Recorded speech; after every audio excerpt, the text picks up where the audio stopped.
And as this room fill up, be sure, and I mean just that, be sure to be ready to tune in to the marathon show for today.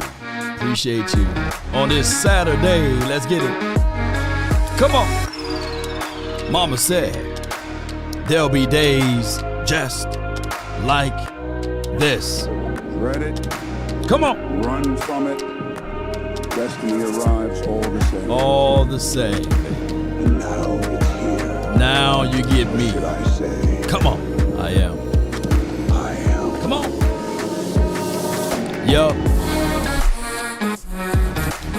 Ain't no party like a cowboy party.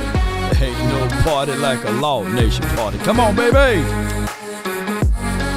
Hey, yo, come on.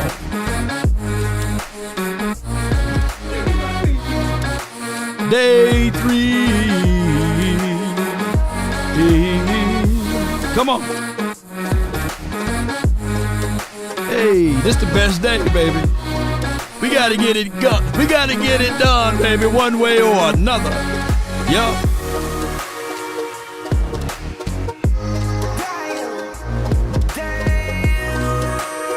Day 3.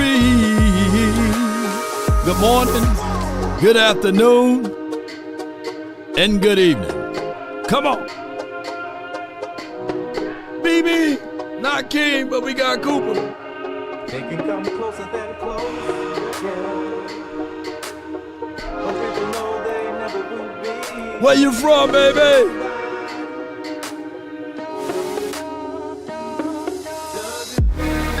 Uncle Charles, hit it. Come on, baby. 5, 4, 3, 2, oh. All I have is when you lay your head on that pillow at night. So I can't do everything I can. What? I can't do everything I can.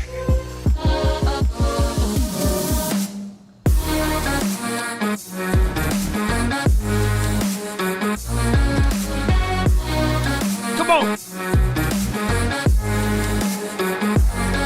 Hey, yo. Hey, yo. Beebe, baby. We got a Beebe. Hey. Hey.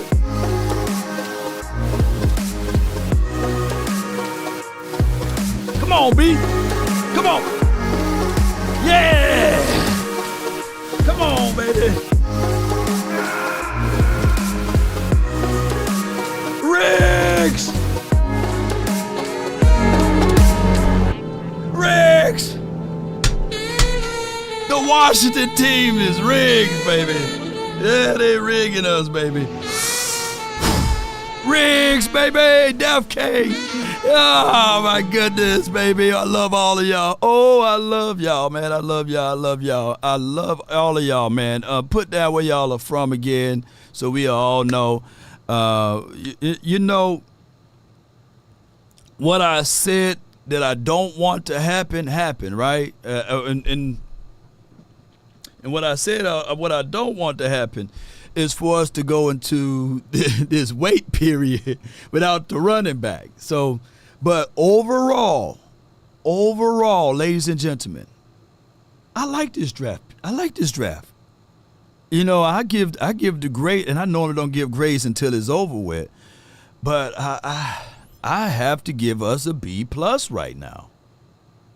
Right? You got to look at this and say, hey, we solidify the offensive line, even though you may have your reservations on Tyler Guyton. But when you look at Cooper BB's and them tape, shoo, he lay all over you. He's built swatty, you know, thick arms, thick legs, you know, thick trunk. You know, he got that mean streak in him. So we like all of that. The linebacker, he's going to be better than Marquise Bell. He's not 205, so you got that.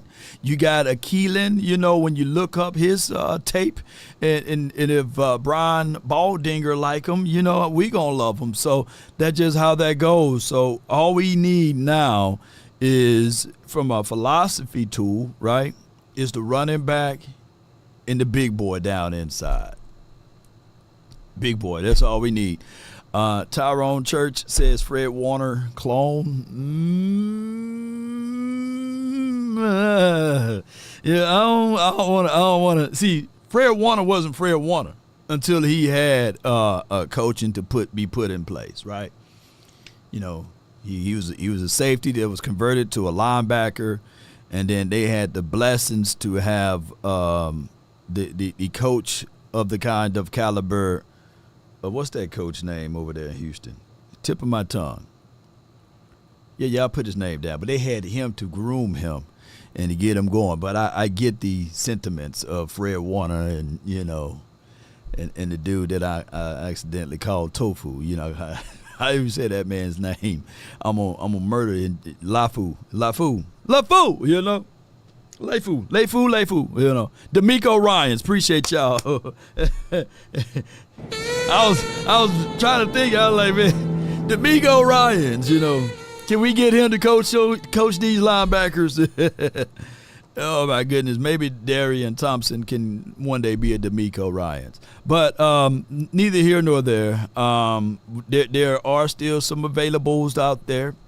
There are some still availables out there, but let me at least tease the moment of some of this film on Keelan. You know, let me tease it from the talk tracks of this dude right here, Baldy and them. You know, Marshawn Neeland, a Bronco from Western Michigan.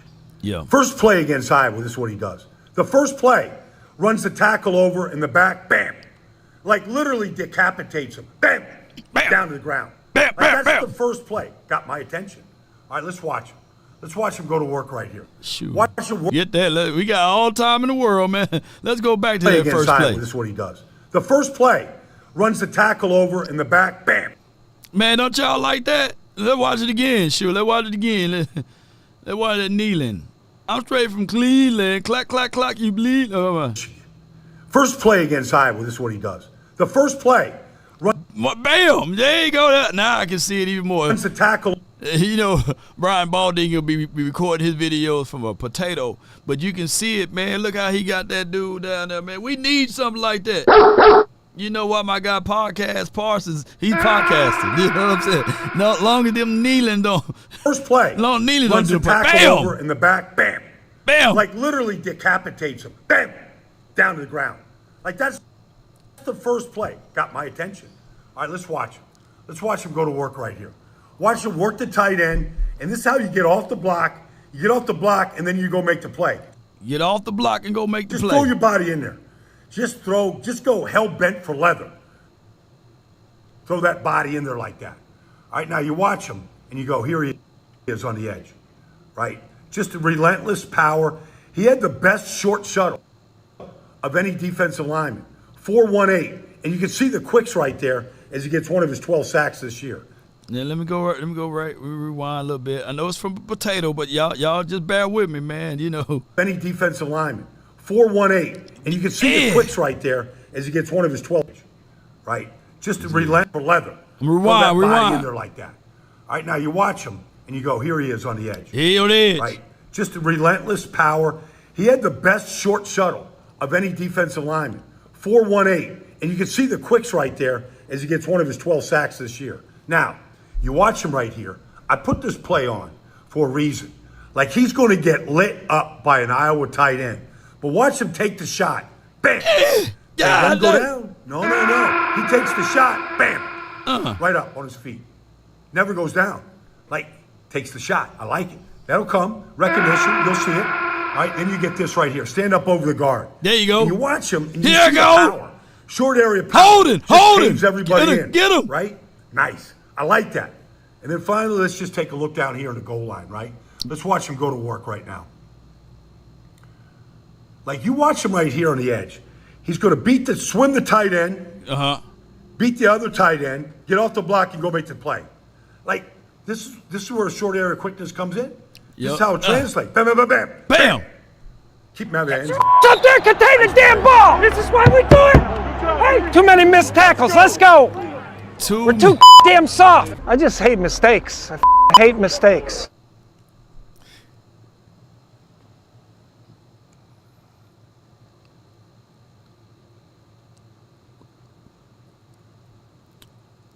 This gonna be a pick that when you think about it,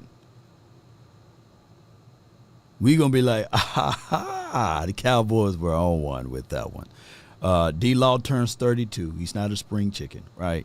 Chauncey Golston, we don't know who he is. You know, we don't know what he identified as. No offense, Chauncey, you know.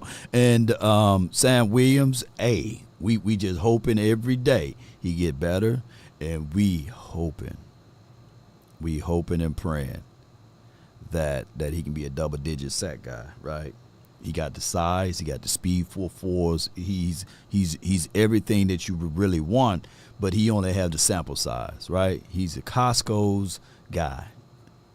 And Costco's food and Sam Club, oh, they taste good, only on sample size. And Parsons, you know, he's generational. And I know people going to say, hey, Lucky, please stop saying generation. He is. But that's a wild dog, man. And that wild dog had no leash laws and no whoopings, and he been running around everywhere, sniffing everything, all in the neighbor's trash. It's everywhere. No discipline, man. And I blame Dan Quinn. And now Dan Quinn going to get everything over there. You going to do this to us, Dan Quinn? Now he goes to Washington. He getting all of the linebackers he want. He getting all of the interior guys. He ordering all off the good side of the menu and everything. But that's okay. That's okay. We still going to beat them down like we always do, right? But it just goes to show you that, hey, we need a dog trainer. Sometimes people want the nasty dog with the vicious teeth, but you don't have the dog trainer. So now I'm foreseeing that this dude, Zim, he's going to be the dog trainer. Get your up there, contain the damn ball. This is why we do it. Hey, too many missed tackles. Yeah. Let's go. We're too damn soft. I just hate mistakes. I hate mistakes. Yeah, I'm going to wear that button out this season. Oh, yeah. And I don't want Peter to come get me. But sometimes you got to whoop them dogs. You got to whoop them. Come on here. Come here, boy. Here, boy. Get him over here. Outside. You ain't no longer going to be an inside dog. You going to be the outside dog, right? You chew up all of my shoes. You ate up my couch. Oh, yeah, we going to learn today. You going to be outside. Sometimes you got to have that territorian. You got to have that disciplinarian. And we never had that. And what Parsons, and no offense to Parsons, but he was just everywhere, right? And he's still to a degree because he's getting ate up by CJ. Who saw that on Bleacher Report? CJ debating Michael Parsons is like, man, come on, man, help a brother, man, HBO him. Sheesh, boy. Oh, my goodness. But as the room fill up, man, I'm just telling y'all, hit the like button, share this content. But it's just one of those things, whereas we just need a dog trainer. So we got the dog trainer, right? So, yeah, hey, I learned in Texas, you can't have your dog outside, though. Them neighbors be calling, Peter, they be calling the animal control. It's 110 degrees outside, and this dude got his dog out there, and he got him on a chain.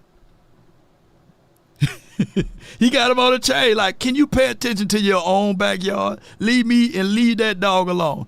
No pets. Yeah. 3 more picks today. Yeah. Let's say, come on with it. So what I want to do is also pull up this tape that Brian Baldinger talked about, and it's not about Don Beebe, but it's about Cooper Beebe. And if y'all can let me know if there's any relations, then we will go back and we will talk about that.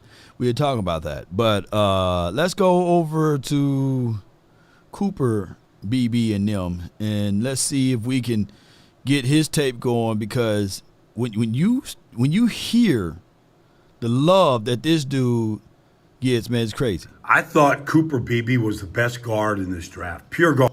I mean, you just watch him in this Texas game. I don't care who he was going against. Devondre Sweat. Oh, man, y'all gonna get mad at me, man. Y'all gonna get real mad at me. Oh, look, let's rewind it one more time. Look at he folded him like a lawn chair, didn't he? Yeah, it's a long day today. I thought Cooper Beebe was the play. best guard in this draft. Pure guard.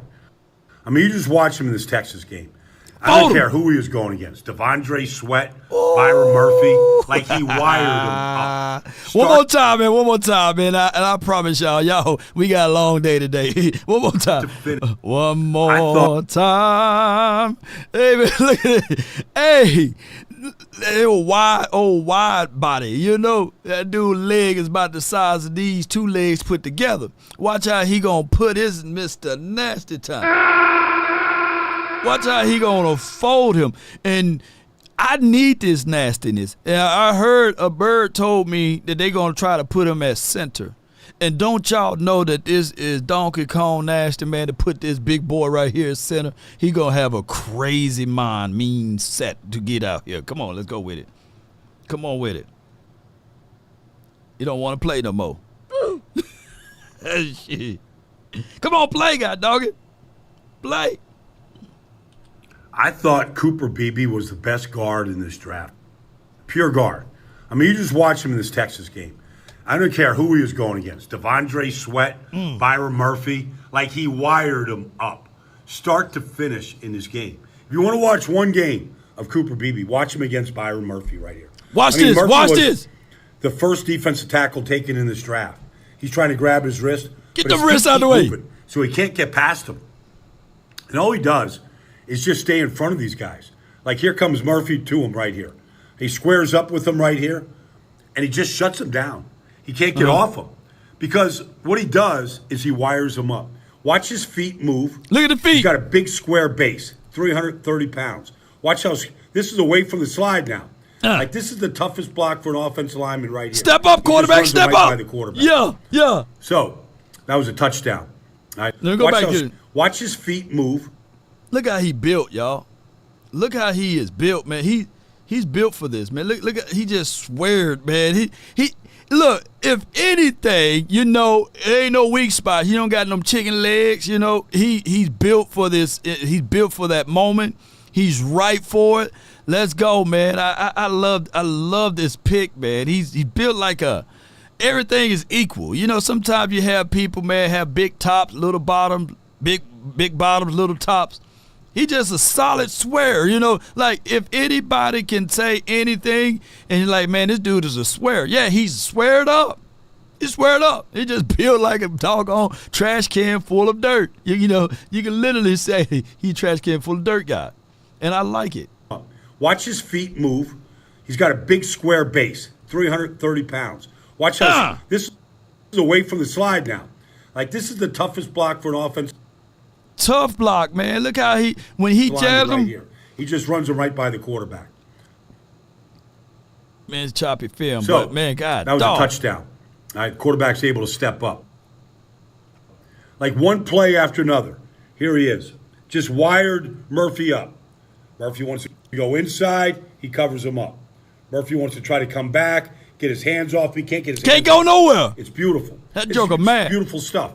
Like, this is what you want to see. You want to see this right here. You watch him right here. Like, just watch him clear space out in the run game. Just take him for a ride. Like an Uber lift right there. Let the back cut. Oh, look at that hole. Like, I thought Beebe was the best. That running back was just trash. And he's big and he's wide. And now he's a Cowboy. Good pick. Man, let me just rewind right here, man. I just marveled at the fact that when you look at that initial jab, right? You look at the initial jab. Watch how, and I know it's like watching through a potato, but that's okay. You know, if we make it out of a salad, trust me, I'm not gonna put raisins in it. But watch how when 50 hit my dude right here, let me know if he gonna go backwards. Just let me know if he gonna go backwards or not. Watch this, right? Just watch his feet move. He's got a big square base, 330 pounds. Watch how. Y'all saw that? Look, let y'all pay attention to that test right there. Oh, my goodness. Oh my goodness, what happened to that boy? You know, he hit him. He moved backwards, man. Let's hit it. Let's hit it one 30 more time. pounds. Watch how this is away from the slide now. Like, this is the toughest block for an offensive lineman right here. This quarterback, look, this quarterback got all, like, this quarterback can get 30 yards right here. He just runs him right by the quarterback.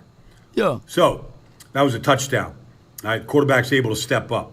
Like, Watch one this play one. after another. Here he is. Just wired Murphy up. Murphy wants to go inside. He covers him. Look, the damn quarterback can just step all over here. The quarterback stays right here. Whoever the quarterback is, he's dealing, baby. He's dealing with house money. Look how, y'all just don't know how big UT line, defensive line is. All he got to do is just slide. He don't have to step up. He just slide right here, and it's going to be a completion. Murphy wants to try to come back, get his hands off. He can't get his hands off him. It's beautiful. It's beautiful stuff. Like, this is what you want to see. You want to see this right here. You watch him right here. Like, just watch him clear space out. Watch this, y'all. Once again. Just take him for a ride. Like Got an him off Uber his lift feet. right there. Let the back cut right off him. Like, I thought. All the back had to do is squeeze. Squeeze on the hip. You see that hip?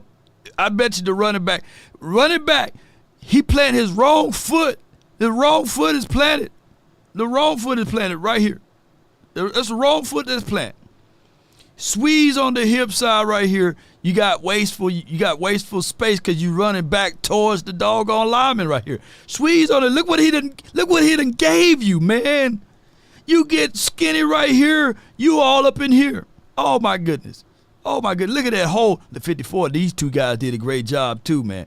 But man, wasteful movement. Like, I thought Beebe was the best guard in this draft. And he's big and he's wide. And now he's a Cowboy. That's what she said. Good pick. Yes, indeed. Big and wide.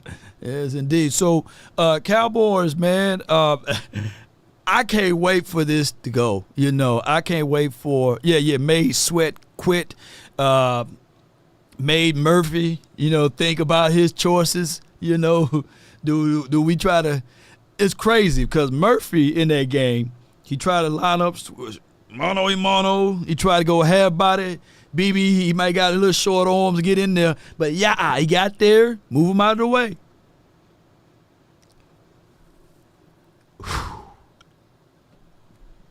Y'all just don't understand. Y'all just don't understand. I want to know what my guy Vach thought about this. I want to know what the OC. I can't wait to hear their thoughts on this. Because, hear me out. Go ahead and grab y'all a glass of good old Kool-Aid. Go ahead and grab you some good old Kool-Aid. Ooh, I'm not saying that you shouldn't sip. But you can, if you don't even sip the Kool-Aid, you can at least go get the package right about now, though. You can go get the package right now. Let me know. You can go get the package. Matter of fact, before I say it, I'm from the SIP. I'm from Mississippi.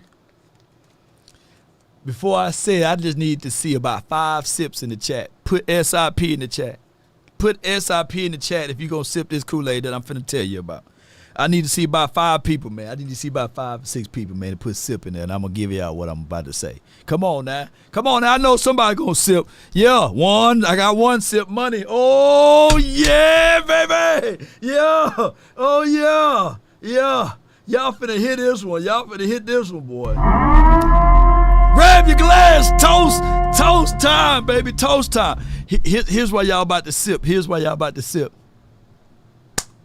Y'all saw what Beebe was doing on that line.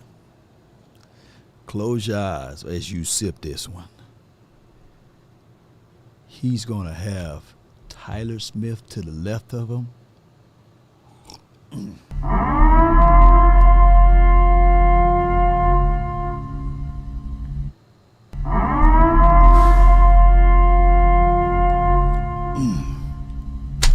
And Zach Martin to the right of him. Woo! Shit. No days off. Come on, baby. No days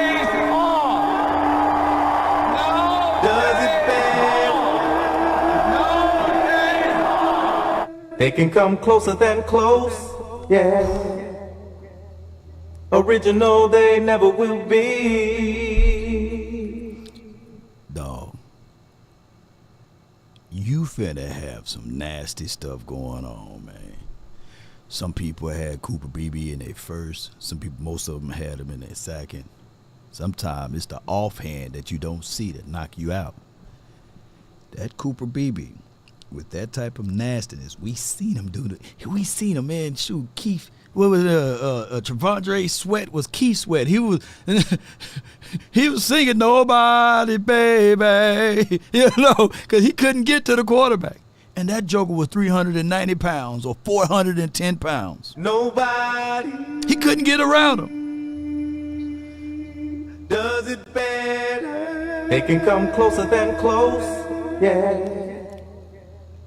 Original they never will be. They tried to put the best interior defensive tackle in this draft, Byron Murphy, and he had him folded up like a wallet in a lawn chair. Shout out to DeSoto. Shout out to my guy Byron Murphy. But man, Nobody played around with him. does it better. Played around with him. And now you gonna put Tyler Smith to the left of him, Zach Martin to the right of him. They can come closer than close. How many sips y'all put? How many sips y'all took right now, man? Original they never will be. I took about 5 sips right now. Shoot. Who else? How many sips y'all put? How many sips y'all took, man? Come on, baby. It's delicioso, man. I'm telling you, man. You take this sip, man. I'm telling you. Run the ball. Zeke will be back. This is from Snack Cakes and Things.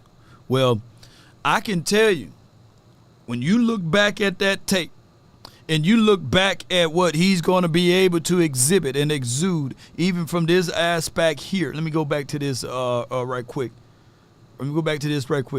Them holes in them alleyways that he going to be able to exhibit. Wires him up. Watch his feet move. He's got a big square base, 330 pounds. Man, he gonna eat. Watch how this is away from the slide now. Like, this is the toughest block for an Quarterback got multiple choices. He can hit him. He can hit the dude in the flats over there. Offensive Dude, the line flats right over there. here. He He just can runs run it it right by the himself, quarterback. and he just took the touchdown. So, that was a touch. Even with Zeke, they bring back Zeke. We can get A-gap runs back. Royce Freeman going to be able to run all over those boys. Rico going to be running hard. Hey, if you go back and watch some of the film that we did on Tiny Deuce Vaughn, it was behind Beebe. I was like, man, that 50 just mauling folks, man. He just creaming folks, man. God dog, man, what you think this is? You know, I thought they been Pornhub, and he just knocking things out of the way. Just creaming everything. And Tiny Deuce Vaughn is running for the touchdown. Matter of fact, look, take you a sip. Come on, somebody else take a sip. It was a situation, law is official that Zeke is back. I told y'all. Yeah. So Zeke, pause, forgot to put pause in there. But y'all get with what I'm saying. Terrible analogy, I know it's early. But y'all get with what I'm saying. You couldn't find Deuce because he was behind 50, and it was there. And the action pile says no Kool-Aid for me to show me. I might not get Big Game James to sip the Kool-Aid, but I'm going to get him to shake the package. That's all I'm saying. Yes, indeed. So it is what it is. Come on with it. Let's make sure where we at. Let me see where they at, because I know the draft is kicking off and it's already off. Let's see where they at. Day. This represents 150 to 200 plus nights on the road, going out trying to find guys in these rounds that can help your football team. Guys like pick number 199, Tom Brady, Mr. Irrelevant, Brock Purdy.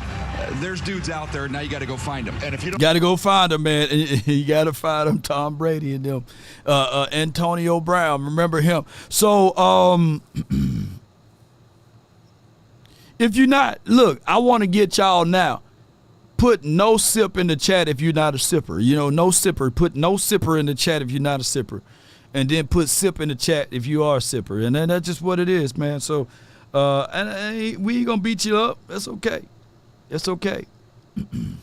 That's okay. We ain't going to beat you up. His length and his explosiveness, and then Damone Clark as well. Like, you guys have a lot of versatility. Are you guys excited about some of the different things you're going to be able to do with this core? Definitely. I think getting Demo back is huge. Yes. I mean that was heartbreaking too last year in the preseason. That was a tough one to take. But getting Damone all the reps he did last year, for him to be able to slide over from Will Dime, Leighton goes down, he takes over the mic. We feel really comfortable about him playing really any position back there, even the Sam now moving forward and things. So Eric obviously bringing him into the room and Maris. So it's going to be, and we hope to add today, and that we still need some numbers in the room just overall. Absolutely. So by the time training camp comes around, we really hope to have a competitive group. Going into the fall. What trait did you identify coming into the draft or coming into the offseason that you said, I really want to get more of this in the linebacker room? I think for us, we just wanted good depth linebacker player. We need more bodies in the room, quite frankly, and good football players. And that's my thing right there. We'll figure out a way to use them. We have a good vision of Maris right now, what he can be.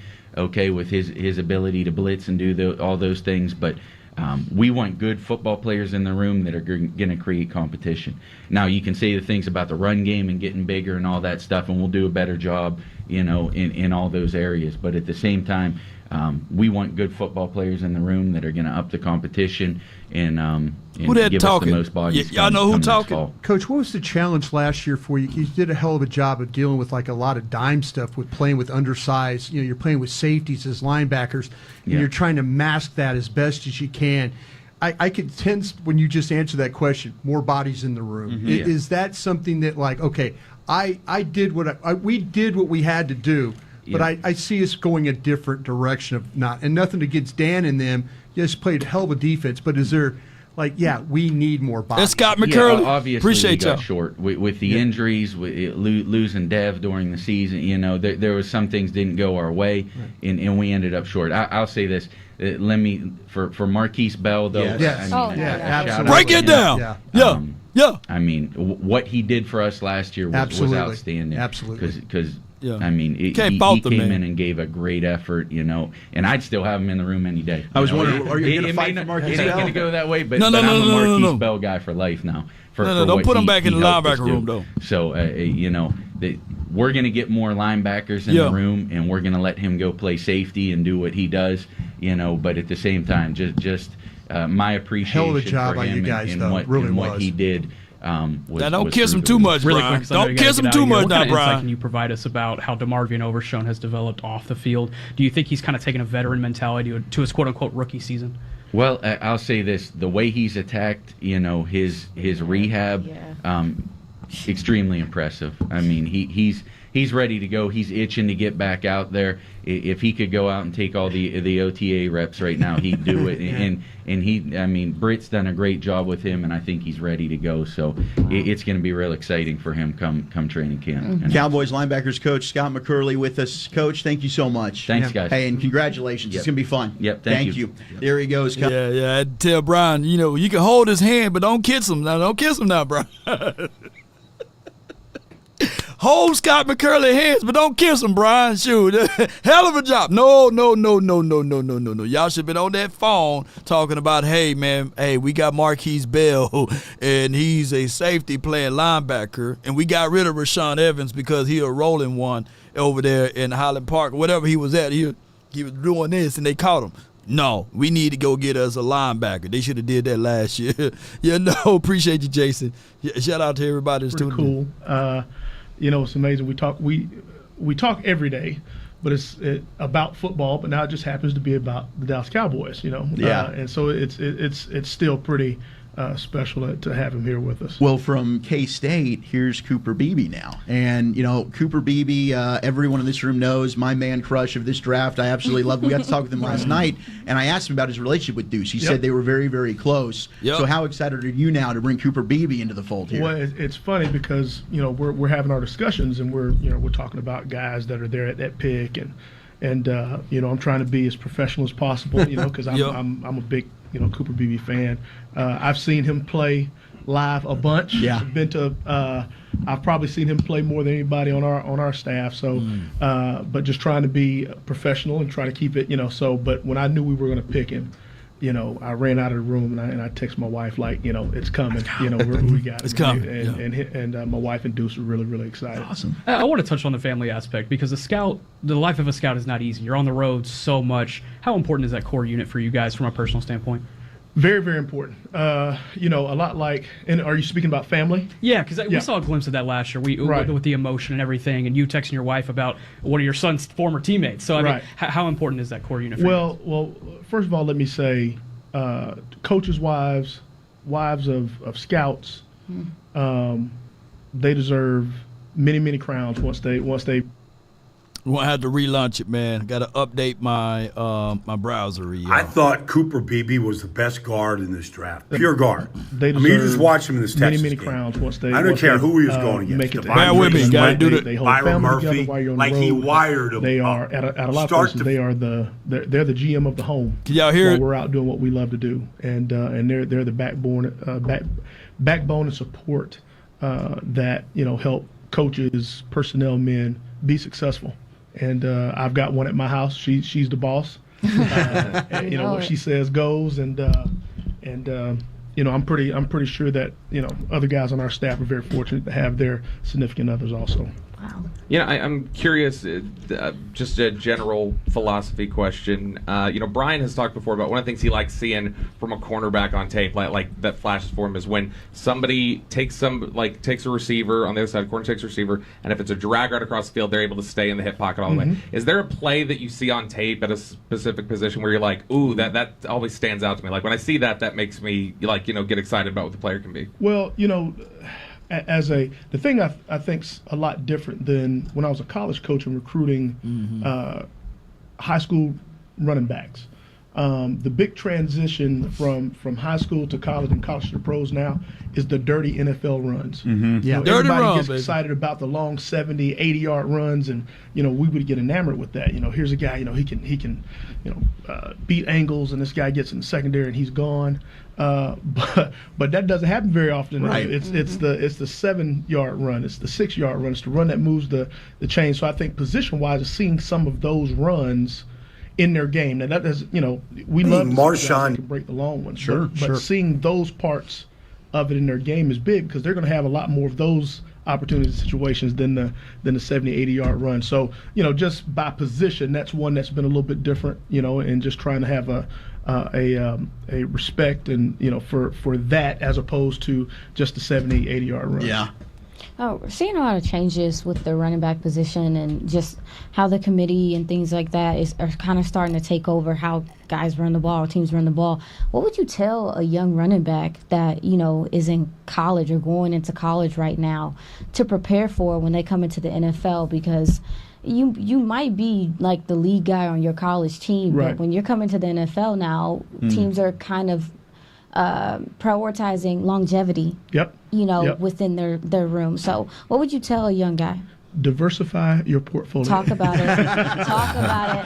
It's a great way to put it. Be a receiver too, yeah? Yeah, and special teams is sir. huge because once you go by committee, then you're probably sharing the special teams roles too. So I think that's very important that college running backs embrace the special teams aspect. Now the quandary that they're in is that if you're a really good running back, you play less special teams by the time we start evaluating you. So I would say to young running backs, get on teams early because as you become a better player, you play less special teams and there's less opportunities for us to evaluate you in that role. Wow. So, I know scouting Alabama as long as I did. That was a big thing for Nick Saban. Who talking right now, y'all? Help me out. Guys, like I can remember watching Damon Harris go block punts. Yeah. So I mean that was kind of there as young backs. That was their way to get on the field because they would have a stable of backs and they're waiting for their turn. But you would see those guys on special teams, and that would stick in our minds, and also say, here's a guy that's coming. Because we saw those guys as young guys. So for young running backs out there, get on special teams, go fight to get on special teams, because as you become a bigger part of the offense, the less Deuce Dad, appreciate you. And that's Deuce Senior. less opportunity for us to evaluate you. Everybody has to commend you for the job you did last year and being able to stay professional about the Deuce evaluation and what all went into it, and then not even really showing emotion until the pick was made. Now, circle back a year later, still needing to add a running back to that room. Mm-hmm. How does that kind of manifest now, knowing that your son is in the running back room, but also you need to be able to provide some presence to be able to help that room too? Well, one thing that I've always told Deuce, and we had this conversation last year this time, like, hey, whoever picks you, after that pick, they're trying to find somebody to replace you. And he understands that. This is football. And so we're trying to do what's best for the Dallas Cowboys and finding what's best for our roster. And now, again, I'm a dad. Hopefully he fits into that into that equation. But we also have to team first and those things. So it's a little bit of a balancing act. You try to keep your emotions out of it and try to stay as professional as possible and go on the facts. So there's some guys, there's still some good players out there. Landon Robinson is drafted by the and having Patriots. some conversations about some guys, but the more competition you have, the cream rises to the top. Mm-hmm. But you've got to continue to build competition at every position. If you want to push up from the bottom and be really good. So I definitely understand that part of the process. We'll talk with Chris Vaughn here on 105.3 The Fan and DallasCowboys.com. Yeah, what type of back do you think this room needs right now? Well, that's it's hard to say we need this guy at this size or this speed. We need a playmaker. And to add to the room. I shouldn't say that as if we don't have playmakers, but to add to our room. And those guys come in different shapes and sizes, and as you look at the draft and who's left, those guys are kind of in different shapes and sizes. So I think we'll have conversations about key pieces and how they fit into what we already have and how that'll impact our team. So I don't think there's a specific guy or specific role we're looking for. It's kind of it's a lot of moving pieces, and again now running back by committee, they come in different size, shapes. Skill sets, some guys are stronger in this, some guys are you try to put some cover on it. So, you saw that? It'll be a holistic look at it and what that guy brings to the room. It's often said that offensive line is one of the thinnest positions across the league. Like to find NFL offensive linemen is really difficult. When you go through the evaluation process, and maybe you saw one of these things in Tyler Guyton, what do you guys look at, or for you specifically, do you look at and say, this is the rarest trait outside of size or athleticism? What is the rarest, trait at the offensive line position that when you see it at the college level, you go, man, that's so rare. We got to acquire that if we can. Well, the athleticism. So you've got athleticism and size. Athleticism, size, and length. That's a lot to work with, and those are the things that Tyler definitely has. He's athletic. He's tall. He's long. And he's young. That's the other thing, young at the position. So there's a belief in the upside that, there's a big jump once he gets from college to here because he is a young player. I think he's only played offensive line for 3 years. Mm-hmm. Went to TCU as a defensive lineman. It's funny, give you a quick draft story. So we're sitting in the draft room, and a former coach at TCU that I know recruited Tyler to TCU.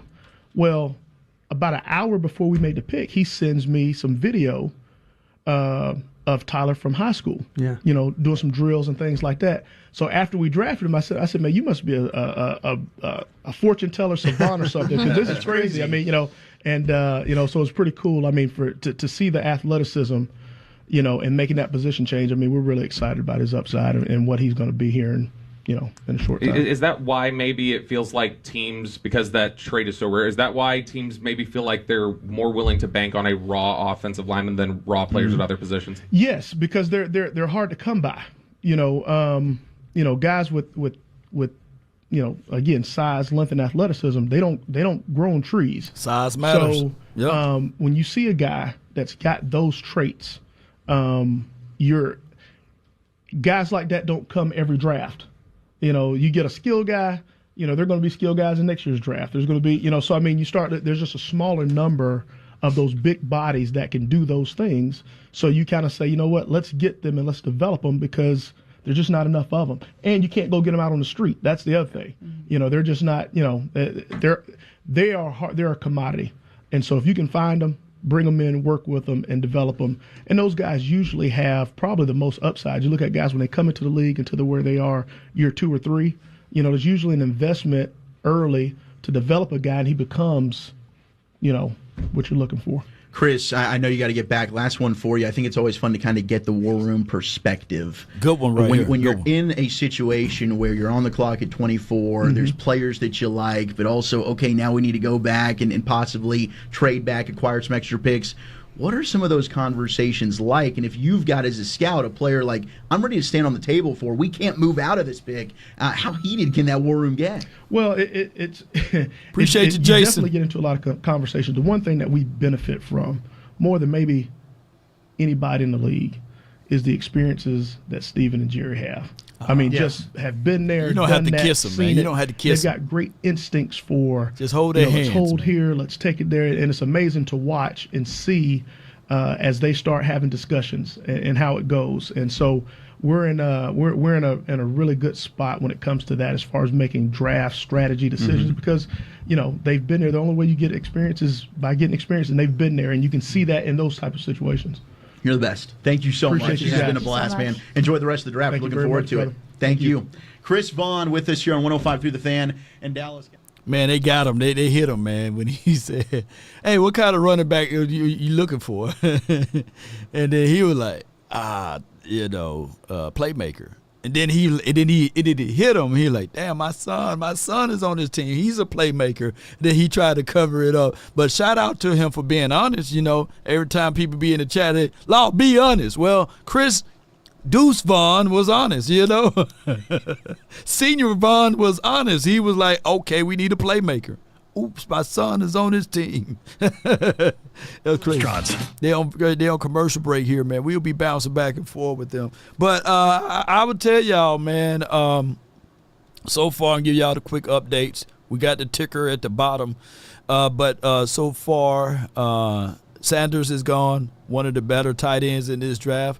He's gone. Troy Franklin, I mean, to pair him up, Bo Nixon again, it's going to be a good situation in Denverland. And then Layden, he's gone. And then Darion Taylor Demirison or something like that, he's gone. Texas Tech kid. So, so all I'm looking for is we don't pick until like 4 o'clock. But all I'm looking for collectively is a running back and an interior defensive tackle. It could be my guy from Mississippi State, Crumity. He can be one of those boys. It would be the LSU big boy. But we need the size inside. Right now Mozzie and Carl Davis is not enough. We're going to have to get the size down inside so that teams won't try to run up the gut. And I know for sure Mike Zim knows that, right? So I think that either our first pick in the 5th round going to be the big boy, or depending on how this board looks, it could be a running back. It could be one of those two, man. Ray, we can't give up on Mozzie yet. It's still too soon, man. I think that, when we look at Mozzie, normally, all of us that do this, right, we all knew it was going to be 3 to 4 years. And you want to see something in that 3rd year before they get their next contract, right? There haven't been an interior guy in the league that's been like crazy dominant their first year. And haven't been one.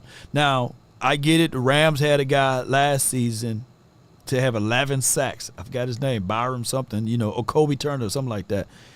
That was phenomenal, Jalen Carter, he started off real fast, right? But then he kind of dissipated down the stretch. So it's going to be a situation. It takes about times, man, for them boys to get right. This draft is for Sanders era. We rebuilding. Hey, Swayze, I get what you said, but man, look. When you look at this BB tape, again, we may not even have a chance because we're gonna win a lot of good games, man. We're gonna win a lot of good games. Let me go back to this BB tape, man. For those who just not tuning in, I'm gonna wear this tape out. yeah. Shuts him down. He can't get off him. I thought Cooper Beebe was the best guard in this draft. Pure guard. I mean, you just watch him in this Texas game. I don't care who he was going against. Devondre Sweat, Byron Murphy. Like, he wired him up, start to finish in this game. If you want to watch one game of Cooper Beebe, watch him against Byron Murphy right here. I mean, Murphy was the first defensive tackle taken in this draft. He's trying to grab his wrist, but his feet keep moving, so he can't get past him. And all he does is just stay in front of these guys. Like, here comes Murphy to him right here. He squares up with him right here, and he just shuts him down. He can't get off him because what he does is he wires him up. Watch his feet move. He's got a big square base, 330 pounds. Watch how this is away from the slide now. Like, this is the toughest block for an offensive lineman right here. He just runs him right by the quarterback. So, that was a touchdown. All right, quarterback's able to step up. Like, one play after another. Here he is. Just wired Murphy up. Murphy wants to go inside. He covers him up. Murphy wants to try to come back, get his hands off. He can't get his hands off him. It's beautiful. It's beautiful stuff. Like, this is what you want to see. You want to see this right here. You watch him right here. Like, just watch him clear space out in the run game. Just take him for a ride. Like an Uber lift right there. Let the back cut right off him. Like, I thought Beebe was the best guard in this draft. And he's big and he's wide. And now he's a Cowboy. Good pick. No doubt. And as the day processes, I will try to get some more and more film out there for you guys. Out of Texas Tech. He is going to the Arizona Cardinals. We will break down more of these picks coming up in just a second. Chargers about to make their selection at pick 105. But, Nick, I know you had a question you wanted to bring up to Brian. Yeah, Brian was talking about before the end of the break is the luxury of being able to sleep on your board the night before. I don't know if you've ever been in that situation, but is that a spot where you probably have your pick before you leave the war room that night? Yeah. Or is it, hey, everybody sleep on it and come in the morning a little early and let's talk about it? Yeah, you walk out of that room and you have an idea because you take a glance back at your board and then you're in a situation where you're like, okay, there are the tags. There's the guys that we're going to have to deal with tomorrow. And so you have an idea. Maybe you come in, maybe you go back and check it. If you have guys have a couple of different tags, you look at your stack and see where that's at. But yeah, it's a great feeling to know walking out of there if you're especially the top of this draft, knowing that, okay, when we start this day tomorrow, that's our guy. There's a lot of teams, like I say, there's teams that are trying to give the Denver Broncos credit. They saw Franklin, the wide receiver. They saw an opportunity to add a guy here, paid Seattle for the pick, paid Seattle for the opportunity to come up and get the pick. So sometimes you have to be a little aggressive going there and getting the guy you really want. I had asked somebody last night just, hey, who are the guys that you think will come off the board earliest? Like, who are the guys that you're kind of surprised are still there? And watch how my guy LeFou, however you say that man's name, and just watch how he just blitzed and come down right here. He's gonna look. He's just gonna come squeeze. He gonna come just squeeze. Watch, he just come squeeze through here and get to the opposition. I like when I see these type of things, man. From a watch, just watch how he squeezing it. Blowing it up. Get there. When we had something like this, baby, I'm telling y'all, man. I know. Big Game James. He said he's more of a reach right now, but man, you got size. You got that coming down at you, man. You gonna have a situation whereas he's gonna be like the Eric Kendricks, man. Even look like him, man, from his point of view. Watch out. He's just gonna shoot through the gap right here and gonna squeeze right through there, and he's gonna blow up the little dude right here, and then he's gonna just go in there, man. Get in there and get to the opposition, man. So I like what I'm seeing. I just know that a lot of you guys don't like to pick from an aspect of who was on the board, and I was thinking to myself, hey, we can go get a running back at this point. But, man, we absolutely need somebody that this dude right here can start yelling. You know, what's this dude right here name? Get your up there, contain the damn ball. This is why we do it. Hey, too many missed tackles. Let's go. Blow him up. You're too damn soft. I just hate mistakes. I hate mistakes. Get there, man. Get there. Yeah, blow him up. Look at folded 8 back like a wallet. Get there, face mask. I mean, I don't care. Get it down, you know. Nothing 9 to 9, baby. So that's what I like to see, man. So we gonna be all right, ladies and gentlemen. And you know, just wait. And if you like that dude, LaFou, however you say his name, put some SIP in the chat. But let me see SIP in the chat. Go ahead and take a good old sip for your boy. Take a good old sip for your boy. Yeah, come on, man. Come on with it, man. I know y'all got your classes, man. Yeah.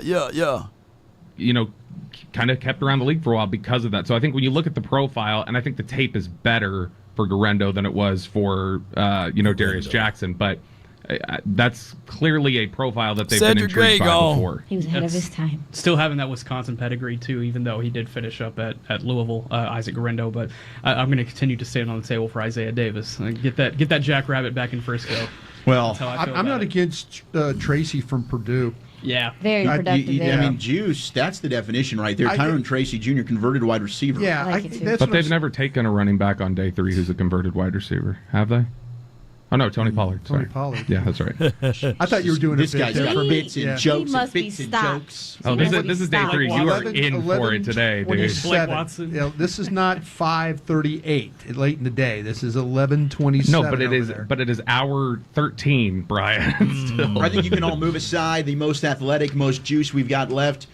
There's a kid out of Tennessee that nobody needs to take. He's got all kinds of warts, injury issues, character concern. You don't want him in your locker room. Nobody take him. Nobody take him. He needs to end up with a star on his helmet at the end of the day here coming up, hopefully very, very soon. Okay, picks are flying off the board. The Troy Franklin selection, I think, is a home run for the Broncos. All of a sudden now, maybe Bo Nix ends up being a good quarterback. One read, look over. There's my guy, Troy Franklin. Let me dive into the mindset of let me dive into the mindset right quick of my guy.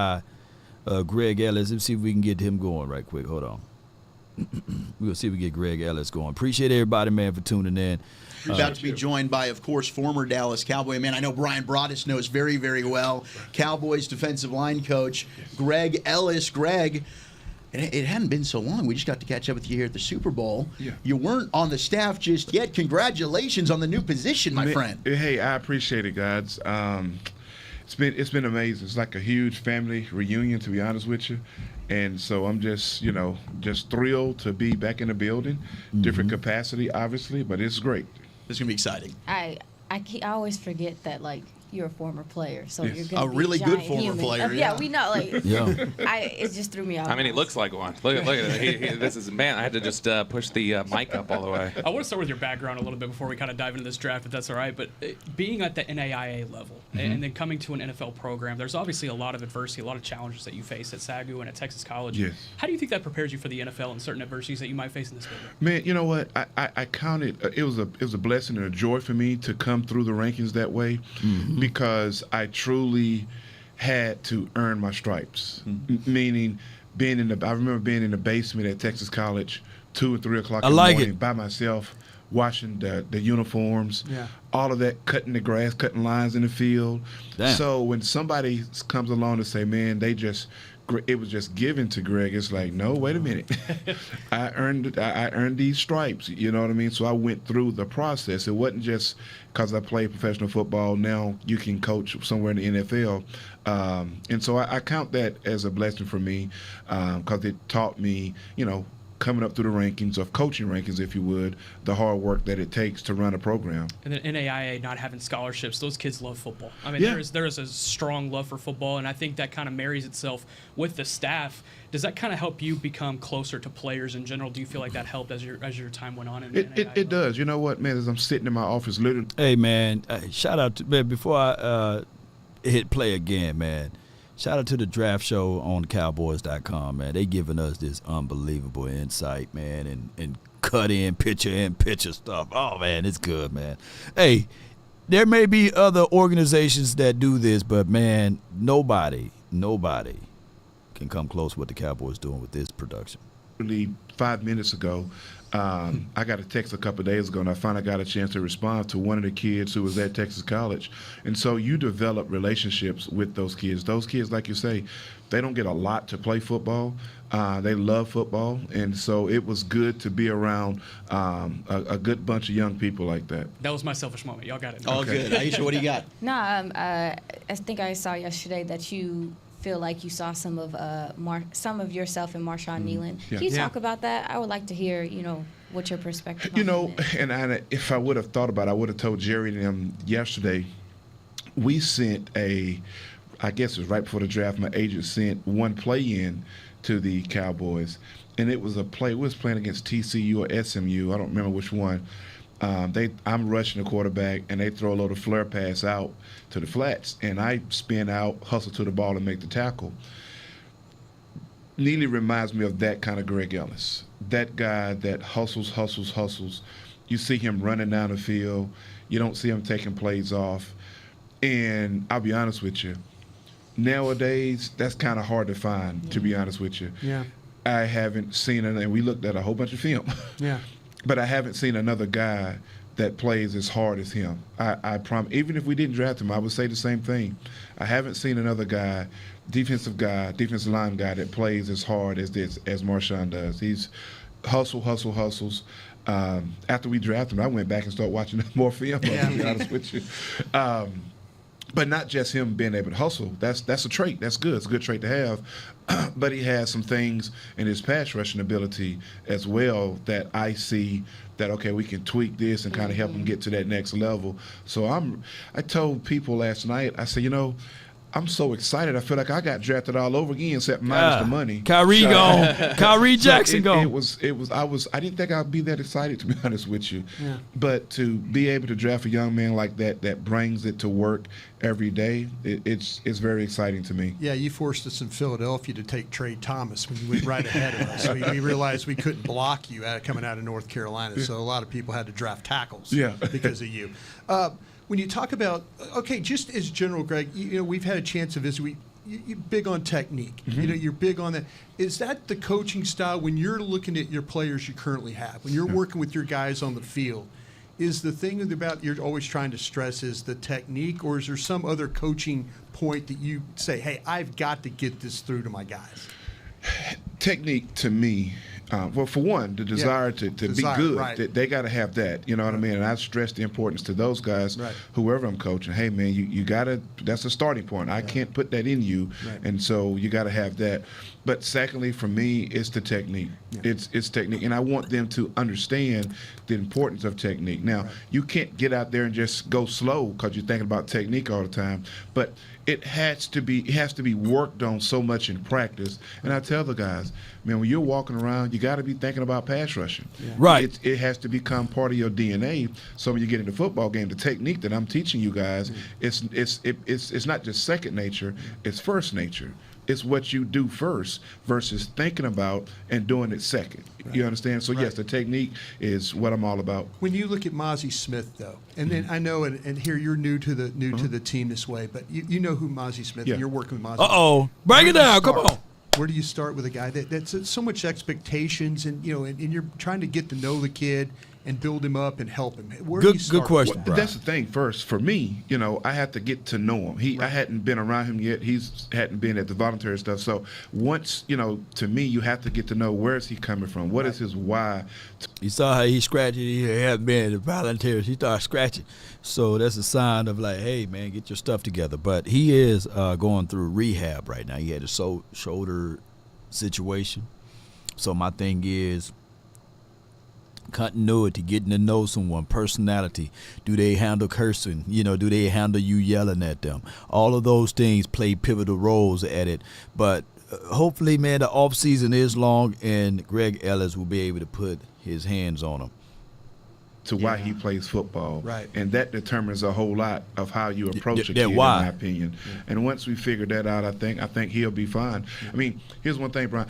They wouldn't have drafted him if he didn't have something in him that could get the job done. Yeah. Now, we got to push that button to help him see, okay, here's what it takes for his engine to really get started and get to going. And I don't foresee that being a problem. Talking with Greg Ellis. We're going to continue the conversation on the .com side. We'll also continue our interviews with coaches and scouts. Day 3, Day of the Scouts. You're listening to the 2024 NFL Draft on 105.3 The Fan and DallasCowboys.com. Greg, one other thing I did want to ask you about was, when it comes to Marshawn Neeland, he's doing a lot of different things. They're moving him around there at Western Michigan. I know you had to do hand in the ground, and then you also, when Bill Parcells came, you had to go stand up. He's already kind of got that, where he's got hand in the ground, stand up, move around, maybe go over the center. How much of an advantage is that already for him? It's huge, in my opinion. I don't see Zim having him stand up, right? I mean, Zim's not going to switch to a 3-4 defense. Yeah. No. As Parcells tells you. Exactly. Get him, Greg. Get him. But so we already have those kind of guys like Micah and those guys, Sam. Those guys can stand up and do the quick kind of stuff.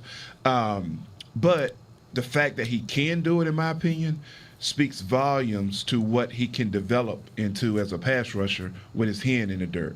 Because if you can stand up and kind of dance with 1-2 with some guys, you really can come off the ball to 1-2 with some guys, in my opinion. Last question for you here, Coach. When you look at when you've watched these guys coming out of college and you've studied some of these players, what is the technique trait that you look at and say, guys coming out right now, this is an area that's really deficient, that's common, and that whether it be hand usage or pad level or whatever else, what are you looking at saying this is something that's generally going to need to be repaired by? Yeah. Before we go, Carolina, they quietly having a good draft. I see somebody in the comment talking about Carolina. They quietly having a good draft. And you know what they trying to do too? The Carolina Panthers, they looking at it like last year. They gambled and probably picked the wrong QB. So now they're looking back at this like, man, we got to make sure we get things right for this season. So watch out for the Panthers. Our rookies. Hands. Now, with Neeland, he does a lot with his hands, but it needs to be fine-tuned. Right. Yes. Hands are kind of all over the place, to be honest with you. And I appreciate that, because that tells me, okay, he understands I need to use these things, right, to pass rush. And so I think we'll be able to help him really quick. Coach, thank you so much. We really appreciate it, man. Congrats. Thank you, Coach, man. Thank you so much, man. He did a great job with that, man. And that was a great job altogether from .com, man. Appreciate them. Check out Cowboys.com, for all the details right there. Swayze says, I would like Shipley to with Zeke, Vaughn as our backs. Okay, so you want to go with that route. I just think that right now, I'm going to wait, man. I'm not going to even bang on the table who I want, because everything happened. When I say I want X, Y, and Z, those things become exiled. You know what I'm saying? So let's go. Cowboy Nation, appreciate you for the super chat too, Swayze. Thank you for your support. All right, so let's tune back in to the draft show is, I think they on commercial over here. Let me see if they on commercial. Under license. Oh, our attic is dusty. Sweet. Yeah, they on commercial. I thought they were snorting something over there. But I want to just go back in and talk about this one more time, if that's okay with you guys. We're going to talk about this one more time, because the day is long. We don't got nothing. We normally people sleep right now. Normally y'all can be up, but normally we would have been Normally we would be asleep right now because ain't nothing else to do on the weekend. John Neeland, a Bronco from Western Michigan. First play against Iowa, this is what he does. The first play, runs the tackle over in the back, bam. Like literally decapitates him, bam, down to the ground. Like that's the first play. Got my attention. All right, let's watch him. Let's watch him go to work right here. Watch him work the tight end, and this is how you get off the block. You get off the block, and then you go make the play. Just throw your body in there. Just go hell-bent for leather. Throw that body in there like that. All right, now you watch him, and you go, here he is on the edge, right? Just a relentless power. He had the best short shuttle of any defensive lineman, 4.18. And you can see the quicks right there as he gets one of his 12 sacks this year. Now, you watch him right here. I put this play on for a reason. Like he's going to get lit up by an Iowa tight end. But watch him take the shot. Bam! But he doesn't go down. No. He takes the shot. Bam! Right up on his feet. Never goes down. Like, takes the shot. I like it. That'll come. Recognition. You'll see it. All right, then you get this right here. Stand up over the guard. And you watch him, and you see the power. Short area power. Just caves everybody in, right? Nice. I like that. And then finally, let's just take a look down here on the goal line, right? Let's watch him go to work right now. Like, you watch him right here on the edge. He's going to swim the tight end, beat the other tight end, get off the block, and go make the play. Like, this is where short area quickness comes in. This is how it translates. Bam, bam, bam, bam, bam. Bam, bam. She bang. Nice player. Good prospect. Like what I saw. He said like what he saw. She bang. Yeah, I'm going to wear that tape out, man. He'll be like, hey, man, do you got him? Nope, I don't got any more tape. Nope. We got that right there. So, yeah, y'all enjoy that tape right there. Yeah. Don't blame me. Blame the internet, let's go. Easy to ignore our needs and spread ourselves too. Still on commercial break. Okay. Where we at with these picks? Where we at? Evan Williams, he's gone. Javon Baker, that was a good pick. He's gone. All right, so where the Cowboys? Where we pick, man? Oh, we pick tomorrow. boy, man, I'm telling you, man. We will spotlight the Eagles because they're in our division. They got the 20 and the 20. They got the 120 and the 123. Who else? And that's about it. Then they got 132. So we'll see what they do. I can tell y'all right now, just listening in to those boys yesterday, pay attention to what the Washington team did in their secondary, what the Eagles did in their secondary, and what the Giants did in their secondary. They are in dire need of secondary help because they know, when what movie it was when old boy fell out of the sky and he was scared and he was like, Thanos is coming. They already know, ladies and gentlemen. Y'all may think, see, y'all look at the Cowboys' perspective that we got our whooped in the postseason. But I'm looking at it like they just witnessed what CD did on the back end of the season. You know what I mean? So they already knowing that they know that this finna go crazy. Damn! Yeah. Dread it, run from it, destiny arrives all the same. And now it's here. That lamb coming. What should I say? I am. Lamb is coming back, baby. He's coming back, and Lamb is going to scorch those boys. That's why they fit. Look, it don't matter who they got. Aquarion, Cinnabon, Dijon. We finna burn them boys up. Yeah, them young DBs, they happy. Yeah, they got a young DB. And even Parsons got doggone lifting up the other guy from Eagles Land. It don't matter. They finna get scorched or burned. Yeah, y'all know I'm telling the truth. Yeah. And Commish Gaming Sports says, give me McCaffrey at wide receiver. He's already gone. He's on Washington team.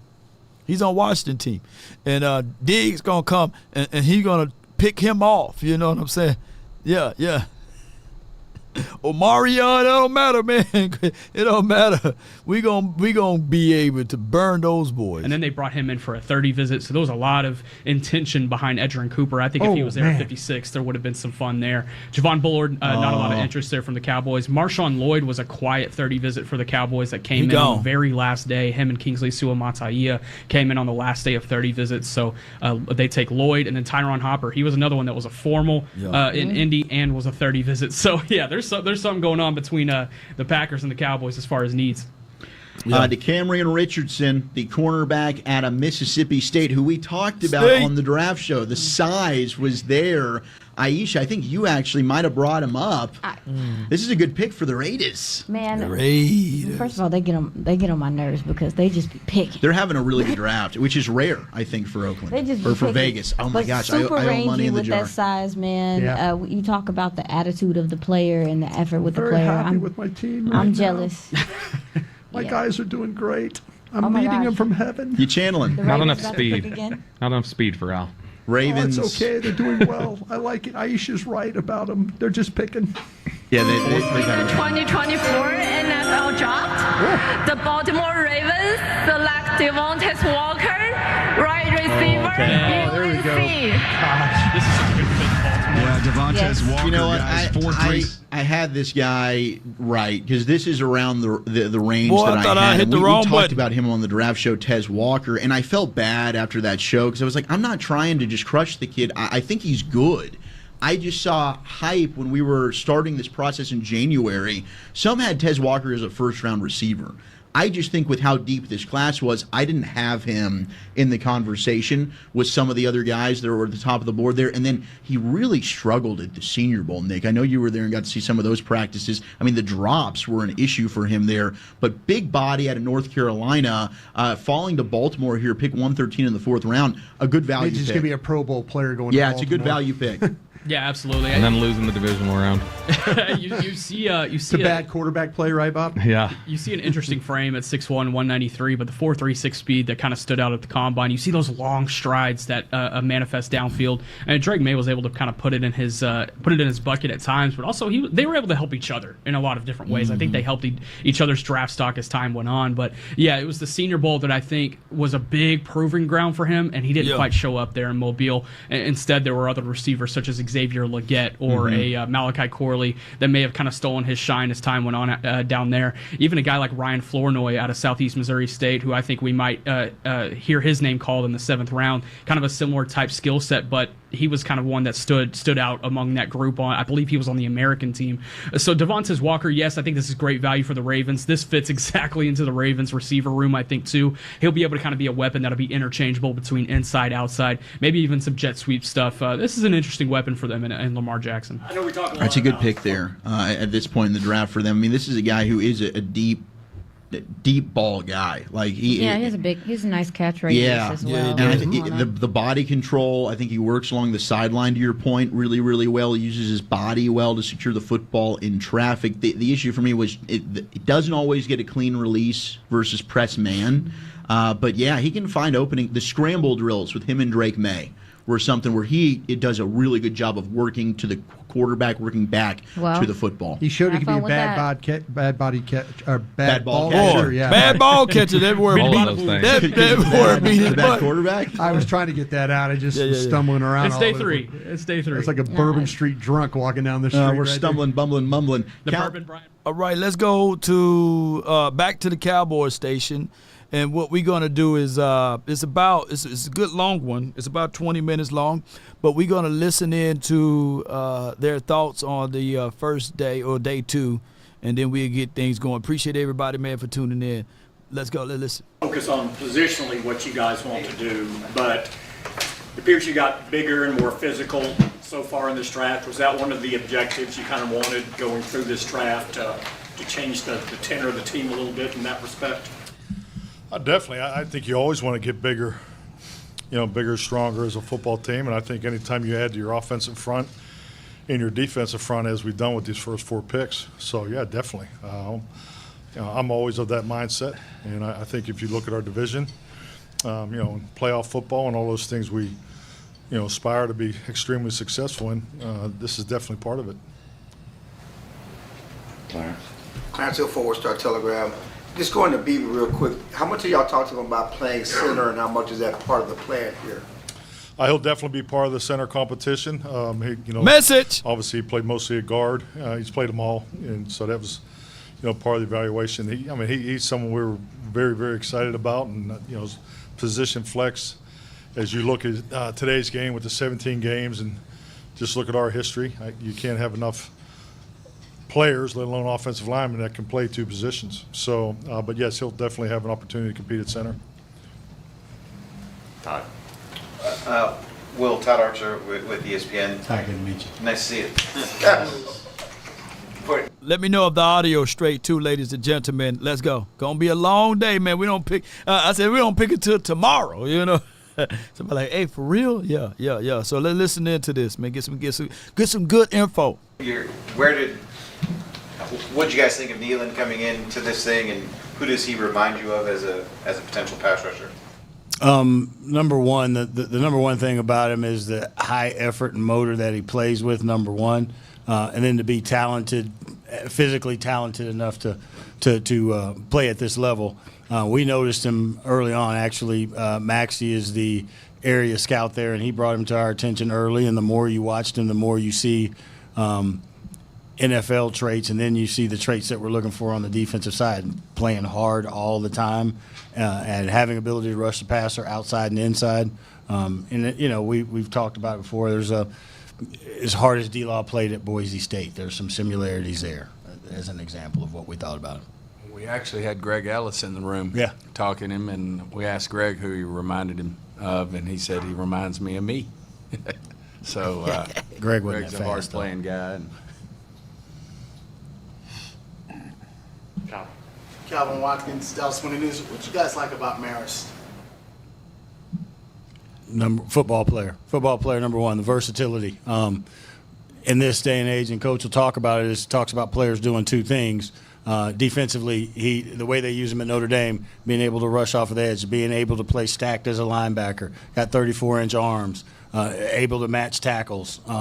The way he plays all over the field, he can drop in coverage. So the multiplicity and the number of things he can do at a high level was attractive. Multiplicity, boy. Both those defensive players have a high energy level.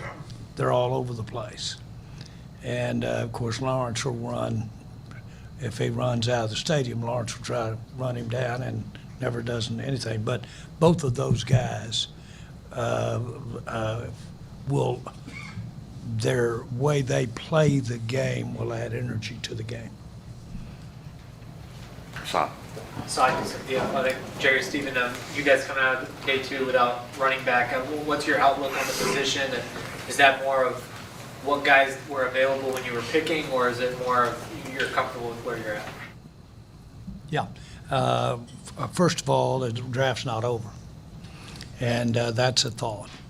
And there was, it was a long time before a running back was taken, actually, in today's draft. And then, but we also are keenly interested in seeing what the future might look like with Zeke. Zeke! Mike, just with Cooper, whether it's him or Brock, whoever's competing at center, to play in between Tyler and Zach, how much does that help whoever is going to be playing the center position as well? Oh, I mean, it definitely helps when you have established veterans in there, and I think the one point you've made is the competition. And I think that'll bring out the best of our whole offensive line. I think clearly with the two additions in this year's draft already, the competition both inside and outside I know it's exactly what I'm looking for as a coach. Mello said, Jerry's standing on business. Damn, Mello. I'm standing on business, baby. Yeah, man. Let's go, man. Hold on. Make sure no other news is happening, so we going to be tuning back and forth with this right here. Appreciate everybody for tuning in. Let me hold on. The Jacksonville Jaguars. And then the tight end from Iowa, Eric All. No, Eric All is okay with you. John Machota, The Athletic. Jerry, going into the draft, did you think that you had an opportunity to not only trade back, but with 2 picks, basically turn 24 into 2 starting offensive linemen, and now that you're starting competitive offensive linemen, now that you were able to do that, kind of how do you feel about where everything stacks up on your offensive line? I think we got the most out of that 24th pick in the first round by getting 2 linemen, offensive linemen. Yeah. We weren't even trying to be coy about our interest in offensive linemen. This is the year to be interested in them because of the depth in the draft. And we took advantage of that in every respect. with the great trade. Good a trade is on the numbers as good as we've seen. So if you were going to be in a long position, offensive line, now tailoring it to just the particular potential of these two players as to whether center or interior or outside. As it turns out, we were able to do that. And so these guys have the chance to take care of that part of it. They have the position flex, so to speak, on that.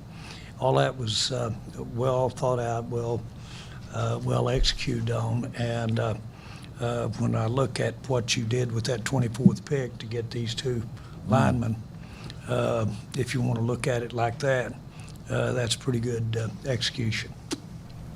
No doubt. Nick Harris, DallasCowboys.com. So looking at the package of Cooper Beebe and Tyler Guyton, how do you feel like those two guys can contribute to the offensive line? That can be for anybody. I mean, clearly, I think we've kind of hit it. It's obviously two very young, talented players. Both have starter ability, and I think like anything, I know for me personally, when you look at the season, the length of the season, the challenges we've had in the past, you got to pay attention to the number of starts, consecutive starts we've had as an offensive unit. I think we've clearly given us the depth that we need, and I think it'll be the most competitive offensive line room in my time here.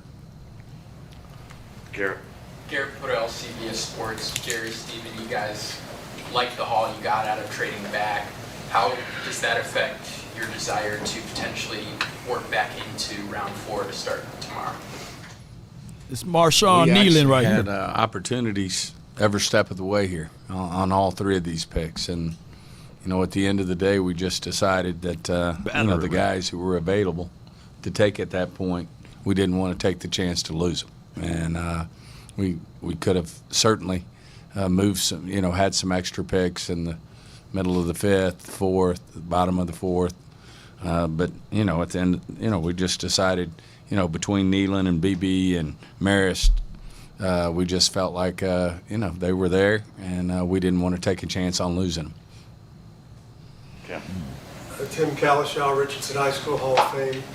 For Jerry and Stephen, when did you know you could make that trade with the Lions, and how different would this draft be had you not been able to do that, and you would have only made 3 picks at this point? I think we had 45 seconds on the clock. They were on – the best trade came on the clock. 45 seconds left for our pick. We were into our pick down to 45 seconds. Who was the guy? and had 4 trades working at that time. And, I mean, obviously it would have been different, Tim, because you don't have the 3rd-round pick that we got Cooper Beebe with. So, and you never know, but our feeling is, from communication around the league, that we probably don't see Cooper Beebe again if we don't get him where we got him. He's going in there somewhere pretty quickly. Michael Gelkin, Dallas Morning News. Will, can you elaborate on the DeMarcus Lawrence comp with Marshawn? And just when you watched him, what were the moments to you that reminded you of him? It's just, the thing that attracted us to D-Law back when he was coming out was the incredible effort that he played. Was that same effort that you see on Sundays now still after as many years as he played. That shows he loves the game. So that, that attracts you. That's something that you put in your Rolodex and you go, if I see that, I know what it looks like and what it can do. And so just watching him play, he's bouncing off of people, he's chasing screens down. All of those things are some of the things that D-Law did when he was at Boise State. And plus there's rush upside. There's the ability to play outside and, control the C gap and to rush inside. So there's a lot of things that you can count on because that motor is always going to be there. And along those lines, Mike, it's a big one for you.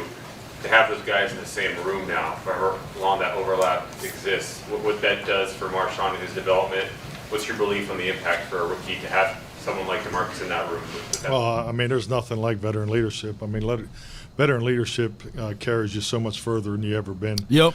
And I think that's really a really strong focal point for us. You have the rookie orientation here in 2 weeks, and really we spend a lot of time just making sure the rookies are ready to be acclimated to our environment and how we do things. But the day they walk in there with the veterans on that Monday, that's the biggest story that they'll walk through. And good stuff, right? The connection that they'll so have far with the locker room. But yes, definitely to have the the D laws and on the other side of it too. Just talking to Tyler, before the press conference this morning, the ability to be able to sit next to Zach Martin and Tyler Smith to ask those questions. So there's nothing like veteran leadership, and I think we got an incredible group that will lead the way there. David. Two questions. The first, Stephen, you're talking about you had a chance for a fourth or a fifth. Was there a sense after what the club was able to do last night?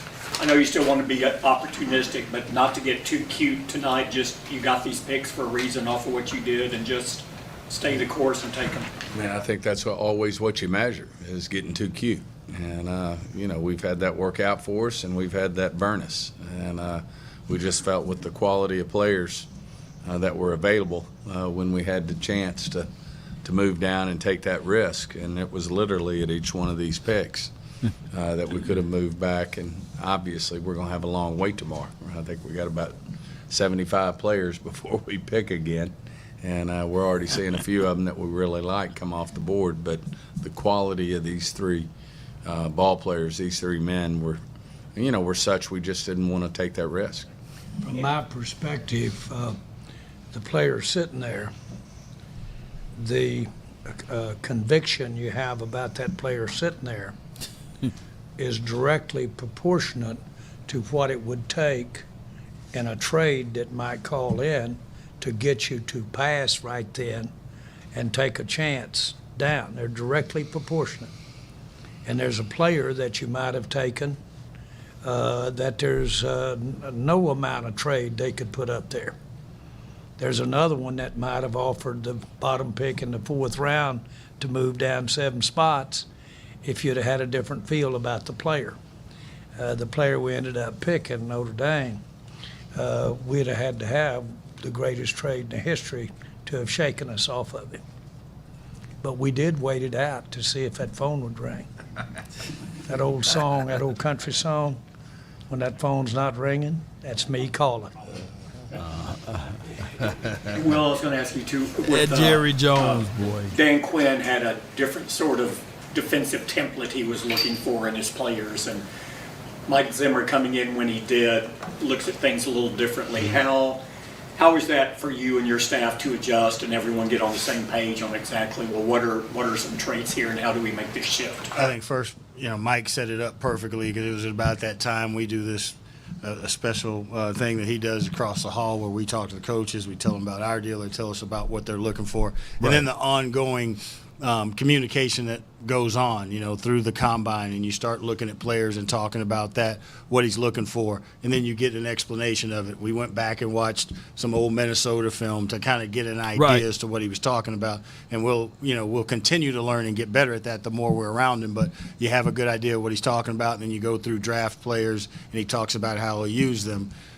Then that helps us because, our process in the draft is an ongoing process till the final day.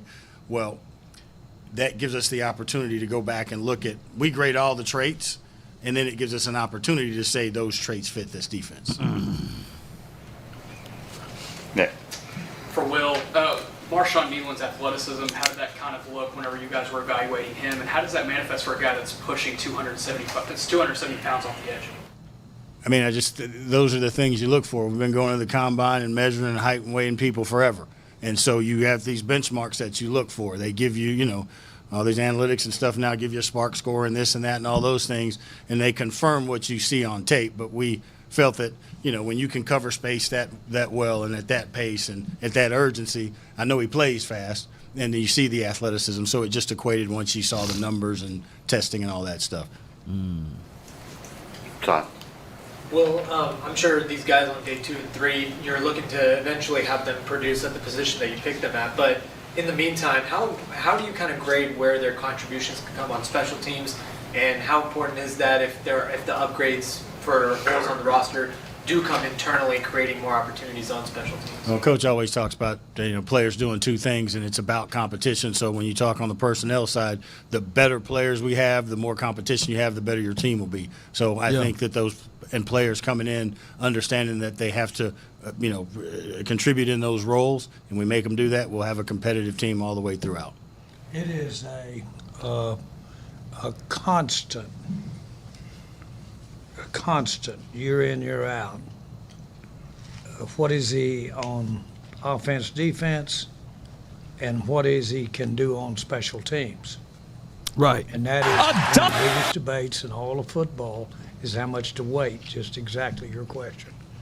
If he can help you on special teams, do you compromise a little over on defense? Yeah. I think you ought to go offense, defense, and have a coach good enough to make any of them special teams. Frankly. That's okay analogy. You can play offense, defense in the NFL and not be a great special teamer because that's about heart push. Mike, just with the new kickoff rule and everything, is that a new element that you kind of have to go back to, something that obviously for a few years has kind of gone away in terms of what players can do that role a little bit better? I mean, not really, because everything that will occur on kickoff coverage and kickoff return, those fundamentals and those techniques and those drills will carry from the ones that we have always done. So I think it's just more, frankly, I think the biggest, I don't want to say challenge, but the biggest competition is probably going to be more the personnel matchups and how teams choose to line up and utilize the personnel, because that will be differently because the long runnings, taken out. I'm sure you're all, in tune with the way it's going to be set up. So, yeah, but as far as how you train, there's not a whole lot new. It's going to be more the specifics of, the alignments and matchups. I think that's going to be a big part of that challenge. And obviously when you had 20% returns last year, and 80%, touchbacks, I think clearly, God, hoping dog, 60%, boy. It's probably going to go up to about 60-65% in the return game. So, I think it's going to be very exciting. Man, all the offensive players and defense players. Miami finna do some crazy things at running back, y'all. They the one got Jalen Wright. Like I had to pause, man. Miami finna be the Florida Relays over here, man. Shoot, that's finna be they got A-Chain, Mostert, and Jalen Wright. Miami finna do some crazy things, man. Jeez. How they allow that? Hey, like it was enough last year, like Rasheem and Mostert. Shh. What more do you want from me? I was just hoping that somehow, my guy Vacha Lombardi says this, teams are bad at drafting. And I wasn't even going to say it. I was just going to sit back, and I was just going to hope that all of a sudden, like, we hear like this right here, dog. This right here. I thought for sure we were going to hear something like the Dallas Cowboys have traded up in this particular draft in the 4th round so they can go get a Jalen Wright. Oh, my goodness, man. Miami, AFC is crazy. AFC crazy. But man, Miami, shoot. Y'all, watch what they gonna do, man. Watch what they gonna do this year. Ooh, they gonna be running that pill. They gonna be toting that pill, man. Cowboys Club TV says that just crushed me, man. Right was our guy. Yeah, for real, man. Sheesh. All right, let me see what they talking about. Let me see. I know this like watching paint dry. Listen to the Joneses. I'm just trying to get their mindset and everything. But man, Come on. Mike McDaniel. He was a cannot keep 4-5 getting guy, away with right? this. Jalen Wright. Oh, no, he was 4-3-8. 4-3-8. Yeah, that makes 4-3-8. sense. Bleeping Yeah. kidding. Can't help yourself there. Gosh darn it. How many running backs God do they darn need, it. Mike McDaniel? Hey, like me, You're God hoarding them darn all. it. You're hoarding the running Hoarding backs. is hoarders. Jalen Wright is going to be a star. The problem is now he's got A-Chain in that backfield. Ain't no problem. He's not even going to touch the ball enough. Like, you don't need him. Raheem Morse is about Miami, 35, stop though. it. Stop it. Raheem Morse like about Madden 35. Ultimate Team a little bit. Like they're just stacking up cards. They're just picking. They're just picking. I will say you saw this might be something that Tyreek this Hill. team identified in the middle of the season Raheem last year Mostert. whenever Mostert Jalen went down with Wright. injury, Achane went down with injury. Yeah. Here you go God with your darn logic. it. Let's go struggle get to stay another guy healthy. that can be productive and we don't miss a step in our offensive skill set, because you saw kind of the lull in that offense whenever those guys were injured, and that really hurt them later in the season against That's the fair. Chiefs when they were trying to develop in that ice bowl of a playoff. I will say there is a thought process that says, like, obviously we know sub 4.4 speed is rare, but there is a thought process that says if you have an offense built around speed like that, you can't sacrifice it anywhere. So all of your depth has to be built to the same speed, because if you need somebody to step in, you can't just adjust your offense to that. So if it's rare speed on the board, you got to take it to build out the rest of your depth. Here's Seattle from Germany, and then I'll talk about World Cup winner and Champions League winner, Karl-Heinz Riedle.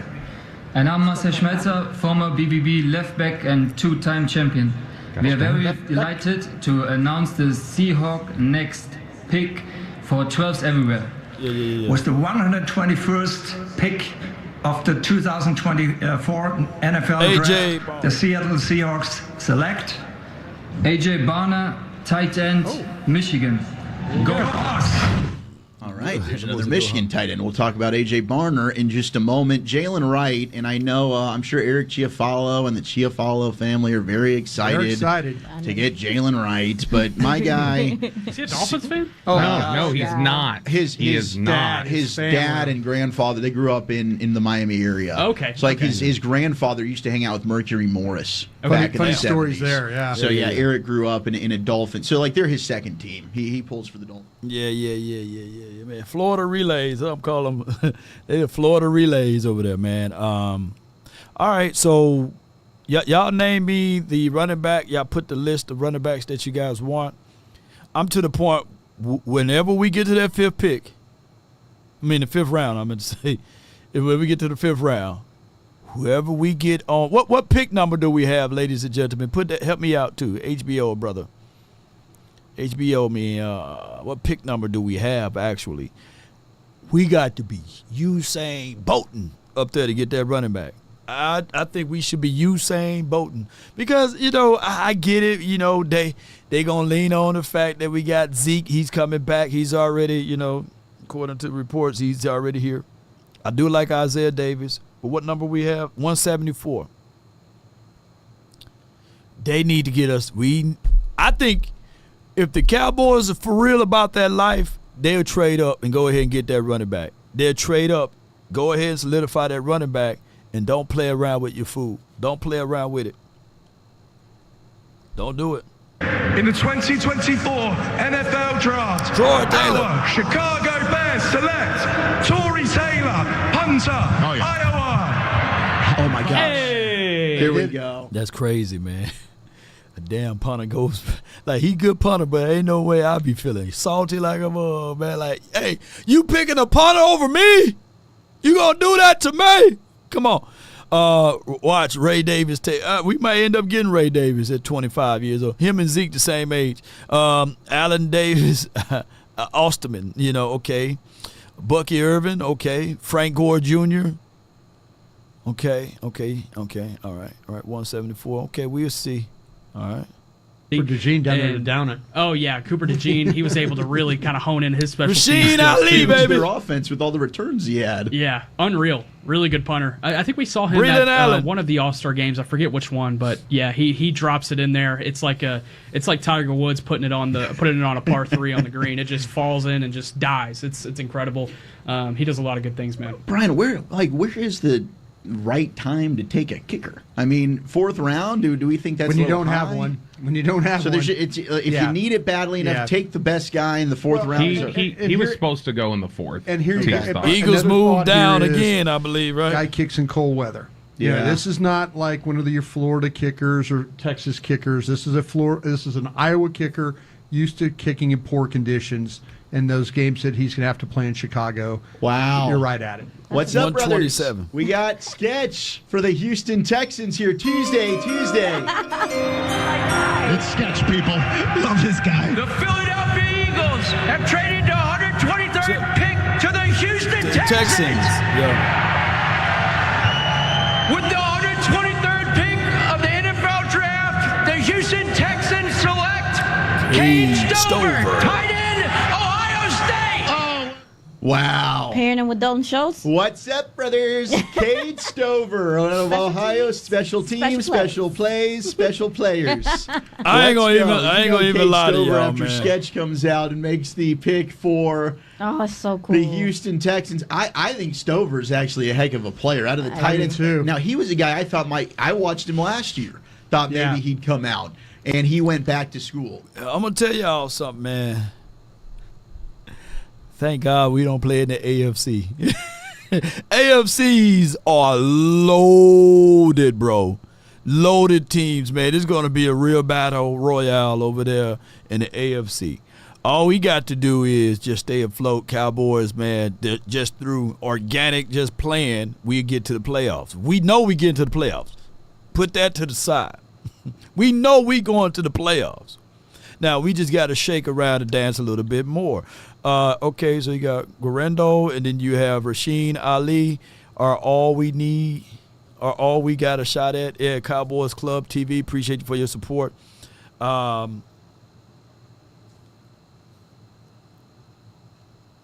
If Bucky Irvin, like Cowboys Club, if you can get Bucky, would you prefer him over those boys? What about is his name Blake Watson? He's still available. What about who else still available? Tip of my tongue. But I do like both of those boys. Rasheen Ali, he could be the dead last pick. I don't think you would have to run to the table at fifth though, in the fifth round though. Yeah.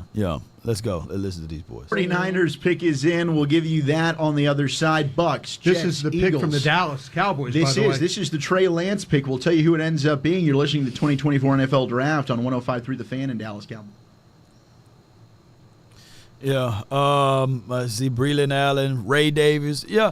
Like I know I've been giving Ray a hard time, but you know, he's the type of stout runner that you would like to see.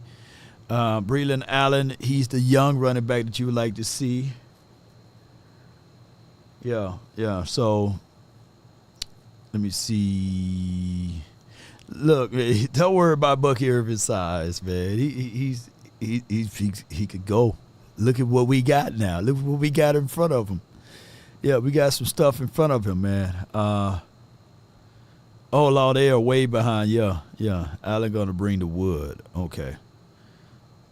Let Allen learn from Zeke. A birdie told me that they already training together. It's just that, hey, if Breland Allen come here, man, I know a lot of people have the reservation, but he just turned 20. He just turned 20. He's still a young guy.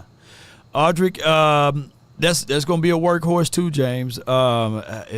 If he comes here too, you know, it would be, Royce Freeman, Snoop Connor, those big boys, it will be like, hey, dog, y'all was cool and all, y'all kicking it. But now we finna bring in some more and more competition because we got people that's younger and youth on their side, and then they can still learn from them, right? But we get it, you know, Snoop Connor and all of that, you know, we can say that, yeah.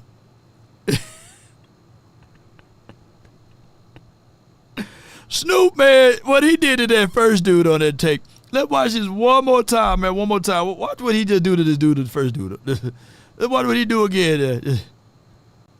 Watch what he do to him. That first guy, man. Hey, just quit playing football, guy. Let me watch it one more time. So Snoop, He's one of those big backs that a lot of people not talking about. And I get it, right? Right? I'm not saying that, hey, we good. We got running backs at the crib. We don't have to draft one. But watch this first dude one more time. Oh, my goodness, man. I'm throwing some hands, man. Hey.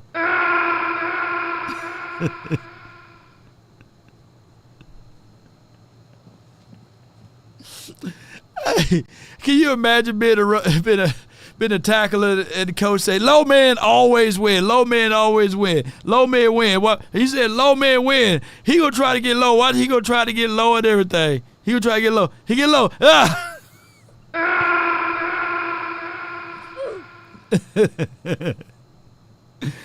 Oh my gosh, man. Oh my gosh, man. The coach told me low man win, but somehow I ain't low enough. That part I skipped out on the test, man. So, hey, I blame y'all. Did Bucky Irvin go to the Tampa? I blame y'all, man, if Bucky Irvin go.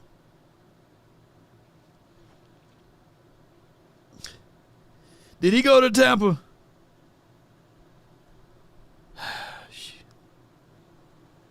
I'm going to stop talking about these dang old running backs, man. I'm jinxing y'all, man.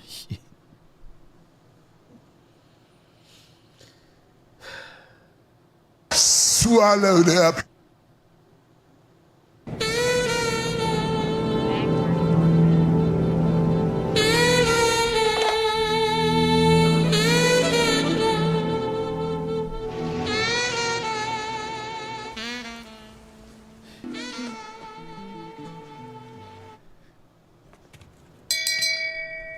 Shame.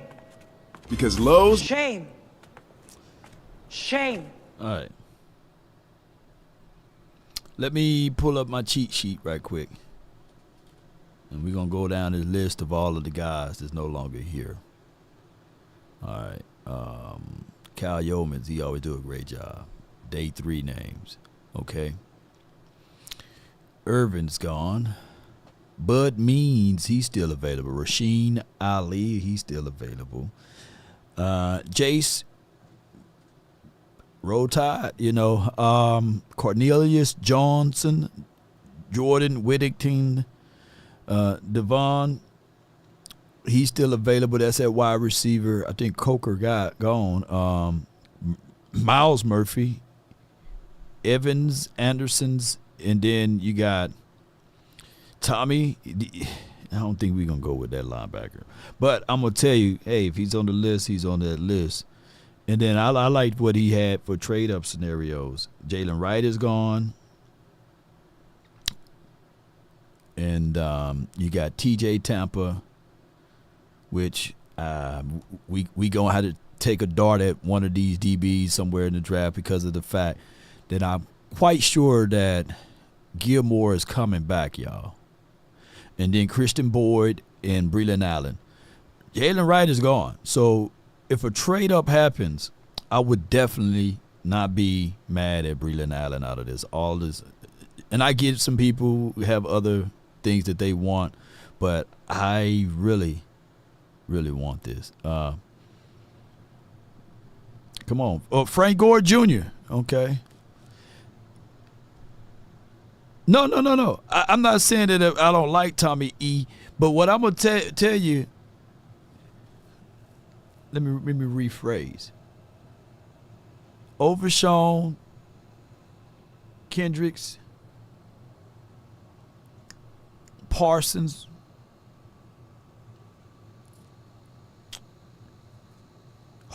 not Harper, what's his name from LSU? All of those boys are going to be better because Parsons is going to go back to playing linebacker. Snoop Conner don't look bad. Yeah, I feel you. What's the other guy's name from LSU? Tip of my tongue. Sure, I need some more coffee. And LeFou. Yeah, Overshawn. Clark. God dog it. Clark right now lifting weights. Clark is seeing all of this, and he's lifting weights. yeah, Clark right now is lifting weights, man. Shoot. So I think that right now I would prefer a new running back in the building, man. And I get it, we can show you all some Royce Freeman stuff and all of this stuff, but I just want us to get another running back in the building. And I get it. I know how the Joneses are thinking. I know them boys.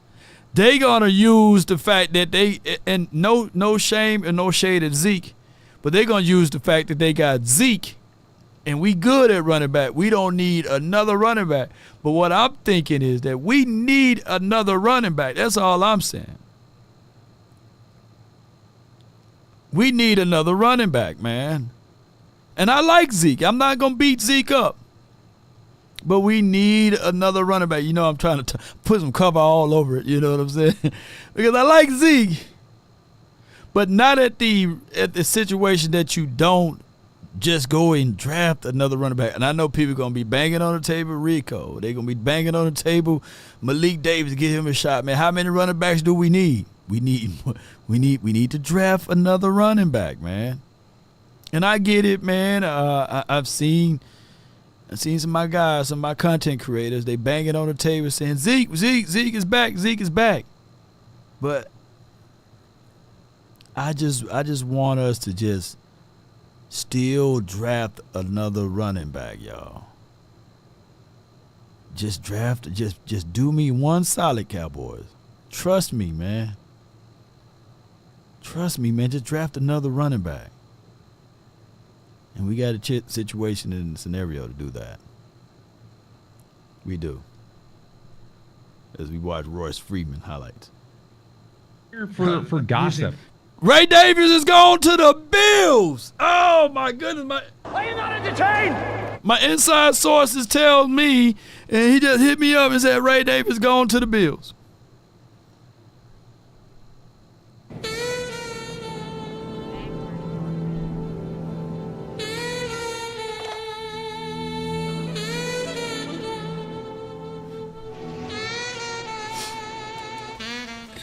Oh, man, Ray is gone, man.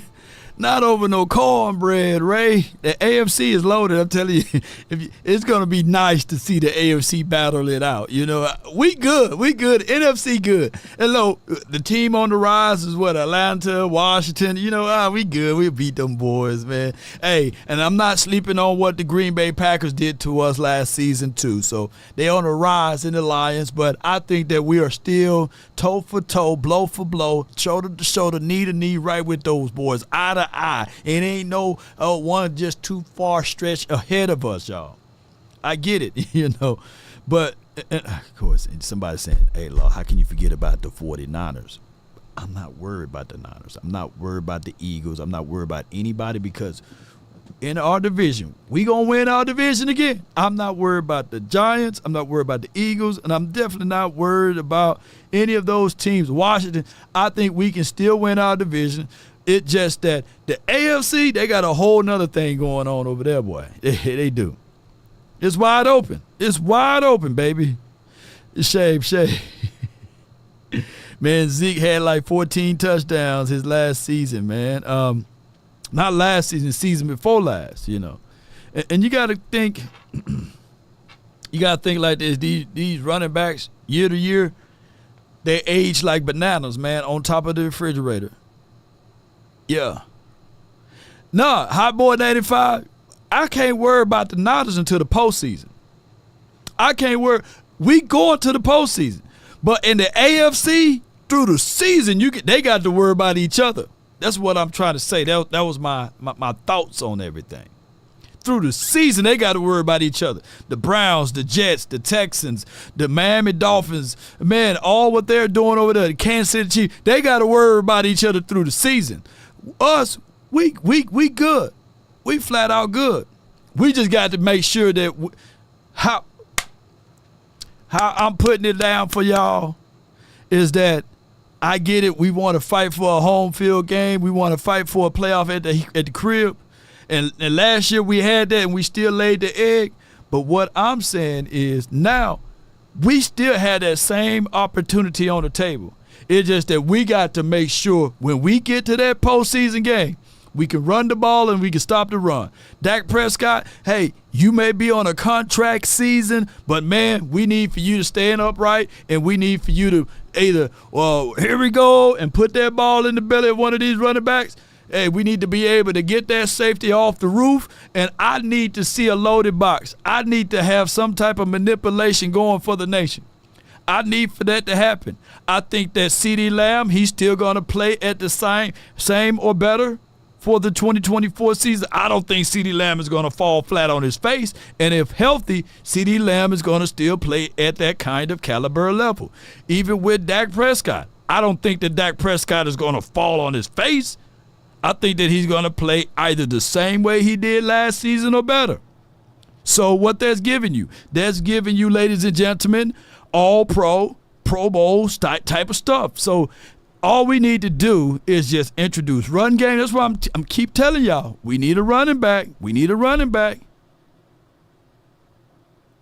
Eagles got Shipley. Let's see what they talk about.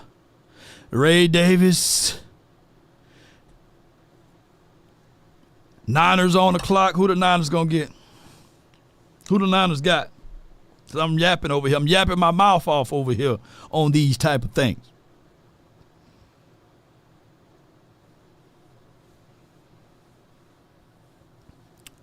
It says, Action Power says, Law, as of right now, rank the best rosters in the NFC East.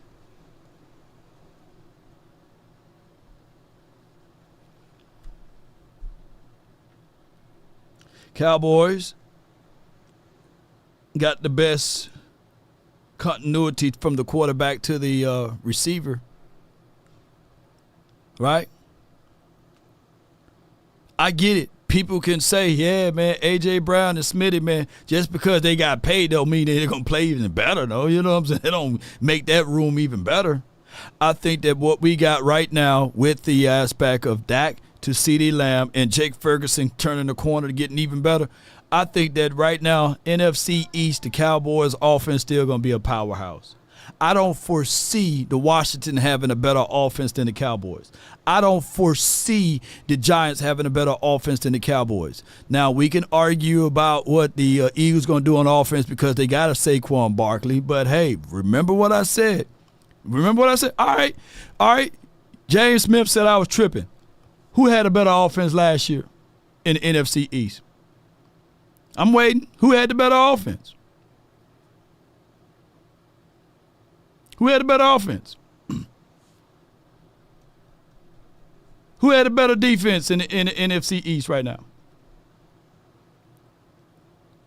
Who did we lose on defense? Like y'all are thinking that, oh, our defense all of a sudden is going to be 10,000 times bad because we missing Dorrance Armstrong and Dante Fowler. Come on, I'm waiting.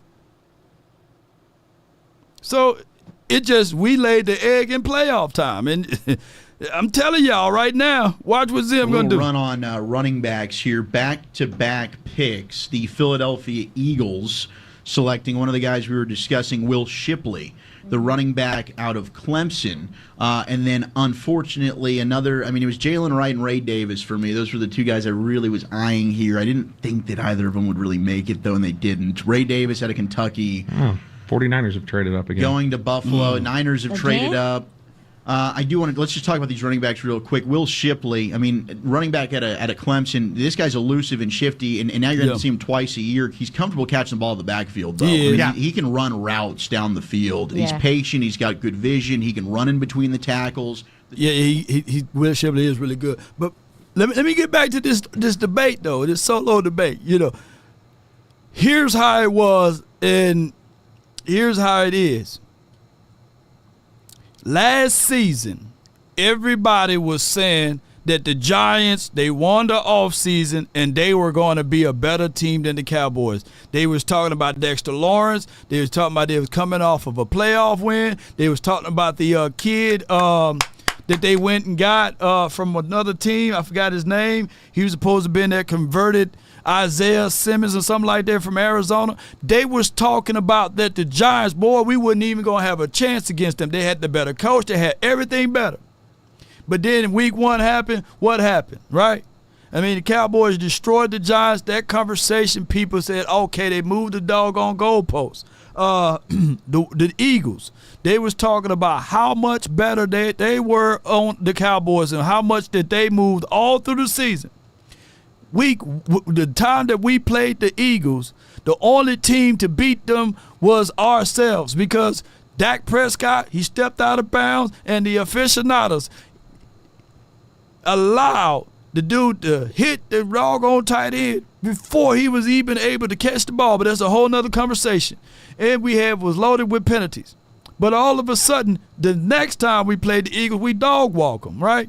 And the Washington team, everybody, mama, uncle, cousin was saying then that the Washington team, oh, here they go. Hey, they got all of these weapons. They got the Bama boys. They went and did this and that. They made a lot of moves. Remember Emmanuel and all of that? And then when we played them, see, this is what everybody do all off season.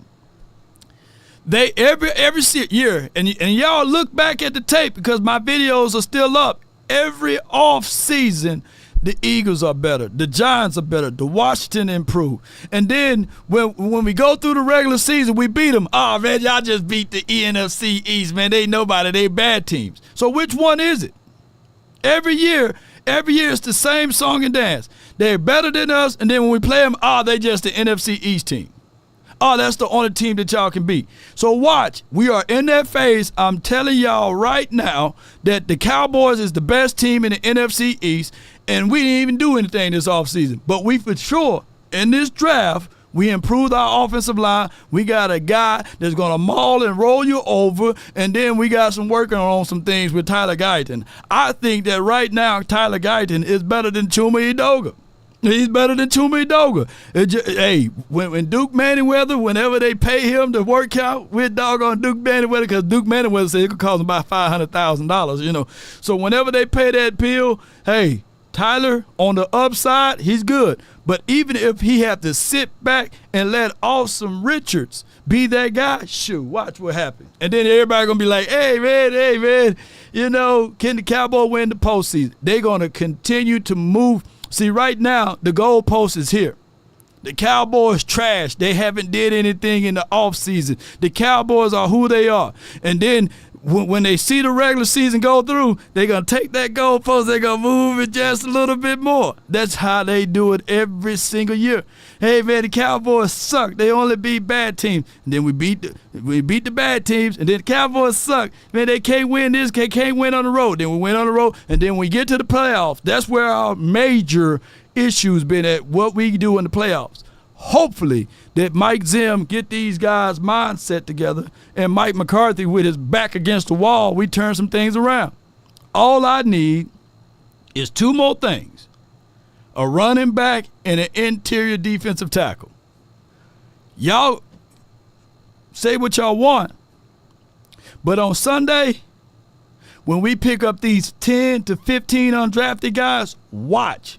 One of those undrafted guys that Willie McClay has been looking at is going to be better than any of those Eagles guys or any of those Washington guys or any of those Giant guys that y'all never heard of. He's going to come out of nowhere, and he may be the next Kevontae Turpin to go All-Pro. He may be the next doggone Terrence Steele that makes the team or what have you. Watch.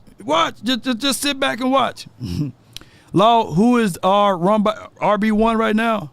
We don't know for right now. We don't have their RB1 right now. That's why I'm banging on the table saying that they need to get up here and go get somebody. That's why I'm saying that, you know. Hey, but if not, then it'll be Ezekiel Elliott just by name.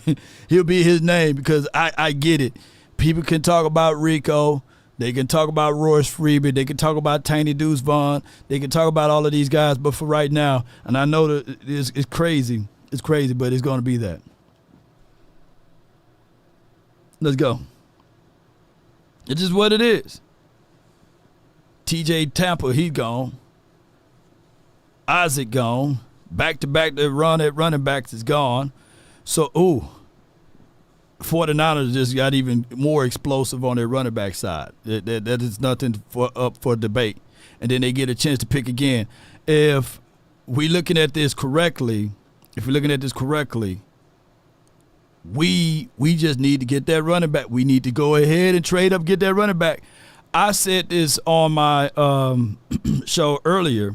Freddie J says he's sipping. Appreciate you, man. Appreciate you.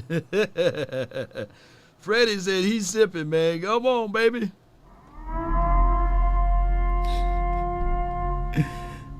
King Finesse says, hey, he hate Dallas. I know, man. Get in line. That line longer than Shaq feet, man, the people that hate Dallas,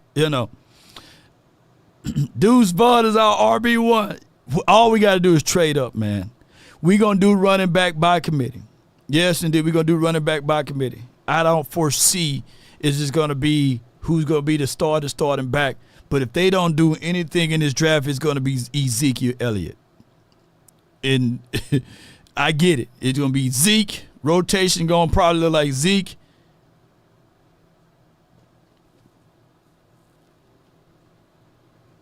Vaughn.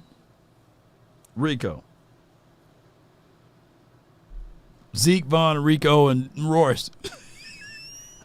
Hey, shit. Come on, please go get Breland Allen. I feel you, man. Yeah. We all banging on tape for that running back because they're getting razor blade thin.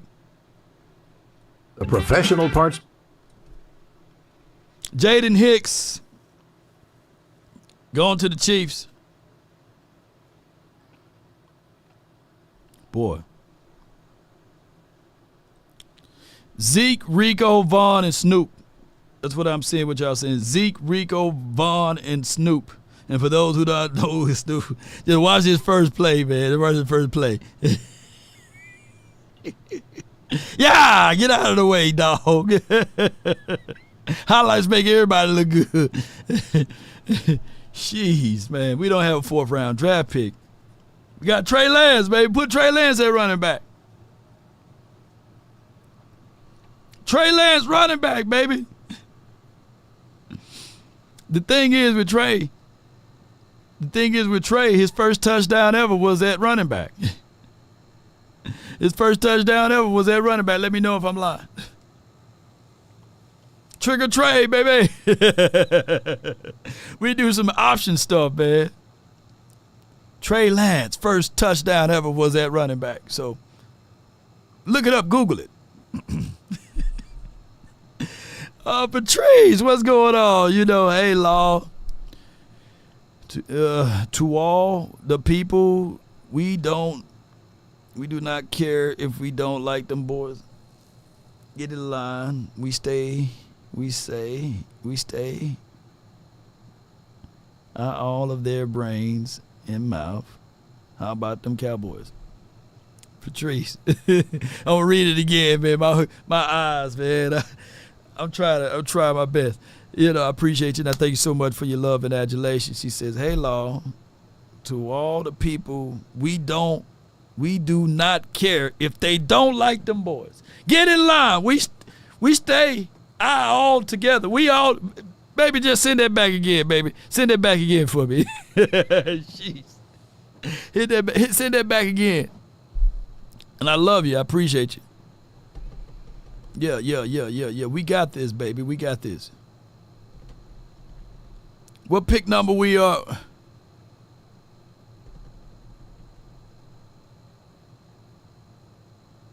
Yeah. Let's say we don't care about y'all haters and opinions. Are like hoes.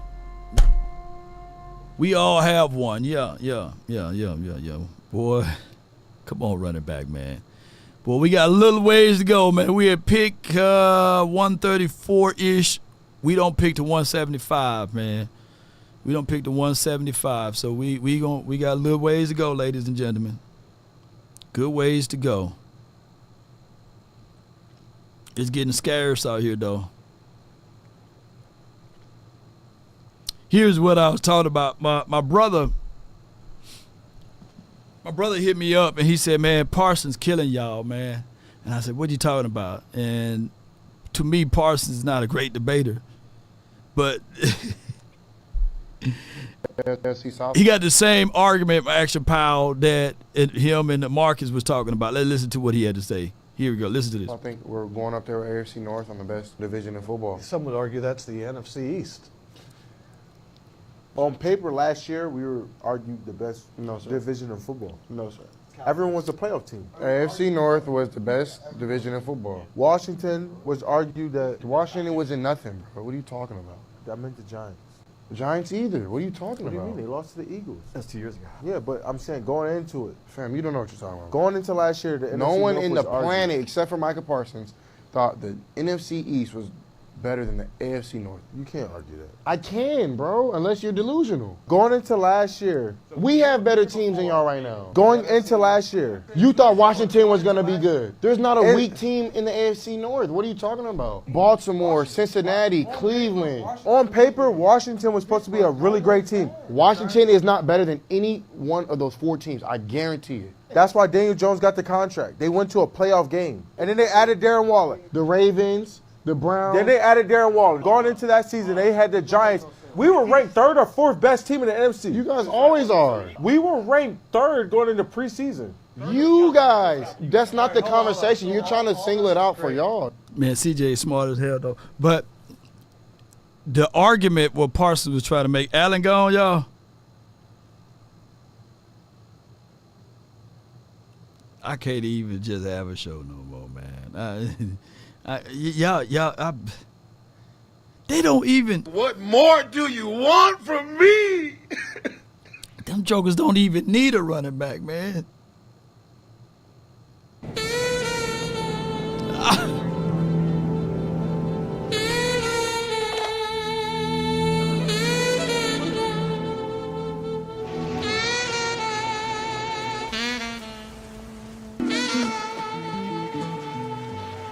Them jokers don't even need a running back, man.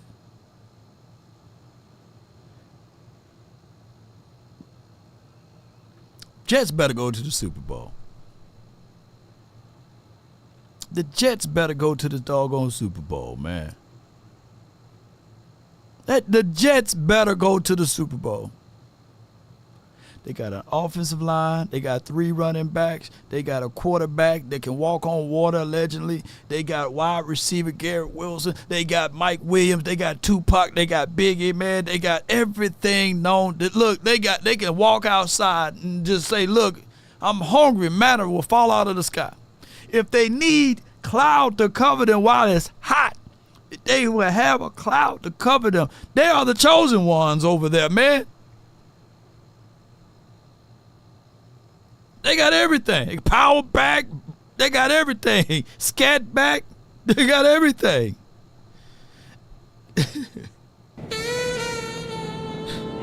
I'm not even talking about their defense yet.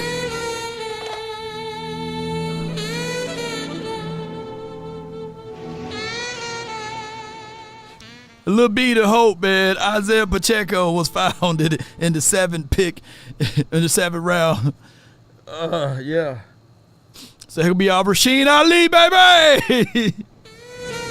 Rasheen, baby. Muhammad Ali ain't got nothing on Rasheen Ali. Come on.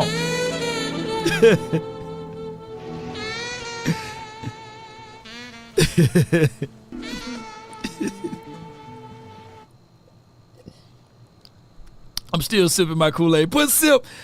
Dylan Johnson, baby. What? Dylan Johnson, baby. Yeah. I want me some glory hole. Hey, don't sleep on Dylan Johnson, though. Don't sleep on him. Good size, good runner in between the splits. Bounce it out to the outside. Keep feet always turning. Austin Esteman. Bowler, wide body. He can be your physical guy. He's not a blazer, but shoot, once he get downhill, you better watch out. Let's stop talking about running backs there. Let's start talking about safeties and stuff, man. Maybe they won't go. All right, the Niners pick is in. Let's see who they got. We all in, baby, but I ain't folding, man. I'm going to continue to fight, man. I want y'all to continue to fight with me. Come on, y'all, fight with me. Is Emmitt Smith's son out here? Isaiah Davis. Blake Watson out there. Shoot, y'all like him. Is he still available? Oh my gosh. All right, can we see our name at least on this sheet now? Jeez. Where our name at? Woo! Look at our name down here, baby. Here's our problem, though. Here's our problem. What we got to do is we can't. Jerry, hush. Stephen Jones, hush. Willie McClay, hush. Anybody that's Cowboys content creators outside of me, hush. Yeah, I'm just messing with y'all. Everybody need to hush, because here's the reason why. You got Eagles. They are all formidable foes, right? And they love to just jump right in front of us. And they probably did this on purpose with the compensatory picks, all right? And then you got Eagles again. That's 3 picks they got ahead of us. 4 picks they got ahead of us. So they going to pick 4 times in front of us. 4. So whatever area of need that we might say that we want, 9 times out of 10, he's going to be an Eagle. And we will see them.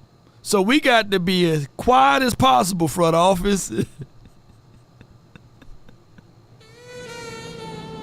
They got 4 picks in front of us, man. If the Cowboys are smart, if they are by far smart, and if they are intelligent, and if they are wise, whoever they ultimately want, they will make the Uncle Charles, where you at? Sacrifice. And just get one of those picks in front of the Eagles so that they can keep the competitive vibes going. You can't let the ops, the people that's inside of your division, draft 4 times in a row before you get a chance. 9 times out of 10, whoever you desire and whoever you want, they have a stronger chance of getting or selecting that person. So at this point, I know that it's probably be wise to you to stay put, but at this point, Cowboys, you just got to make sure that you either jump in front of these 4 picks or jump in between. You can't let all 4 of these picks go right in front of you inside your division. No, because I promise you this. Let me see. Washington's going to pick 2. So that's 5, 6. So that's 6 basically. No Giants. No Giants in between.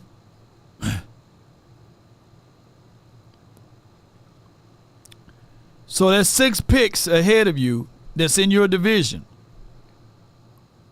That could be also a telltale of even the Giants. The Giants may move up. If the Giants move up, then my theory is right.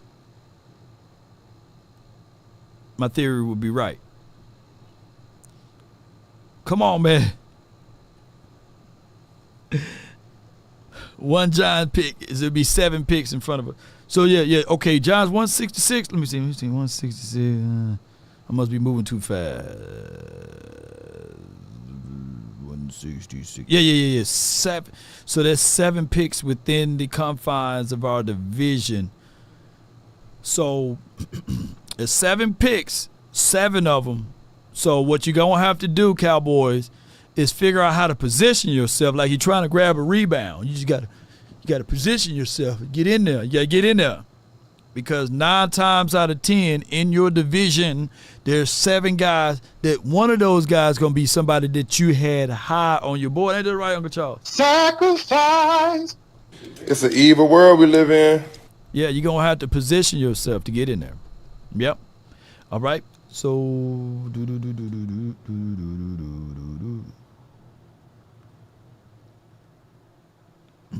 it's crazy, man. It's crazy, man.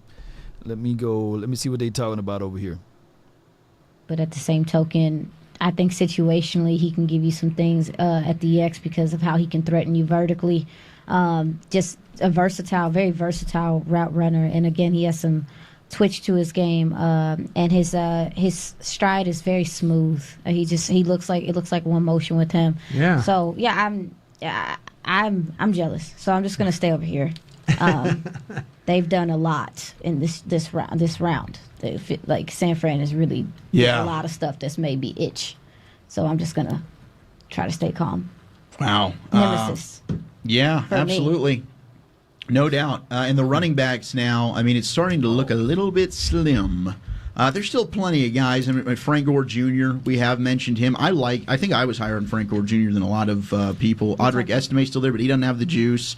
I don't really love Jawar Jordan. We talked about Tyrone Tracy. Tyrone Tracy is... Tracy's got What some you got? juice. Tracy might be the guy. What you got, I mean, Bobby? what is he? He was 4.48. But I mean, he's similar to Pollard in that Pollard was Pollard was a 4.51 guy, but he played a lot faster. He plays so much faster. This kid was a wide receiver at an Iowa, and you can watch him running routes and stuff like that. I mean, the way he catches the ball, the run after. Hey, Howie Roseman people are like this right now. Okay. Hey, you know, Howie people right now got the daggone notepad out. They like, okay, tell me more. Okay, you got 7 picks. Whoever they say, let's go. Oh my gosh, Right. We've got Pritchard. Nehemiah Pritchett, the cornerback from Auburn, now goes to the Seattle Seahawks as we've opened up the 5th round of the draft. We'll get you more on the 5th round. Is now the Cowboys pick. It's within shooting range here, huh? We're in the 5th round, pick 136 overall. We're getting closer. Y'all. You're listening to the 2024 NFL Draft on 105.3 The Fan and DallasCowboys.com. Solo. Yeah. Jeez. All right, so we got a long way. It's 1 o'clock, so it's what 2 o'clock y'all time. We ain't picking to about 3, 4 o'clock, man. Wait, then it's at the bottom end. The only thing is, I hate that I'm almost cuss. I hate that I'm right, man, because remember about a week or so ago, 2 weeks ago, or it was last week, and I was saying that whatever I don't want to happen is this run on running backs starts with our last pick in the 3rd round. But what I didn't foresee happening is that we trade back and we got that extra pick. So it's not as bad as it could be. It's not as bad as it could be because at least we had got an extra pick in the 3rd round. Can you imagine if we didn't move at all? Oh, my goodness. So the more y'all think about it, how do y'all value Trey Lance deal of us giving up that 4th round draft pick now? You know, and plus we paying $5.5 million for it.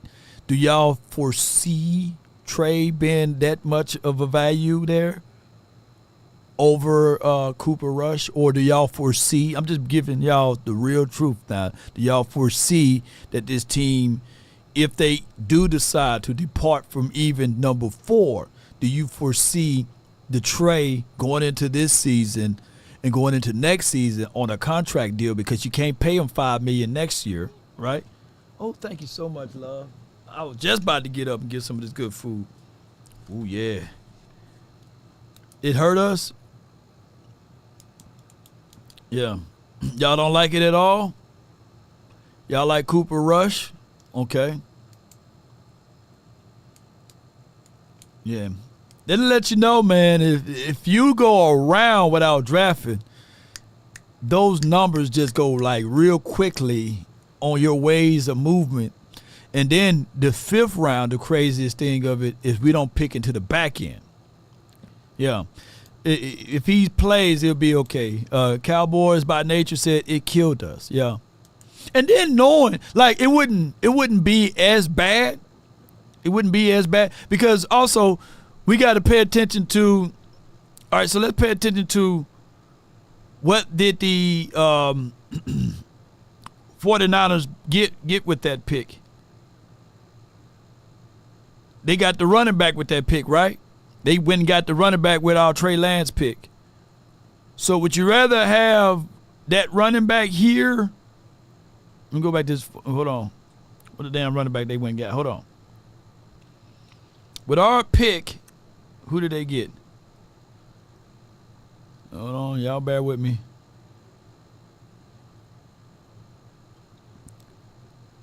Did they get Jacob Crowden? Or did they went and got the Isaac? So would you rather have Isaac Hayes? Or would you rather have Trey Lance, so and then, it's always crazy how things can work his way out. It's crazy it's crazy world. So I know hindsight is 20/20. I think that, I think teams were offering anywhere between a 6th or a 5th round draft pick. I think the cut wouldn't have hurt that bad if we gave them a 5th or a 6th round pick for Trey. But we'll see, though, man. We could be talking about, man, Trey Lance was a steal, man, if something happened that we move on from Dak and then Trey just be this unbelievable player, that would be great. But we'll find out, man. It's just like we got to wait for this canvas to be finished. Yeah. QBs, Miko says, hey, in actuality, QBs are worth more. QBs are worth more than the running back, So I just think that, man, the Cowboys in general need to just trade up and dance around. They can't just wait to the back end of the 5th round and hope that this guy can do something. Let me see what we got here. Howie Roseman News acquired a ton of future draft capital. So far, the Eagles add also Howie is thinking for 2025. So he got a 2025 3rd round draft pick, a 2025 4th round draft pick, and a 2025 5th round draft pick. So according to my guy Jordan Shorts, he's saying what Howie is doing is pretty much he like his roster now, and they building for the future for next year. Okay. Yeah. I hope they back on from commercial break. They back for commercial break. Bobby Belt, Nick Harris, the Super Bowl champ, Y'all Brian hold tight. Broaddus, and Aisha Morrison. Bobby, though, you're about to hit us with some knowledge bombs. It's just the names that I was good food. told.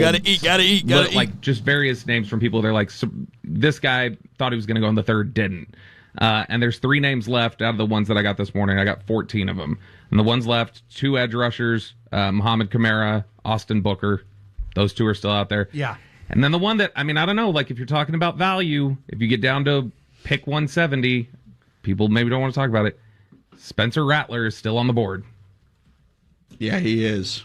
If it came down to Rattler or Pratt, if you're looking for a quarter, I would take Pratt myself. If those 2 were on the board. Yeah. I don't know if people, you guys, Bobby, you look like you would do it the No. I'm not a big Spencer Rattler fan, but I'm just saying that impressions of... I'm not going to lie. If somebody else takes him right now, I'm totally cool. That's just my personal evaluation. That's an interesting pick from Arizona edge Xavier Thomas out of Clemson.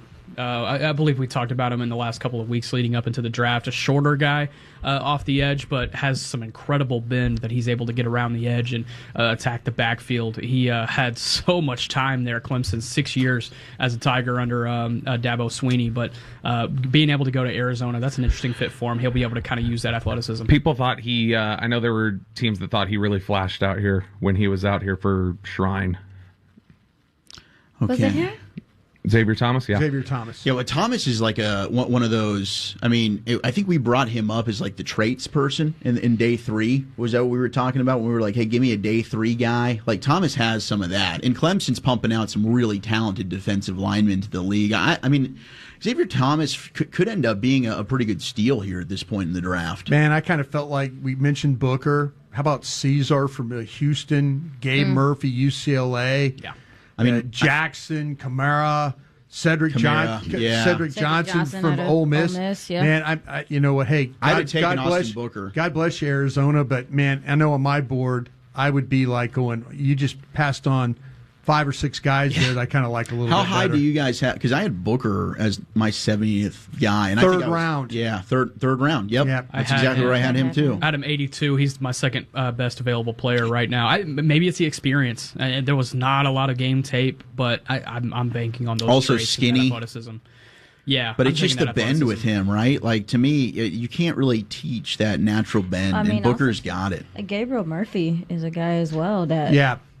I thought Gabriel Murphy's a really good player. Could have been a player in the 4th. Yeah, you could watch Latu on the other side and like, whoa, who's this guy? Yeah. Who's that guy? You have to, that's Gabriel Murphy over there though. So yeah, that's why I said like if you get to the Cowboys, there might be some stretch with this edge group.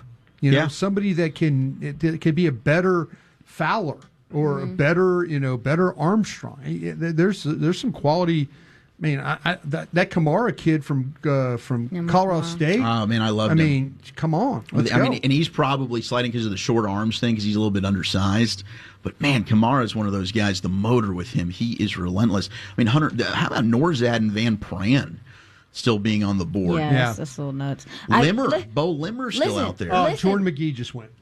Okay, Jordan McGee, linebacker out at Temple. Commanders. Goes to the Commanders. That is a Dan Quinn linebacker right there. Yeah, that makes some sense right there. Be able to keep him close to home. He's from Dover, Delaware, and went to Temple, which is not too far up the street there in Philly. He was a 30 visit guy, came in. Now, when I watched him on tape, he looked super narrow and more of like a coverage guy. But when I saw him in person, he actually had some thickness to him. And I wonder if that's something that Was he a quarterback, wide receiver? He was a quarterback back in high school. And you can see that in his instincts on the defensive side. On of a the good ball. old omelet. He's really able to use that. They use him in situational blitzing. He's able to attack the backfield. I think this is going to be a really fun fit there for the Washington Commanders. It's a really good fit for Dan Quinn as well. Also, when you're watching this film, look how big the numbers are on the back of Temple's jerseys. They really take up as much space as possible. Temple there. tough, baby. That's what they are. That's what what's his name? Homie now at Nebraska. The one who's Matt Rule. There we go. Yeah, Matt Rule. Yeah, of course, old Baylor Bean back there would know that. Yes. Oh yes, man. He did a great college job football there, coach. Homie at Nebraska. Homie at Nebraska. When's the last time we had a Nebraska? It's day 3. guard, What do you want from me, I Brian? think Christian Mahogany's still there. Mahogany is still there. I mean, Christian Mahogany has medical flags. Okay, Bo Because he tore Limmer. his ACL. That's probably it. How about Duplain? It's not from just Michigan the ACL State? for some teams, apparently. Matt Lee. There's still quite a few good interior offensive linemen on the board as well. And these linebackers, Jeremiah Trotter Jr. Yeah. Eichenberg. We've set an NFL record for consecutive picks without a quarterback at 129, NFL draft record. So I would have to think that has the floor right now for Spencer Rattler is the Raiders here at 148. I'm surprised the Rattler hasn't been taken either. I mean, even though I'm Shout not a out huge to you, Spencer the Rattler money. fan, but I Appreciate figured you, some the team money. would go ahead. The talent's there with him. Yeah, but it's just so hot and cold. Yeah, it is very inconsistent. It's like you, in like one game he's throwing for 480. The next day you're like thinking you get your backup quarterback warmed up. Perfect for Vegas. Yeah, just the chaos. Perfect. Yes. Embrace the chaos with this guy for sure. All right. We've got the Chargers on the clock here at 140. Mm-hmm. What have the Chargers? I'm trying to look and see who they've taken. They've done a lot. Yeah, I mean, I don't think anybody's got more picks than Washington right now. Washington's got it feels like they've been picking. Okay, here's the pick is in here for the Chargers. I'm trying to pull up that draft class as we speak. Okay, yes, they've gone with Alt, McConkey, Olsen, Tarheeb Still, the cornerback from Maryland, is who they took just a little bit ago, a couple of picks ago. I didn't know Still at all. Yeah. I wonder, they still haven't gone with a running back, and they need a running back, so they could be a team. I mean, we assumed Blake Corum would go there, and he didn't. They haven't grabbed one yet? The Rams got him. The other LA team got him. They got Gus Edwards and J.K. Dobbins, the hurt duo from Baltimore. They just made their way to the West Coast, but they still need a guy that they can rely on durability-wise. You would have to assume. Okay. Well, this is taking a while to get this pick in, but I would assume, I mean, if you're looking at the running backs right now, Estime, I mean, Audric Estime kind of seems like he could fit the mold of a Harbaugh type of back. That's fair. I mean, that's a dirty Toughness, yards, tough, between the tackles type of runner right there. That could make some sense. Kind of looking at mine as well. Anything else we got? Highest player left on y'all's boards? Me, it's Spencer Rattler, and then Austin Booker. It's Eichenberg for me, the linebacker from Ohio State. What y'all got? Van Pran. Van Pran for me. Yeah. I took Cam Hart. Ooh, no. Hart, corner out of Notre Dame. All right. Nope, I messed it up. DJ James is my highest left. Gotcha. Cam Hart, Notre Dame. I got Cam Hart if somebody's interested in talking about it. Yeah, go for it. Yeah. Let me think if I get down to my cornerbacks here. Good old Cam Hart. I felt like I looked at a million cornerbacks for some silly reason. There are a million of them. But I did them all. Come on, Brian. Cam Hart. He'll line up on both sides of the formation. He's got excellent length. He's 6'3", he's 202. Smooth, controlled back pedal. He'll come forward when he reads the play. Would like to see him drive on the ball a little better at times. Length helps him play the ball underneath. Not afraid to mix it up as a tackler. Was a captain for the Irish. He wears a shoulder harness on his left shoulder the majority of the season. That's something. What I miss. Food good. I had to go get seconds, man. So y'all bear with me. I need to feed the beard. You know what I mean? You got to feed the beard. So what I miss, man? Who's gone now? Who's gone? Let me see. Cam Hart gone. Jordan McGee. Oh, jeez. Okay, Xavier Thomas. Come on with it. All right. When running shoulder to shoulder with receivers, I felt like too often receivers were able to get even and separate from him. So that kind of a build up the speed type of player. Yeah, converted wide receiver there, Cam Hart. And that's why I think you see him do a good job. Like, he kind of understands the route running. Yeah, I think he makes you I think we got to see on the Senior Bowl, even so, is that if you have a whole bunch of wasted movement, if you're false stepping, he's going to make you pay. Right. And he's able to stay with people. So, yeah, and he's hard to, like I said that as well, he's hard to fool in route as well. So, also, too, we value a coordinator comes up and tackles, and he's not afraid to come up and tackle as well. But I did notice the shoulder thing, Brian. Yeah. So that is something to look into. He's a good-looking player, though. I mean, that's he is. 6'3", he looks the part. He he's certainly very confident. does. Yeah, very he's confident. very confident player. But yeah, that shoulder harness, I was kind of like, oh no, is my corner dealing with it? The Chargers took him? Yeah, Chargers got him. All right, now the Bills are on the clock here. The Bills have kind of had a good little draft too, right? Yeah. They have 4 picks in this round. Okay, so they can make a would lot of you say hay. that? Well, this time next year, the Cowboys might be doing the same thing.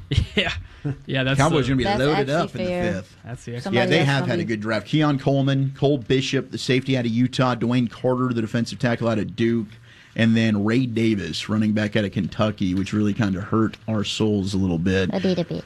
But here's their pick in the 5th round, 6th overall pick of the 5th round, 141 overall. You think they maybe look at another receiver? Because there's still some really good ones. I mean, Brendan Rice, Malik Washington is out there.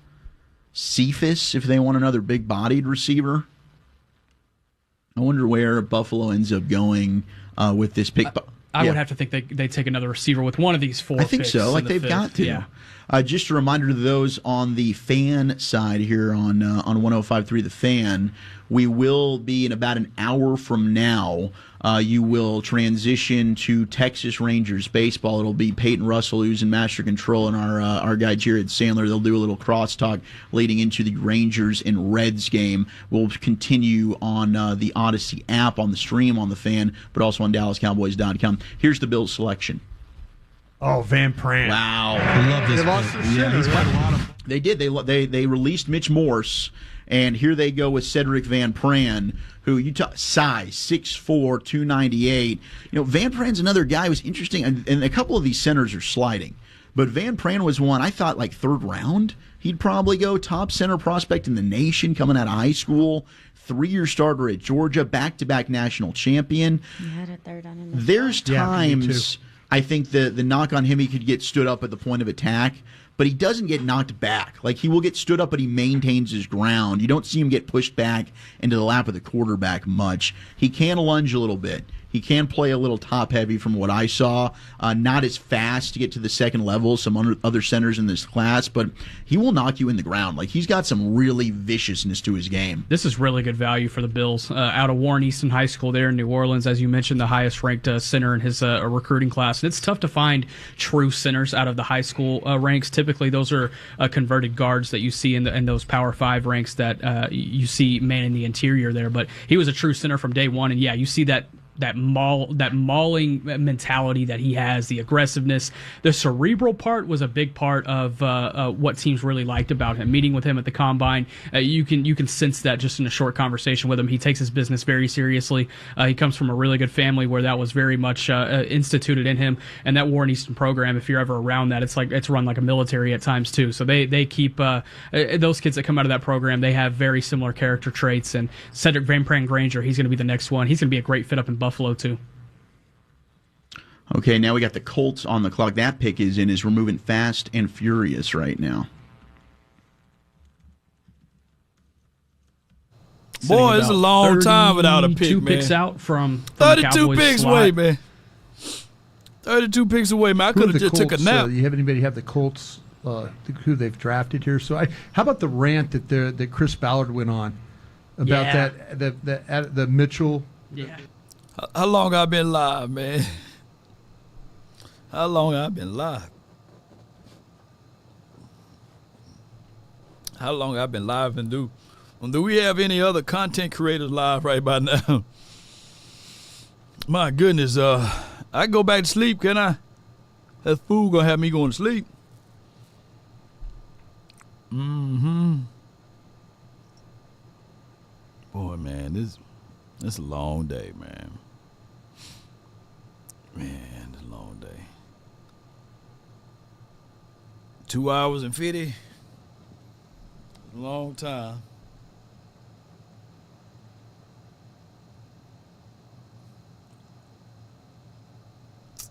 All right.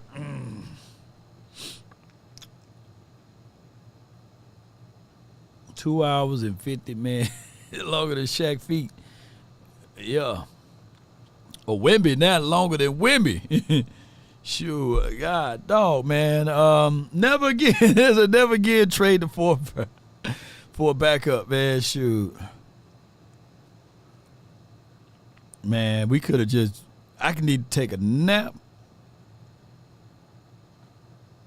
Lay down right quick and run a lap. Go check the mailbox, and come on back, man. God, dog, man. I'm trying to do this marathon shot. And before I knew about the medical. I do these every year, man. Is Boss Cowboys Sports and them open? Are they live right now? I know in the world. Are other content creators? Is Mark Holmes? I know he live. Is Mark Holmes live right now? 2024 NFL Draft. The Indianapolis Colts select Anthony Gold, wide receiver, Oregon State. There you go, Anthony Gold. There's some speed. Bobby, you were a big Anthony Gold guy, weren't you? I think Aisha was too. I mean, I liked Anthony Gold more than, I guess, everybody else did, because I remember right after I had seen him, I was like, man, he's really impressive. I knew that he was at Shrine. He's obviously a smaller guy, but I remember I talked to a couple different people, and I was like, hey, where do you think Anthony Gold goes? And there's a lot of people going like, I don't know, like 6 or 7. Hold on real quick, because like that landlord saying something. I mean, I think that you're talking about. Yeah, one thing, Tuck just put me on to him too, because he's Florida State, man. Yeah. He said before Keon Coleman got there, Johnny Wilson, it was his show. So he was kind of the number one guy before Keon came over there. So, he got some upside, it sound like. He said the offense ran through him. So real quick, let me run that by Star. So, because y'all can't hear each other. So everybody jumping me right now, and I'm okay with that. Like I'm getting my whooping about Johnny Wilson. So what he said was before Keon Coleman got there, Johnny Wilson was the go-to guy. But it's very refreshing to hear that you said. Can y'all hear him? That it was some games where he still took over, and that's exciting to hear because I didn't know all of this. It's exciting to hear that this guy was at one time the number one. So can y'all hear them? And my boy Tyrone Church. Yeah, one in the chat if y'all can hear him. Tyrone Church also echoed your point that Dak is a better touch thrower. I agree with that. I think he's better now. I think he's much better now. Yeah, I think he's better now. Yeah. And we haven't seen him. And I think with Johnny Wilson, like I said, one more time. Let me cut you off one more time, Star, just okay. real quick, because I want to get a panel. I want the panel to know what's going on. Okay. So, fellas, what's going on? I took some calls so I can give y'all a break. You know what I mean? So if y'all want to take a break, bro, that's cool, because we got a little while. You got a long while, y'all man. Cool, hang in here. You know what I'm saying? But we got a little while. My boy Keystone been thugging it out. Landlord thugging it out. I'm gonna tell y'all, it's hard to just sit in front of these cameras. You ain't lying, man. Boss preaching. I had to go eat. I had to go eat too. You know what I'm saying? Because it be hours. I'm good, man. Yeah, day 3 is hours. So y'all cool? Days, man. Because I got plenty of calls, bro. Y'all cool? Nah, we good. Nah, take them. I'm good right now.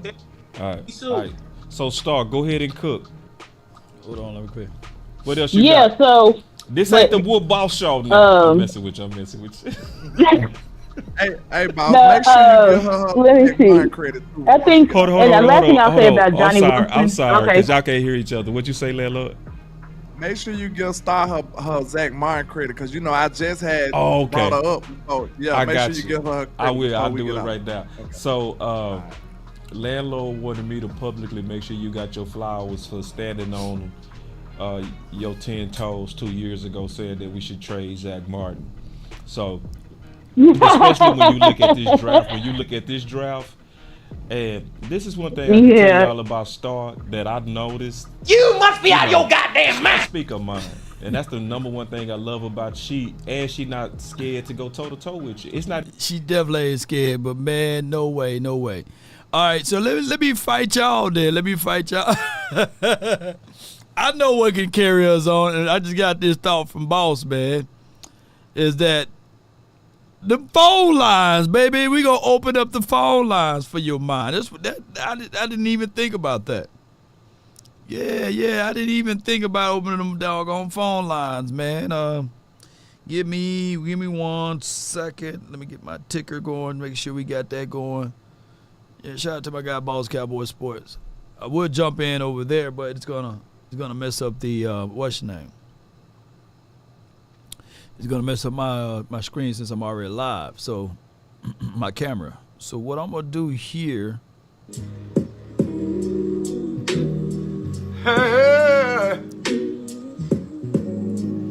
Ain't nobody calling me, texting me, paging me, asking me, are you still in ball?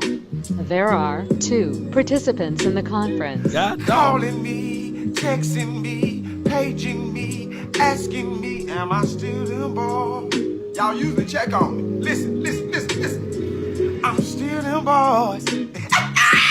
Woo, hey, I'm still in boys. Come on. Oh, I'm still them boys. I'm still Come them on, boys. baby. Still, Dak Prescott.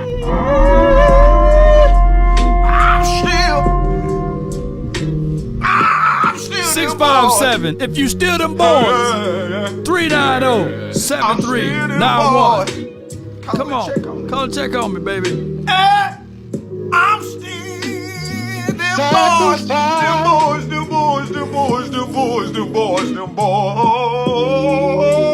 Come on, choir. I'm still them boys. What, he didn't know it? Now y'all don't want to call and check on the pastor. I'm still them Come on, choir. boys. Yeah. Yeah, I'm still them boys.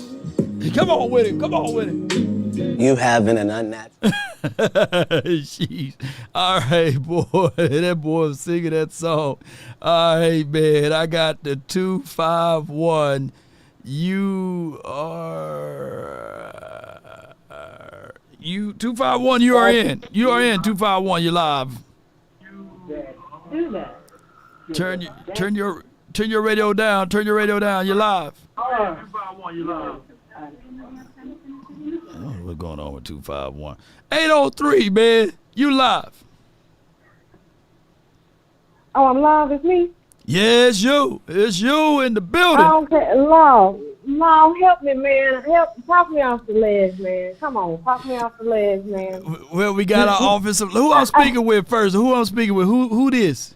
You speaking with Tiara. Tiara. Hold on. Let me save you in here all the way. You got your whole government name in here too. I ain't gonna say that. You know, people be at your Jerry be at your front door. All right, hold on. Oh God. All right. So Tiara, last year we had some holes on our offensive line. This year we got a Cooper Beebe who's dog nasty. He's a guy that's going to be to the left of him, Tyler Smith, and to the right of him, Zach Martin. So your interior, the guy that's going to touch the ball 100% of the time, is going to be really good and comfortable in his rookie year. So you got that. Now Tyler Guyton, I think that they're going to slowly bring him about. Yes, they are talking about him a day one starter, but ultimately he's going to have to compete for that spot. So I foresee him fighting for that role with Awesome Richards, and they still can go out there and get a veteran left tackle that's available. I think Bakhtiari, he's still available out there. So we good with that. And then we got 2 guys on defense. The Keelan kid, he graded second amongst all of the defensive edge guys. So, hey, once Mike Zim get his teeth and sink his hands and all of that stuff on him, he'll be okay. And then we don't have to no longer worry about Marquise Bell at 205 playing linebacker because we got a guy named LeFou with his hair hanging out of his helmet is going to be hitting folks. So we are a whole lot better than what we were in those positionings here. Okay, so am I crazy? Because I feel really good about this new rebuilt offensive line, and I feel like we can go get a running back off the street now with this offensive line. That's what you feeling about Zeke? Is that why you feeling like Zeke? He's a running back off the street.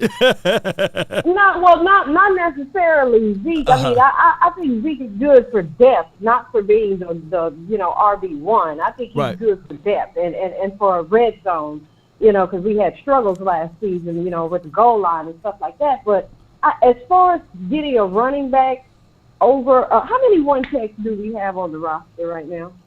None. Carlos, to me, he is a one-tech, but I don't quantify. I don't consider him as a one-tech right now. And Mozzie, I don't think that he's true one-tech right now.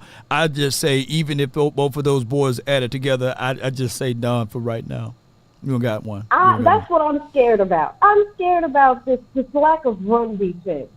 We haven't had a premium defensive tackle one-tech in 15 years. We haven't been able to stop the run in 15 years, man. It keeps coming back to bite us in the ass at the worst possible time. I'm tired of watching playoff games where our defense is giving up 200, 300 yards on the ground. Yeah. I'm sick of it. Right. And if we continue to turn a blind eye to this, it's so frustrating. We need a defensive tackle. We need a run-stopping defensive tackle. When teams commit to running the football versus the Dallas Cowboys, we are cooked. Buffalo, Miami, Detroit, Seattle, Green Bay. We can't stop the run. We watched our defense quit in a playoff game because they couldn't stop the run. Amen. And we're sitting here. I don't understand this. Why are we looking for our offense and our quarterback to be the solution to our lack of run defense? To me, that is so dumb. That is so stupid.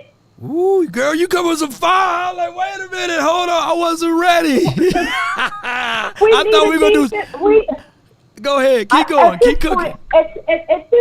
At this point, man, we just need to go on down to Home Depot or Lowe's and get a good old washer dryer set and put it right there in the middle of the defensive line. And maybe we can get some kind of force there, because at this point, I don't know what we're doing right now. I feel like this is something that we continue to turn a blind eye to, and then when it comes back to bite us in the ass, we're sitting here looking at our quarterback. We're looking at our quarterback like, hey, man, why you couldn't do nothing? Like, what is he supposed to do except try to win the game all by himself? Like, talk your talk. Yo, we need talk your talk. Keep going. Keep cooking. I'm gonna let you. No. Keep cooking. Go. You woke me up. I mean, what was the last interior defensive lineman that we had? Radcliffe? Was that the last dude? Was that for like 15 years ago? Jason Hatcher was the last guy to have double-digit sacks from the inside. So and I'm good. I feel like we continue to put bandages and Band-Aids over this lack of run defense. Oh, well, we leading in sacks and we leading in takeaways. Okay, so when those things don't happen, because it happens in games where you don't get sacks and you don't get takeaways because teams commit to running the football, then what? You can't fall back on the fundamentals of stopping the run because you were never able to do that in the first place. So now we getting cooked out here. Man, you know what? Here's the truth, Reddit. The last time we had an identifiable head like defensive coordinator that identifies with interior stuff was Coach Wade Phillips, right? And he wasn't even the head defensive coordinator. He was the head coach. So we kind of used that because if you look at we had Rob Ryan. From Rob Ryan, we had the old man that kept falling asleep. I forgot his name. And then we had my guy, what's his name at the tip of my tongue? Papa Rob Marinelli, who didn't bang on the table. He took whatever was given to him, and then from there we went. We went from there. We went to dude that was kind of like dated. I forgot his name. He was another Matt, what have you. Mike. No. Mike. What's his name? God dog. His first name is Mike Nolan. Mike Nolan, and then from Mike Nolan we had Dan Quinn. All of those boys never focused in on the interior. Monty Kiffin, Mike Nolan. Oh my God. So here's what I'm gonna say though. Tiara, this is what I'm gonna say though. At least we know that the core philosophy of Mike Zim, he loved bigger boys down inside. The problem is that we haven't drafted one, right? And we don't dance around in free agency. So my only hope would be 2 acquisitions. A trade situation after this draft if we don't draft an interior boy that can move stuff around, or just scoop up somebody that somebody's going to pretty much cut because they drafted their interior guy. That would be my only battle cry to see what we can do as far as the addressing the inside.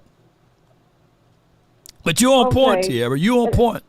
I feel like we also don't have no leadership on defense, man. And I know this is probably an unpopular opinion because I like Tank, but Tank's not a leader. Tank is not a leader, man. It seems like every time after a playoff game, this dude says the same crap. Well, it was a long season and we were tired. He says that after every playoff loss. This dude gets a neutral zone infraction in every single playoff game that he has ever played in.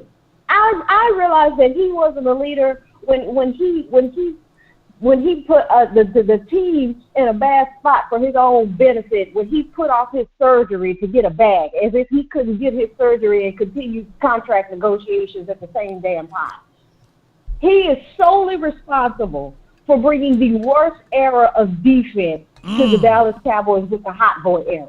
These stupid-ass chains that they wearing, everybody that was a part of that era. Remember Xavier Woods? Remember when he said, we don't go 100% on every play? He was part of that. Jalen Smith, who was so delusional in his play on the field, he told us to watch the film. He was part of that too. There's no leadership on defense. And I wish Micah would grow up. Micah kind of rubbed me the wrong way after that Green Bay playoff loss where he flipped out the back door and he couldn't face the media and the fans. They need to grow up, man. There's no leadership on defense. They talk the most trash. They hype themselves up. In week 2, they self-proclaim themselves as the best defense in the league, and then they couldn't stop Miami from kicking a game-winning field goal. After your offense and your quarterback walked off the field with the lead, they did their job. They couldn't stop a team from kicking a field goal. They got ran down by Seattle. They got ran down by Buffalo. They got ran down by Detroit. Green Bay. Like, where is the accountability for the defense? I feel like we keep relying on the offense to be better and the quarterback to be better, and we're just giving a pass to the defense. And they're the ones that are talking the most trash. They're the ones that's responding to everybody on social media. Shut your ass up, man. I love the energy. Keep calling in some more. Oh, you killed it. Hey, do you have like a content creation page or something? Where can we find and follow you? Because you're on fire over here. No, I'm in the chat. I'm just a fan in the chat. Okay, if you see me in the chat, that's me. That's you. Oh, just a fan. That's your name on there? Yeah, okay, that's me. Keep doing your job. You killed it. You woke me up, and hey, I'm gonna be looking for that interior defensive tackle, a trash can full of dirt, or I'm gonna go down there to what you said, Walmart, Home Depot, Sam Club, and give me that washer set. Yeah. The dryer, you can move that around easily. It's that washer that we need. Yeah. Appreciate you. Thank you so much for tuning in, Tiara. Thank you. Yeah, it's a good call. Thank you, Law. Oh, you welcome. Oh, my goodness. I wasn't ready. I wasn't ready for the first caller to come. Now, all of y'all got to match that energy, man. Y'all, look what she done did. Look what she done did, man. Y'all got to match that energy. And also, y'all keep me afloat since we got these phone calls going. Ostrich Estiming is gone. Tommy is gone, you know. Tommy E is gone. So it's getting razor blade thin on who we going to go get, ladies and gentlemen. Y'all keep me afloat of what's happening, too, since we got these phone lines rolling. But, man, it's that first caller, man, you're going to have to stand tall, 100. You're going to have to stand tall with it, man. You're live from the 201, 100 grand, man. What's good with you, man? How about those Yankees, baby? Let's go. Come on, man. I'm going to keep it going. Hey, come on now, dog. You know what I'm saying? Come on, man. You know what I'm saying? Y'all looking shaky over there, man. Sub 500. What's going on, bro? Hey, man. Same thing happened to my Lakers, man. Something happened to my Lakers, man. Yeah.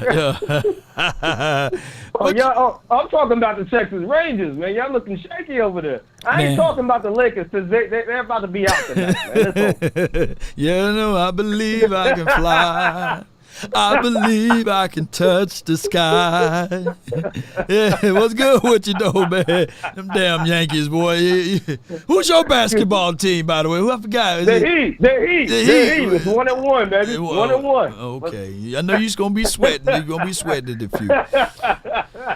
All right, man. So what we got, man? What we got for the day, man? What we doing? What we doing here? Listen, I'm going to be honest with you. Just when I think I'm out, they pull me back in. Yeah. That offensive line. Yeah. That's what we've been long. Yeah. We haven't had that since 2016. Yeah. An offensive line that'll move boys out the way. Yeah. What do you think made Dak great? What do you think made Romo great? An offensive line that'll move boys out the way. I'm not so good. Now, if we could just get a running back that can run 4-3 behind that offensive line. Yeah. Keep going, boy. I never thought I'd get you to sip that Kool-Aid again, bro. We got. I understand, Zeke. We got our hammers that can hammer, and plus, again, that offensive line moving boys out the way. So we really don't need a hammer like that when you running behind that big center. Zeke could crawl into the end zone for a touchdown when we at the 1 yard line. Ain't no more. We at the 1 yard line, 5 yard line, and we can't get it in. Oh, those days is over. Yeah, so you happy. That was the key with our offense last year. Oh, we're tearing up between the 20s. We just had a problem when we got to the 5, when we got to the 10. We couldn't do nothing. Those days is over. Those days is over. Even if you put Snoop Little behind down there, that's a touchdown. And Snoop got a little bit of speed. And that's his boy.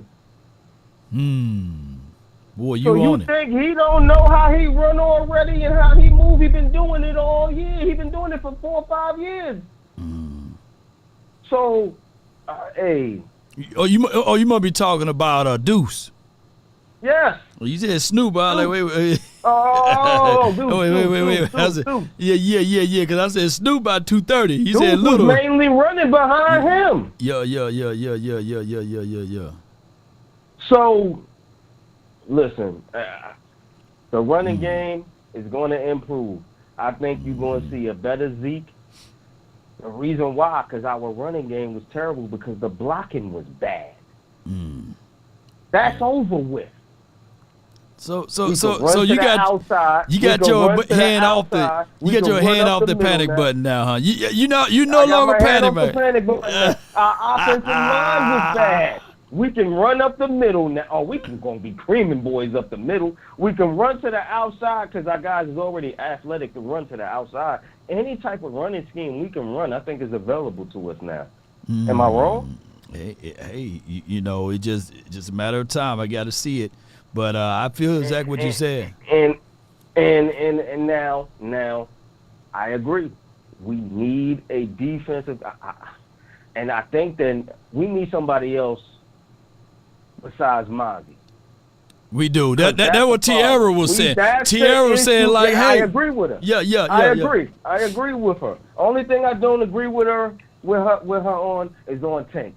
Dealing with the Joneses, you got to do what you got to do to get your money. Because if you don't, they're not going to pay you. So you got to do what you got to do to get your money. So I don't blame Tank on that. You got to do what you got to do to get your money.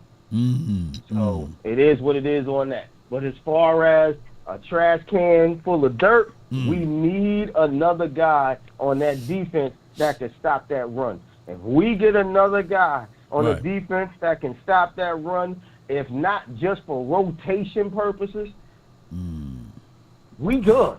We good. We good. If I think we going either, if we don't get it out of this draft, I think we gonna pull the trigger on a trade. I think so. I just feel it. I feel it. Because ain't no way they can't sell it no other way. Yeah, you can't sell it any other way. You can't. And Mozzie's still a rookie, and yes, Mozzie is going to go back to doing what he was doing in college, which is very exciting. So we're going to see a different Mozzie. We're going to. We need Mozzie. We don't need you to get sacked. Just stand in the middle and clog up that lane. That's all we need you to do. Not at 290 though. He gonna have to get back to 350. No, they said he was gaining weight. They said he was gaining weight. So that's what I'm saying. They said he was gaining weight. So that's what I'm talking about. Go back to doing what you're doing and clog up that lane. We need another guy for depth purposes, and I think we'll be straight. Now, so that's in law, being that the wipeout is on running back, I think if a running back was there, they would take it, but we really not in dire need because we went and got Zeke.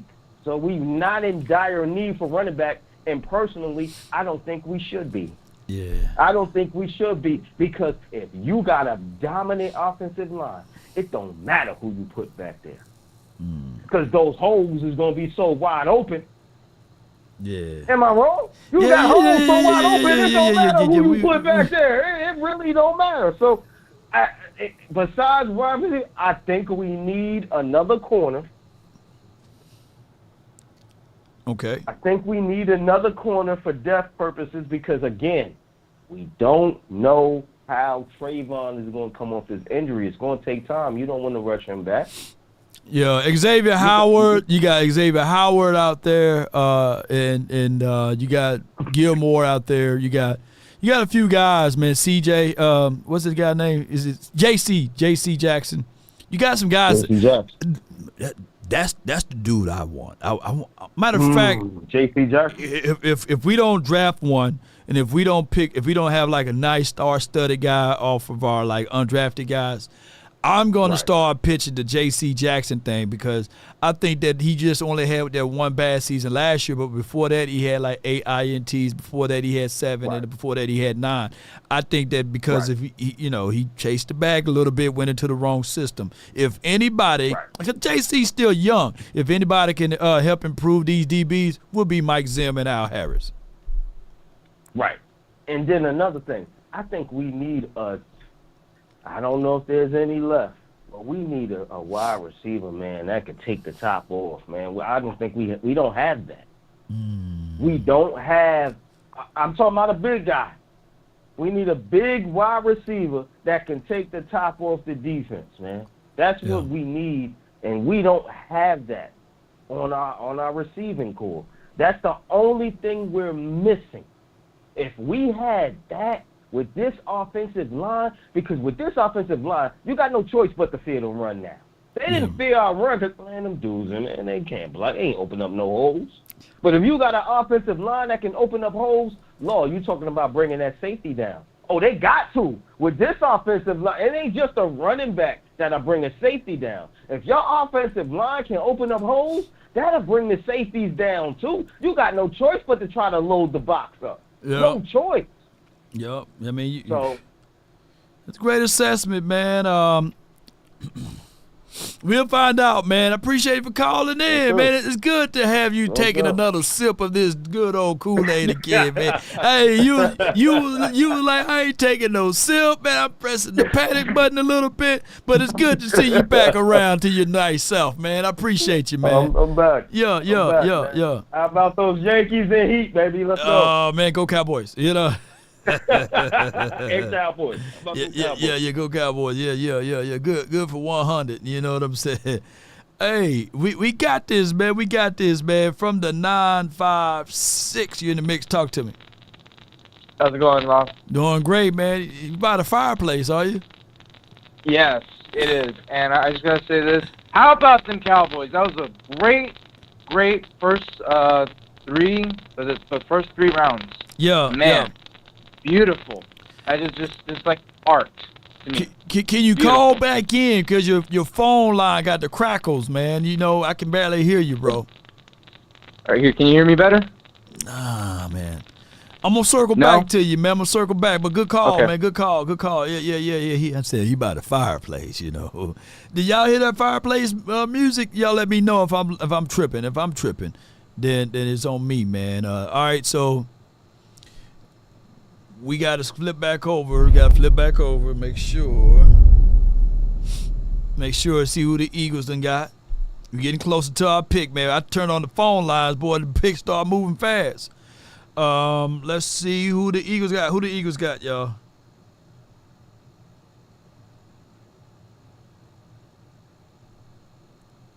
Breaking news. Eagles. Okay. Zeke agent just spoke, and he said that he feels as if though Zeke should be the number one. He's good enough to be the number 1 running back. Let me let this another caller on. All right, quick. All right, we got from 513. You're live on the Nation. Talk to me. Hey, what's good, boss? Marcus. Marcus, what's good with you, man? Cincinnati, man, what's good with you, bro? Hey, what's good, man? Speaking of Cincinnati, man, I'm not gonna lie. My hometown team over here, Cincinnati, they did pretty well in the draft as well. Got a lot of players that we could have definitely used. But Cowboys, man, I got to say I'm pretty happy overall with the picks that we've made so far. You know, we really just patched up our whole entire offensive line issue. Mm-hmm. So now we don't have to focus on offensive line. We got some good young strength on that line. And now I think this is an underrated pick. The Neeland pick. Oh, they went. Hold on. They went with Anais Smith, the Aggie running back for the Eagles. They went with another running back. They got reservations in their running back room. Yeah, the Eagles went with a running back from Aggie. They got Ias Smith. Yeah. Oh man. Okay, so I was actually looking at him. Break him down. So he's one of those full-on gadget players. So he's like a Devin Hester in between running back / receiver. So that's another gadget weapon that they add to that offense now. That's weird though, how they got all of those pieces like that. I wonder what Kellen Moore is trying to do. Because you got Hurts, you got Barkley, you got Will, you got him. You got somebody You know else how the Eagles are, though. They always stack up all these players, and then they end up being the Eagles. Yeah, true. Right. Probably you only have one running back on the backfield, touching the ball, and they got 3-4 of them. So Hurts and Saquon. And let's be honest. They still have Hurts as quarterback, and Saquon has never really had a big game against us in his career, really. Never. Yeah. Never. Yeah. Yeah, I think we still got him. We still got him. Yeah. But yeah, man, Neeland though, I feel like Neeland is such an underrated pick. For those of you that haven't watched tape on him yet, just go on YouTube and type in Neeland highlights and just check him out. He is definitely what we need on the edge when it comes to setting the edge against the run. Mm-hmm. So then we don't have Micah sitting on the edge at 235, getting bulldozed and getting ran at by 300-pound linemen. Yeah. And then we have a true edge setter there at the edge on the opposite side of D-Law. That then frees up Micah to be a linebacker. We need a linebacker. That gives you someone that can play linebacker more. And on top of that, we drafted a true inside middle linebacker out of Notre Dame who has the IQ, the mentality, the leadership skills, the traits to want to listen and learn. I think he's going to develop and be something special in that middle linebacker space when Kendricks is set and done here in a year or two. and he gets to learn under Kendricks, who's a very skilled Pro Bowl caliber linebacker. Mm-hmm. We have Micah on one side. We have Overshone and Clark rotating on the other side. Mm-hmm. I think we're in pretty good shape, guys. I mean, we definitely need another nose tackle, but keep in mind, we still have the second wave of free agency. There's going to be veterans getting cut due to the draft. There's still time, and we still are in pretty good shape when you really look at our roster now. Offensive line is completely shored up. We need a running back. We need a defensive tackle. Other than that, everything else is depth, for real. Yeah, you get the depth parts of it, man. That's a half of the battle, man. You want to get the depths going. And a lot of people were saying, well, you know, he's going to be a special teams guy because, you know, will the Notre Dame linebacker be a starter? No. You know, you're looking at a situation where we still going to play a lot of nickel. That's just the NFL. And you're going to have, I think, if my mind serving me correct, is that Mike Zim is going to make Parsons play his position. He's not going to, you know, ask him. He's going to make him, you know. And he's still on third downs. He may get Parsons back on the edge and shooting through gaps and stuff. So now you foresee a Parsons and Eric Kendricks. And then on another wave, of course, when they go to their base set, Parsons, Kendricks, and Overshone, right? And then you throw in the Notre Dame. How you say his name? The Notre Dame linebacker. I have no idea. LaFouf. They're gonna be looking like twins, him and Kendricks out there. It's gonna be nice seeing both of them. That's what I was just thinking, man. They got the same shape, same hairstyle. It's gonna be dope seeing that on a Cowboys uniform. I used to see Troy Polamalu, however you say that name, out there doing it, and then my brother, he had a Talano, I think that's how you say his name, doing some crazy good things, and I was like, man, we need one of them. And when we got one of them, it was a wide receiver, and he just didn't do the same. Fihoko. So the wide receiver Fihoko. You see Vinny Fihoko playing a little bit more this year? Junior, yeah. Now I can see Junior Fihoko being a guy that could turn some people ahead for the right reasons here. And here's why I'm saying this, because when you look at his tape and you look at his scouting report, you see that, hey, he's a bull in the china shop, right? He got good hands. He got good bursts and accelerations. I think he led his conference in tackles for loss, you know.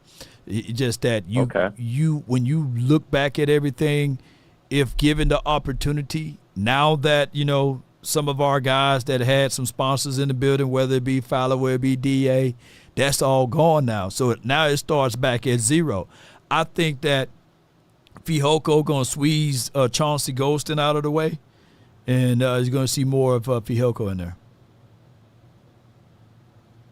That sounds good, man. We're pretty solid at edge right now. Yeah, we For are. real, when you think about it, because we have Sam, and now we have Neeland, and then you rotate Micah, and then we have Fihoko, and then we have Chauncey. Yeah. It's not too bad. Not too bad. And then we're pretty loaded, too, at safety. And we can use some of our safeties as nickel, such as Wanye or Izzy. Yeah. We're in good shape, guys. We're in pretty good shape. No doubt, man. I appreciate you for calling in, man. Hey, we're getting close to our pick, man. Thank you so much, bro. All right, man. Take care. Good call from Marcus, man. Oh, my goodness, man. Good call from him. Man, appreciate everybody for jumping in. Let's go to 206. MJ, what's good with you, man? Talk to me, man. What's up, family? Hey, now everybody is talking like I want them to hear. Mm-hmm. Thank you. Instead of crying, stop worrying about. Philly jumped at all them corners, y'all, because they was getting caught. The Eagles. You had to get them crybabies. Get out of here, guys. You know Hush them out. Yeah, keep going. Philly jumped at all them corners because they're getting torched, and they still going to get torched. Now, what the guy just said, y'all, you got to remember, we was running on Philly anyway. Now you put that we got some breaking news. What Jeremiah Trotter to the Eagles. Oh, that's good. Yes, indeed. That's literally just the Eagles traded back up to get him. And he's an undersized linebacker. I love his tape. I love his tape. Oh, I love his tape. But you got N'Kobe Dean, who's undersized. You got him, who's undersized. So they got these smaller linebackers that can shoot through and fit through gaps. And Vic Fangio, Vic Fangio does a great job of getting these guys together. But I'm going to say this, though. I was just say damn for a little bit, but at the end of the day, I'm not worried. But keep going. No, we're not worried about that. Hey, that big dude in the middle, that's the guy I was worried about, y'all. And I was worried that Philly was going to get that Beebe. I did not want them to get him to go with that line. Yeah. Oh yeah. But we stole him. That's the guy I wanted. We stole the draft of the year, y'all. They just made with that our big Tyler. Oh man, that offensive line for them rolled. And Law, you gotta remember the running back that we got from the Rams running 4.5, y'all. He's 230. Him and Deep, Royce coming Freeman. down. Yeah. Oh my God! You know how that is to tackle them two guys back to back. Oh my God! You hurt. I could run now. After they beat him up, they could put me in the game. Yeah, well, they hit me one time. I'd be like that dude playing that movie, pull out the gun, give me this person. No, but another thing, y'all, is a lot of deep tackles. Don't let these people psych you. Look, is about who you got? Is a deep tackle from Oregon. He's 330, and there's another one from I think it's from Northern Illinois. You know what I'm talking about. I can't think of his name. He's a big guy. He's about 325. And there's a lot of them 320, some 300. But them guys, I watched them. But another guy they're going to bring back, he's 35 years old. But that's the guy that used to play for Zimmer, and he played for Philly, and he played for Buffalo last year. You know what I'm talking about, the big guy that weighs 40. I know exactly what you're talking about. Yeah. That's who they're going to bring. He's going to come in, and then they're going to drop about 2 or 3 D linemen, and the edge is set. Now, we ain't got to worry about what was killing us, the edge. It was killing us on the edge, man. They were. God. And they was clowning us. Now we get to clown them, y'all. We're going to get more interceptions. Oh, my God, I'm just so excited, man. You excited, man. Hey, it's going to happen, man. It's just that, right now, MJ, we got to let this paint, we got to let this canvas continue to be painted. That's right. And dry. Right. And see what we get here. And look, the receivers. Remember I was saying about that Pittsburgh receiver? It's a Pittsburgh receiver. He ain't got drafted yet. He's like 6'2". He running 4.43. And he's dangerous, y'all. So there's a lot of receivers out there too. So Dallas always sneak in receivers, man. They always find receivers. And like I said, I'm still gonna pat my floor for the receiver we got from Pittsburgh that came back. He's 30, but he's 31, but he's still running 4.4. And he in this whole system now, so he's gonna be ready. The Pittsburgh. Who we got from Pittsburgh? Martavis, your cousin. Yeah. So I'm not worried. Now, the good thing now, y'all, Dak Prescott going to have a powerful running game. He got blocking all over. And another reason, they're going to bring Zeke back just to help your left tackle, y'all. Damn, I didn't think of that, man. Good pull right there, man. Go ahead and sip the rest of that Kool-Aid, man, with my guy $100,000. Hey, man, appreciate you so much, man. Let me tune in to appreciate you, man. Appreciate you so much, man. Let me tune in to 105 right quick. Yeah, salute, man. Good call from MJ, man. Yeah, man. God, dog. Look, we don't never need to be picking at the bottom end of the 5th round again and don't have a 4th round draft pick because it seems like everybody playing and we ain't playing like, man, when we gonna get our ball to play? When it's gonna be our time to play, man? It's just getting crazy for us, man. Somebody said Cowboys Club TV said go ahead and sign Dez Bryant too while you at it. Him and Martavis Bryant probably be the same age. Bring back Emmett. Yeah. Oh, my goodness, man. Let me see what they talking about before we get too far. If you're on the phone line, just hold tight. Hold tight. Let's see. Oh, they on commercial break anyway. They haven't hit the news yet. All right, so while they on commercial break, no. Let me see.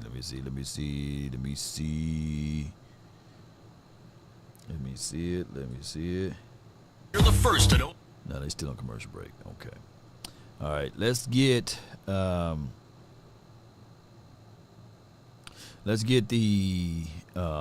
757. You're live. 757. What you got? What up, Lord? I sell life insurance. I think I'm gonna have to take out another policy on myself. Golly. Yeah. Just put me on it too, man. Just put me on it, man, and bless the nation. I'll put you as a beneficiary. So you can use yours next year. Yeah. But yeah, this draft has definitely been crazy, man. I think we missed out at getting back into the fourth round and getting one of those really good running backs for that bulk that we put up front. Right. I think you're going to have a power back. We need somebody to go 20 to 20. And if we got Zeke, we can use Zeke 20 and in if we need to. But I would say this next pick, if Brendan Rice is available to replace like a Gallup, I would go here. Now you got to go. Like I was thinking, like, you know what? Let's go pedigree. Let's go ahead and get. I wanted Rice, Gore, and Trotter just for pedigree sake. Yeah. Because bloodline. The bloodline. You know what they're bringing. Just like they like to look at a lot of linemen because of the bloodline. Why wouldn't you do that with premier positions? And so that would be my whole thought process. But I would go Brendan Rice, and then maybe the running back Isaiah Davis. He's out of an FCS. Yeah. He's about 6 feet. Good speed, good size. Like, we need that 6 foot back. We don't do like the Eagles where they have like multiple back sets. Like, that's what the Eagles do. We normally have like 1 or 2 backs that we're going to use throughout. That's just our system, our style of offense. And so I think that makes the most sense for us, man. But it's been crazy. I think that we've been sitting on our hands way too long. It's a little cold right now. Yeah. We hot. We were hot the first day and second day, but we get it's a little cold right now. But keep going. Right, and you think about it, pre-draft when there was some good available backs that we could have taken, that would have relieved a whole lot of this stress that we feeling right now. Yeah. Because at the end of the day, we know we got to run the football at some point. True. I like Dowdle, but I don't feel confident in him. Mm-hmm. Deuce Vaughn, he's going to be our special teams guy. Yeah. And then we're going to have to see what Zeke is going to bring back to the table. It's not going to be to feed the Zeke 20 to 20. It's feed the Zeke 20 and in. Yeah. And then we gotta have that back. We gotta have that back 20 to 20. We gotta replace Gallup's big playability. Yeah, you're right, because when we did our mock shows like last week, and I said if we do get that offensive line, we got to marry it with a running back. It would be crazy for us to get the offensive line without the running back right early. And it would be crazy for us to get the running back without the offensive line. So that's why I was saying that we got to have this marriage. So right now we don't have a bride. We need to have somebody else that can be that running back. Now, granted, like you said, that's a good storyline to sell and tell about Zeke. But let's be real. He was available out there on the streets for a reason, right? 31 other teams said, hey, they did like this with him. I'm not saying that he won't be able to be beneficial here, but what I'm saying is don't leave this draft, Cowboys, without drafting a running back. That's all I'm saying.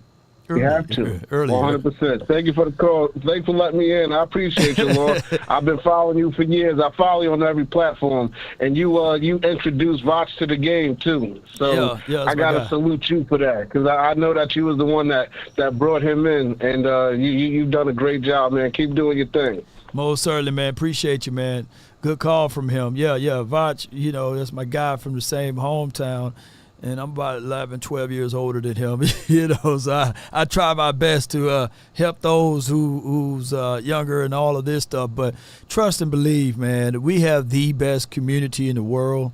And I'm not even talking about just Cowboys. We have the best community. That's my guy, and Sky, and as well as Boss Cowboy. The list is long, man. Mark Holmes, man. I think Mark Holmes is killing the game. By this time next week, Mark Holmes is going to have 300,000 subscribers. I mean, you know, because you go to his channel, you can learn how to cut wood.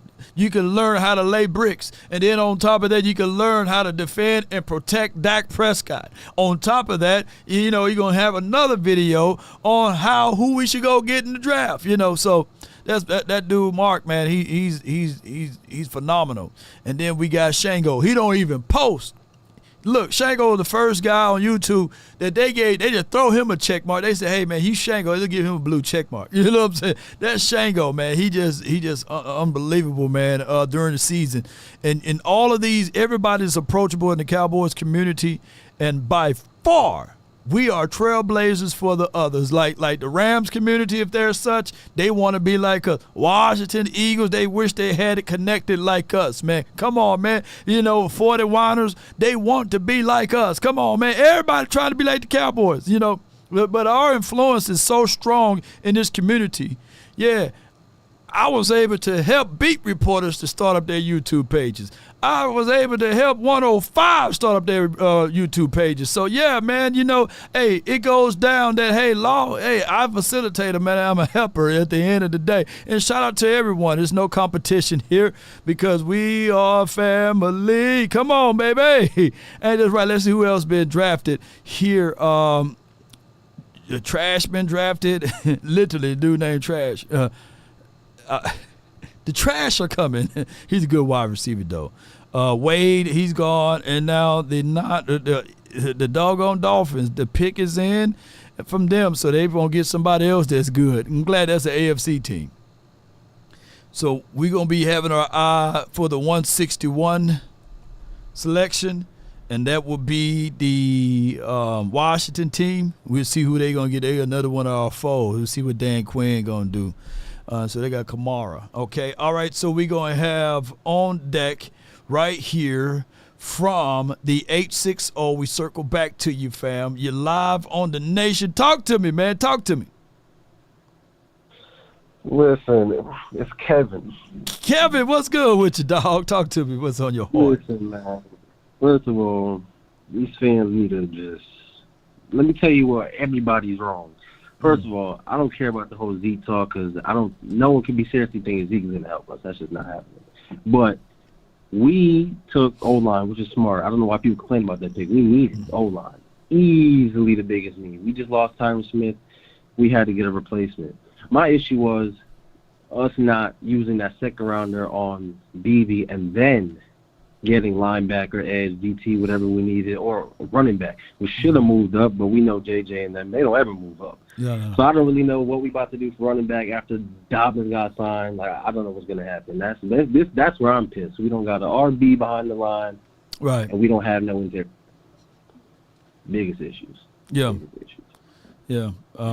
So are you more confident? Are you more confident right now, as of April the 27th, on your offense than defense? Right. Yeah, I feel listen. I'm not saying we need a great running back. We obviously could have got a rookie. We probably still could. But my thing is, we don't need something like superior behind the line. Our line is good enough, I think, now from just get a good running back, just a solid running back who can get us yards, like, and do something on the goal line, because we didn't have that. We didn't have a 1-2 punch. That's what we need. But other than that, I feel like we should have took Cedric Gray instead of the other guy. He's not bad, though. Yeah, it's just that he's a bit older. I feel like we should have took, Cedric, but instead I'm not of mad about that pick. Yeah. I'm not mad about that pick. Not mad about that. You know what? My thing, too, you know is, what? Before you go into that, no, you good. You just made me realize this whole entire show I've been live for about 2 or 3 hours, and I didn't mention Hunter Luepke at all. So that even alleviates that, because Hunter was giving us good tape all the way up until that fumble, right? So keep going, keep cooking, man. Keep cooking, bro. You cooking, bro. It's true. We that's another help too. So that's what I'm saying. We don't need no superstar running back. We just need a competent running back who can get us yards, especially at the goal line. And we need a 1-2 punch. Like if Pollard had another comp back about next to him, we would have been fine. But we don't have that now. Zeke is cool and all, but we still need an RB1. We can't just rely on him. But Cedric, like having, I don't know why I said Cedric, but having a guy next to him, that's all that matters. He can come back. But my big issue was why we didn't take RB. Why, like, we moved back, which is smart to get the third round, but we should have moved to get one of those running backs. And I heard the conference that you played when they you played the video of Jerry and them talking. Yeah. And they said that 3 guys falling off the board that we wanted. Why didn't we make the move up? It's like you just told us you see the guys moving, and we didn't move up to get the guy we needed. That was my issue. Yeah. Keep talking, man. I got to get something. Keep going though. See, listen, I don't know what we're gonna do. I don't expect. Listen, right now, I'm gonna be realistic. I didn't expect us to lose to the Packers. I mean, that was ridiculous. I don't know what we're gonna do this year because the Eagles just got better, and the Niners, technically they did get better, especially offensive, did get better. So, like, it's looking tough. And I'm looking around the NFC, like the Lions adding DBs now. I spoke on the Niners, and then we got the Eagles doing what they're doing. The Panthers are, I'm not going to say the Panthers are comp, but, they're like everyone's improving around us. We got better offensively, yes, but our issue is we can't stop these runners, and these guys have good run stoppers. Like the Lions were pretty solid against the run. They just brought in DJ Reader. The Niners, obviously, they're going to do their thing. They got a big Mike. The Eagles, Jalen Carter and Jordan Davis, like, we need somebody. That's my issue. And I don't know who we're going to find now, the DT. Like, what, Tyler Davis maybe if he's available? I don't know. I have no idea. No doubt, man. I'm back, man. So, yeah. So at this moment in time, you are leaning on this 174th pick to be defense. Is that correct? For what I'm picking up? Yes, it's possible. I mean, I don't really think there's a running back. Is there a running back worth taking? I'm not sure. I mean, if there is, I guess. But at this point, you might as well just get D tackle. I mean, right? I feel like that's just the smartest thing. D tackle or receiver because I really don't know what we're going to do at running back unless we pick up. Who is even left in free agency at running back? Look, free agency far as running back outside of Zeke, I don't know. I don't know one right now. Y'all can help me out this in the chat, Shoot, I don't know who else. Dominique Hampton just went to the Washington team. I don't know who that is, but man, we should have been. Man, I wanted Braylon Allen so bad. He's the steal. I'm telling anybody, he's so good, bro. Him and Audric are steals in my opinion. Oh my goodness, I wanted them so bad. I feel like we should have did something to get up there, and then, now I don't know. They talking about Dalvin Cooks, and Kareem Hunt. It's from James Brown. That's available at running back. Dalvin Cook, I don't know if he still got it. I feel like he wasn't really utilizing the Jets' offense, so who knows? He might still have some left in the tank. Kareem Hunt as the power back, that could be good, but I mean, if we got Zeke, there's no point in that. Yep. But I mean, other than that, I doubt we go pick up a David Bakhtiari. That would be cool though. But yeah, I think Bakhtiari, his problem been he haven't played a full season since 2018, 2019 as well. So him and Tyron, they both maybe you can put him under the Tyron program, and that would be a slam dunk for the Cowboys if they could pick up Bakhtiari, and then you can slowly bring in Tyler Guyton. And if you still have reservations on Awesome, then you can do that. But I think that ultimately, what the Jones family don't want to say openly is that they messed up on the Matt Waletzko deal. They don't want to admit that in the Joshua Ball, so they're going to try to hold on to them like a loose tooth, man. They're going to try to hold on to them real tightly. Yep. And people got to realize, like, listen, we us fans, or some of us fans, like we can be realistic about things. I don't see us having. I'm gonna just be real. I don't see us making it out the second round this year as of right now. Like, who knows, something might change. They make some moves, but right now it's not looking good, especially with everyone getting better around us. And not to mention, we all know who the problem has been for 30 years. Let's just call it what it is. He's the biggest problem. Like, the man won't bring over someone else to take control of the GM role, so that way they can build a team. But that's neither here nor there. That's the biggest problem in my opinion.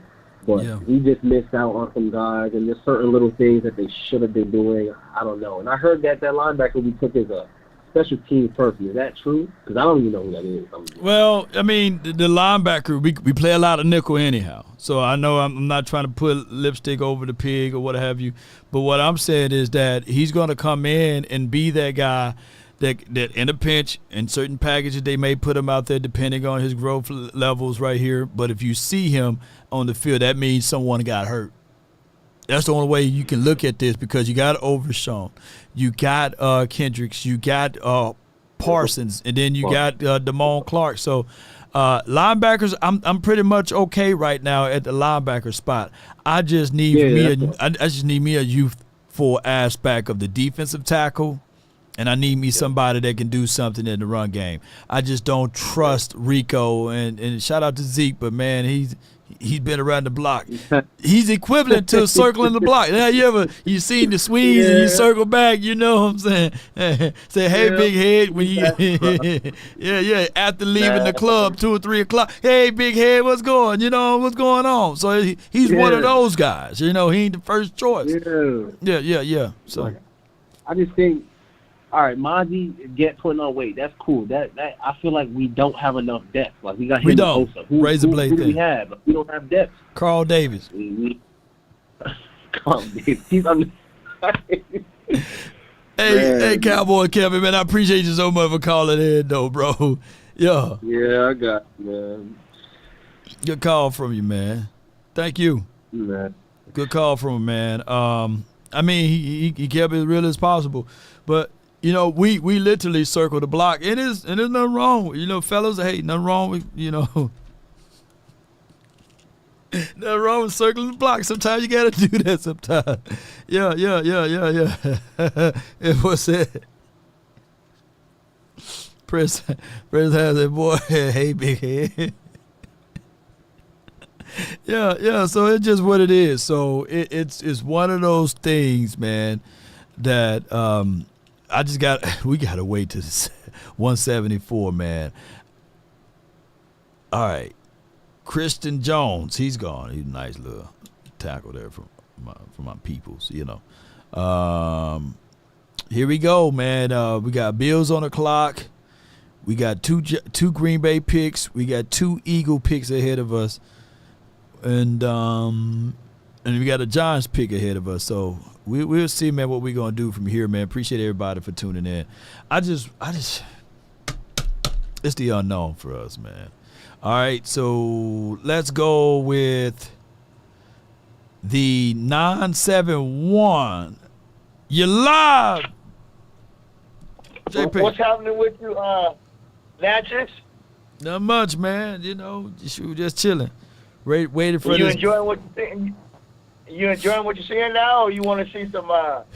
You want to see some more depth on the roster? What's going on? I mean, they gotta continue to start cooking some more, man. If food getting cold right now, they need to cook some more, man. We ate up everything.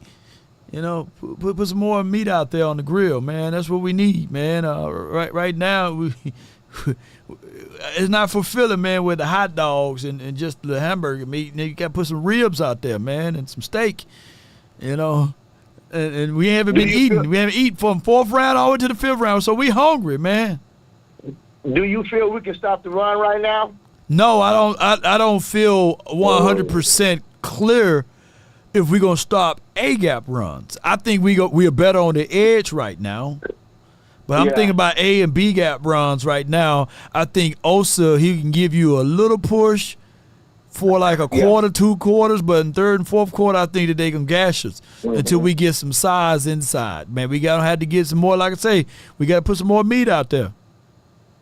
Yeah, I'm looking at D tackles now. They got Wingo, they got Davis, they got the boy out of Mississippi.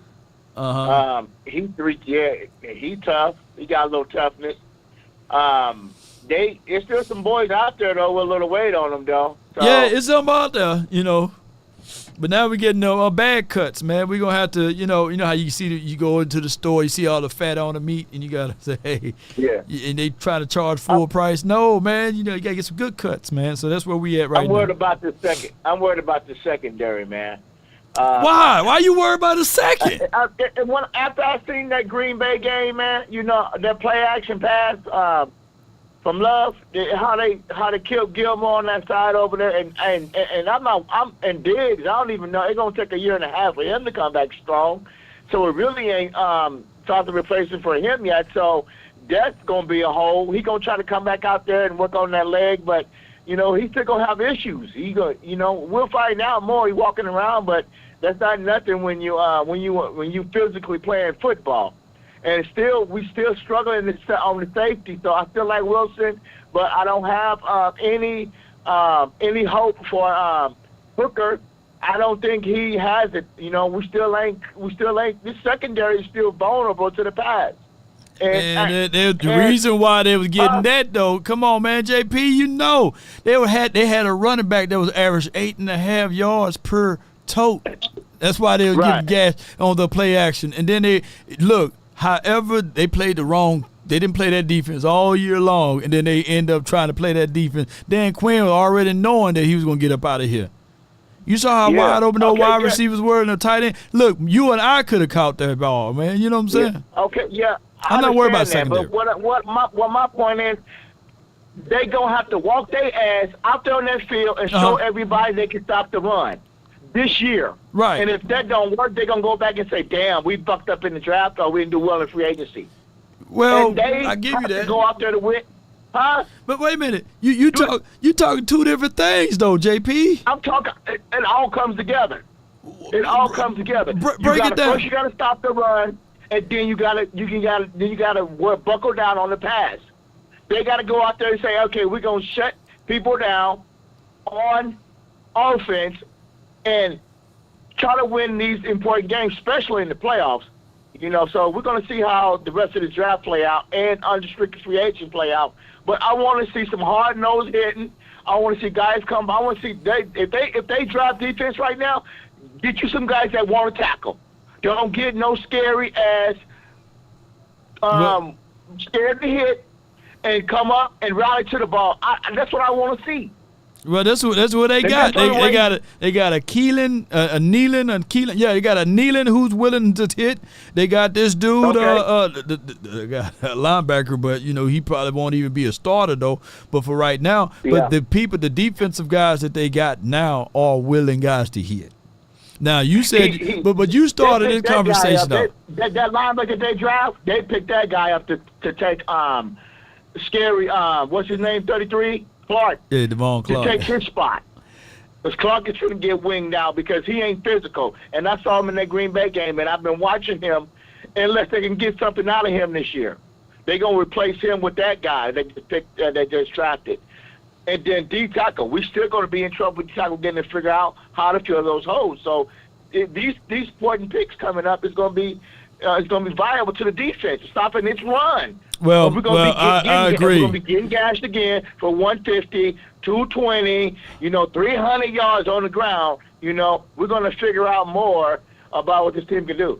Well, JP, before I let you go, man, I'm a little bit more confused on what you wanted right now, but I do agree.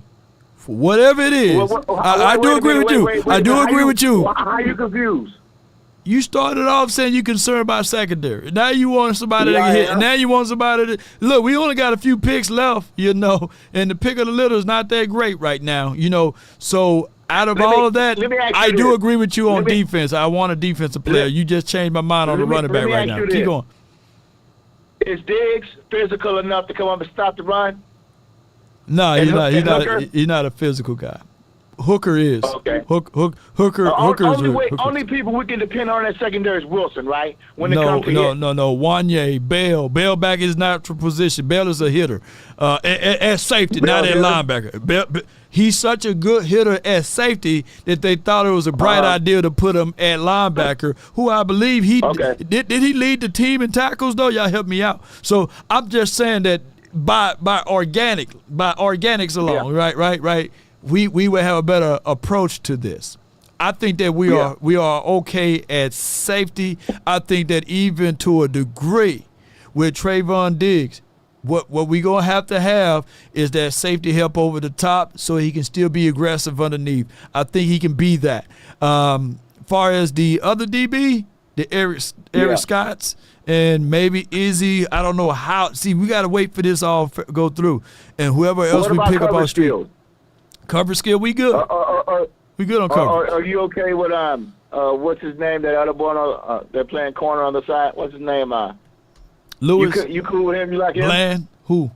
Yeah. Yeah, Bland. I'm cool with Bland. Bland is one of your most physical corners out here. Okay. Yeah, they'll hit. So we just got to just do some corrections. You're not worried about you're not worried about Diggs. I'm not worried about Diggs. Diggs. And you got faith in Lewis. You still got faith in him? I don't have a lot of faith in Lewis. I'm trying to figure out. I've been trying to replace Lewis, in the last 4 or 5 years. So we'll see though. But Lewis did down the stretch played a whole lot better.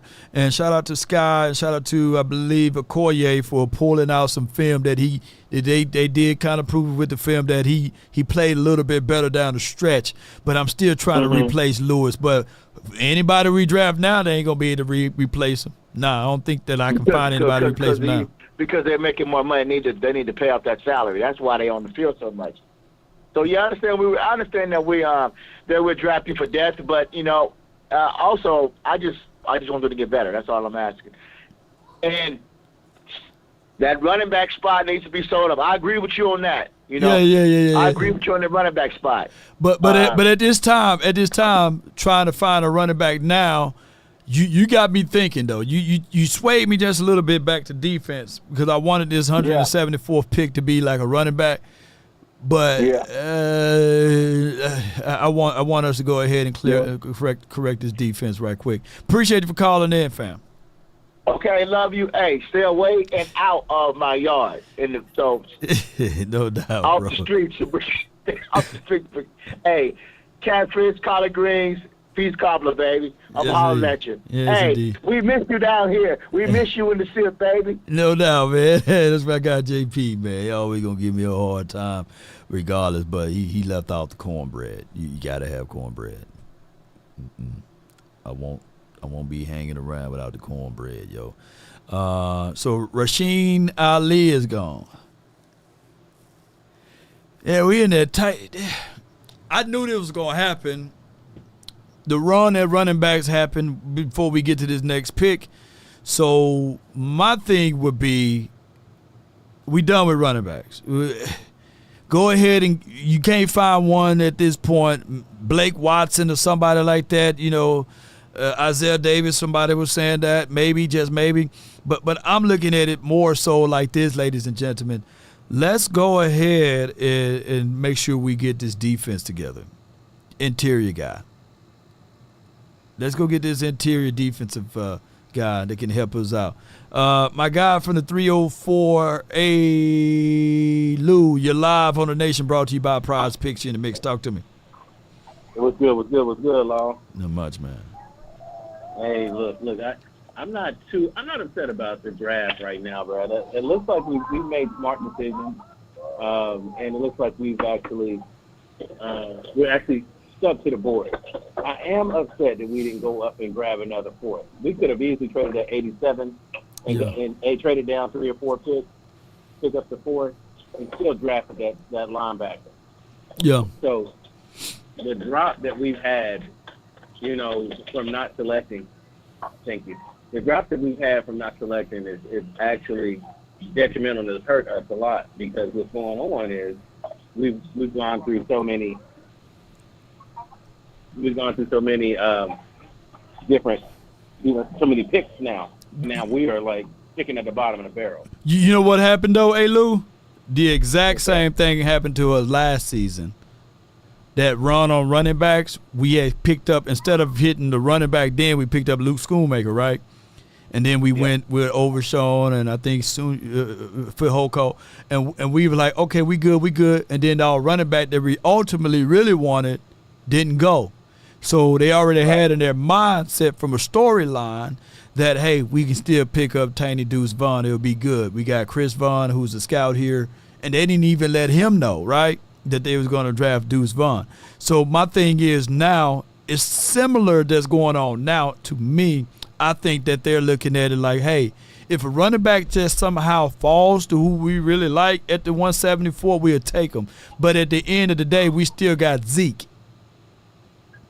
See, they in their minds, they're going to look at it like none of these running backs is going to be better than Zeke, because they're looking at Zeke from a picture of that's my prodigal son. That's my love child. So, and I'm not beating up Zeke, but I'm just letting you know that's probably what's going on in their mind, because even, what's his name, Jerry, he even mentioned Zeke earlier this morning. So that's just what is going on. So they're not going to draft the running back. I think that they're going to look at this defensive side, just like what JP was just talking about. Well, just going off of trends, right? Everything is trends and flows, right? So the trend right now, it went offense, defense, offense, defense, offense, defense. I think we're going to go offense if we're going off of the trend. I can see us drafting a receiver here.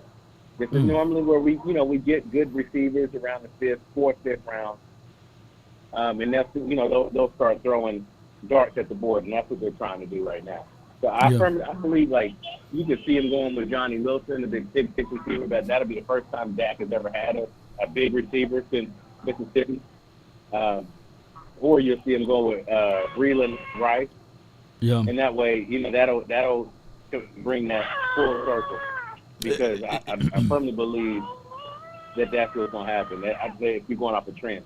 Yeah, hey Lou, both of the Cowboys running backs that they mentioned.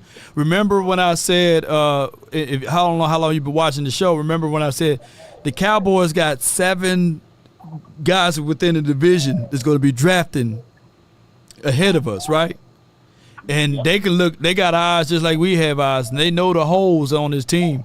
And exactly what I lamented, it happened. So they got Rasheen Ali. He's gone to the Ravens. They don't even need a running back. They got all of the running backs over there.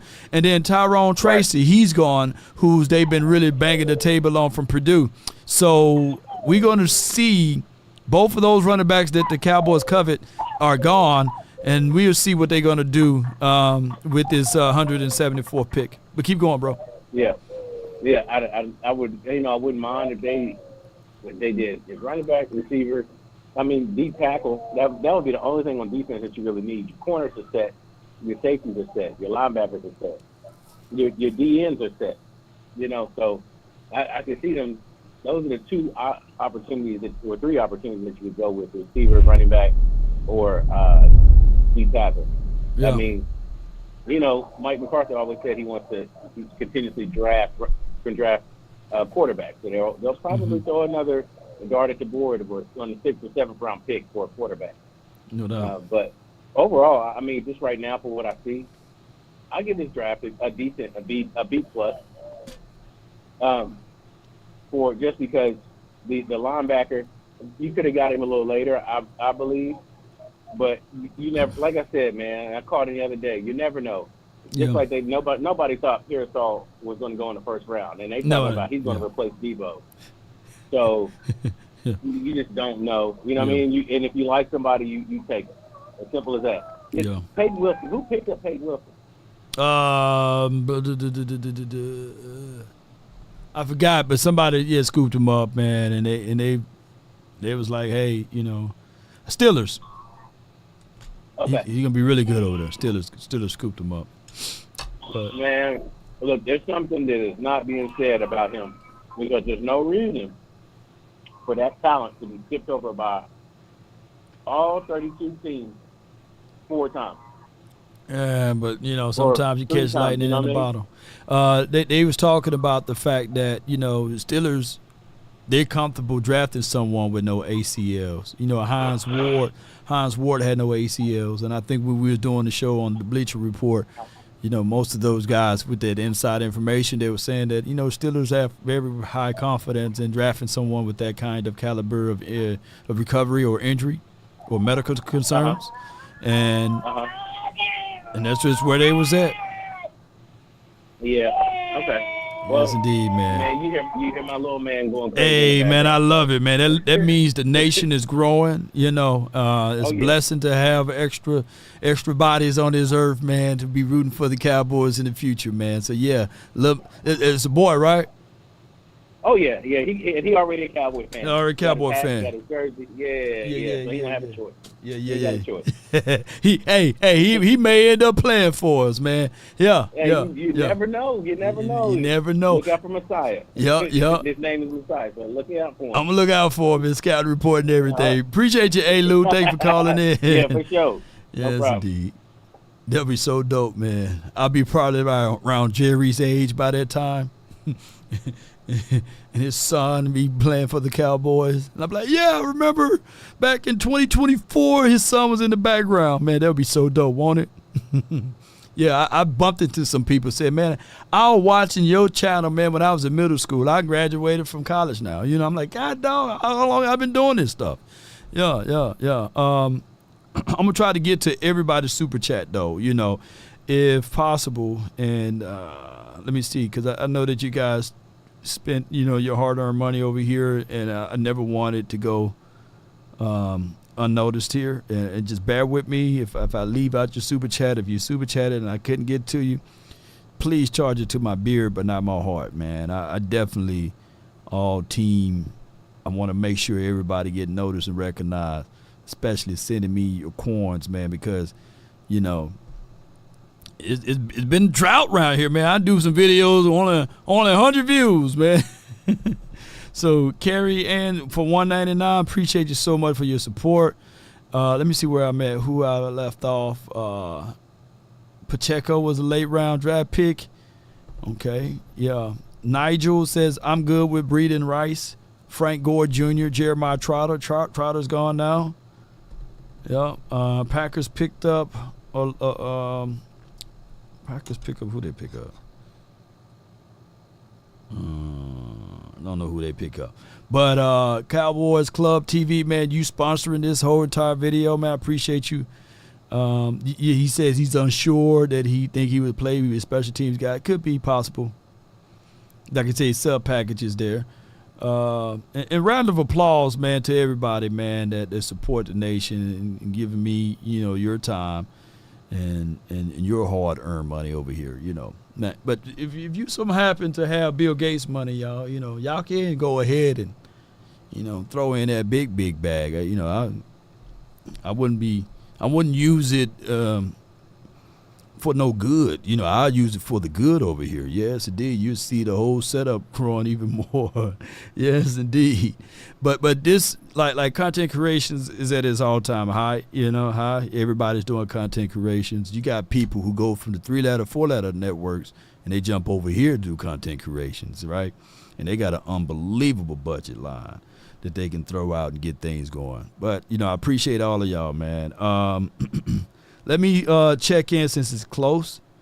Since it's close to the pick for over here. Let me see. Used to its advantage with the schedule changes. Now everybody sees everybody. No, they only hold on. They switched over to baseball for real. Let me get that out the way. Bear with me, ladies and gentlemen. Shout out to the draft shows and everything. Give me 1 second.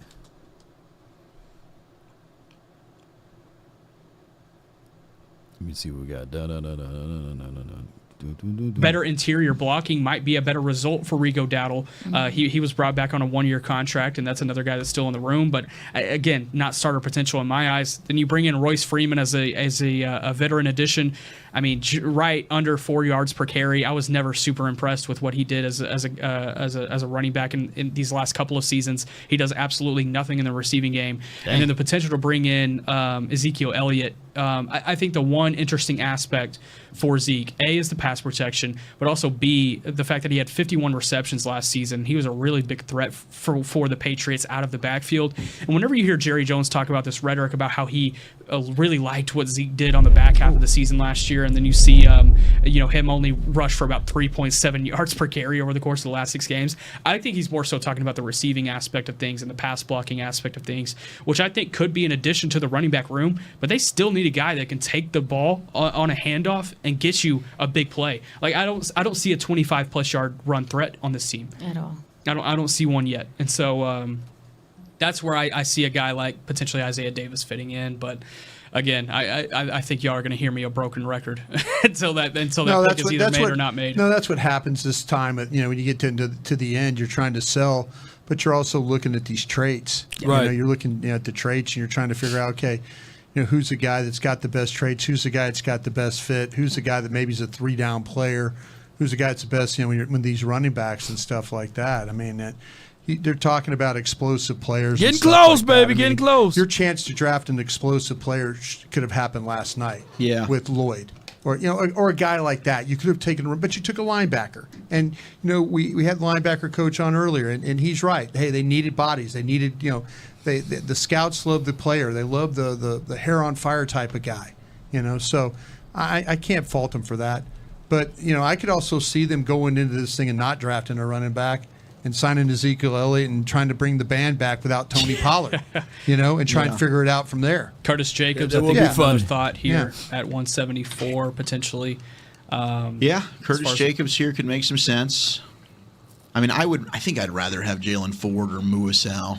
Yeah, that's what I'm Forgot saying. about Muasau. Yeah, that's what I'm saying. If just not to get into the line, just not to get in that situation where you don't have linebackers anymore. Yeah, that was something that they went through last year, and I don't think they ever want to do that again. God bless the kid for stepping up and playing, but they need to figure out about all these linebackers. They really, really do. All right, pick is in for the Saints. Pick 170 here in the 5th round as this baby moves along. It seems like it's kind of gotten a little bit slower with some of these picks. Oladapo from Oregon From State the just went to the Packers at safety. 217, you're live. 217, you're live. Talk to me, man. Hey, Law, how you doing, man? Doing good, man. Talk to me, bro. Hey, so just looking at this draft and just kind of going through my head as far as my reaction to it, I love a lot of the picks that we had as far as solidifying the line.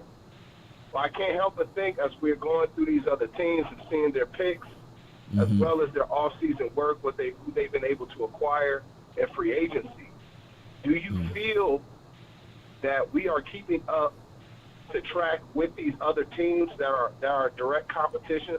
Because as these other teams are getting better, I want us to be leading the pack as far as being able to acquire those players who are going to enhance our team. So what are your thoughts on that? Do you feel like we're still a top echelon team for this championship run that we're trying to acquire with Dak on his last year and all these other players, in a contract situation? That's a good observation there, bro. Here's my thoughts.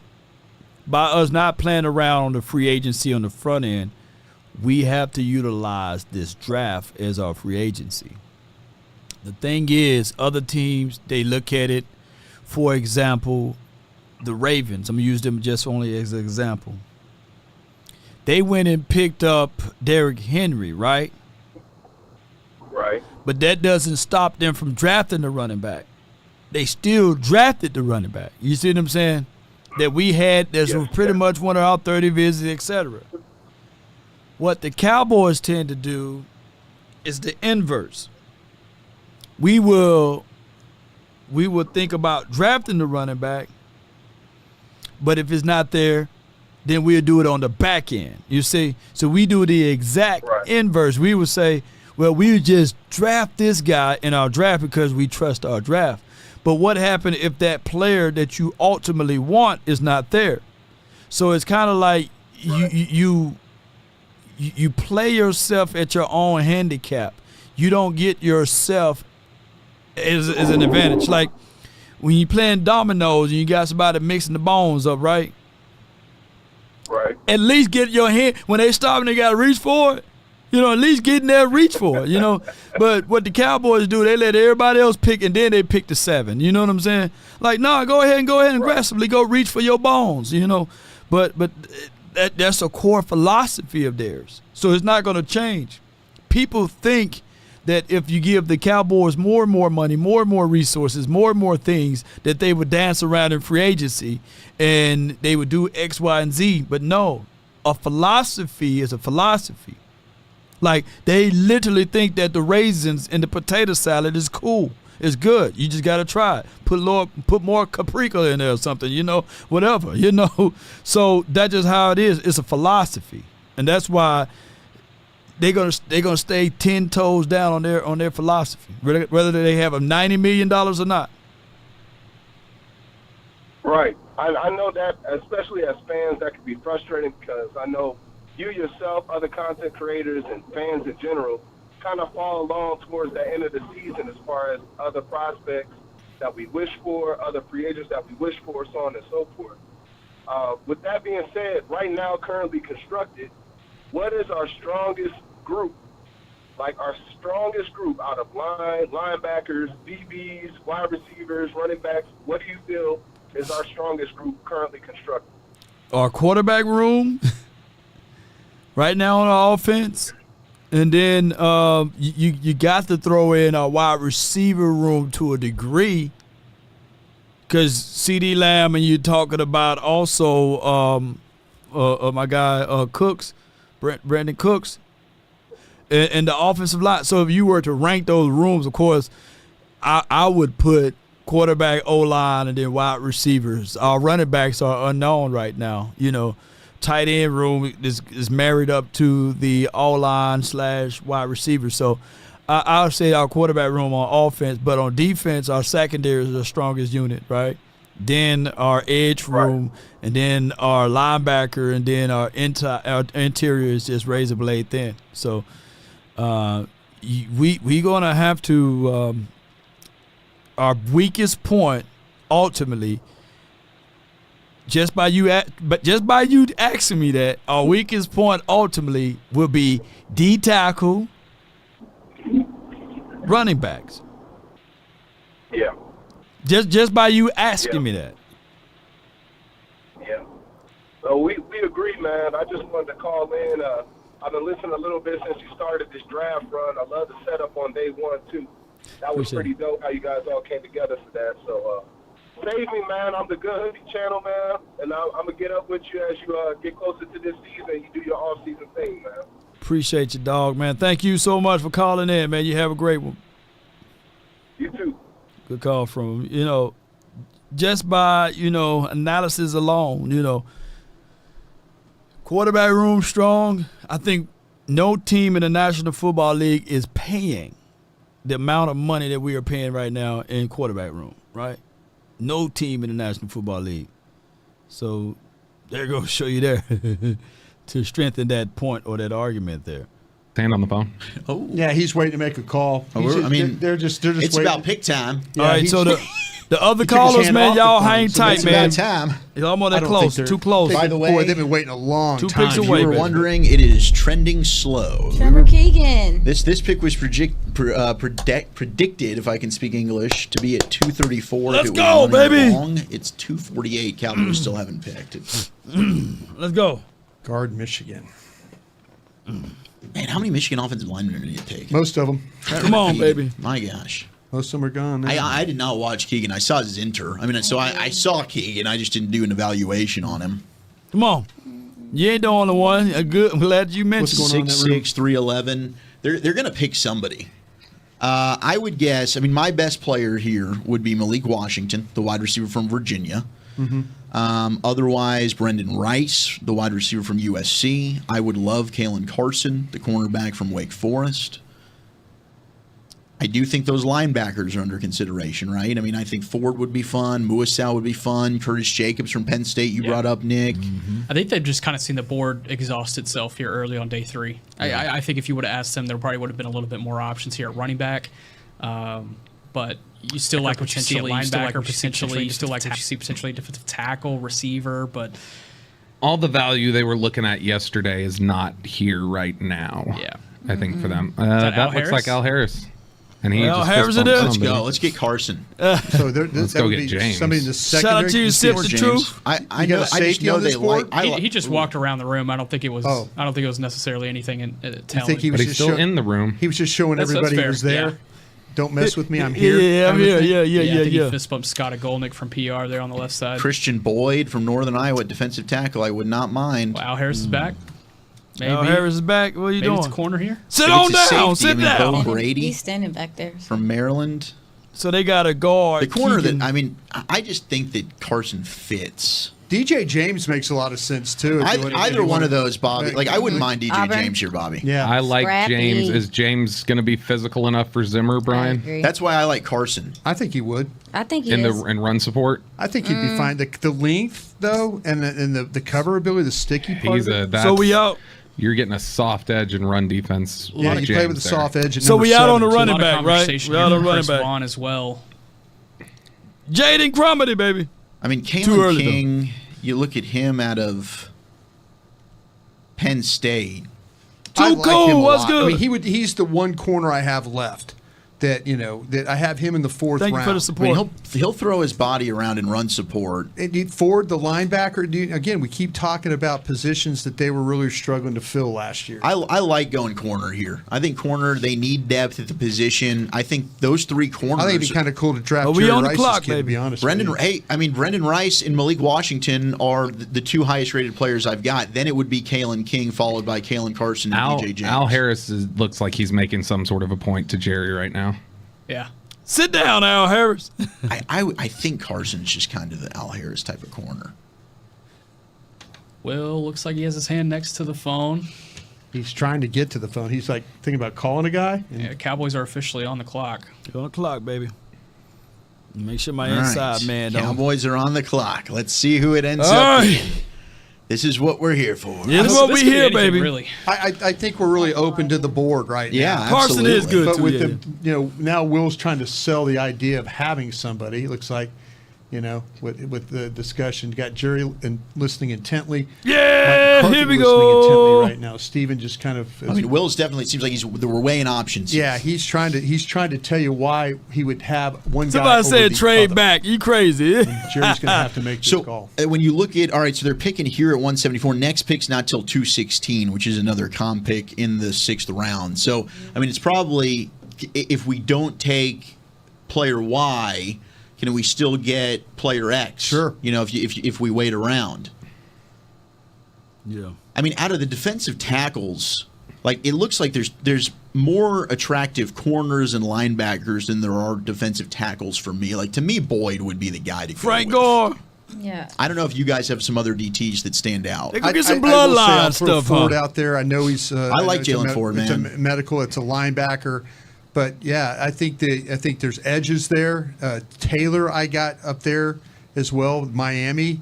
Wingo is another guy that I'm. These are all threes. I don't. Isaiah I'm not Davis talking about gone, any y'all. ones right now. I think for they you. took Isaiah Davis. The only other guy, he's a 3. They don't even need a running back, do they? Randolph out of Illinois. How about your Florida State guy too, right? Yeah, I think Oh it's my too early. gosh, Fabian man! Levitt? They No, take Brandon Isaiah. Anderson, I The feel like he's Jets too don't even early. need a Good running call. back. What the Okay, hell so is we got going somebody on? that's getting picked. It's.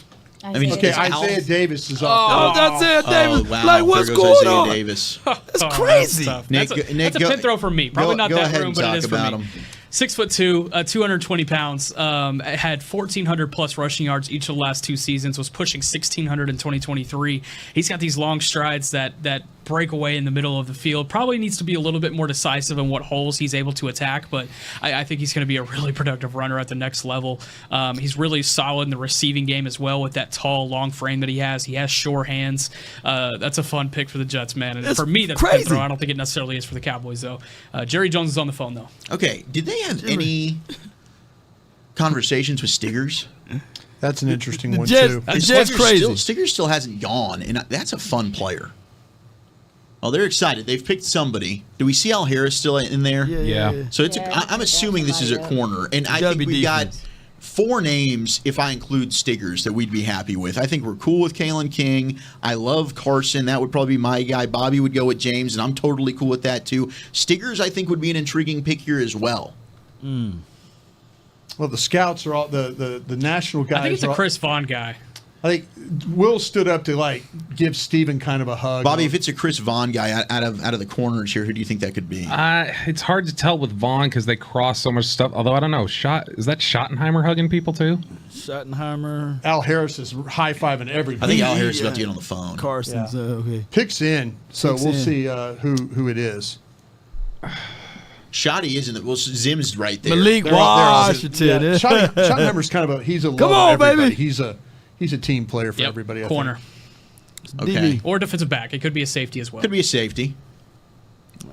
I'm thinking this is a corner. If it is JP, man. And I think we've mentioned a lot of the names. I mean, maybe it's a flyer that we don't even know. What if it's your boy Ryan Watts? JP will right if it's a DB though. JP will right. I right. wouldn't mind Ryan Watts. With all those names on the board, I don't think I would take Ryan Watts, but here we go. I would take one of those corners. Yeah. Bobby, you telling us something we don't need to know? Come on, man. It's No, long, I was just long curious. pick. Watts was one that popped in my head. Somebody says a quarterback. Zimmer with his. I think out of the room, Brian would go with King. I'd go with Carson. Bobby would go with James. Out of the DBs? Out of the DBs. Come on, my I don't know, inside Nick man. and Where you Aisha, at? If you guys want to break a tie, not that Let me our see. votes matter here. The picks Probably are go with already been James. made. You'd go with James. I'm looking. It's a wish somebody kicker. from the NFL And Network honestly, I'd be fine with any of these guys. I liked Carson a lot, and I know that they've talked to him. I like Kalen Carson more. Yeah, I'm a I have Kalen him Carson higher than guy. DJ.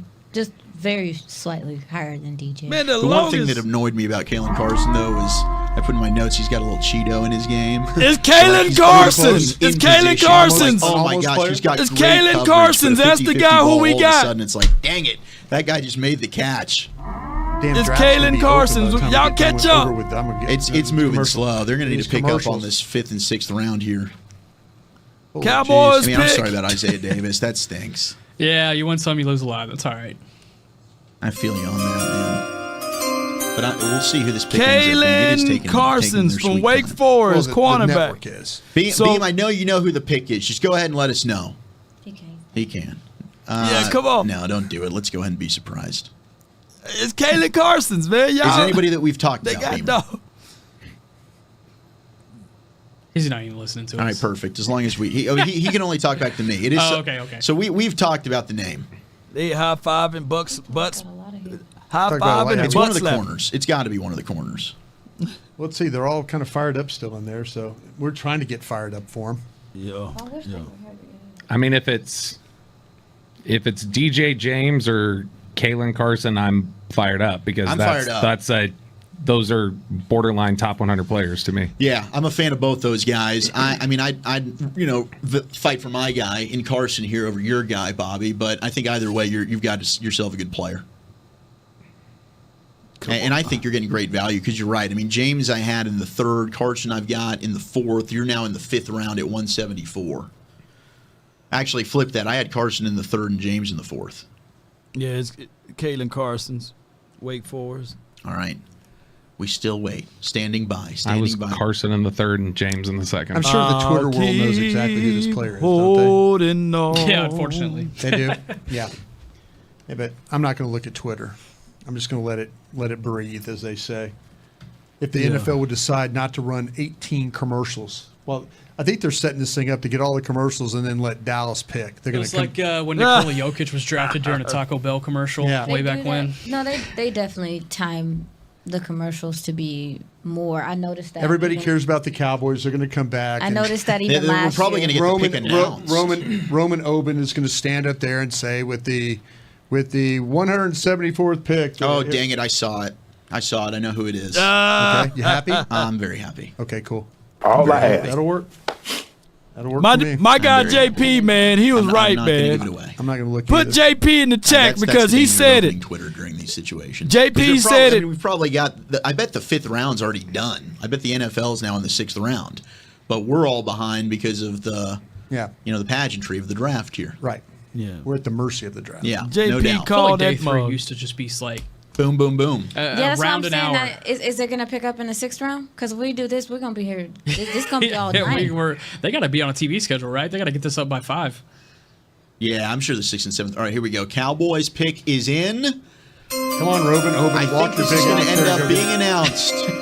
Who are we taking? Who is the newest Dallas Cowboy? Hi, and welcome to Mexico City, the international home of the Dallas Cowboys. My name is Enrique Burak, longtime broadcaster of the NFL in Mexico, and also longtime fan of the Cowboys. So I want to thank the Cowboys organization for this great opportunity. With the 174th pick in the 2024 NFL Draft, con la selección número 174 en el draft del 2024, the Dallas Cowboys select Kalen Carson, defensive back. There you go.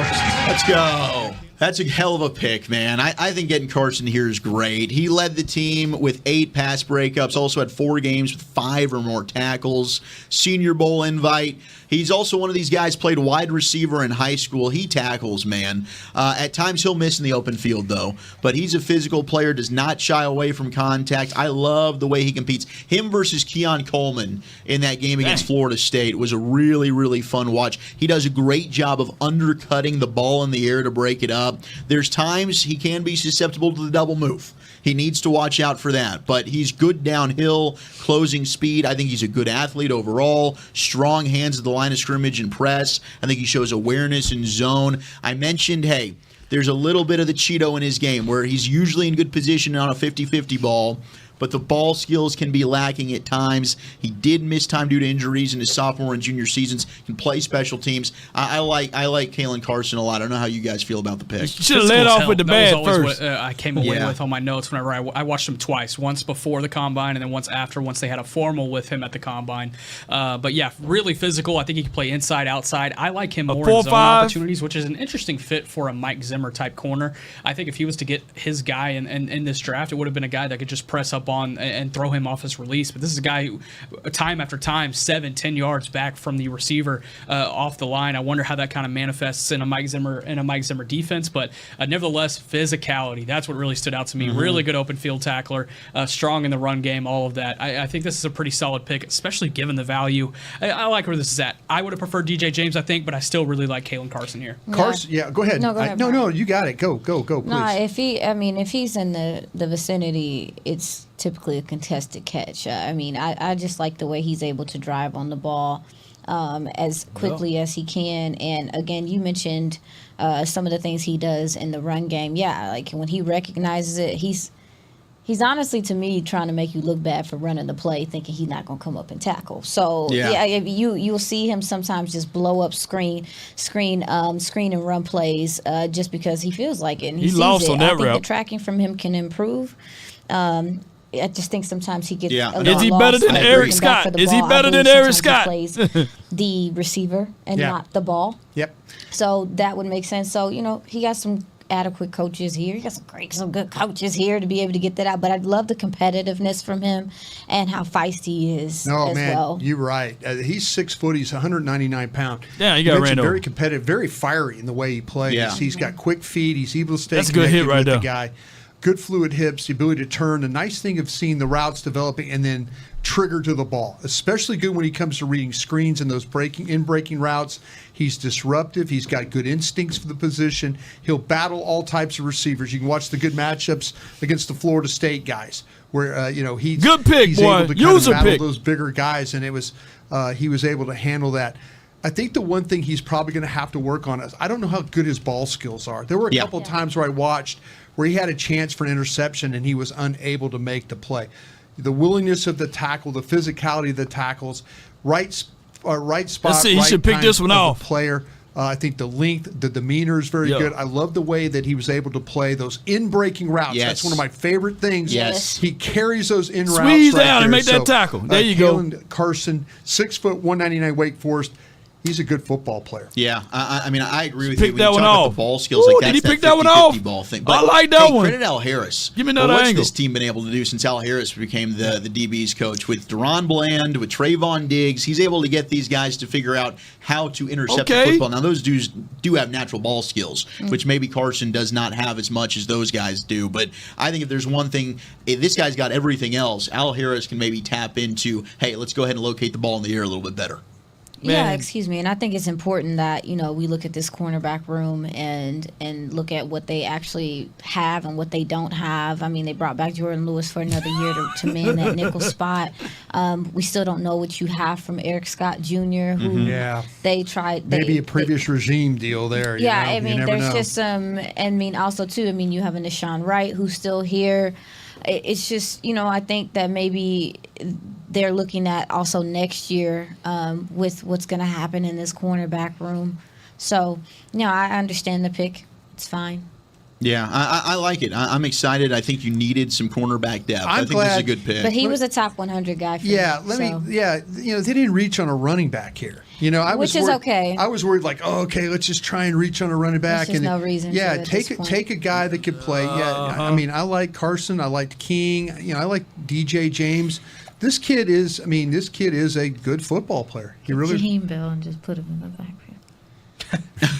I mean, look at this. Oh, Jalen Ford just went to the Saints. Oh man, good for Jalen Ford. Yeah, that Jalen Ford is a really, really good dude. Went to Frisco Lone Star. I got to call one of his games against Highland Park. But you know what? Watch. Y'all know what's gonna happen. Kalen Carson's. What? Today is April the 27th. Watch this, y'all. Watch this. I'm gonna make somebody mad. Kalen Carson's is gonna be better than both of the doggone Eagles DBs. Come on, baby. Yeah. Watch. Kalen Carson is gonna be better than both of the Eagles DBs.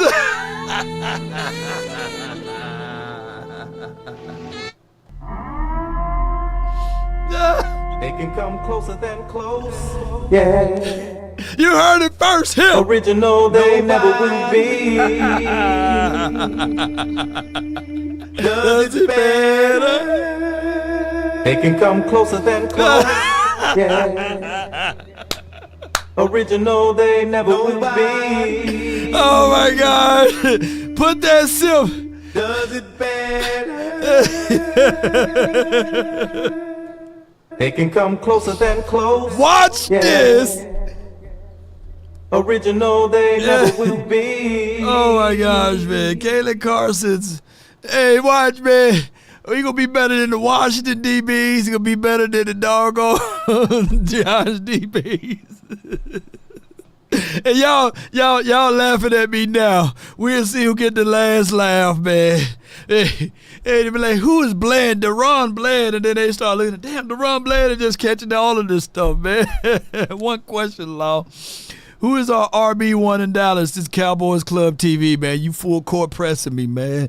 Why you doing this? Why you doing this to me, Cowboys Club TV? Why you hurting my feelings over here, man? Dylan Johnson's going to be the number one running back in this doggone draft for the Cowboys. We're going to get Dylan Johnson, man. But Kalen Carson's. Hey, one thing I know for sure, two things for certain. Kalen Carson's don't have to get burnt by CD, man. So those other DBs, they gonna get burnt by CD. Come on, baby. Shout out to you, Tricks, for being a member for 17 months, gold level style. They can come closer than close. Yeah. Yeah. Original, they never will be. Yes, indeed. Ain't that right, Monteisha? Monteisha, believe me. We're looking great. Go Birds. Let's go Birds. ELGS, Eagles.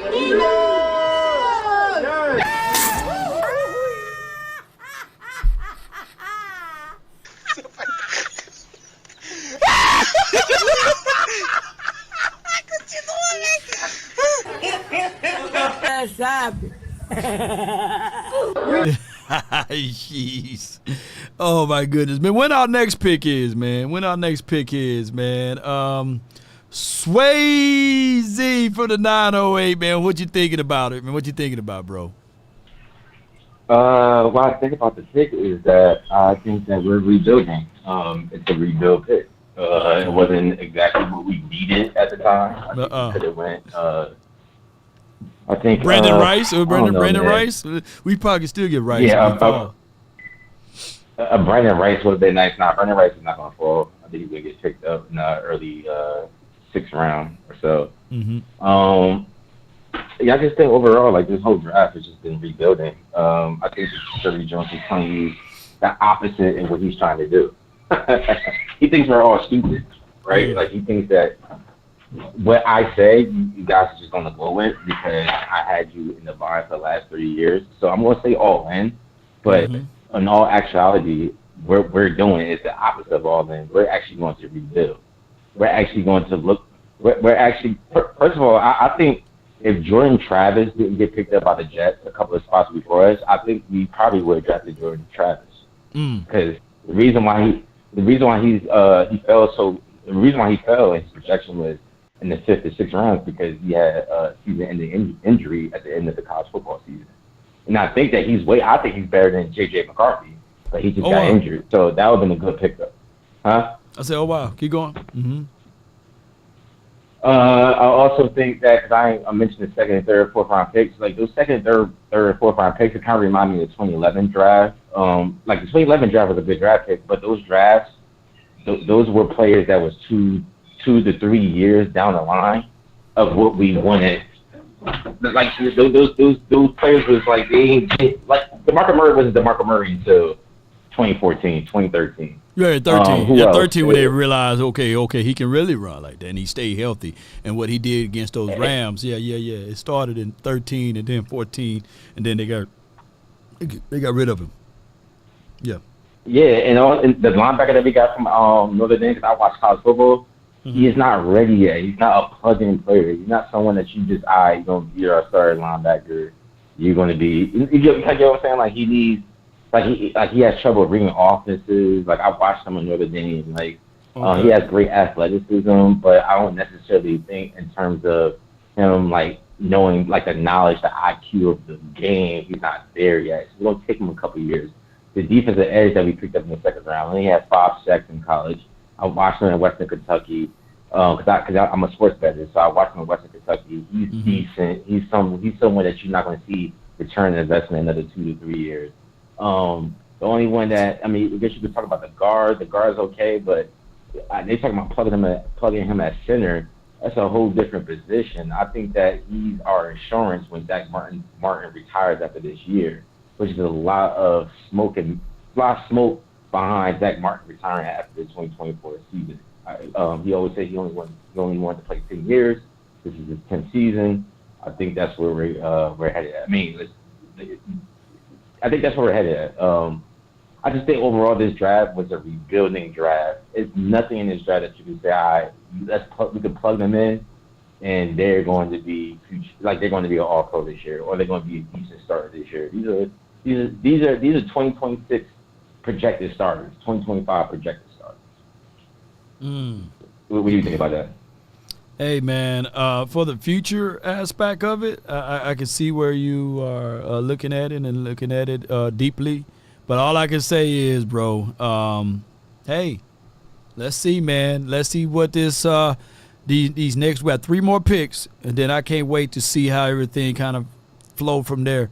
And then I give you my full assessment. But so far, I'm kind of pleased. I'm still with a B+ right now. I'm not taking it away for this draft. I'm a B+. And the only thing I'm disappointed is that we wasn't aggressive enough to get running back in this draft. I think that overall, like Will Shipley, if we would have, like, you kind of get what I'm saying, that 4th round, if we would have like traded back into that 4th round, I think Will Shipley would have been a good pick. I think a couple of, like, it is what it is. Like Frank Gore Jr., he's probably going to be undrafted. I'll probably sign him. I'll probably sign Frank Gore Jr. like undrafted rookie, see what he got. But ultimately, it's going to be Zeke and Deuce Vaughn. I told you that in February. Like I told you in February. You did say Zeke and Deuce Vaughn, man. Hey, all I need now, Swayze. Come on, man. The Powerball is up to $2 billion now, man. Come on, man. Give me the numbers, man. Maybe I'll be able to buy a piece of the Cowboys, man. Come on, give me them numbers, bro. I'll say this. I think Michael Parsons deal gets done before training camp, or like when training camp begins. I think Michael Parsons. So out of the big 3, you think Parsons is gonna go before the other big 2, like Lamb and Dak? Yeah, before Lamb and Dak, I think it would be Michael Parsons. And I think ultimately, I think Dak. I think we want to sign Dak, but I think Dak's agent and Dak they have egos too, and they're gonna wait till next season and he's gonna bet on himself and try to get that enormous money. And good luck with that. But ultimately, I just this off season felt like an 8-8 off season to me. Man, average. Appreciate you for calling in, Chief, man. Thank you so much, Swayze. That's my guy right there. Swayze. Yeah. All right, let's see what they talking about now, man. We're going to see if we can get him on the phone. Hold on. Of the 5th round to the New York Jets. How about Stingers now going to the Big Apple? Yeah, that's big time. Yeah, what a story. For those that are not familiar, he originally from Atlanta. He played at a high school program with only 27 players. It was a charter school down there in northeast Atlanta, the Best Academy, and got a Division II opportunity to go play at Lane College in Tennessee, HBCU program. And within the first few weeks of him being there, the COVID pandemic breaks out, and then his father gets into a car accident, and he has to go back home. His father eventually passes away from his injuries a few months later. So Quantez makes his way back to Atlanta to help support his family and many siblings. I believe he has 6 siblings, and he was working DoorDash. He was working a lot of food delivery services. He was doing some night jobs as well, just to be able to provide. And his mom signed him up for a tryout that she saw on Facebook for the fan-controlled football league that was running out of Atlanta. And she said, hey, why don't you go out, get back in the game, and just try out for this. He did. Not only did he make a team, he was a co-defensive player of the year in the fan-controlled football league with the multiple interceptions that he had. He caught the attention of the offensive coordinator of the Toronto Argonauts in the Canadian Football League. He invited him up to Toronto for a training camp workout. He made it to camp, and then he made the team. I got to talk to Quantez at the Shrine Bowl and kind of asked him about that process, and he was like, hey, man, once I got the camp invite, I thought I was going to be cut by day 2.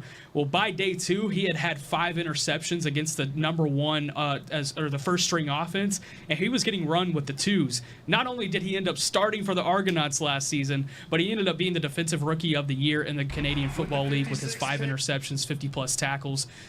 Really awesome story. 5'10", probably around 200 pounds. He probably needs to add a little bit more muscle. He's got a little bit he's got unnecessary weight that he might need to trim down and then bulk back up to muscle. But nevertheless, I think he's a guy that once he has about a year of NFL weight development, he'll be able to go on the field and take what he has learned in the CFL and the FCF and be able to translate that to a different professional football league, his 3rd one already. But he's just the 3rd player in the common draft era to be drafted without college football experience. Absolutely fantastic. Finna get burned. Quantez Stingers. And it's like he burnt. don't know no better, so he don't know no better. Like if you watched him even at the Shrine Bowl practices, his body just finds the ball. Like he just has a natural nose for the ball. And again, it's not all technically right and all this stuff, but he's just pure athleticism and instincts. And whoever now we know who's grabbing him. Like he's gonna get really good coaching and really grow in this league. Who grabbed him? The Jets. The Jets. The Jets. Yeah. Finna get burnt. Jets. We're not gonna spell it. How do you feel like Sauce Gardner can be more of a teacher for young corners? This would be a good things opportunity like that. I don't really know too. a lot about what Sauce brings to a locker room. Do you have anything there, Bobby? Sauce worked out here in Frisco before the draft. I mean, he's at least in those settings, he's really positive working out with the other guys in the group. So he's the So with that being said, we got a super chat from Paper Route Frank. Appreciate you, man. He says, Law, please tell these folks it don't matter who the running, it don't matter who we got at running back if we can't control the line of scrimmage and play defense. Yeah, I mean, to the degree, Paper, yeah, I do agree with that, but to a degree, that's why we went and got the Tyler Guyton and the Beebe, So now it's time for us to get that running back, and we sitting here like, hey, what's going on with that? So that's the only thing. But I do give it what you're saying. Jordan Travis going to the Jets, I believe. So I give it what you're saying. Let's see what they got here. there at Iowa during that time. He stood out during the Shrine Bowl practices. Yeah. Yeah, he's a guy like not nearly as tall, but you guys remember Marcus Hunt, who came out of SMU. Like a dude who'll just get his hand up there, Cincinnati, and block everything. Yeah, he's one of those guys that can do that. Utah's offensive guard, Setawa LeMay. Let's see what we got here. Quintez. What round we in? Are we around 6 yet? Good Lord. How long I've been live, man? Y'all put that down in chat.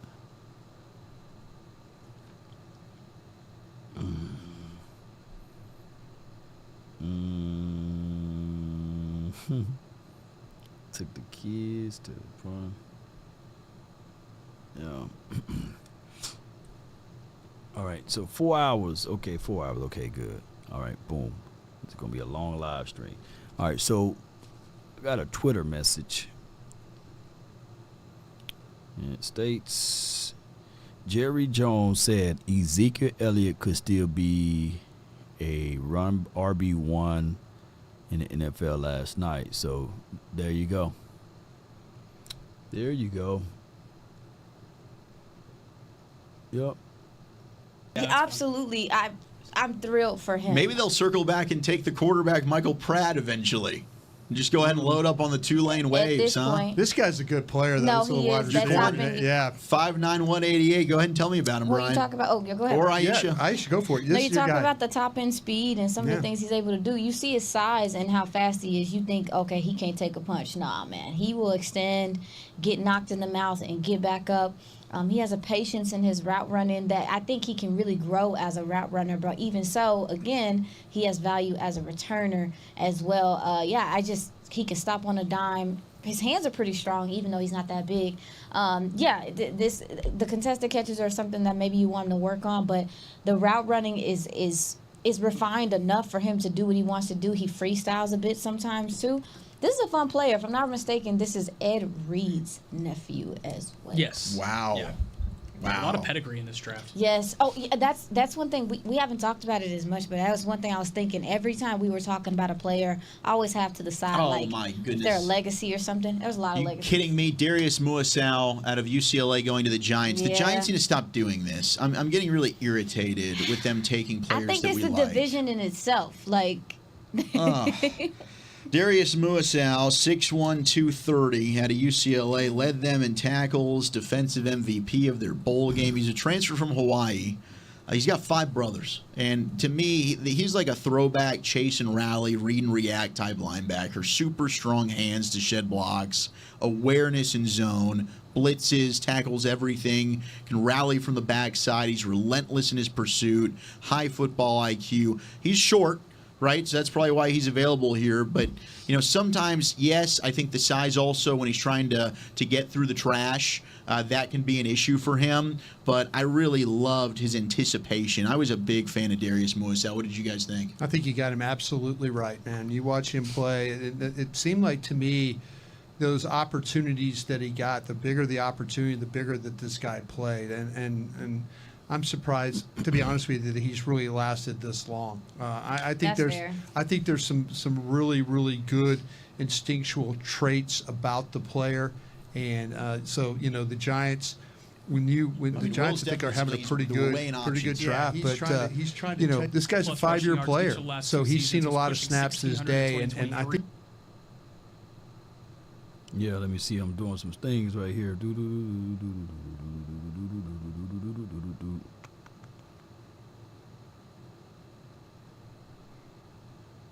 Okay.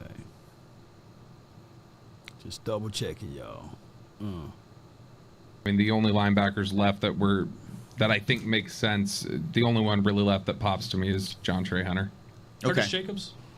Curtis Jacobs is like a player that's good, yeah, but in terms of like the ones that they've shown interest in and that I also like, and I think like Hunter, if you go watch his tape against LSU, like it gives you the confidence that he can hang on the field with bigger time pedigree. There was interaction with Curtis Jacobs at the Shrine Bowl, but since then there hasn't been much there. Nathaniel Watson is another one that's still on the board. Yeah, correct? Watson's still there. Yeah, he's a 30 visit. I have a question though in regard to Watson. Do you State. think that you somewhat of the temperament is too similar to Maurice. Not he can't cover the same way, but I'm talking about just the downhill, hair on fire. Might take a bad angle every now and then. Might over pursue a little bit.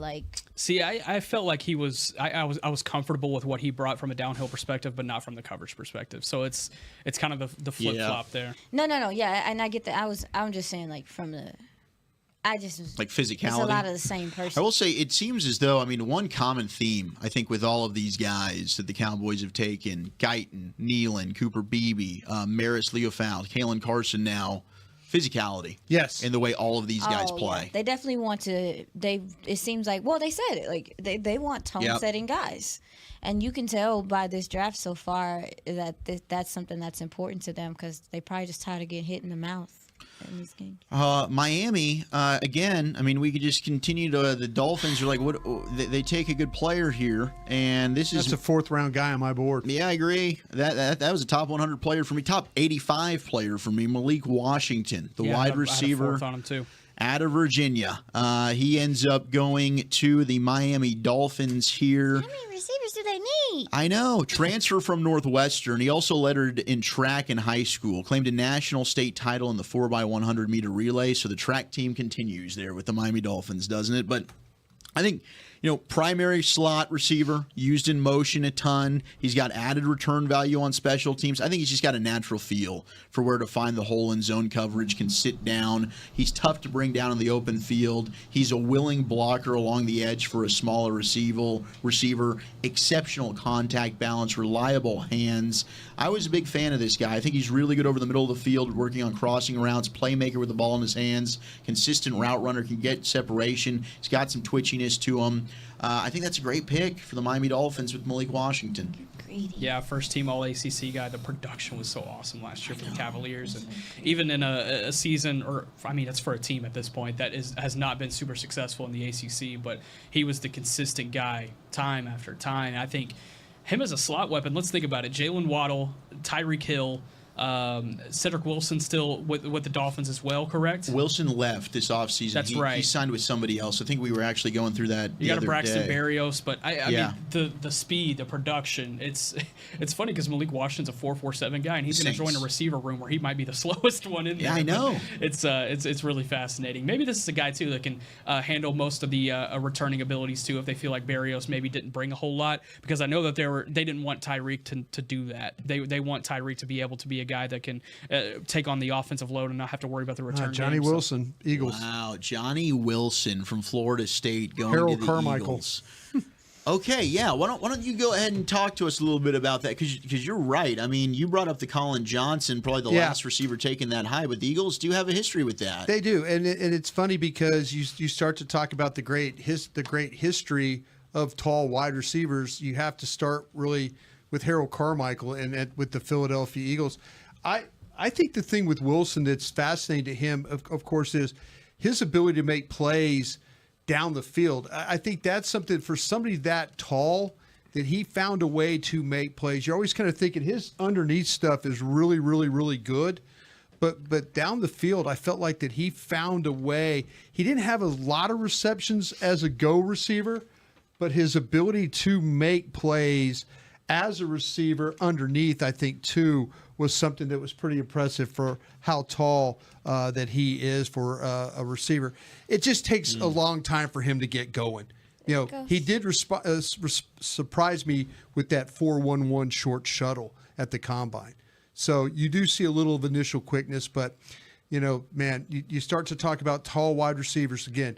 Mike Evans at 6'5", Alan Lazard at 6'5", Colin Johnson was 6'6". That's kind of where he's dealing with right now. Jace McClellan. Yeah. Did they trade? The Falcons? No, the Falcons have back-to-back picks here. Tracking that. 186 and 187. They take Jace McClellan, the running back out of Alabama, whom we discussed. I do think the Cowboys were interested in Jace McClellan. That's a local kid. We talked about him earlier out of Aledo. Excuse me. Do you have who? Okay, and that pick at when I was talking, 186? Was that Arizona? Who was that? 186. It's Atlanta. It's Atlanta? From Minnesota through Arizona. Yes. So that's Atlanta's pick? Yes. Is that the McClellan pick? Yes. Yeah. Okay, running back. and so they haven't selected at 187. They have not. They just took They just- Casey they just Washington, the take- wide receiver from Illinois. Okay, Casey Washington. Yeah, brother okay. of Parker Washington, if y'all remember him from last year out of Penn State. And Oh, that's right. Yeah. yeah, and they have a sister as well that's in the scouting department up in Chicago. But yeah, that's so I think cool. Jace McClellan, that was a pre-draft visit for the Cowboys. I'm sure that's probably one of the last ones on the board that they've met with at this point. I would imagine. Yeah, I don't think there's anyone left. Did they have one with McGee? McGee. Or not? Jordan McGee's already gone. John Trey Hunter. I meant running back wise. Oh, running back. Okay, Yeah, that's running my back players wise. period. I think that's it. Even for combine visits too. I think they have been completely washed away. I mean, you got Frank Gore Jr. still on the board. Jawar Jordan, Dylan Lobby out of New Hampshire. I know some guys really like him. Carson Steele out of UCLA. I mean, now you're kind of scraping down at the bottom of the barrel. You also have Monty Bailey out of TCU. That was a Bailey. That was a pre-draft visit. Monty Bailey runs very slow for how small he is. Yeah, I agree. Yeah, he does. That's another Den Ryan Raider. Michael Wiley is an interesting playmaker too, but Before guy. McClellan went off the board, somebody had just texted me a little bit ago that the only draftable, this is an AFC team, the only draftable running backs they had left were Schrader, Lobby, Kendall Milton, and Jace McClellan. And McClellan just went, so it would be 3 now. What's the speed like for Milton? You guys think he's fast enough? Maybe he's a guy you could consider. Kendall Milton out of Georgia. I feel like I mentioned him earlier today. I didn't see a lot from Kendall Milton, honestly. He ran 4.62 at the combine. Yeah, I didn't see a lot there. Yeah, it's because he has long strides. Like, What's the word you use for a guy with choppy strides? No doubt. I'm looking at some film and stuff, man, while they talking. All right, so with that being said, is it Michael says we need to be able to run when everyone is in the stadium knows it. Doesn't need to be that dynamic running back, just a move the chains guy. Yeah, I agree 1,000,000% with that. You need to be able to do that. I'm just willing to say this to you guys. Look, just bear with it, with a little patience here. I think that even with Beebe and Tyler Guyton from a run aspect, we should be a whole lot better than what we were last season with that. Okay? From whatever reservations you guys may have, keep in mind, the draft is not over with yet. You got a little ways to go, buddy. That's all I'm going to say with that one. I'm waiting on also the interview from Kalen Carson's to seep through so we can give you guys that audio too. But appreciate all of y'all, man. Let's go. And players and yeah, T-Dot said players will be released. And then the back end of the free agency, we got to get busy, and let's not sleep on trade acquisitions as well, Those Cowboys. How are you doing, sir? Well, I'm doing great, but I'm really proud to. If I'd had the good things said about me that's been said about you over the last few days, but you're now a Dallas Cowboy. Thank you so much. Well, we're excited about you being here. You're a hell of a competitor, and we're proud of it. But our head coach want to talk to you, and then our defensive coordinator, both of them Mikes. But here's Mike McCarthy, our head coach. Hey, Maris, congratulations, man. How's it going, Coach? Hey, I tell you. Great to hear from you. Oh, you bet. That boy crying. You after seeing you up here in Notre Dame and on your 30 visits, so you're coming to a great place, as you know. So I do. I'm so excited, Coach. I appreciate it. You bet. Hey, enjoy this moment with your family. I'm going to pass you on our defensive coordinator, Mike Zimmer. All right? Yes, sir. Here you go. Yep. Hey, Maris, you there? How's it going? Yes, I'm here. Sorry. Congratulations.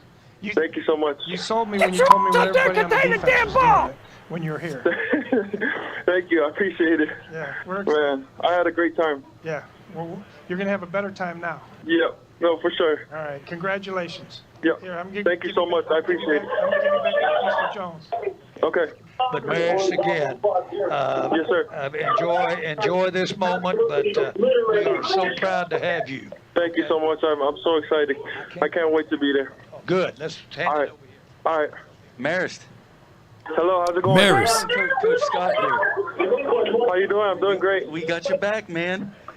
Thank you so much, man. You said when you were in the building we were going to get you back, and we got you, my man. Yeah. No, I appreciate you guys. I'm so I don't know what to say. Well, we're excited for you. You had a great visit, and we loved everything about you, man. Your tape's great. You're a great kid, great person, and Thank you. You're really gonna fit into our family here, man. Great. I can't wait. I can't wait. Yep. Thank you so much. All right, Maris. Yep. Thank you. I appreciate it. I can't believe we're going to get some of that Notre Dame gold mixed in with this blue. Yeah. Let's do it, man. Let's do it. Okay, well, we're I can't wait to come there. Be excited to see you, and congratulations. Tell your Thank you family so much. we're proud. Tell your family we'll take care of you. We're proud of you. All right, I will. Thank you. Talk to you later. Bye. Maris. That's pretty awesome. That's the longest I've heard Jerry Jones getting the phone back. Yeah. Two different times. It's like Yeah. everybody just hands the phone back to Jerry. Like, oh, okay. Nah, Yeah. they must really like the kid. I'll tell you what, that's not the first time that I've heard a Jerry Jones really stand on the table for Notre Sure. Dame. He loves that program. I wonder how much. Man. Oh, what we got? Disappear. They traded Lions see someone they want, they say go get them. The Lions and Philly have just been trading the entire weekend. Pick 189. Here's what we're going to need. Need the energy in the room up. All right, let's go. Let's get it. Come on. Go. I know we're in the meat and potatoes here, 6th and Get your 7th damn round. act together. Let's Don't freaking like your nail this attitude. thing. We can do some jumping jacks in the room. You want I don't to know. do They that? want you to stand up. I'm Yeah, just come feeling on. a little bit of some dullness right now. I ain't having it, all right? We're I'm not doing tired. this. I'm not even in the room. We I'm got a couple tired, hours man. left. Let's drive this thing home like champions. Do it, baby. Round 6, pick 189. Who do you like for the Lions? You guys predictions here? Where are we going with the Lions? You know what? I'm going to go with Boy, man, he talking about pick the energy up, man. Boy, we tired over here, boy. We definitely tired over here. Let's go. I got somebody waiting on the queue on the phone lines, man. And from the 989, you're live. Hey, what's going on? Hey, all is well, man. Can't complain. Oh, yeah, I'm sitting back watching all this, man. I'm, like, really trying to figure it out. Mm-hmm. Because I'm looking like we need a running back that can be an RB1.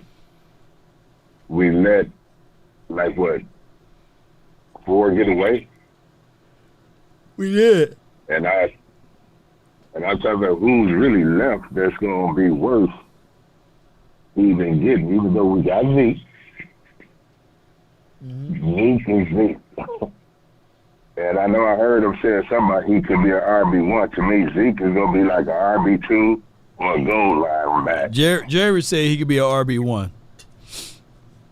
No, Jerry, I think Jerry losing his mind a little bit. He said it at night, so I don't know how much Johnny he had in him. Yeah, Johnny Walker Blue, the blue label. I don't know how much he had in him, but he said he can be RB1, you know, so it's going to be one of those two. Jerry, though. And I watched y'all last night, too, man. Congratulations to you, Steele, and Fritz. I watch y'all all the time.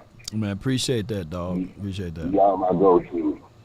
Yeah. But as overall grade on what we did so far, I'm looking at B+, B-. B+, B-. Yeah, B+, I'm saying overall. Mm-hmm. Now, Cooper, I wanted him. I definitely wanted Cooper.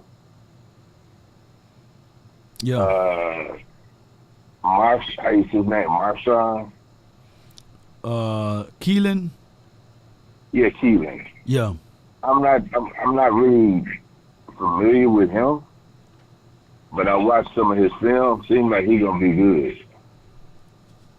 I mean, now the last guy we picked, Carson. Okay. Where he come in at?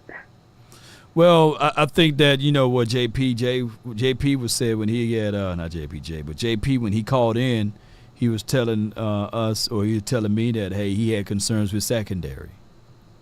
And he think that should be the next pick, and then lo and behold, it was the next pick. I think that when you look at it, you're going to have some slowness to Trayvon Diggs. We have avoided area because Stephon Gilmore is not a guarantee that he will be back. And we all want, my goal and my hopes would be to put Bland back inside and let Jordan Lewis be on the sideline. I think that we were a more aggressive team when Bland played down inside. He's more of a come down and field. He can also stop the run better. And some of those gashes that we were getting hit with, you can eliminate that. And if we can have eventually Trayvon Diggs back to the outside and, of course, another outside corner, it would be better for us. You're right about that. I feel like Lewis is a come-off-the-bench type guy. Yeah. Not taking nothing from him. Yeah. But Bland, that boy a beast. Mm-hmm. Yeah, I like did Bland. want to call in a couple weeks ago, Mm-hmm. and I wanted to ask you about Gilmore. I'm like, why would they not re-sign him right now, knowing that Diggs is coming off an injury that set him down, and they've seen how most of our players that come off of those injuries, how they really didn't do nothing for us. I mean, look at Gallup. You can say the same thing about, oh, Lord, our running back we just let go. Tyler. Yeah. I mean, they came back and didn't really do nothing until like the last part of the season. So why would you let Gilmore not come back? Well, Gilmore, here's the thing. They value their draft picks. They value their own. And there's a segment done by my guy, Balls Cowboys Sports. He talks about bastards, right? And Gilmore, as much as we give him praises, he'll be considered a bastard. He's not a homegrown guy. So they value their homegrown guys more than they value the guys from the outside. So what they ultimately want to do is they don't want to sully the potentials of drafting a guy. So if that guy don't get drafted, then they'll pick up the phone and sign Gilmore. Yeah, but the thing is, you need Gilmore now before somebody snatch him up. That's the sacrifice that they're willing to pay. Also, you got other guys that can give you some equivalencies of what Gilmore brought. Not saying that they will be the same, but some equivalency, some. And that will be Xavier Howard. I think that he's a phenomenal DB. He just been a hurt guy. And then on top of that, they can also do a J.C. Jackson. He's youthful. He's a little bit younger. That could be a situation and scenario that they can still do after the draft. And keep in mind, there's going to be a lot of cuts after the draft. Teams going to have to get their young guys involved, and they're going to release a lot of players. So look for that. So the back wave of the free agency, then that's when the Cowboys can at least dibble-dabble into a few things, hopefully. Yeah, you're right, because I actually said it, and I was telling my partner, and I said, one thing about the Cowboys, they slow on doing anything, but the undrafted seem like they normally hit the nail on the head on the undrafted players. Yeah. And I'm like, is that what they really trying to do? And I'm really thinking about that with the running back. And then I made another question, and I know you got to go. My question is, too, why haven't they pulled out Brandon Rice yet? Same reason why other teams haven't selected Brandon Rice yet. It's something that the tape, and I don't know, my tracker's not updating here yet, but it's something that maybe, just maybe, that teams are kind of like, okay, they don't see anything out of him. So we'll see though. I'm just gonna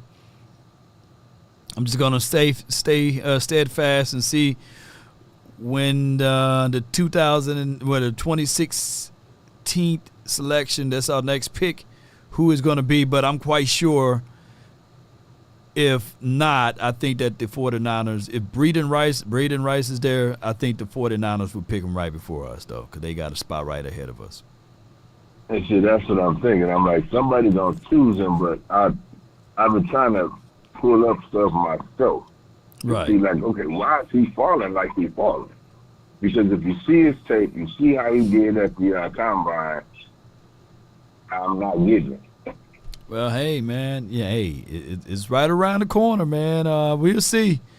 We'll see, man, whether or not he's going to be drafted before we get a chance, him and Frank Gore. So, I remember I'm banging on the table for blood. Yeah. I'm banging on the table for Bloodline. So, we'll see what's going to happen there. Yeah, but we got what we got left now, 216, 230. 3. Yeah. It was 245 or 246, something like that. You got a little ways to go. Yeah, that part. And you know what? That's why I was saying on 2 back end picks, package those little things together and move up and go ahead and get a better pick. And that was what I was saying that the Cowboys should have done. But it is what it is, fam.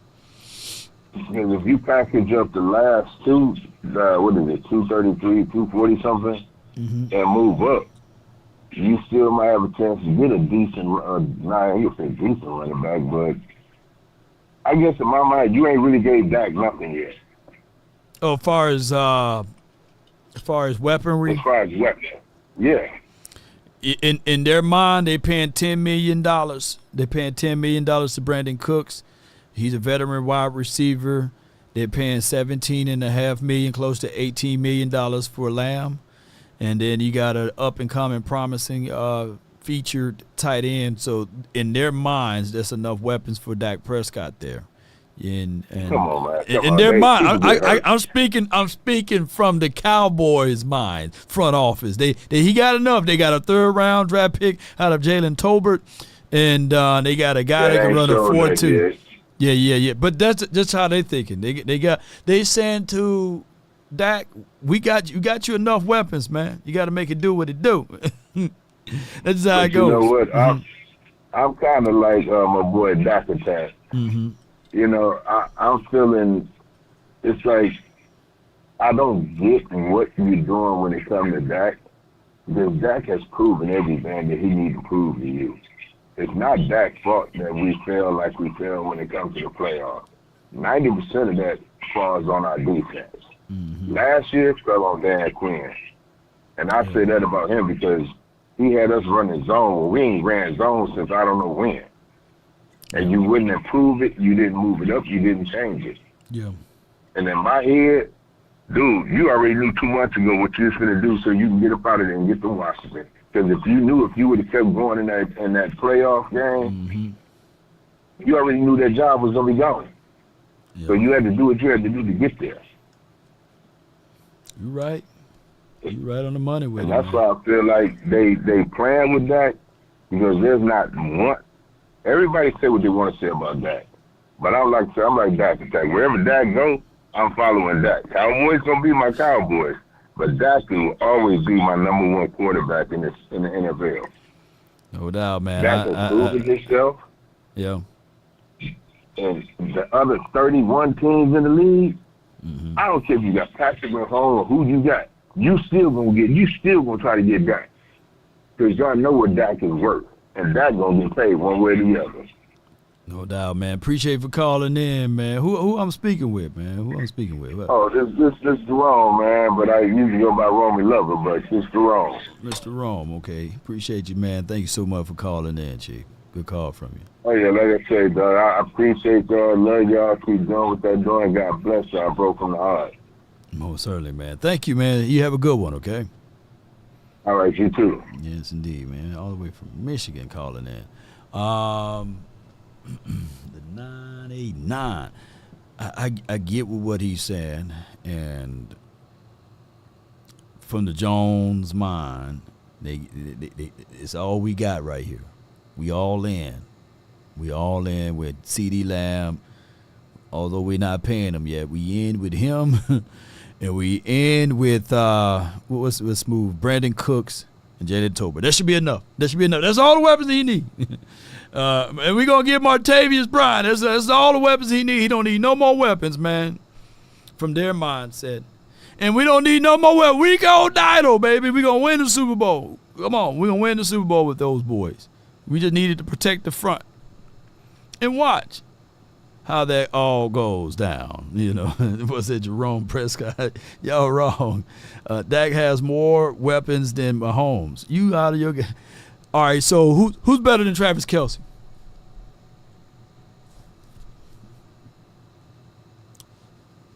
Who's better than Travis Kelce? I'm waiting. Who gonna have a gold jacket is immediately when they retire on this team, just like Travis Kelce? I'm waiting. And what round? See, Here's how it goes. In Cowboys, everything is inflated. What round was Scott Moore drafted? What round Scott Moore was drafted? I'm waiting. What round was Scott Moore drafted? What round? What round was what was the guy that dropped all of the balls that they moved and they made a trade acquisition to get that kid? Oh, he was drafted in the first round. Oh yeah, he was drafted in the first round. The damn dude that they picked up from the Giants.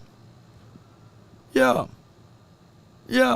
So it's what it is. And at this point, who's better than Andy Reid? Who's better than Andy Reid? I'm waiting. So I get what people say. Hey, these weapons are better than those weapons, man. Bull sugar. Give me Andy Reid, and they can have Jason Garrett, and I'll sit and wait. Give me Andy Reid, and they can have Mark. Not Mark. What's his name? Yeah. Mike McCarthy. They can have Mike McCarthy. The Chiefs are a well-oiled machine, and on top of that, when their defense was going into the playoffs, their defensive coordinator wasn't interviewing. Name me the job that he was interviewing for. Right? Just showing my appreciation for all of the hard work. Appreciate your sleep with the third eye open. Yeah, appreciate you so much. Third eyes, man. You got to have them open. Yeah. Yeah.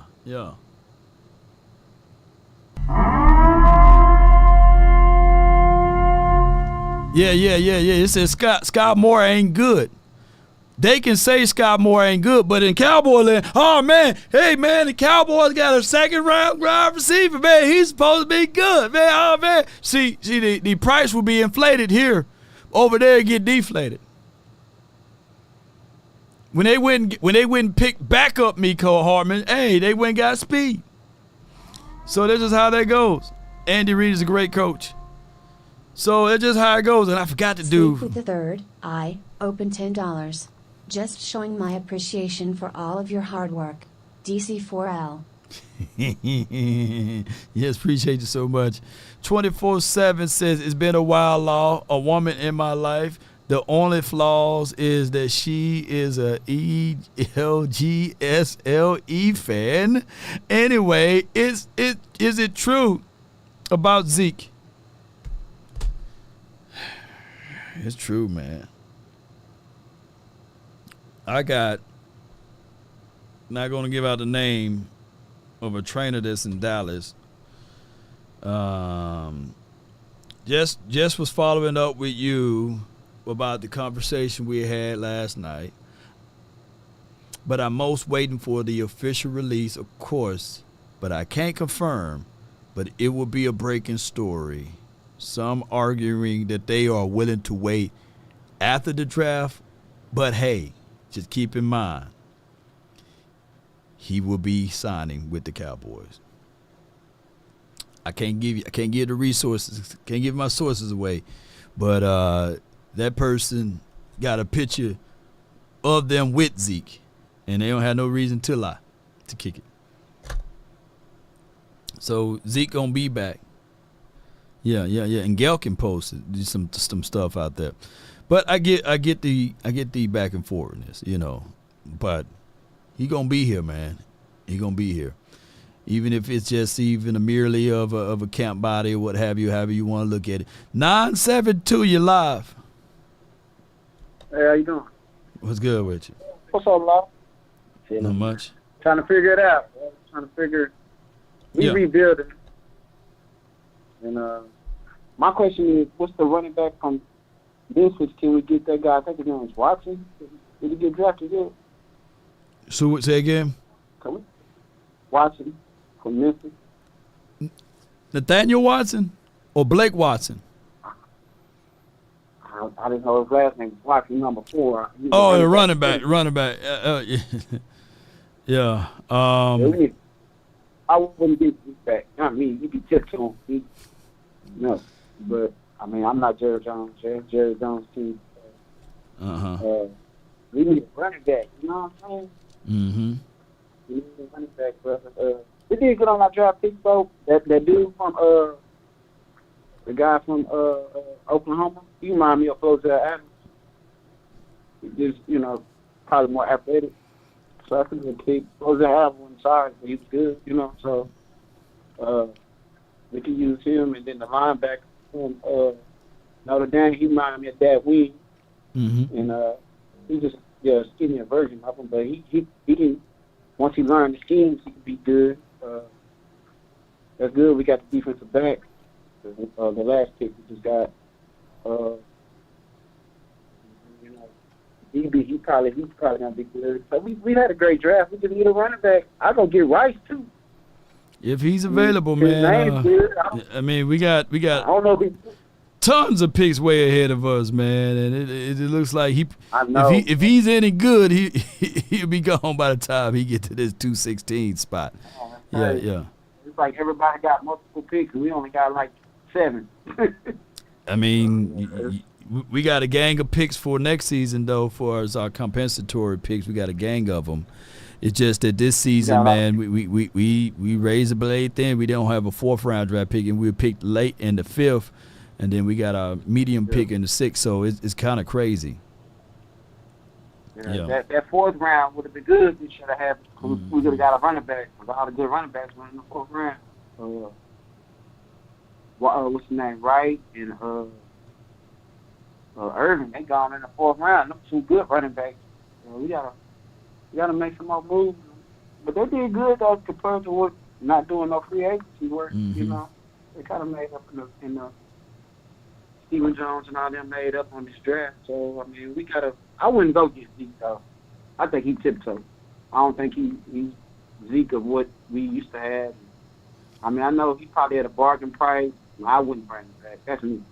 We got to move forward, not dwell in the past. You know what I'm saying? Because I mean, he had young like he used to, and after that COVID, it kind of hurt him, and the injury kind of hurt him too. So I'll move forward. I know he probably a bargain price running back. It's a bargain for that's why he's coming back. That's the only reason I think he's coming back. I don't know. I think he could be better. That's my opinion. I love the Cowboys. I'm a Cowboys fan. I think we go 10-7 this year because we got a hard schedule. I looked at the schedule. We got to play. Can't get out, can't stay at home, and don't get off the bus and play. We got to come up and play because people will try to take us out because they're trying to make their names off the Cowboys. All these teams, they be like this dude got up here on the draft. It's like, Cowboys. They be trying to embarrass us. So we got to bring the heat to them. And we lost our swagger, man, and we got to get our swagger back. With the Dallas Cowboys, can't push on me because you can't play like so. No, you good. You good. We can't. We can't. We got to.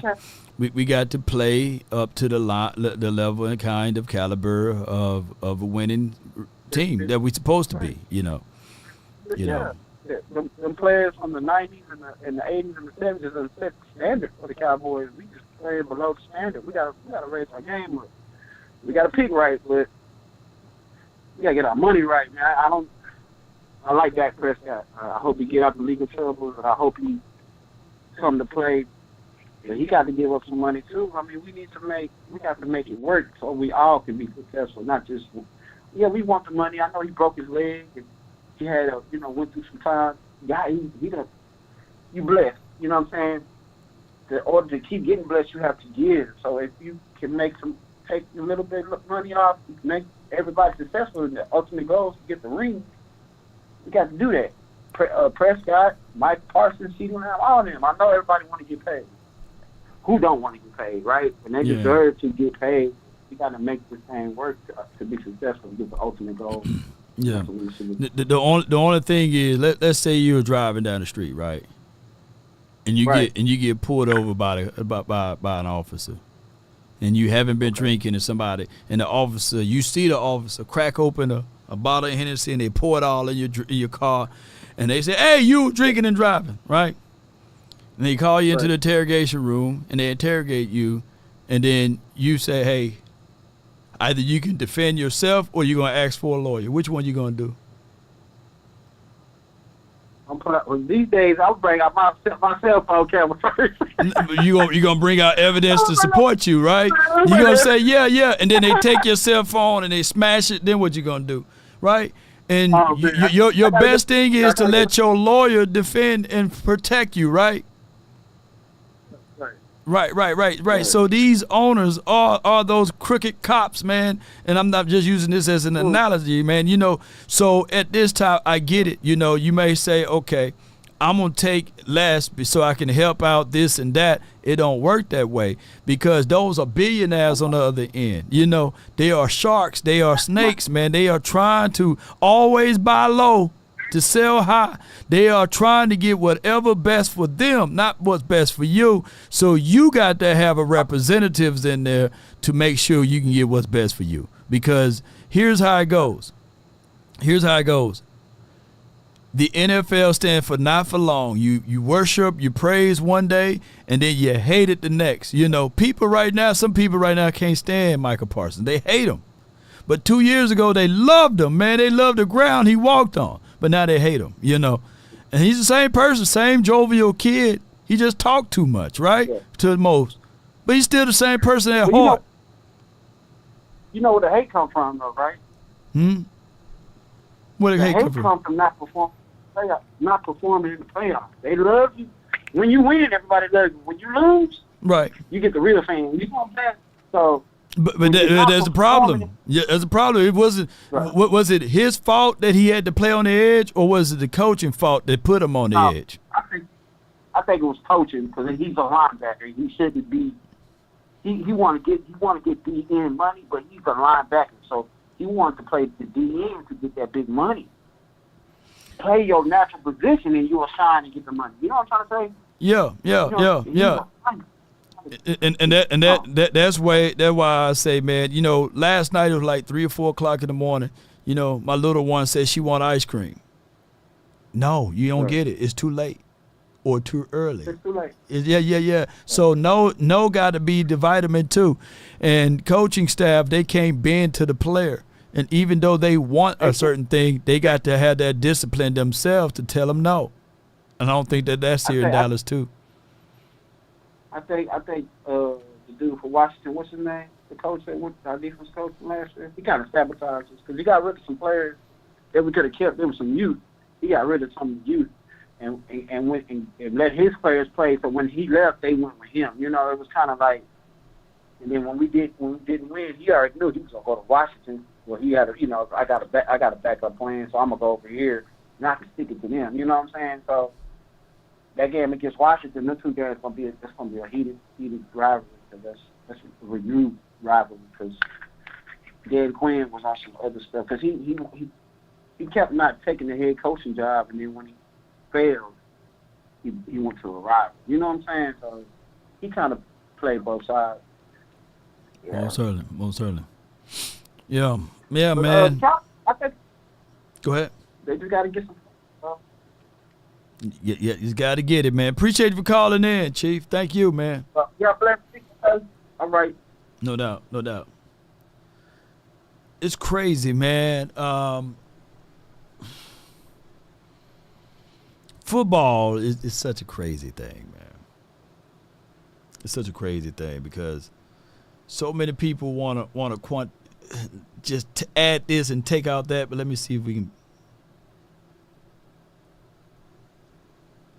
Likes the Miami defensive tackle Taylor. No, Taylor's number 100 on my board. Aisha made a bad face. I think bad face. The thing about Taylor is he's just inconsistent. He takes zero work ethic. Yeah, I mean you can tell when he wants to, he can be a game wrecker. Sounds like me. Super quick off the ball. But zero work ethic. There's times where he just doesn't care. High upside, though. High upside. Yeah, you can see it. I'm at the floor a lot. You're at high upside. Don't worry about it. You got a high ceiling. Here's pick 200. They're doing like a special announcement here. Oh, my gosh. We've got terrible towels being shown. We've got weird things happening here as we wait on the Panthers draft. See, at this point in the draft, I don't think we need this stuff. Like, just get us the picks. What are we doing? Why are we stopping? You're acting like you got like reservations. I got a hot dinner date tonight. Ian Rappaport's holding a dog. What are we I got doing? a newborn baby I got to get to. That's actually very important. Come on. Who was the guy? Was it DJ last year that was holding a dog that peed on him? I don't remember that. I don't remember that. I don't remember that either. It was a dog. They were doing the same bit, and a dog peed on DJ's coat. What did they do to this poor dog? They've made it look like it's a lion mane or something. This is sad. It looked like a lion's mane. It was. I don't know what's going on with that. This is sad. That's funny, but yeah, I think a dog peed on DJ while he was holding him. He's like, "Oh no, look out!" They can sense it. Crumley. He was probably nervous. Jaden Crumity, the defensive tackle from Mississippi State. Hell State. Man, what a last name with Crumity. 6'3", 301. Did anybody watch Crumity? Heck yeah, I did. All right, you're a big Go ahead, Aisha. Big boy. Go ahead and break him down. You got it. Brian, hurry up and get to Crumity. Quit writing this stuff down. You know there's the internet where you can just pull this up. It's me. You got it? No, not yet. But I'm saying it's me that writes things down. I write everything. I mean, I'm tracking this thing. 6'4", 301 for Crumity. Yes, hang on. Let me get there. 3 technique. Crumity. Big boy. Crumity. Okay, yeah, here we go. Nice job of coming off the ball. He's got some initial quickness to his game. Long arms, heavy hands. He has a stout build, which NFL scouts like, 6'4", 301. His motor and effort are excellent chasing the ball. He's quick to locate. He'll make the play. Good body control and balance for the position. You don't see him knocked off course very much. He plays well on the move. Good spin move. Speed to execute. Good punch, control with his hands. You can see him shock the blocker with his punch. He's got physical tools to line up at a 1 or a 3. He can lock out on the blocker. He sheds them and control the point of attack. I think he has strength and power to take on double teams. So I kind of like this guy. There's some violence to the way this guy can fish. He'll be 24 years old when the season starts. He's played a ton of games there at Mississippi State. Yeah, his nickname is Big Baby. You talk about, like, he's actually one of the bigger DTs in this draft, and we talked about how that's almost a luxury at this point. You said that he has some violence in his game. You also just look at the production. I mean, he has forced fumbles. He has PBUs as a DT. What the heck? He's just very active at the line of scrimmage as much as he can be, and he's effective in multiple alignments as well. Yep, to kind of move go. him across the line. He has the tenacity to find the ball and use his extension to disengage. Very physical at the snap, and I like how he redirects plays in the backfield when he gets back there. He had a wrist injury last year. He missed the first 9 games of the season. So, from my understanding, he would have been a Senior Bowl. He would have been in the Senior Bowl last year, even so. Wow. From what Jim Nagy said, they were very high on him. So, he just had to battle through that injury this year and get back on the field. Pick 201, Micah Abraham, the cornerback from Marshall, going to the Indianapolis Colts. Indianapolis. Micah Abraham, he was someone I pulled up very late. I want to say like last week. He's a ball hawk. He had 6 interceptions last season. It was top 5 in FBS. Originally from Tampa. He was a local guy for the Tampa Bay Buccaneers, but ends up making his way to the Colts. All right, next pick, we've got Green Bay. Green Bay, we've talked about their draft quite a bit. Let's go ahead and look through some of the other teams here and just kind of recap how some of these draft classes are looking. We got more dogs, which, hey, I'm always for the dogs. Right, I'm not an anti-dog person. Dogs make people happy. And we got scouting reports on these dogs. Oh, my gosh, there goes Travis Glover. Oh. Or Glover. Okay, see, here's when DJ got peed on. Oh, right there. yes. Lord. Yeah, he did get peed look at on. that. Yeah, he did get peed on. That's unfortunate there. That's rough. This is a very intriguing pick here for the Green Bay Packers. You talk about traits with Travis Glover, tackle out at Georgia Tech or Georgia State. Yeah. I'm a fan. Did you do the poll I did. report? Right, I did the. I watched this player. He started all 5 years at Georgia State, played some left guard and right tackle, primarily at left tackle. Team had one of the best rushing attacks in school history during his time there. He's massive and powerful, long arms. He can drive defenders off the ball in the run game, solid lateral movement. I wonder if he might be a better guard based on his body type, but he can throw people around. He's got a violent punch, dominated lower-level competition, but very intriguing tapes-type pick with a powerful anchor. I think this is an intriguing selection here for the Green Bay Packers, who are looking. I think they lost Runyon along their offensive line. That guy could be a good replacement for him. 5-year starter. He played tackle most of his career. Besides his senior year, he did play some guard, if I'm not mistaken. So that's intriguing. Some of the flexibility there. I think. He got invited to the Senior Bowl because of an injury to another tackle. So he was able to showcase what he was able to do there. I feel like he shuffles sometimes, but he could be a little more consistent with his striking. But he can keep rushers at bay with his balance and his length. I think he has suitable play strength, like you said, and he picks up the second-level defenders in the run game very well as well. So, I think it's a decent pick as well. Oh, Will Riker. Who's the kicker. That? Oh, that's the first kicker off the board. We had a punter, and now we got a kicker, and we're kissing doggies. Rich Eisen over here on the NFL Network kissing doggies. You guys are having some therapy. Shout out to Beamer, by the way. You had I saw you with Glover there with that B-roll in the background. So all of our people watching, we got a scouting report on Oatmeal, who is a puppy. Oh, he's ready to play day one. iPaw coordinated. Oh. Quicker than fast. I mean, that was an old Mayock. Oh, he's quicker than fast. But how about getting a kicker, Will Reichard, out of Alabama? My gosh, Beam's got it ready. We've got Alabama kicker B-roll right here. So good. He rocks, by the way. Like, he's got swag a little bit to him. Alabama, if you remember, like in the early days of Saban just dominating in Tuscaloosa, the kicker was always like their kryptonite. Like whenever they would need a big kick, they just could not do it. Think kick six and then multiply it by like 20 other times that happened.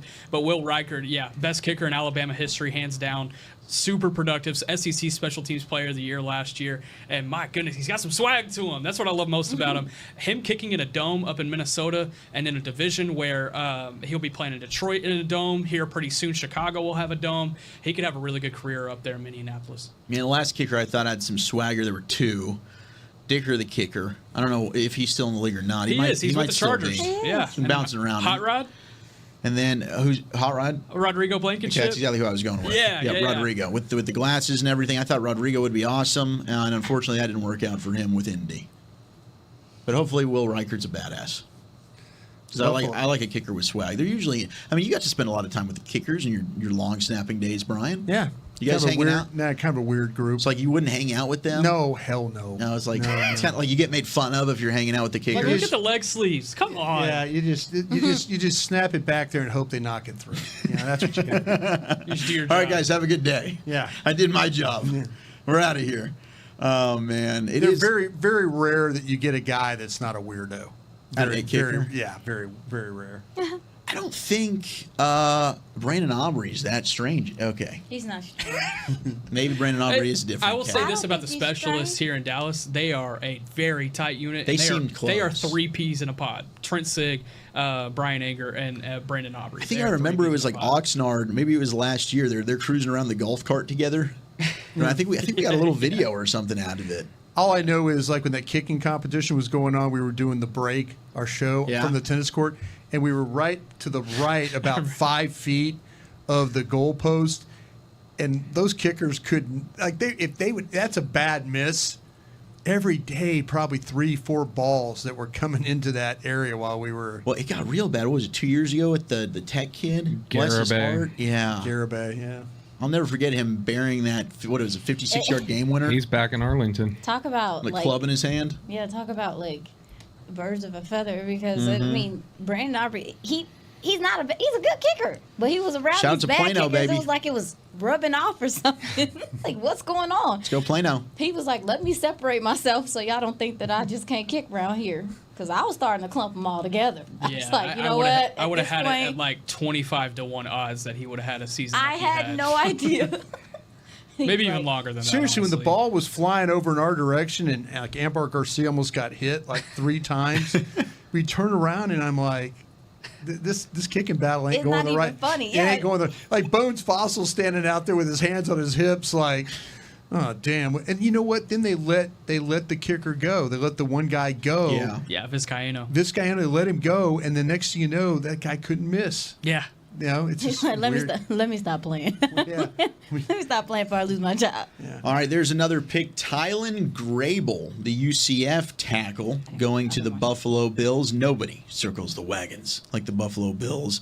We take a look at the Bills' overall draft class, of course, highlighted by Keon Coleman, who our guy Kalen Carson did a pretty good job against in that matchup against Wake Forest. But Keon Coleman was their top pick as they traded out of the first round. They got him at pick 33. Cole Bishop, the safety from Utah. They needed safety help. He's a good free. They got him in the second round. Dwayne Carter, who I liked a lot. They got in the third from Duke at defensive tackle. They took Ray Davis, the running back from Kentucky, in the fourth. Cedric Van Pran, the center out of Georgia, in the fifth. And then Edifwan Olafosio, the linebacker from Washington, Nick Harris's guy, in the fifth round. And now you can add in the tackle there from UCF, Tylen Grable. Did anybody watch Grable?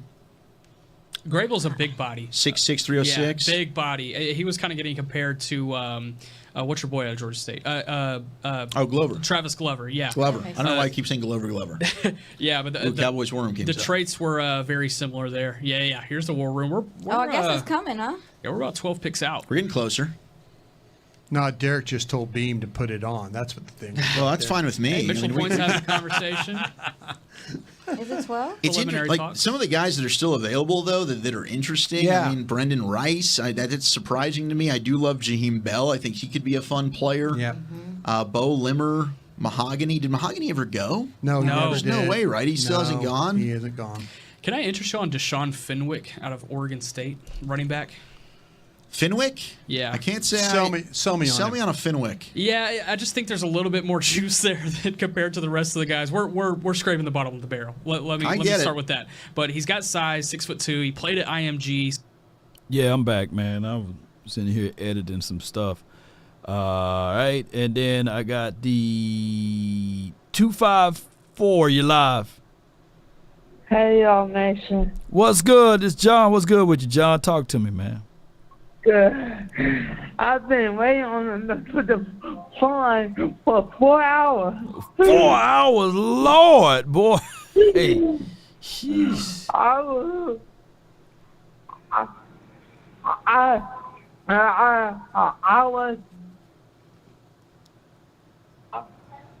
I called in before you opened the phone line. Lord. Yeah, John. What do you have for the show? You know, I appreciate your patience. Yes, indeed. We appreciate you, John. I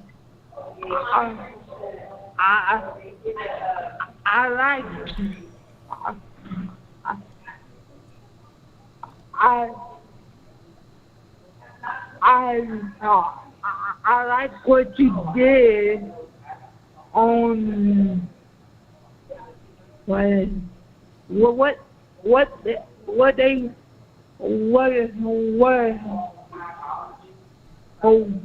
you was at with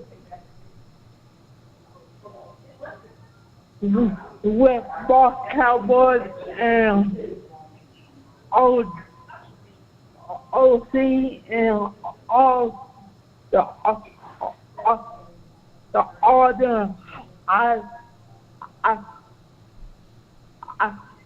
I like what you did with that. I wish I was up there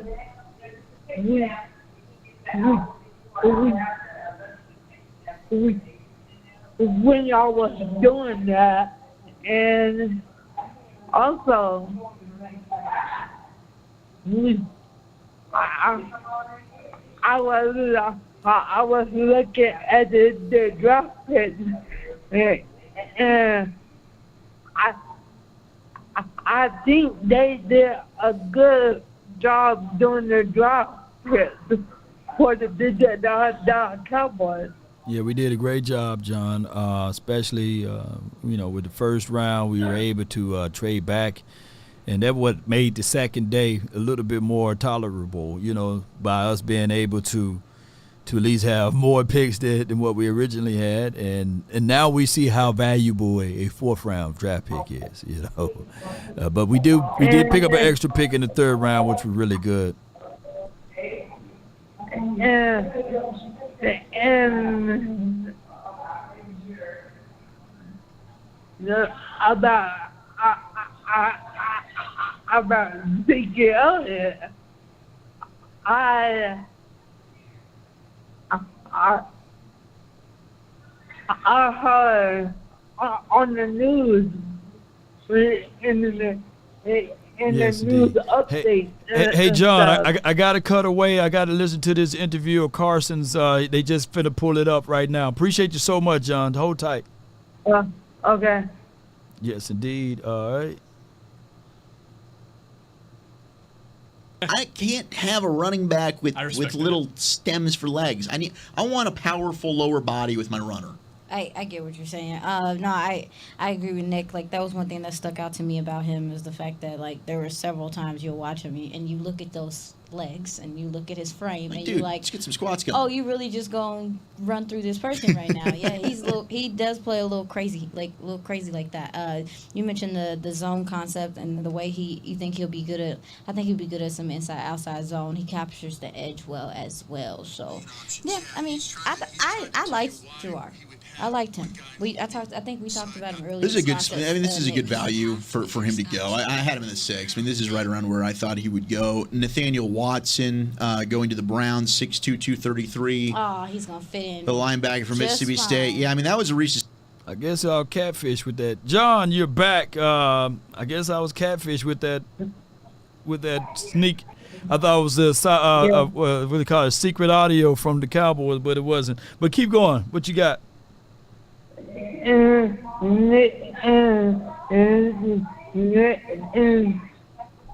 heard they is possibly bringing Zeke Elliott back. Yeah, they're gonna bring sources close to the Cowboys told other sources that's close to me. They're telling y'all that they're gonna bring back Zeke, and it's gonna be announced. And I think if the Cowboys don't draft a running back at all, then those sources will be extremely right on the sources that's supposed to be close to anything. And, so yeah. And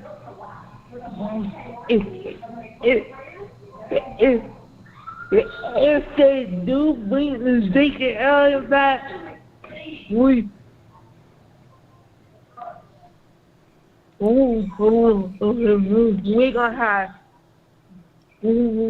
gonna have that Prescott, this Zeke Elliott, and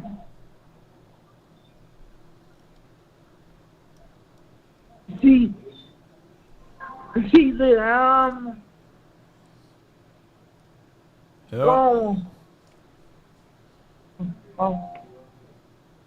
I'm gonna protect that Prescott Yes, indeed. and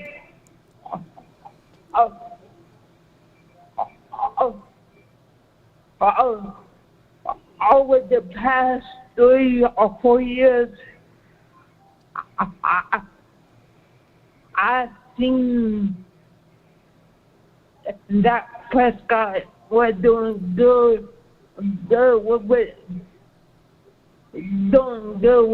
those 3 players. No doubt. We'll see what's gonna happen from here, John. Man, we appreciate you, man. We thank you so much for calling in, my dog. And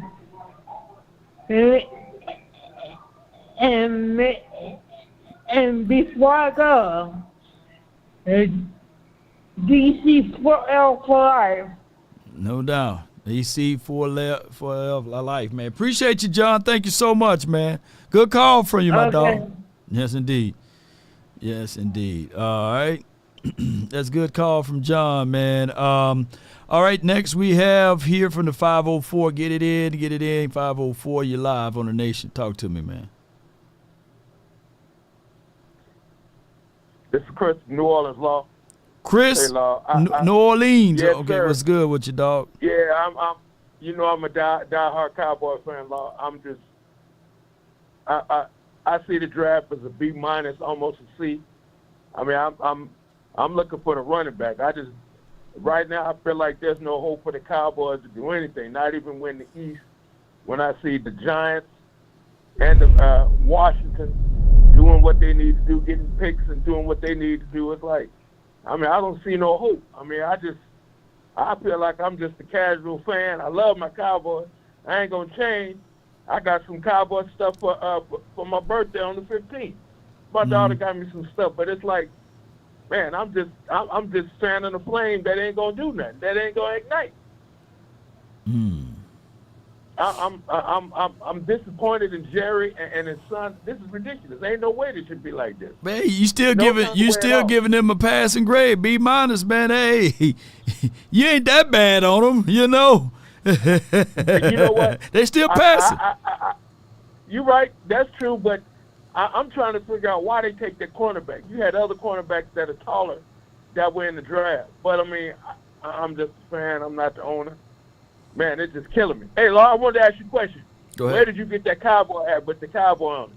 I got to find out. I be seeing you be having some fresh cowboy gear. Where'd you get that hat from, Law? You talking about which one? The cowboy hat?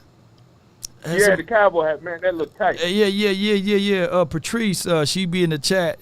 She got it made. Her and Sadiq, they got it made from somebody. I don't know who it was, but it's a dope hat, man. I think I got one. My guy Jay Tuck got one. Boss Cowboy got one. I know exactly what you're talking about. Yeah. Man, that sucker looks so fresh, so tight. Every time I see something you got, I be wanting to get that bad boy. That sucker is tight. Say, Lord, do you think we're going to get a running back somewhere in here? Well, at this point, man, it's razor blade thin right now. Dylan, maybe get Dylan, you know, or I don't know, Blake Watson, is he still available? You know, there are some guys that can probably do something for us.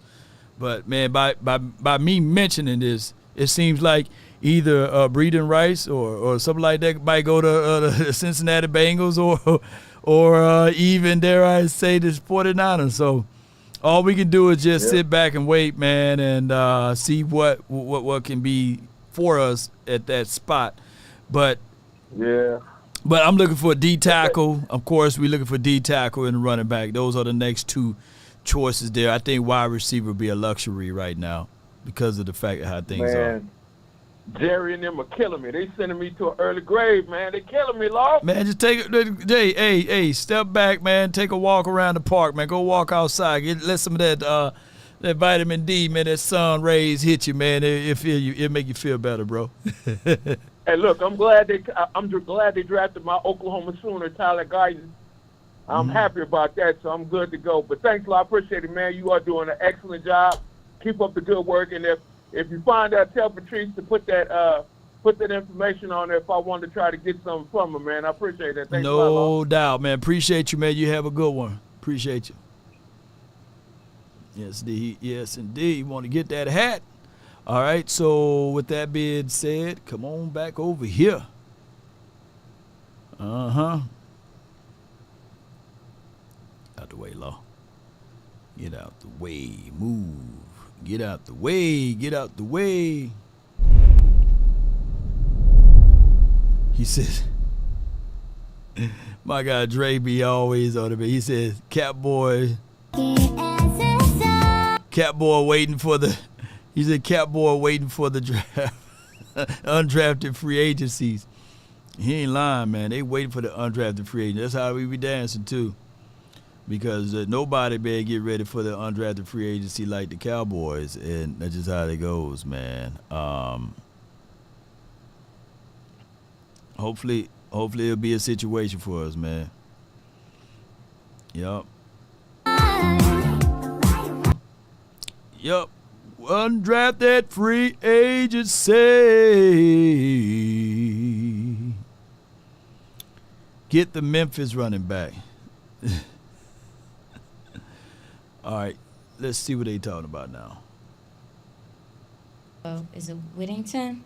Jordan Whittington, yeah, Nick Jordan Harris's Whittington. guy. Do you Yeah. like him? Yeah. Or Ryan? Getting close, man. Flournoy. Yeah. Flournoy more. Because Flournoy. Flournoy for sure. I'm feeling Flournoy. Like, and he's still there. Yeah. I would. The Cowboys haven't had a lot of contact with Flournoy as far as I know. He was a Senior Bowl guy, though. Back-to-back really productive seasons out at SEMO. He was originally at Central Missouri, then made his way to community college, Iowa Western Community College. And community college products have been really productive for the Cowboys. DeMarcus Lawrence was a JUCO guy. Yes. TJ Bass was a pick that they made, or an undrafted guy that they picked up last year that was a JUCO guy. Ryan Flournoy made his way to SEMO. And, man, I have a friend up on the SEMO staff, and he was always raving about how he is so coachable, and whenever he came into the building from then to the time that he left, a completely different player, completely different receiver, has a little bit of Debo traits in the fact that he's come out of the backfield. He can line up inside, outside. He is athletic as hell. Run after catch is 4.44. I believe it was a 39.5-inch vertical, and the broad was really far 11 as well. inches. 11-inch broad as well. I mean, that's up with all the top receivers in the entire draft. I think the biggest concerns, though, he kind of gets thrown off his line a little bit too often. He's going to need to focus on his physicality and route running because he has it in ball carrying, but he needs he's it in route physical running. and blocking too. Yeah. So he has the physicality. You just want him to get more. Is it more balance, more contact balance? Yeah, probably so there. And then Jordan Whittington, I mean, I've touched on him a lot today already, but I feel like that guy is going to be a long-time pro, at least on special teams. But even the receiving ability, he's got this big frame out of Cuero High School down in Central Texas, originally a 5-star prospect, made his way to Texas and battled injury, my goodness, through those first 2 years. It felt like he got hurt every other game that he came back in. That's part of why he's flagged. Yeah. And teams have him flagged for medical. Yeah, and so whenever he's kind of gone through this draft process, that's been the biggest knock. But he's got that coaching mentality too, and a team's player. He's a big body guy that you can line up inside, outside. He's got long speed, very long speed with long strides. It didn't quite show up at the combine, but if you throw him in like an 80-yard dash, you'll see where that long speed eventually comes into play. But I think both of those guys would be fun options here. That's if they go receiver. I mean, you could also go edge. If you want to feel like you need to add depth there, do you feel like you need to add depth on the offensive line? I mean, we talked with Bo Mike Limmer's Solari. still there. Matt Lee is there. What about tackles? Tackles? I've got Driscoll left. Driscoll's a fun one. Yeah, Driscoll's interesting. He met with the Cowboys at the Senior Bowl. You also got Nathan Thomas out of Louisiana Lafayette, who was a Shrine Bowl guy. A&M Donkwa out of Howard, although I feel like he's a priority free agent, but he's super tradesy. What about Cephas at wide receiver? Josh Cephas. Are Cephas and When Brendan Rice is still there, Rice is my highest rated player. Nick, are Cephas and Taj Washington a lot of the same player? No, Cephas is a big body guy. Yeah, big. big. I would rather body. have Washington myself. Yeah, for sure. Yeah. And Taj is still on the board, isn't he? Yes. Yes. Wow. That's, I didn't even think about that. I was gonna. Got some extra eyes on What's him. up with these USC receivers? Yeah. Maybe they think it was all Caleb Williams. Will having It's all the system. Go to clapping. Pick's been made. All right, so we got a pick in. Let's see if we can find out if there's a coach. We're about to get the phone call here from Will McClay. They look excited. Mitch LaPointe looks pumped. Mitch LaPointe was giving Chris Vaughn some real love right there. Boy, this thing long, that seems like man. it might be one of his guys. Boy, I love y'all. So on TV, we're 3 picks behind. Y'all, I love y'all, man. Yeah, it's good. So we're gonna have to do that all over again. I ain't gonna do this no more. I probably ain't gonna do this no more, though. I ain't gonna do this no more. The kicker from Arkansas goes. Is he Steve Little's son? Steve Little was a kicker at Arkansas. I don't know. I'll be mad as hell if a kicker Cam Little is the drafted before me. Cam Little was the last draftable specialist that one of the teams I talked to had. There's Zimmer too. So Zimmer just lost. Zimmer put palms down. He just says, "I just lost out." It's fine. It's fine. Yeah. Cam Little is definitely, I think, related to Stewart. Mm-hmm. Stuart Little. Oh, Stuart Little. Yeah, they have the same ears. Okay, see, I didn't know because there was Cam Little. Are y'all? Cam Little. I thought there was a kicker at Arkansas. Yeah, that's named him. Steve Little. Oh, I don't know. That, So that I could thought be maybe that somebody was a I'll nephew look. or something like that. Yeah. But anyway, we're still waiting on the Rams, right? Yeah, we're waiting on the Rams. They're holding us up. So on we're the 3 Rams picks away, 3 television picks away. No, Todd is Cam's father. Okay. So no Steve Little connections here. Okay, maybe I thought. Brother of Stuart Little, though. Okay. We've got Curtis Jacobs. If it's an offensive player, I'm kind of thinking Brendan Rice. What do you guys think? Or do you think Blake Watson? He maybe a weapon. I think, Jaheim Bell. I don't know. With Schottenheimer getting excited, take a tight end. I still feel like he's kind of like a lot of everything. Yeah, he it can is kind of true. be whatever It's you true. want. That's valid. He don't count. Don't count. No, like I he's haven't like a got one bulldog. yet that I was like, everybody else has had. Well, a we got pick. Zimmer standing behind the phones here. Or Not a behind the defensive Joneses, guy. Tyson, too. No defensive Schottenheimer's guy. still in the room to our right. It'd be dead that's giveaway. Robert Prince to the that's Let me Robert zoom Prince. in. All right, pick a receiver. We're going It's either receiver here. Taj Washington, Brendan Rice, or Ryan Flournoy, I think. I would love Flournoy. What do you tell me about Flournoy? What Jordan do you know? Whittington's in What the do you- mix. I thought we did it already. Did we do him already? Yeah, we just did. Oh, what I was doing? I'm You're sorry. good. You're good. I was. I'm Yeah, sorry. really productive guy at And FCS very- level. The war Senior room, Bowl baby. standout that I think stamped his mark as a. I need to draft go pick get on some day Uber 3. Eats. My bad. I No, apologize. you're fine. He's just QB friendly, reliable, physical. He'll block on the outside. I did see him though myself. I was just curious what you guys thought about him as well. No, we like him. He, Nick's only knock on him was like him kind of getting knocked off his spot sometimes. Yeah. Like you want him to be a little bit stronger at the top of the route. But other than that, like he does a lot of things. Let's see what I well got to on this me. kid, man. He's fun. He's. They on the phone talking to somebody. Weapon. I was because it was. They one of those passing that late, phone around like a you need to blunt. Study this guy, Southeast Missouri, 6'1", 202. Good-looking player physically. Plays with an element of smoothness to his game. Good balance, body control, working up the field along the sidelines. Does a nice job of catching the ball away from his body. Felt like he extended his hands in order to make adjusting catches. I've seen him catch the ball behind him, gather himself, and then get into the end zone. He will often be used in the deep passing game with some success, but where he thrives is underneath where his routes. He shows the ability to catch the ball on the move with no issues. He's a natural catcher. He doesn't labor or struggle in this area at all. It said snatch the ball out of the air, concentration, difficult receptions made easy. Would not say that he runs an expansive route tree, but good enough. Senior Bowl was a great opportunity to showcase his talent, and he did. If there could be a downside for him, it's he'll be 25 years old later this season. So that's a little bit of an older guy. That is fascinating. Yeah, he started at Central Missouri. The COVID season really impacted his ability to develop early on. He had to make his way to JUCO. Come on, let's get a He was feel-good late JUCO story. guy as a result. That COVID year, he used it at SEMO, and then he was able to move forward. But you liked him though. Yeah, I did. I liked this guy. Absolutely, I liked him for sure. Who did? As I was talking, who did the Rams take? They took Jordan Whittington.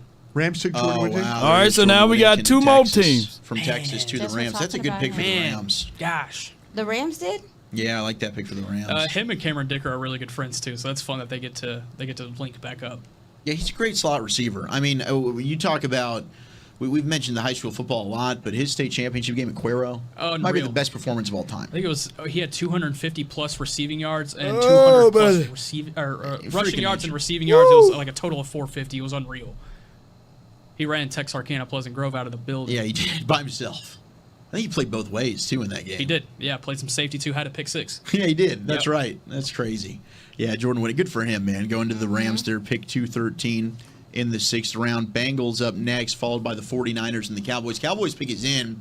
We believe it's an offensive player because we had Brian Schottenheimer in there. It's Getting pretty Florida, no. excited. So we'll have to see and await. Is it a wide receiver? Is it finally a running back? Do they go back to the offensive line well? My guess, it's probably a skill player. That would be my guess. It should be a running back. Yeah, it's a receiver, but which receiver? But which is it? receiver? Yeah, is it? How many receivers do we Cedric- need? Cedric, technically? Cedric Jones just went, or Cedric Johnson, excuse me, from Ole Miss. Brendan Rice would be so much fun for the storyline, at least. Oh, God, it'd be great. That'd dominate the press conference today. Cedric Johnson was top player left on the board for an NFC team last round. You may see him. I did. I'll talk You want about to him. just give him his due because he got picked. Well, he gave Alabama's tackles hell. Yeah, they struggle with him. They struggle with his length and his power, which he displays often. He has fluid hips and coverage when he's asked to do it. When he drops, he doesn't look awkward. I mean, he's kind of big, but he don't look awkward.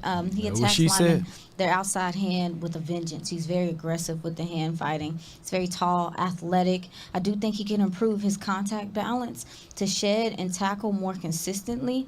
But he played 46 total games throughout his collegiate career, a lot of football. He's had some good experience, and he looks like a nice guy, but he's not.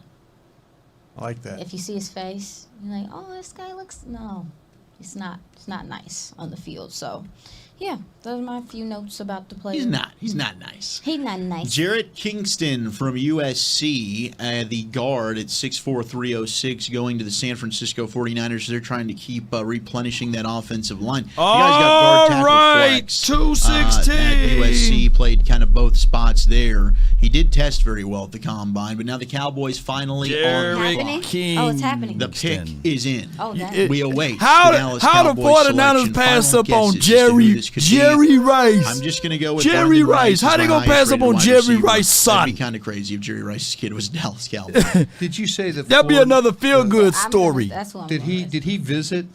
He was not somebody that they made a lot of contact with. They may have met with him at the Senior Bowl since he was a Senior Bowl guy, but I'm not sure of that 100%. If they want to lean on a guy that they know or that they have brought in, John Trey, or I forget, we're going receiver here. I don't think there's any. I think it's him or Rice. Ryan Flournoy. There it is. Flournoy. Yes, Southeast Missouri State. There All right, you Aisha, go. tell us about Flournoy. Again? Yeah, again. How many times we gonna Maybe talk we got about people that are just tuning in. I mean, a freak athlete, no question about it. You right? Ryan Flournoy, Southeast Missouri State. Alrighty, so one of the first things that stood out to me was just his ability to be physical as a blocker on the outside in the screen game. This is a guy that plays with strong hands. He's very smooth, like Brian said, out of his releases. He uses his length at the catch point, and he has the ability to stop on a dime. He can cause a lot of bad angles and missed tackles. The run after catch with him is strong. That's why Nick paled the comparison to some Debo-esque stuff. Everybody wants somebody like that. Very high effort, QB friendly player. We talked about it earlier. Like him, something he can improve on is just being a tad bit stronger at the line of scrimmage and being able to get through some of press and some of his releases. But other than that, I think that this guy is a weapon that can come in here and make a difference. Does he have any return ability? Do you have any special teams ability as well? Yes. Okay. That athleticism, absolutely. No, yeah. He's a heck of an athlete, and so that's why I was like, if you had to choose between him, and he hasn't really had a whole bunch of health issues and things like that as well, which is obviously was the concern with Whittington. That's why I would have went with the bloodline though. But yes, I'm excited. This just got me hyped. I'm excited. Let's go. Bo Limmer just went to the Rams. It's a good late pick. But Ryan Flournoy, your latest Dallas Cowboy, the ideal prototypical size for the position at 6'1", 202. Certainly tested very, very well. That 4.37 short shuttle, the 4.4 40-yard dash. Any nuggets, Nick, Bobby? Anything you got here on Flournoy? Yeah, 16th all-time draft pick from Southeast Missouri State. Their last one was in 2019. Drew Forbes went to the Cleveland Browns. Second receiver all-time taken by Southeast Missouri. They don't State, even have tape on them. They just got the redraft to the New York Giants. But they got the picture. You see this well-built lower half. But with these long legs that create these long strides out in the open field. He's going to be a playmaker. He's going to have some very fun training camp moments and preseason moments. I think he's going to be a guy that can be a reliable target for the Cooper Rush, Trey Lance battle at training camp that Stephen Jones has talked about. And you see him taking balls out of the backfield. I think he could do a lot of that. We saw that with CeeDee Lamb last year. But if Mike McCarthy wants to rely on a couple of other weapons to do those similar type of things, then Flournoy, if he's able to make the roster, which I believe he has the capability of doing so. He better make the roster. Type of things. The athleticism is what will always stand out to me when I'm talking about Ryan Flournoy, and you see that in him being able to break off the line. Granted, he needs a little bit more physicality off the line, but that athleticism it gets him out of that. It gets him out of that cannon in a very, very quick facet.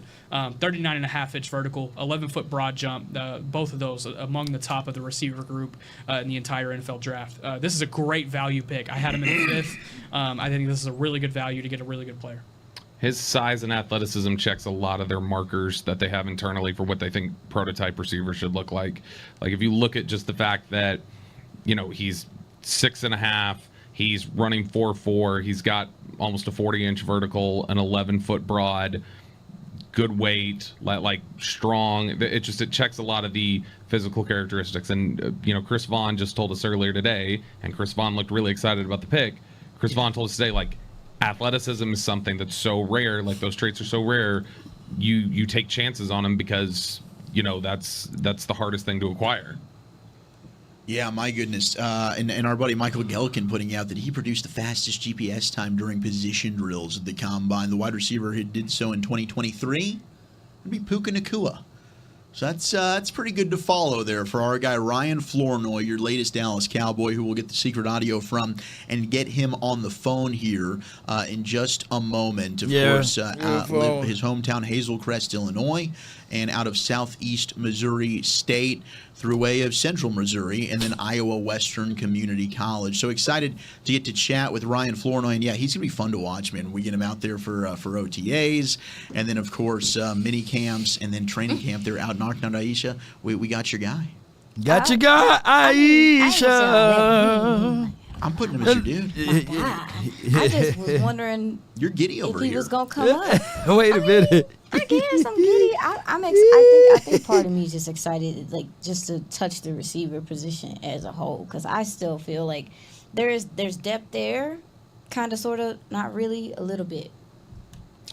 Okay, some of the other picks that just came off the board as we await to talk with Ryan Flournoy. Bo Limmer, center out of Arkansas. Flournoy! Goes at 217. Love that pick for the Rams, man. Wait, what? Yeah. The Rams going ahead and getting Bo Limmer. Vibes, right, Nick? Yeah, vibes. It's just, they just be vibing. Like, cause Oh, man. Yeah, Tyler, Texas, baby. Beast, Texas. Just want to shout that out real quick. Flournoy. I want to give him his due if I can. Yeah. Absolutely. Is that cool? Yeah. I mean, because I thought he might be a consideration for the Cowboys if it got down, if you were trading back and those kinds of things. He was the starting center for the Razorbacks. He spent the majority of his career at guard, to be honest, and I think he might be a better center. But he doesn't have a lot of bulk to him, but he wants to get really close to the defender and attempt to control him by putting his hands on the outside frame and kind of wrestling him. I think he's got some agility. The hand placement could be a little off, but once he gets a hold of his man, he's not going to let go. Solid positional run blocker. I want to see Flournoy's tape, man, not this tape. To finish. There's snaps where he gets a little sloppy with his technique, but it's just, we get the job done. He's a good pass blocker. He'll sit down on his man. He'll hold him off. There's some knee and balance there to the way he ain't coming to the Cowboys. Sometimes he gets a little ragdolled, and you got to watch that. But he's not on the ground much. But he comes really close. He ain't coming to the Cowboys. To handle power well when come on, Brian. Positions. I want some Flournoy's, man. Tape, man. How to position. Let the Flournoy tape it. Secure the block. I thought it was a little slow getting out on screens and stuff. A couple of snaps where they could have called him for being downfield, but they didn't. His lack of bulk might scare some teams, but super tough in the way he plays. Yeah, I love that pick. I think that's a steal to get him at this point from the Rams. You mentioned the position flex, but he just understands leverage. I think he's a really, really fun player. Devin Leary, the quarterback from Kentucky, then ends up going to the Baltimore Ravens. That's a guy that started a bunch there at Kentucky, 38 games, played. He did have a lot of coordinator change there as well. But, I mean, I can't believe Michael Pratt hasn't been taken. That's what I'm saying. I don't understand. Like, Leary, okay, if Pratt's off the board, then fine. But what is going on? Why is Michael Pratt still around? Leary specifically, there are teams who think like he's got NFL arm talent, and that's just the biggest thing. It's people gambling on arm talent. Yeah, he's got good zip and ball placement. There's some throws he makes. He does show some touch, especially passes down the seam. He will step up in the pocket while keeping his eyes down the field. I think he does a really nice job of staying active in the pocket.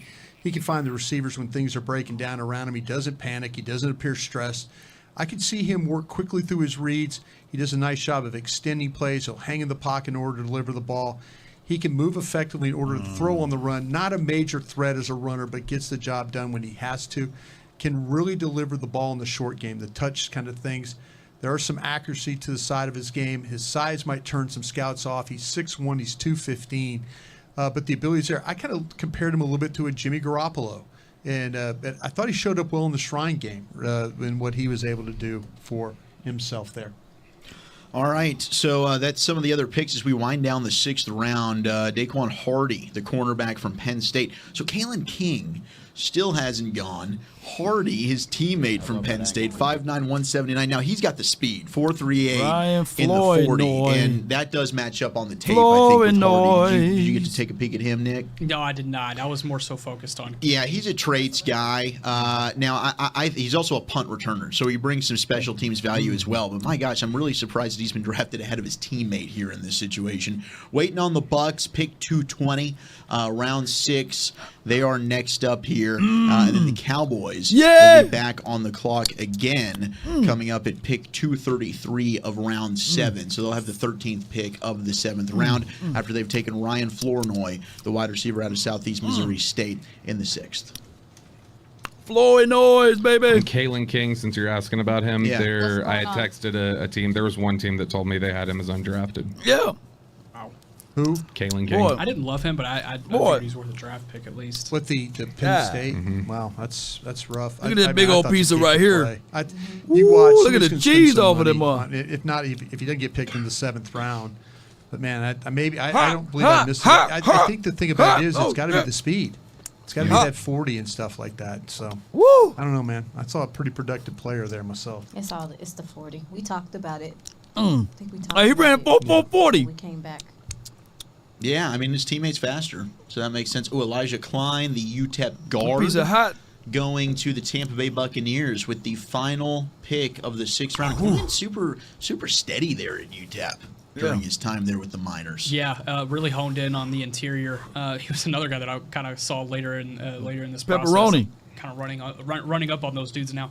Find my notes here. I believe pass protecting was what stood out. Yeah, pass protecting was really what stood out for him. And especially if you can find an interior guy that can create the depth of that pocket. That's what stood out to me from him for the Miners. I think just being able to do that in the time that he did, really impressive out there. 3-second rule. All right, the 7th and final round is underway. Buffalo will be the first team on the board here in the 7th round. We're at pick 221. We'll go all the way to pick 257, which will be Mr. Irrelevant. Of course, the most recent Mr. Irrelevant. Don't say it. To be not so irrelevant, Brock Purdy, taking out Iowa State with the San Francisco 49ers. Maybe it's Michael Pratt this time around. Maybe it's Michael Pratt. The team that holds that selection would be the New York Jets as of right now. Okay, so they need to Has it? throw another quarterback in that room, right? Didn't they just draft stockpile? Didn't they just draft one? They just did. They did take a quarterback. Milton? Was it Milton? I think the Patriots took Milton. That's right. Let's see. The Jets took somebody we were like, what the hell are you doing? What's that? J-E-T Jets. From the Rudy to the Duty. Here we go. Jordan Travis. I don't think that's a what the hell are you doing? Oh, that's right. But, no, I like Jordan Travis. Yeah. And he's got time now to get healthy. Man, this is like the Jets have some fun guys that I really enjoyed in the process. Malachi Corley, Braylon Allen, Isaiah Davis, and Quantez Stiggers. It was like that last year. I felt like with them too. Yeah, just some guys I enjoyed. Not necessarily for here on a couple of them, but really fun. A running back duo of Braylon Allen and Isaiah Davis. You think they wanted to add size to that room? Sure My did. God. Sure did. They added a lot of size. How do you think these guys at the Cowboys fit into what they're doing? Their players. If you look at overall, where do they, with their draft right now? With their draft, how do you feel like that? Give me an idea of where you just maybe not the position, but maybe is this a potential starter? Is this guys are going to compete? How do you feel like if you look at their draft? I think you look at it and you see two potential starters early on with Tyler Guyton and Cooper Beebe. What you got over there, Justin? Do you think Beebe's going to be the starting potential? center? They talked about him like they really believed he could Appreciate play the center. Justin. There's a lot of love around him at center, and that was what was communicated from Kansas But Brock State. Hoffman get the first crack at that thing, you think? I got some Floyd noise stuff, man. I think they're gonna let him compete. They've mentioned like even the Floyd time noise. Mm. they've been like, well, Hoffman's not gonna go down without a fight. That boy moved pretty good. I think Coach Solari likes Brock Hoffman a lot. Yeah. And I think what This building does. Yeah, what Coach McCarthy was saying yesterday with like this is exactly what he wants along that room with the competition. So I think you get a competition between Beebe and Hoffman. Solari last year Not even this offseason. Last year, when we talked to him, was talking up Hoffman. So, I mean, we're talking about he has been high on Hoffman as a potential contributor since before they were without Biotish. And so I think that he absolutely feels comfortable. Floyd noise, man. Starting. Well, I hope they give him a shot, but the competition would be healthy for both of them. So I want whoever's the best player for the position to be out there, regardless. And so, yeah, with that, and then with Marshawn Neeland, I think Marshawn Neeland will. Is this I think rotational end probably. We'll get back to this in just a moment. I do want to welcome in. No, you're good. Ryan Flournoy here into the draft show. Your newest Dallas Cowboy out of Southeast Missouri State. Ryan, congratulations, man. Where are you? Who are you with? And how you feeling? Man, I'm with my family. I'm just feeling so great, man. This is the best feeling in my life, honestly. I've been playing football since I was 5 years old, and I've been dreaming of this moment ever since. So I'm feeling great. It's a special day, and we're really, really excited for your athleticism jumps off the charts when we're able to watch you play. For Cowboy fans that maybe aren't familiar, how would you describe your game? Man, I'm super competitive and super athletic. I feel like I could do anything when I'm out there between the lines. Dallas Cowboys going to get a great competitor and a great football player. What's up, Ryan? Congratulations on being picked. I got a couple of questions for you. One, your journey, it's definitely taking you a few different ways. Early on in college, starting at the D2 level, dealing with the torn ACL, then going to JUCO, bouncing back, and then being able to make your way as a draft pick out of SEMO. Why do you think your journey prepared you for this type of moment? You know, God put me through the obstacles to mold me into the man I am today. I feel like I can overcome anything, and everything I've been through is just, it was a blessing to have. At the time, I didn't understand why I was going through it, but, God always has a plan, and I love it. It seems like yak ability is what's really starting to stand out the more I'm starting to watch here. Is that what you take pride in most crust, of your y'all. game? How thick that crust is. I just take pride in playing football. Here. I was a running back ever since I was 5 until I became 14. So I've always been natural with the ball in my hand. Pause. Ryan, one other thing for you. I mean, I've been trying to ask some fun questions, some of the Cowboys draft picks, just get a little taste of your personality. But growing up, was there a wide receiver that you really, really loved that you've kind of modeled your game after? Of course, the great Jerry Rice. I used to watch his highlights all the time, and I still do to this day. Just because of his work ethic and how he really just was dominant. I like this kid. I'll take a look at a lot of great receivers. I like to compare myself to Mike Irvin, Dez Bryant sometimes, just because we have the same frame and the same capabilities. Hey Ryan, just talk about your experience at the Senior Bowl and the opportunity that you got there. We all love Jim Nagy, the director of the Senior Bowl, and the players he brings down there. It's always great players. Just kind of, was that experience help you kind of get to where you're at right now? Yeah, for sure. It was none but God's plan to get me there. I had a chip on my shoulder that whole time because, I had a logo that nobody recognized on my helmet. So I really had a lot to prove. And, I went out there, and I think I proved myself to the world. And I'm going to keep proving myself. Well, the Cowboys have a pretty good receiver room right now with CeeDee Lamb, Brandon Cooks. What do you think about CeeDee Lamb? Are you a fan of his game? Man, big fan. I'm ready to work with him. Can't wait to get to work with him, man. See everything he's been doing in the league, just to model my game after him and just learn from him because, I feel like he's one of the greats. Well, the cornerback you got, who's now your teammate, Kalen Carson, out of Wake Forest, he said in his spare time he likes to get into some rap battles. What do you like to do in your spare time, and are you a fellow rapper? Hey, I love to have rap battles with him. I feel like I'm very creative. I make music, I create Photoshop, and I like chess, and I make all my highlight videos. So I'm a creative mind. So if you want to rap battle, I'd love to. Come on. Ryan Flournoy, an absolute badass, man. This has been awesome to get to catch up with you. We can't wait to get you here to the Star in Frisco and get to know you a little bit more. Man. Congratulations, and welcome to the Dallas Cowboys. Yes, sir. Thank you. There he goes, Ryan Flournoy. Flournoy. Fun guy. I seen Very fun. Wanye Thomas on Yeah, I Twitter, saw Wanye too. talking about they'll find out. Wanye's like, Jordan That he Lewis can will have that rap. ready to go. I'm like, y'all need help. Israel Mukwamu, they'll be ready for that. Don't He talks worry about playing chess. Mari Cooper used to be a big chess player. He's still here. Mark Cooper's still How's here. that for Ryan Flournoy. We got the secret audio. That's always a treat. Here's Ryan Flournoy getting the call from the Cowboys. Hey, Ryan, this is Jerry Jones with the Cowboys. How you doing? I'm doing just fine, and I'm proud to tell you we just drafted you. Yes, sir.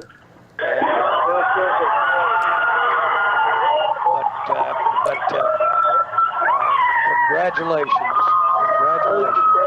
And, you had a lot of good, got a lot of good things said about you here today, but congratulations. I know they're happy with him. All right, and here's our coach, Mike McCarthy. He's going to welcome you as well.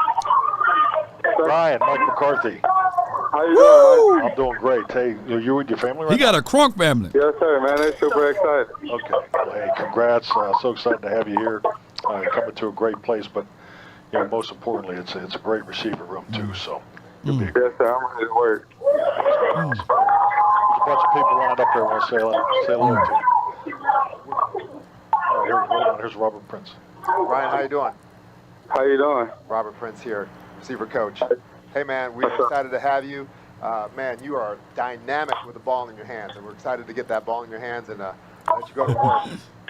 Yes, sir. All right? All right. Yes, sir. Thank you so much. Work boots on and come down, and we'll be ready to go to work. Yes, sir. All right. Hey, I'm going to give you to Coach Schottenheimer. He's our offense coordinator. Schottenheimer. Okay. Ryan, congrats, man. Man, thank you. Man, we're so excited, brother. So excited. Can't wait to get you here, man, and just bring that play style you always have, and can't wait to get you here, man.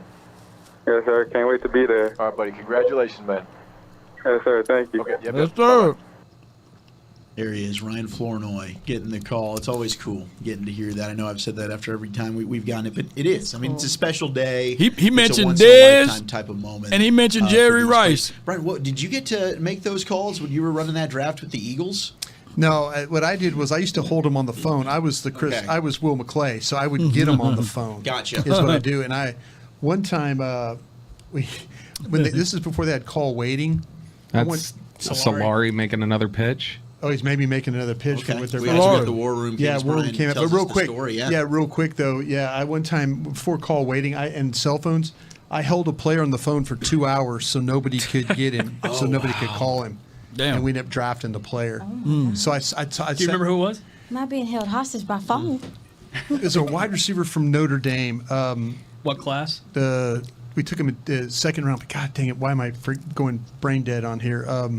I'll think of it here in a second though, 2000, maybe 3, 4, 5, maybe 5 For the Cowboys? No. This is Green Bay. Oh, well, you weren't around in 2003, 4, 5. No. 93. Derek Mays? Derek Mays. Derek Mays. okay. Yeah, Derek Mays. I can't remember. I forgot about Derek Mays. But Derek, I was on the phone with him for 2 hours trying to hold off. That's wild. And we finally got him. Is what happened. So I basically sat from pick whatever to pick 171 with him. That kind of length of and just talking and just BSing with him. What offensive lineman would Solari be in there talking about? Duplain. I had a team say that they were surprised a round ago that Javion Cohen still hadn't come off the board. Yeah, Miami. Yep, Miami. I thought I was seeing things. We mentioned Driscoll. I know I did for the tackles. Julian Pearl. Man, that piece was good, man. I'm gonna see if the itis might kick in, dog. No, I'd have smashed like a whole half of a piece over here, y'all. I smashed the hell out of that pizza. That pizza didn't have a chance, man. But I'm gonna say this though. When I get finished watching that Floor, it was his name, Flournoy. We're going to just call him Flo. I already got him a new nickname. We call him Flo. Flo might be it, man. Shoot, Flo might be it. Yeah, sheesh. And then I like that, he came up with, Hey, he watched Jerry Rice film. He didn't say the playmaker. He said Dez. So if you get a combination of a mindset of Jerry Rice and Dez, I'll go with that. Yeah. Flow, CD, Flow, and Cook, you know. But now I know this going to raise the temperature for Jalen Tolbert, for Jalen Brooks. I even got Jalen Moreau Cropper. You know, he's still there. Yeah, so, man, Flow might be it. We didn't get Jerry Rice's son, but we got a guy that watched Jerry Rice. How about that?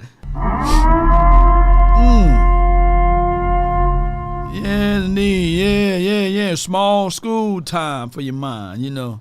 So, all right. And Turpin. Yeah. Chargers went and got Jerry Rice's son, according to my insider sources, man. He gone to the Chargers, you know, so he get in the loaded room. Hey, one thing I can tell you about Jerry Rice's son, he's in a good location as far as the weather, because the Chargers' weather is a whole lot better than Texas weather. I can guarantee you wherever they at, you know what I'm saying? So, yeah. So it's going to be nice, man. So he going to the Chargers. But, yeah. So let's get it, everybody. Appreciate y'all, man. Let's see what else they talking about. Getting ready for this pick. Practice squad for like 4 or 5 years, it seemed like. Because he was on international. Yeah, this is the league. This is the league saying, "Listen, throw Blake us a Watson bone here at the start of the 7th round. You know, we'll give you the exemption on the player if you so want." Trey Taylor, the safety out of Air Force, who we actually had some questions about, like, could we break down Trey Taylor out of Air Force? He ends up going to the Raiders, pick 223 in the 7th round, 5'10", 209 from Air Force, and that's a guy that just around the line of scrimmage, he will feast. Did Donovan Jennings out of South Florida go? I don't think so. He's a guard that might be okay. Okay, Donovan Jennings is another name. Man, notice how they said Solari got up there. Well, we need for Zim. Zim need to start stepping up. Zim need to say, hey, I need to go run you guys this. I need my guys. Jeff Blasco need to get up there, man. All of these guys with these passive personalities, they need to get up in there. They need to get up there and say, hey, just like Solari Weaver wobbled up there, hey, Jeff Blasco, get up and say, hey, I need me a running back. Don't say, yeah, I'll just take Zeke. I need me a running back. AJ Meadows says Frank Gore still there. So is Milton. He says lands a new weapon. Okay, good. All I need is for the Cowboys to do me a strong, huge favor. Just get one of these bloodline guys. Just do one time for us, man. I'm not saying that Flo can't do it. You know, Flo, he gonna do his thing. But if Frank Gore is there, just do the bloodline thing just one time. I just need to see something. You know what I'm saying? I just need to see something. You know, just take a look at it. And this time he catches it and scores, Hell yeah. And he lets the corner know about it. I loved it. But he's super consistent with contested catches. That's the thing. Like, he didn't seem super fast on tape for me, but he finds a way to consistently get behind the defense. I want to... Hey, what's going on, girl? Question I forgot. It'll come back. Looks like everyone's looking on a board right here on the wall. Oh, that's what I was going to ask. Am I tripping? Or last year, were we not having to scramble for players, like kind of what we're talking about right now at the top of the 3rd? I felt like there was more... Top of the 7th? The top... She needs that. It's been a long day. Just to help. I know, you got that pizza. She need that pizza. What? Because I feel like last year in the 7th round, I was looking at the 5th round and being like, there were still people. Yeah. Like, do you understand what I'm saying? Like, I feel like there was more longevity. We talked about this, I think, during the draft process, the fact that the day 3 talent, you'd kind of be scraping the bottom of the barrel a little bit. Yeah. But I think there's still some really good players that are available. I think I agree. I could say there's probably 10 to 15 guys already that I thought would have gone undrafted. Maybe you feel differently, Brian, but I mean, the kid that Buffalo just took out of England, the rugby player, that's a great example. I mean, everyone's looking for the next Jordan Mailata, so it makes sense to swing on a guy in this draft specifically. But you might see some real big gambles here in the 7th, just because there's not a lot of quote unquote sure things here in this draft here in the 7th. I kind of felt like too when and just looking at my board, the thing with the international, I think they just wanted to open the 7th round. I think the Bills are doing the league. The league asked, listen, we'll help you with the player. I didn't even know that was a thing. Yeah, no, it is. It's a thing. It's a thing. Yeah, the NFL will ask you to take players and stuff like that to kind of promote opportunities that they've got going. I'm going to say this. I still got really good players on my board. And I mentioned Gabe Murphy, Jacobs from Penn State, King, he's probably not going to get taken because of the speed. Cohen, I mentioned, the guard. Levinston, the guard I have as well. These backs, it kind of got wiped out for me. Gabe Hall. Gabe Hall hasn't been selected yet, that's right? I still have him too. I mean, Gabe Hall hasn't been selected here, so. And even Tulu Griffin. What do you think about him? I think he's an undrafted guy, but he's a fascinating return option. It wouldn't surprise me if someone took a swing on.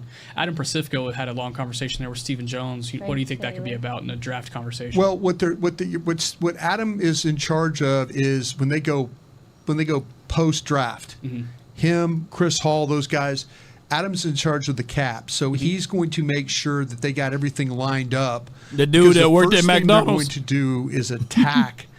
Their picks in for the Bengals here. Come on, we're getting close, baby. We'll let Zach set all this stuff for So Jaden Davis, the corner from Miami, ended up going to Arizona at 226. Okay, that's Arizona. So they're behind. So they're trying to catch up right now. I've got this refreshed to where we're getting some picks ahead of them. So up on the clock right now is the Browns at pick 227. Okay, yeah. So what was I saying about this? But I think with Adam's the guy that's responsible for post-draft. I'm looking at Floyd Noah's tape. Floyd Noah's looking good. The coaches and they go recruit. They're going to start with the guys that are on their draft board first. So if there's anybody left on that board, that's who they're going to attack first. I'm sure Adam's getting with Steven trying to coordinate that, okay, we're ready to go post-draft. You just let me know when we're going to fire this thing up. Okay, Floyd Noah, I'm looking at his tape, y'all. Hey, okay. Who's the first scout's name that came in here? Ross Winchie. Yeah. He looks like the transporter, doesn't he? Ross? He looks like Jason Statham. Yeah, I mean, if you were to shave the beard, I could see it. Yeah, Ross looks like he could. He's a badass. We seen him the other day. The flow, baby. Ross is the man. I literally almost audibly said, Jason Statham. Ross has been responsible for a lot of really good picks around here. Oh, man. He seems like such a professional. Yeah, no question. This is going to be interesting because now I guess because you got to figure out you got 2 picks left, right? 233 and 244. Mm-hmm. So I guess this is really these are guys you do not want to fight for in free agency. Right. You've got to figure out listen, who do we maybe have on our board that we absolutely feel like maybe will cost us too much money to go fight for in free agency. And I think you have to keep a really open mind about it. They might do it on numbers. They might say, listen, we don't have enough linebackers, we don't have enough edges, we don't have enough corners, whatever. These are the next 2 picks will be about trying to make sure that they get players that potentially can make the team, but you don't have to fight for in free agency. So keep that in mind as well when you're looking at this. Okay, I'm trying to think it. So I mean, offensive. Is there a position group that you think is it like offensive linemen end up being the toughest to get? Or skill guys usually do. So it's the skill players? The agents are going to hold you up because they're going to look at who you drafted and they're going to look at your team's depth chart. Mm-hmm. And they're going to say, there's no way in hell my guy's going to make your team. And so that's, you got to be kind of like, that's why you use the scouts and the coaches to recruit. No, wait a minute now. We're going to, and then you get Jerry involved or Mike involved to close the deal if you can. So, it's about these agents are smart and savvy. They're like, listen, you've got 12 wide receivers on your board. We're not coming to you guys. Yeah, You know, we're so- probably not going to make the team. Yeah. Miles Harden, cornerback, just from South Dakota State, 5'10". It's a fun one. Went to Did you the do Browns. him? Yeah, what do you have on Miles Harden? Yeah, I think he's got some safety flex. Yep. He really shined at that local. They did kind of a pro day up there in South Dakota where they grouped a lot of those FCS programs together. But Miles Harden, he was a guy that I saw at the combine actually that really stood out to me. He's got that safety flex, but in playing corner, he excelled at a lot of zone concepts. I think he's going to play in space at the next level. I think that's a really fun value here in the 7th round for Miles Harden. He was under the radar guy that I put in the Dallas Cowboys draft guide for safety position. Heck yeah. Nick Samick, Michigan State center, 6'4", 307, going to the Baltimore Ravens. I feel like the Ravens have kind of attacked offensive line Yes. here Yeah, towards the end of the draft. You know, speaking of that, Brian, you've spent time in Green Bay. Mm-hmm. Mike McCarthy, of course, coming from Green Bay. Right. I don't know that the Cowboys would have any interest in doing this, but they always take a flyer on a quarterback every year. Michael Pratt is still sitting there from Tulane. To me, yes. If yes, absolutely. Like, why not at this point? Why not? And I don't You got know. there might Cooper be Rush. something- I'm You got got Pratt Trey on my board Lance. in the That's why 4th you round. only got so many I mean, reps. he's my- Same. If Yeah. you know, That's gonna be a thought wasted that pick. Watching Michael Pratt play, and I loved watching Jackson, the wide receiver, play. And if you look at Tulane the last 2 years, Tulane should have been in another New Year's Day bowl game, right? They lose that game to SMU, right? And that cost them the opportunity to go to a New Year's Day. Michael Pratt went head to head with Caleb Williams in a shootout at the Cotton Bowl, and they got the better of this kid's a player. I mean, you look at legitimately how he throws the football, his ability to make plays. He's smart. He's tough. There's a lot. Yes, absolutely. Pick what we're at right now. Pick 233. Yes. Hand the card in. I would throw a dart there. I mean, why not? Technically, you've got both of your quarterbacks that are out of contract after this year. And I don't think they're going to go into, all three. They'll figure it. Yeah, all three. Man, you So, had I mean, you're going to have the highest paid quarterback room in the world. You don't need that many doggone quarterbacks. Even though Minnesota has picked up, is it McCarthy? Is that who it is? Yeah. They grab? Even though they picked up McCarthy, that they maybe will grab. I think that would be kind of because there's teams that have done that. But I'm The only- Commanders did it with Robert Griffin and then Patriots just did it. And Patriots, yeah. I'm just but it's a saying- little bit of the space. I mean, Yeah. but two young guys. First and 7th Well, round. I'm just saying because it's 7th Give me that round. ball. Right, You know what I'm right, saying? right, Like right. if it was the 5th or something, I would be more concerned. But just Yeah. 7th round to get Yeah. two quarterbacks, Well- try them out, see who's. I mean, I know one's the 1st round pick, but still, it's San Francisco. insurance. There's people in San Francisco. It's said crazy he scored off the of that Mr. play right there. Irrelevant's playing better than Trey Lance right Yeah, now. I mean, San Francisco You know? threw a dart. Yeah. They got Brock Purdy. Now they got a franchise quarterback. You just never know. Yeah. I mean, the Patriots taking I was Brady in the just 6th asking. round. No, I totally. To me, and I don't know. They might not like Pratt at all, but at 233, sure. How many You know, reps this he to gonna me, get? It would be better than saying, "Oh, we'll take Bell or Gabe Murphy." It'd be better- throwing a dart Blake here, Watson. at a guy that maybe you get him, and maybe you get Lance, and then you move on from Cooper Rush. Who knows? But that I would definitely consider it here. And I know everybody's thinking, "Oh, well, it's a wasted pick." It's pick 233, guys. Yeah. You're taking a shot at a quarterback that I know on my board, and they don't probably have him on the 4th round on their board, but maybe. Well, maybe Take maybe Gore. Sam Hartman out of Notre Dame. Maybe there's There you another go. quarterback There they you go. like. We got claps. All right, so Will McClay is about to make the call. McCarthy looks genuinely happy. Steven's really happy. It is not a fake happy. It's a real happy. And I wonder if it's a quarterback. I mean, McCarthy loves quarterbacks. They must And have that's kind an of the Green Bay inside. way of If doing it's a things that he quarterback, they came have from. some It's just- inside I wouldn't information be- on that. To me, with a guy like Michael Pratt that we all thought was a dude that if you're going to take a flyer on that next tier of quarterbacks, Is that your Marcus Marauder right there, Bobby Belt? Where is he? On the right Stuckey? side, Stuckey. Yeah, Leaning in, it looks like him. Yeah. Standing up, it's Ross Winchie and Klein Kubiak. Where would Stuckey's region? Stuckey's Midwest. Midwest. Would Tulane take a flyer that would at be- a I think running back. Kansas, Yeah. K-State. Well, they got it, so they're on the phone. All right, we'll see. Michael. Okay, so we got a couple of picks flying off the board. MJ Devonshire, the cornerback from Pittsburgh, goes to the Raiders. Oh, at they pick banging the 229. table and stuff. And then Michael Juergens, the center from Wake Forest, just went to the Vikings at pick 230. That will take us to the Patriots at 2. Reason why Will McClay jumping around. They finally hey, Will McClay, you finally can make your pick. Will McClay finally can make his pick at the end. Will McClay, now you can make your pick. Hey, now you can make your pick, Will. Come on. You got the undrafted and you got this. That's why Will McClay. Let me zoom in. That's why he have issue. Oh, my God. 2 7th-rounders here. McCarthy's juiced. Yeah, he looks excited. McCarthy's getting someone he likes. Finally, McCarthy. Now you can make your pick. So we're talking about Devonshire real quick. He's going to be 24 years old when the season starts. He's from a transfer from Kentucky. Good size with good arm length for the position. He's played on both sides of his college career. The transition well from the back pedal to flipping his hips to run with the defender. He does a good job of contesting passes. If he has an issue, I think it's his long speed. I've seen receivers get by him and have trouble catching up. He's not afraid to tackle by stepping up. He does a pretty good job of wrap-up guy. Gets very grabby at the line at the top of the route. Shows some good ball skills. Had 18 pass breakups, 7 career interceptions. 3 of those interceptions were returned for touchdowns. So he does a good job of playing with his eyes. Right place, right time type of a guy. Physical cover corner.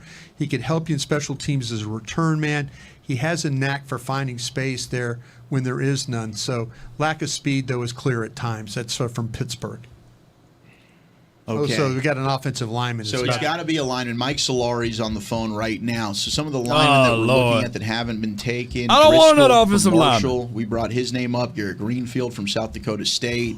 I've got Duplain from Michigan State as a guy that I liked quite a bit. Cohen from Miami. Why not an offensive lineman? I know, Bobby, you've brought him up. That's Anybody a waste that you of think, pick. Bobby, that we could throw out there name-wise? I mean, the 2 highest I've gotten texts about left are Cohen and Nathan Thomas. Okay. I don't care how good he Nate is. Thomas. It'd be a waste of pick Nathan if it's Thomas had offensive really line. high ceiling. Yeah, I mean Thomas has the measurables that you're looking for in the 7th round. That's a lot of what this is. 6'5", 332. That's one of the bigger players that teams told me they had left right there who just went Oh, Jaheim Bell. they ordering pizza. Wow. Minnesota. They better be taking a defensive. They better be taking a defensive So New tackle. England's got some fun offensive weapons now for Drake May. You talk about Jalen Polk, who they took earlier. Jaheim Bell is another one of these guys. I think you and I both watched him last year, and then he decided to go back, and he ends up, at Florida State. He transferred from South Carolina, and he's a stud. I mean, at South Carolina, he was lining up all over. They had him at running back at times. Yeah, he can do things out the backfield. Obviously, like the run after catch is great. He'll run through your face. He doesn't care. Of course, want him to refine his route running a little bit more, but as far as just him being a pure athlete, being bigger, stronger, faster than anybody. Got to be a in whatever defensive position tackle, put man. him Come on, please. I'm jealous. The pick All right, is Cowboys in. pick is in. They're announcing it now on the NFL Network, and it is Spartans! Jaden Davis. No, he's already been This picked. isn't right. This isn't right. Pick is in. I think they've got the graphic wrong. We're just waiting on the pick.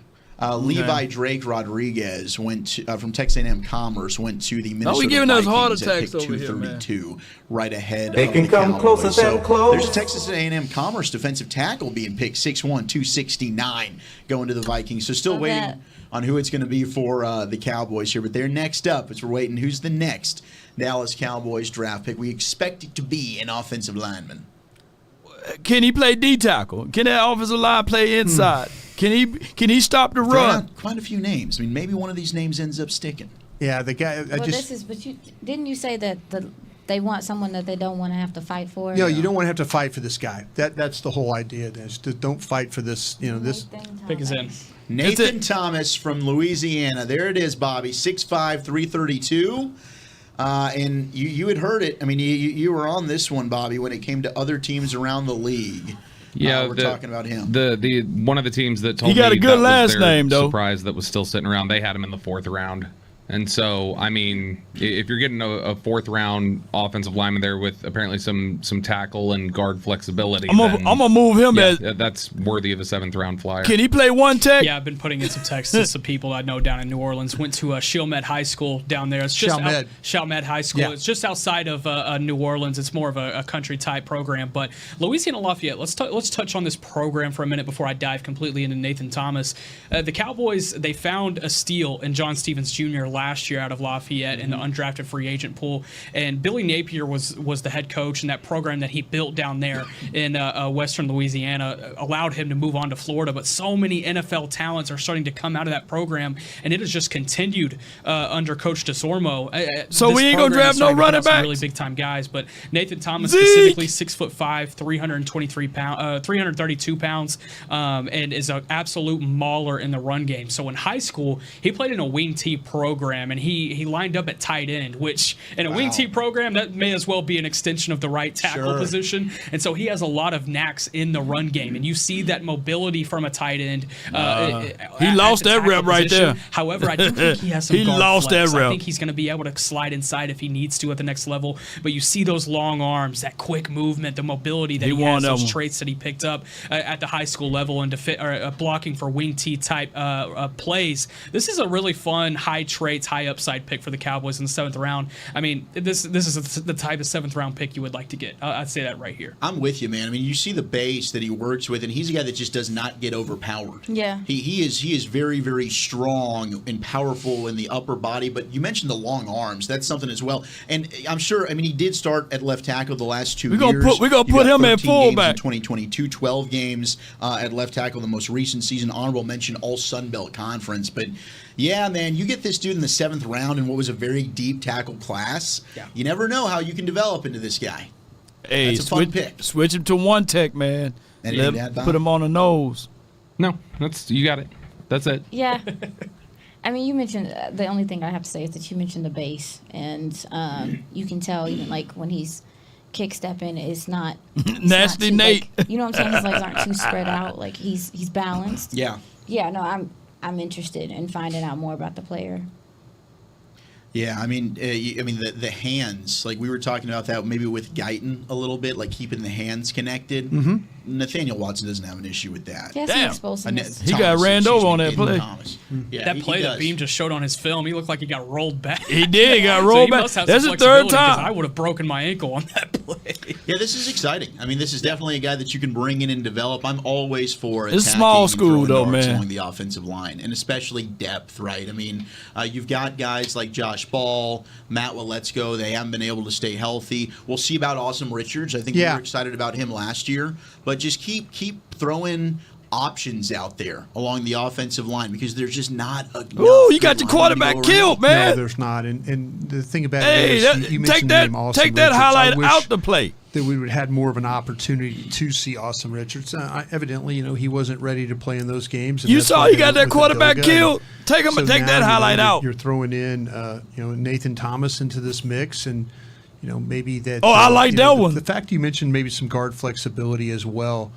But, you're right. The offensive lineman, you kind of just keep throwing it at him and hope things work out. Yeah, excited to get to talk with Nathan Thomas here soon. Yeah, NFL Network's Lance Zierlein had a 4th-round grade on on Nathan Thomas. It's the traits, it's the length, it's the mobility that he's displayed, basketball background, athletic, run block, pass pro. I mean, he has a lot of experience, too. This is a fun pick that you can make here in the 7th. Well, and he's lined up on both sides because when they would go on an unbalanced line there, he'd go kick over to the right side. Sure. So, I mean, this is good throw by that quarterback. Tackle, potentially. Yeah. You could look at in the future with Nathan Thomas. Fun pick here for the Cowboys, and we'll talk with him, Nick. I'm excited to hear you pick his brain about that wing T in high school. Like, that's what a freak athlete there. 6'5", 332 out of Louisiana. Nathan Thomas, your newest Dallas Cowboy. And I think this was the. Am I confused? Is this I mean, they're a little bit behind. I think this was the announcement of the pick here, possibly that they're showing on NFL Network. What is this? A Tony Dixon jersey, 24. I think it's a Larry Brown. We want to cut the audio up. Is it Larry? Hey, probably is Larry Brown. And my country. I wouldn't be standing here today without Dak Prescott. So I want to take this moment to raise mental health awareness. With the 233rd pick in the 2024 NFL Draft, America's team, Mexico's team, Alira, La Raza, let's go. Cowboys select Nathan Thomas, tackle, Louisiana Lafayette. You know what I love most about that? He That's said third cousin. Louisiana Lafayette. Yeah. Because they've just been trying to just kind of come by as just Louisiana. They just want to go by Louisiana. Do you know about this beef, Brian? Oh, yeah, there's a lot of beef there. Oh, so is that why? Yeah. The Louisiana Lafayette. But hey, I'm gonna tell y'all this. That's a good name. That Thomas boy, to see that name on the back of a jersey. That is good. I will say this. I'm not upset at the pick. I'm just saying that this is why I'm saying that if the Cowboys come out and say they was wrong about Josh Ball, they was wrong about Matt Let's-Go, and they was wrong about those other offensive linemen that they selected, then I'm okay. Just say that you was wrong about them, you know? But it is what it is, because at this time, we are still razor blade thin at D-tackle. And to me, I think that we should address the running back situation. But that's okay. I seen the play what they did. I see what they did. Yeah, I don't know this kid. I can't. I'm gonna be 100% honest. I don't either. I did not watch him, but 6'5", 292 defensive tackle out of Oklahoma, going to the Indianapolis Colts after the Cowboys pick, and then Devon Vale, the Utah wide receiver. Yeah. He's big, 6'4", 203, former walk-on. Big target, long arms. He's now going to $19.99. Get ready to play the welcome back song for Zeke. Yeah, and that's what they did, Travis. They set it up whereas they already counted Zeke as the running back, so they didn't have to draft a running back. Now, hopefully, man, with the undrafted rookie free agents tomorrow, that they'll bring in a running back, right? That'll be our hope here. But outside of that, we got Big Nate back on it. We got Big Nate in the house, man. Last time we won the Super Bowl, we had Big Nate, right? Background, anything of the nature. He's a Shreveport native, and what caught their eye during the evaluation process was his basketball background and being able to translate that to the edge. How does that work?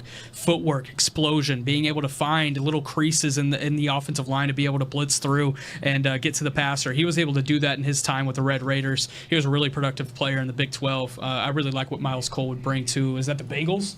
Is that the Bengals? No, the Bengals. Oh, we got one more pick. Oh yeah, I forgot. We got one more pick. We'll get back. All right. right. We got our guy Nate Thomas, the newest. We got one more pick. My bad, Cowboy Red. We got offensive one more tackle, pick. Thank you so much. Lafayette. Nate, congratulations, man. I'm sure it's been a long day waiting, but how you feeling? What's this day been like for you? It's been a lot of waiting, but I mean, ultimately, I'm just grateful to get an opportunity to play football at the highest level, and play for the Cowboys. I mean, I love Dallas. I love the Cowboys, so it's an honor. Hey, Nathan, congrats on being picked. Or did you grow up a Cowboys fan? You say you love the Cowboys? Yeah. No, it's funny because me being from New Orleans, we always have our battles, between the Saints and Dallas fans and all of that. So, but I mean, I always used to watch, the Saints, Cowboys, football, and just say you're a Saints fan. Come on, man. They definitely have a certain type of football, certain type of level of football that just can't be matched, and I always seen that ever since I was younger. So it's definitely, just an honor to be picked and selected to be a part of that team. Hey, Nate, I went to school at LSU myself. I've gotten pretty good at this crawfish boil stuff here in Dallas. So if you just throw a couple of sacks in the back of your car when you're heading this way, I'd sure appreciate it. I'd be happy to boil them for you. I can make your nose run, man. I promise you. I can get you into it. If you just give me a couple of sacks, I'll make that nose run, and we'll have a good old time here at the Star. What do you say? Okay, that sounds good to me. It sounds good to me. All right, man. A couple more questions for you, Nathan. First, you said you had a lot of waiting around to do today, and I know there was some people that thought of you as a fourth round, potentially even fifth, third. I saw a lot of grades for you. Do you think you wear a chip on your shoulder, being a seventh round pick? Definitely a chip on my shoulder, but I mean, at the end of the day, you just got to realize that, I just have to realize that I'm not in control. God's in control. So wherever he has me at is for a reason. So, still getting picked. But, I'm on a mission. And getting drafted is fun and all. It's cool. But I'm definitely on a mission. Yeah, speaking of that mission, I want to talk some ball with you. Going to Chalmette High School and being in that wing T offense and blocking as a tight end, how do you think that helped you blocking in the run game once you got to Louisiana Lafayette? And how do you think that's going to translate to the NFL level, having that wing T experience? Yeah, I think, you just stick to the fundamentals, blocking as a tight end or, as a lineman, like it's the same footwork, same hand placement, same, all of that. So once you have, the fundamentals down, you just constantly work on them and you master them. So, and that's the difference between, college level and pro level is that that mastery of the fundamentals, they'll take you a long way. So for me, it was just working on those fundamentals and, going to continuously work on them and become a master of my craft. Are you tight with John Stevens Jr.? Yeah. Yes, sir. Yeah, good deal. Have you gotten a message from him or anything yet, or you haven't even had a chance to check, huh? I don't think he had a chance to check yet. I got you, man. Hey, last question for me, man. How do you feel like pass pro you were really able to develop in that area going to Louisiana, obviously not having a ton of pass pro experience in high school? Yeah, you just have to take what you learn and take what you do in practice and use the tools that the coaches gave you, and you just have to apply it to the field. And I think that's something that I do very well. It's just I take the coaching and I just apply it on the field and just run with it. So, there you go. Good answer. Good answer. Yeah, Nate, I mean, you obviously played on the left side at Louisiana Lafayette, but I wonder, what do you envision when it comes to position flex for you? Do you think you could kick inside, play some guard, or do you kind of just like maybe projecting as a swing tackle?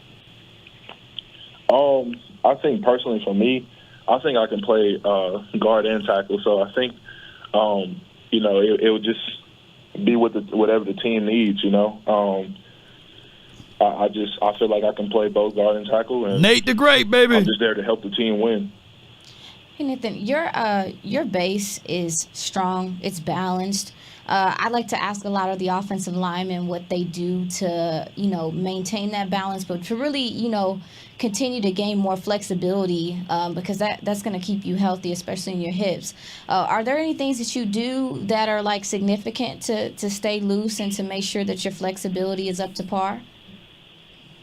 That was one thing that I guess I just had naturally that I didn't know was something that could be worked on until I went to the sports academy and was working with some of the MT people over there, and just making sure that you just do some stretches and definitely getting some manual therapy done to work those or loosen those muscles and stuff, and that can definitely help, like range of motion and other things of that sort. Well, Nate, congratulations. Thanks for giving us some time, man. Welcome to the Dallas Cowboys. It's a special day. Go enjoy it with your friends and family. Go ahead and enjoy, man. Yes, sir. Thank you. Yeah. There he goes, Nathan Thomas, your newest Dallas Cowboy, Louisiana Lafayette. I mean, really, really impressive. I'm excited. Individual. Getting to talk with him, and he seems like he's willing to do whatever. Our new fullback right there. If he delivers those crawfish, I'll be even more happy. Crawfish deliver the sacks. I know he'll have a sponsor, and Brian Broadus there. There's absolutely. no question. I'll be happy if he comes out here and just doesn't give up any sacks or anything like that as a player. I'll cook for crawfish for him all day long. I mean, I'll tell you what, Brian. I'm from East Texas. They consider us honorary Louisianians. We're gonna have to do that sometime. You got it. You got it. Absolutely. Nathan Thomas allowing just 13 quarterback pressures on 410 pass blocking snaps last season. So he was steady for that Louisiana Lafayette offensive line. And again, another guy that's really good in the run game. You think this team wanted to emphasize we want to get offensive linemen that can get some movement and get some push. We want to knock people off the ball, be a little bit more angry, mean, get something going in the run game. Well, get rid of Josh Ball. Get rid of Matt. Well, let's go. Let's go there. Going through some of the other picture, Bobby, you got Chew me, Dogger. You go. I want you being left out. No, I was just I don't want to see none of those boys. Okay, we got the war room cam up. And don't right now. Don't y'all shake me with the butter knife. Have the conversation. Come on, Nathan. We got another pick that's coming up close. Some of the other picks that went off the board. Miles Cole did go to Jacksonville. Matt Lee, the center out of Miami, going to the Bengals. Matt You liked Lee. him a little bit, didn't you? I like Matt Lee. Yeah, he spent 4 seasons at UCF before he transferred to Miami this past season. 3-year starter at UCF, earned high grades, both run and pass. This guy's gritty and tough. I mean, he keeps moving his feet, drives people off the ball in the running game, really good on double team blocks. I think he's consistent in his technique and pass sets, maintains ground very well at the point of attack. So they knew who it plays was, very square. but they had to play it held off. his own really well against Braden Fisk in that matchup against Florida State. And I can't say many linemen did when you watch Fisk play in college. Doesn't have a ton of bends. He does play with 2 big old braces on both legs, so I don't know. It's off-putting. It is. It's weird, but this guy, like, to me, just a football player. And I think that's kind of the highest compliment you can give to an offensive lineman. Yeah, definitely got some nasty to his game. Mm. And you mentioned that his feet keep moving. That's what I wrote down. He just keeps Ball. shoving. So Matt, well, let's go. Like There's the door, huh? He just keeps, moving and driving forward. And I like the awareness from him in his passes as well. Because FSU, they throw a lot of different looks at you across that defensive line to get Brendan Fisk free. And he was able to pick up on some of that stuff. 2 picks away, baby. Yeah, that's a good kid that the Cowboys just drafted. He sounds intelligent, Nathan. Yeah. But both of them sound intelligent. Him and the Flo kid. He definitely felt like he should have been a little bit ahead. Like, that's crazy. That I missed him myself, but I can't believe that, like, 4th, 5th. Yeah. To 7th. Yeah. It's happening. Yeah. But that's why they want to go ahead and pay.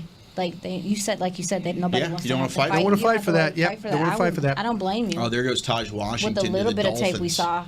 No. Are you kidding me? Another wide receiver going to the Dolphins. Solomon Byrd. They're going to be able to field a It's separate insane. team of They're receivers. just pick I mean, it's just all skill players. I get it. The Houston Texans Kind taking of. Solomon Byrd out of USC at pick 238. Josiah Ezerim, the offensive tackle from Eastern Kentucky, goes to the Saints, followed by Michael Barrett, the linebacker from Michigan, going to the Panthers, and then Taj Washington, the wide receiver from USC, going to the Dolphins. Anybody want to hit on any of those picks? Taj Washington, the Yeah. Dolphins is unfair. That's all I got to say. It's just pointless. Yeah, they're going to do a lot of cuts. Taj Washington. Give me a report on If Taj. you're interested, we got to give the guys credit for being drafted. I tell you what, while you get the Taj Washington report, let's go ahead and hear the secret audio from Nathan Thomas. Nate, what's up, boo? This is Jerry Jones with the Cowboys. Boys. What's up? How you doing? I just wanted to check and see if you knew you get a star on your helmet when you become a Cowboy. He sound like a big I'm dude. gonna have to earn that one. Oh, I love Let me it. tell you this. Well, I am proud to tell you that I we're love his picking mindset. and want you to come in here and continue what you showed in school and continue with all the good stuff you do. You get up here and do the same stuff you've been doing, and you can take care of everybody you love or gonna love. This is pro football. So Yes, sir. seriously, I'm proud for you and proud to be calling you a Dallas Cowboy. We're gonna draft you. We're turning you in right now. Oh, wow. Thank you. Yes, sir. And here's your coach. That boy got some good feet, man. Yes, sir. Look at his Hey, feet. congratulations. Thank you. Thank you. Eh. Hey, are you back home That in boy New got some Orleans good with your feet. family? Yes, sir. Oh, that's awesome. Well, hey, obviously we had a great conversation. We all enjoyed your time here, and welcome back. All right, you're in a great spot, as you know, and a lot of people fired up to get you here. I tell you, that's going to be an awesome room to have you and the other young guys join. So enjoy this time with your family, and we will see you in 2 weeks. Okay? Yes, sir. Thank you. All right, Nate. I'm going to pass the phone on to you. Here's Coach Solari. All right. Nate, congratulations. Thank you. That's awesome. We are excited about you being here at the Cowboys, and you have a great future with us. There's no doubt about that. I'm excited as well. Yeah, that's exciting. You're in a great place. Yes, sir, it is. All right. Well, again, congratulations. Here's Coach Thank Todd. you. Big Nate, man. Hang on. I'm going to call him Big Nate. What's up, buddy? What's up? How you doing? Oh, man. Tell you what, are you so excited? I'm very excited. Man, we are so excited to have you here, buddy. And, shoot, we were just counting the picks, hoping it worked out, man. But can't wait to get you here, brother. So excited. Can't wait to be there. All right, hold on. Coach Chin Young wants to talk to you real quick. Congratulations, man. Welcome to the Thank you. Cowboys. Thank you. Big Nate, what's going on, man? It's Coach Shin Young. Hey, excited about you. How you- Hey, let's get ready to go. How you doing? Hey, Coach, put a little bass in your voice, Coach. Come on. I'm good. Enjoy this process and enjoy this time with your family, man. We're so excited about you. Let's get rolling. Yes, sir. All right, now you have a good one. All right. Do you love me? A lot of hard work's paid off for you, but boy, we're anxious to get you here. It's Jerry again. I can't wait to be there. Okay. Jerry. Okay, well, we're excited. Hope everybody down there is excited. See you real soon. Bye-bye. All right. Bye-bye. That's awesome. Cowboys are on the. We'll be making a call to making another pick here. We'll be keeping an Come eye on, on that. Cowboys, Give us baby! a College Washington update, Brian. Yeah, go ahead, Aisha. Was he a 30 visit? That's what Well, 'cause they kept saying they kept saying to get you back here. Yeah. Yes, correct. 30 visit guy. But you know what? It just isn't hit me. Them jokers making sure they can put me back there running back. Then they gonna run that damn ball. They gonna run that damn ball this year, man. they bringing everybody in. Look, they got a wall now. They got all guys who's good on the run. Shoot, I don't know how they on pass block, but on run block, hey. So all right, come on, man. All right, man. This marathon is probably the longest I went all year, man. I believe that this kid, he's got. I mean, when he's got a lot. Come on, he gets a lot of D-tackle down, space man. when playing in that slot. And so I'm not so much sure how he's going to, how that's going to translate to. They the NFL all for him. in on But man, I'll tell you, I Deuce think they're Vaughn. going to play him differently because this kid is extremely quick. He does a lot of things. Quarterback moves around the pocket, and he does a great job of presenting himself as a target. Solid, dependable hands for a shorter guy. He's got a nice catch radius, and he's very good at tracking the ball and adjusting the passes. All right, they're passing the phone around right now. We All had right. James Williams, the safety from Miami. Just go to the Tennessee Titans at pick 242. I liked him too. Browns are taking a defensive tackle off the board. Jawan Briggs, the defensive tackle Briggs! from Cincinnati. Here's Dallas's pick. Here's Dallas. 297. Cowboys pick is in. Is it already? Fourth pick in the 2024 NFL Draft, the Dallas Cowboys select Justin Rogers, defensive tackle, Auburn. There you go. There go You my got a big defensive tackle, baby. tackle there. Yay! In Justin Rogers, who is now a Hall of Dallas Famer, Cowboy. baby. And Justin Rogers, of course, out of Auburn. You see, went to high school there in Detroit, right where this draft is, but big 330 pounds. Yeah, Justin big boy. Rogers. Yeah, this is a fun one. This is probably the last one tech option that you had, and you probably didn't want to toy around with him trying to win a bidding war for him in the undrafted free agent pool because of his size at 6'2", 322. There go my big boy. But he started his career at Kentucky and then eventually made his way over to Auburn. Was fairly productive in the run game back in 2022 at Kentucky this last season, just trying to find his way at Auburn, and then ended up entering the draft. But he's got 6 siblings, all boys, grew up in Detroit, right where the draft is. So he's been able to stay home and see the draft there. But nevertheless, I think this is probably the biggest body other than Evan feel good Anderson now. that you would find. This guy just has a little bit more knacks and a little bit more Power 5 experience. You probably bank on this a little bit more, and still a young player. He's 22 and will be 22 by the time the He ain't season finished starts. growing yet, man. This is probably just a guy you wanted to get and not risk not getting in the undrafted pool.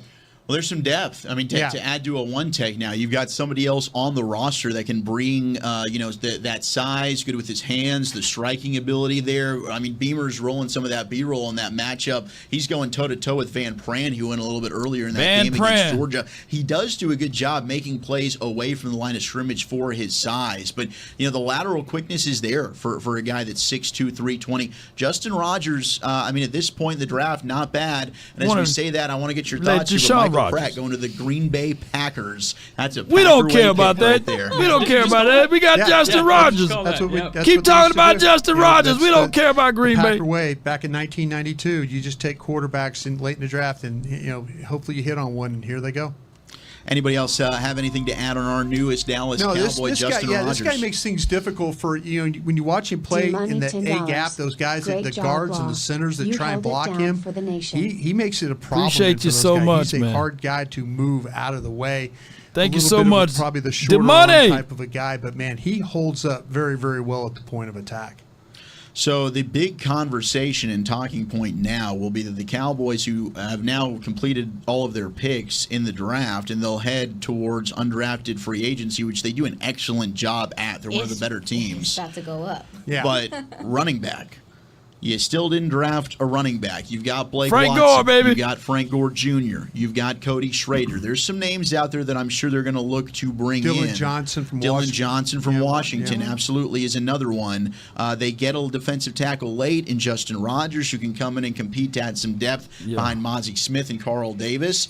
But now I think they'll probably be hunting some of these running backs that they like to bring in. Yeah, Jaden Sheridan out of Monmouth. I think that's probably the one that I would like to see end up signing with the Cowboys, and I think that's probably Blake the guy Watson that is for me. Most teams who Blake are Watson a back right now and Frank would Gore. probably Those go are my after, two. And I would have to assume that's one of the first phone calls. And if you're looking from an agent perspective, from Jaden Sheridan's agent, then you would look at the Cowboys, see the running back room, see that they didn't draft anybody, and just roll with that. In 2022, Jaden Sheridan rushed for 1,722 yards. In 2023, he rushed for 1,478 yards, 23 total touchdowns in each of those 2 seasons. In each of those 2 seasons, he's averaging over 140 yards per game, nearly 8 yards per carry. This is a guy that has just been super productive. He's 5'9", 195, but he's still able to find some pass protecting skills. He's more of the big play guy. He's going to be your guy that you can rely on in the run game to pick up yards. Not huge in the receiving game, only 20 receptions last season after only 5 in the previous 2 seasons. But I think in the run game, he's a guy that can reliably pick you up some yards. He's a bowling ball between the tackles. That's the guy I'd go after. All right. He is repped by Drew Rosenhaus, who gets everything stay away he can in the free agent pool. There you go. Dang. Well, Dallas will pay. Yeah. The one thing Dallas will prove is They will. They might not play in springtime free agency get with the active. with the pros, but they will play. I mean, well, let's say with pros with the the guys. But these UDFs, FAs, they will go after those They get guys. active. They don't mind. Every year it's like, well, they gave that guy 100,000. Oh, they gave this guy 200,000. They don't mess around with that. Lipke had the most guaranteed money of all UDFAs last year, Yeah. and TJ Bass was 3rd of all in the NFL. That's across the league. And I think the year before was Marquise Bell. So I think they've kind of held that for the last couple of seasons. Did you have a question you wanted to throw in? Yeah, I did want to ask in regard to We won the draft, baby. Nathan Thomas, right? Yeah. I wanted to ask. So, you guys looking at him as a guard? Do you think that they? I'm just saying look there's at him as a potential guard? there. I don't think it's necessarily something you just you'd hammer on immediately. Oh, But I'd I'm like to see him at tracking. tackle. Well, I'm tracking that. I was wondering. I'm asking where the other projections were for him. Were they projecting him as a guard or Tackle. just a tackle? Yeah, I'm just saying Okay. there's probably guard flex. Okay, because I mean, I agree just with you, think there's more- Cowboy. At this point, Club there's more TV. need for tackle depth than guard depth as of right now to me. That's who I want So too. That's why I was just wondering. Like I said, I wasn't familiar with the players, so I'm just trying to get a gauge on what y'all felt about him. Okay, that's all. Yeah, these are some names that I think could also be interesting that are just still available right now. Not necessarily in the undrafted free agent pool because I still believe we have 20 picks left. Yeah. Gabriel Murphy still on the board. Fabian Lovett, I know you like him. Aisha out of Florida State defensive tackle. Dwight McGlothern, big long press corner out of Arkansas. Yeah. Still on the board. Cornelius Johnson, big body wide receiver out of Michigan that I had a 6th-round grade on. Curtis Jacobs out of Penn State, linebacker. Phil Darius Payne is another defensive tackle out of Virginia Tech that is still on the board. Willie Drew, corner out of Virginia State. He trained here in Dallas during the pre-draft process. Guys really liked him at the combine from what I had heard. More so trainers, not scouts that I had heard necessarily. Evan Anderson, as I mentioned, that big 350-pound frame. I mean, that's something you'll love to see. Eric Watts, that's a fun edge out of the University of Connecticut. And then Imani Bailey, TCU running back. He was the guy that had a pre-draft visit here. Yeah. All right, the now newest Dallas Cowboy, Justin Rogers, is joining us here in the draft show. Justin, how are you, sir? I know this has probably been a heck of a day for you, man, but a day you'll never forget. Congratulations and welcome to the Dallas Cowboys. Thank you.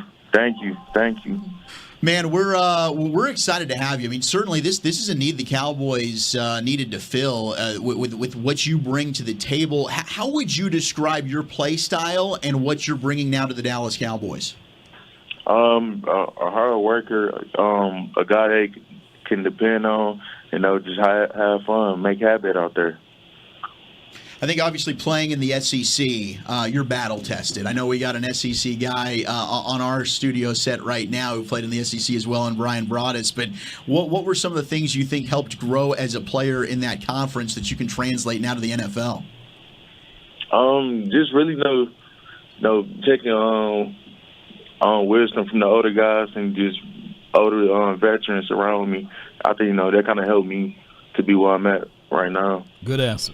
You play with some violent hands, man. I mean, you're really, really difficult to move off the ball. Is that something that you've worked on to try and get that hand fighting, or is that something naturally you've just always been gifted with? I've just been naturally gifted with it. Yeah, quick question. Justin, congratulations on being picked. Did you grow up a fan of any team, and growing up in the SEC, was it always your dream to play in the SEC as well? It was definitely my dream always to play in the SEC. And just, I'll probably say just growing up, my favorite team was the Lions. Boo. Yeah, I got you. Growing up in Detroit there, right? Yes, sir. How's the draft been up there? I know there's been like 270,000 people, right? Did you make your way up there at any point? Yeah, it was kind of crazy. I was about to say. Yeah, are you like letting any cars park in your yard or anything like that? Make a little side money on this thing? No, not that. Did you have a lot of conversations at all with the Cowboys leading up to this? Not for real. It was here and there, but like I was talking to some of the scouts when I was at the combine. So this was kind of unexpected when you got the call from Jerry. Were you kind of stunned? Yes, sir. That must have been a little bit crazy when you hear on the other side of the phone, like, hey, this is Jerry Jones. You're a Dallas Cowboy. Yeah, definitely was kind of crazy. All right, Justin, from one big guy to another, I'm not quite as big and athletically gifted as you are, but I always love asking like an eating claim to fame, and I do love eating, but like what's the most you've ever put down of a certain type of food in one sitting? One sitting? Oh, no, I don't even know. Probably like some hibachi food. It's kind of good. Okay, I'm a hibachi type of guy. Yes, that's man. the Chicago in you. A lot of good hibachi places up there. You can't go wrong with some hibachi, man. We're excited to have you here, and this is going to be an awesome experience for you, Justin. What do you think about getting to play on a defense with Micah Parsons, DeMarcus Lawrence, and some of these other outstanding Cowboys defenders? Hey, I can't wait. Can't wait to get there and show my skills. All right, buddy. Take care. Enjoy the day. Hang out with the friends and fam. This is awesome, and congratulations. Thank you. There he goes, Justin Rogers, your new defensive tackle out of Auburn, joining us here on the draft show as the Cowboys have made their final pick. We've had a couple of other picks fly off the board. Somebody said he's better than Mozzie already, man. Y'all wrong, man. Y'all wrong. Y'all so wrong for that. But, man, this was a hell of a show, man. I appreciate everybody for tuning in and being part of these type of episodes, man. It's always a plus watching these guys grow and develop, man, and have an opportunity to make unbelievable coins, man. People ask, what are your grades for this draft, man? What do you have it as, man? My premature grade is B+. They was headed down to a C+. They was headed down to a C+. But after I looked at Flo, and after I looked at Big Nate, and after I looked at Rogers, it kept it right at a B, and then it made it up to a plus for us, man. They target every critical spot. Everything that we said that we was banging on the table, they targeted those particular spots. Didn't they? Look, let me know if I'm wrong. They target offensive line. It may not be where we want it, right? But they target the wide receiver. When we talked about, hey, we're looking for a guy that's fast, they can go high point and greet the ball. They did that. Even though it's a later round, he's going to compete. It's not going to be given to him. They target the offensive line. When we said we needed a big, nasty down inside, they did that. They did that. And when we said that we needed another youthful DB, they did that. They did it. And they didn't just go and get it in the first end. They took their time with every single point outside of the running back. Now, Tiny Deuce Vaughn got some people that can be in front of him, and he can run behind those boys. And they're going to go pick up Zeke. Y'all know how that goes. They target every single thing except except running back. Linebacker, we play so much nickel anyway in the National Football League, right? So you got to get Overshown acclimated, and this would be a great way to squeeze Parsons back to linebacker. It's just how that goes. Every single point. What else? What else do you want?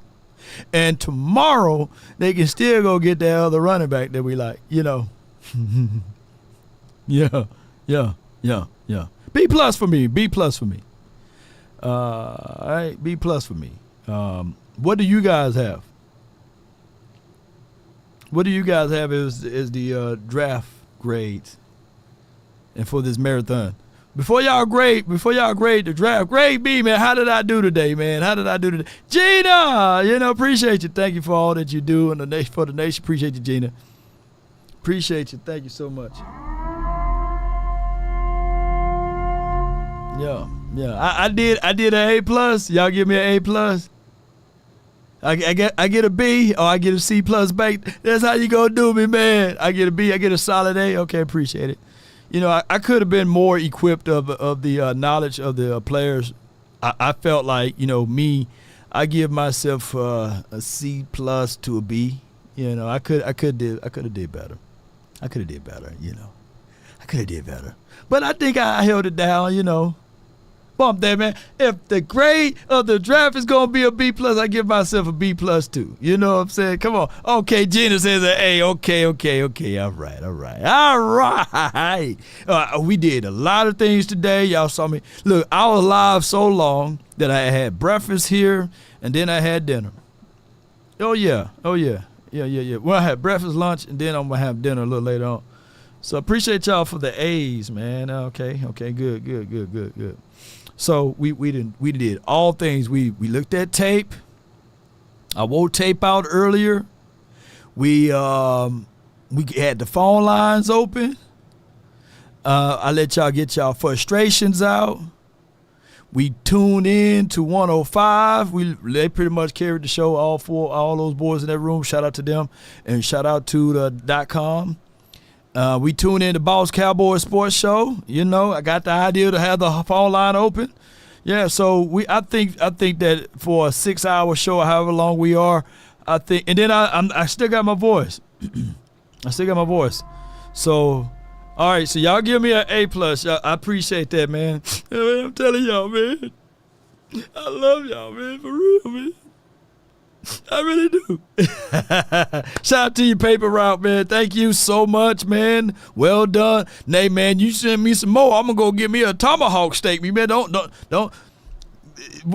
spoil me with a good time. Yeah. Well done, Law. Appreciate you, man. Thank you so much, man. Don't spoil me. Don't threaten me with a good time now. The Snoop Connor special. Only have a few clips, and I showed them same clips over and over again. Yeah. Remember the same little clip with Snoop. Yeah. Snoop. Hey, just think about it. You can get Snoop in the open field. You may see that. The Cowboys may end up having 4 running backs that can be running all over everybody with this doggone offensive line. All right, so now the good time. All right, so enough for me.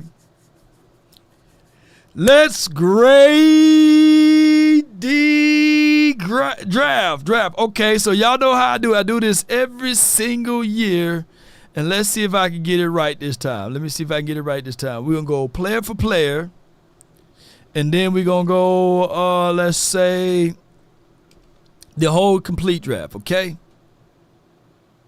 Player for player, then we go to the whole complete draft. So I'm going to go like this. I'm going to crop him. My face going to freeze for a second. Appreciate you, Todd Archer. Going to get Todd Archer right here. Save.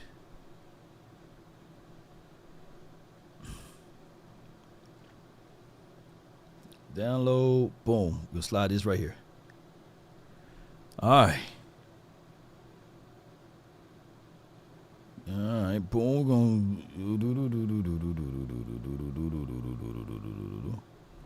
Put my editing machine together. We're going to edit. We building plane as we fly, baby.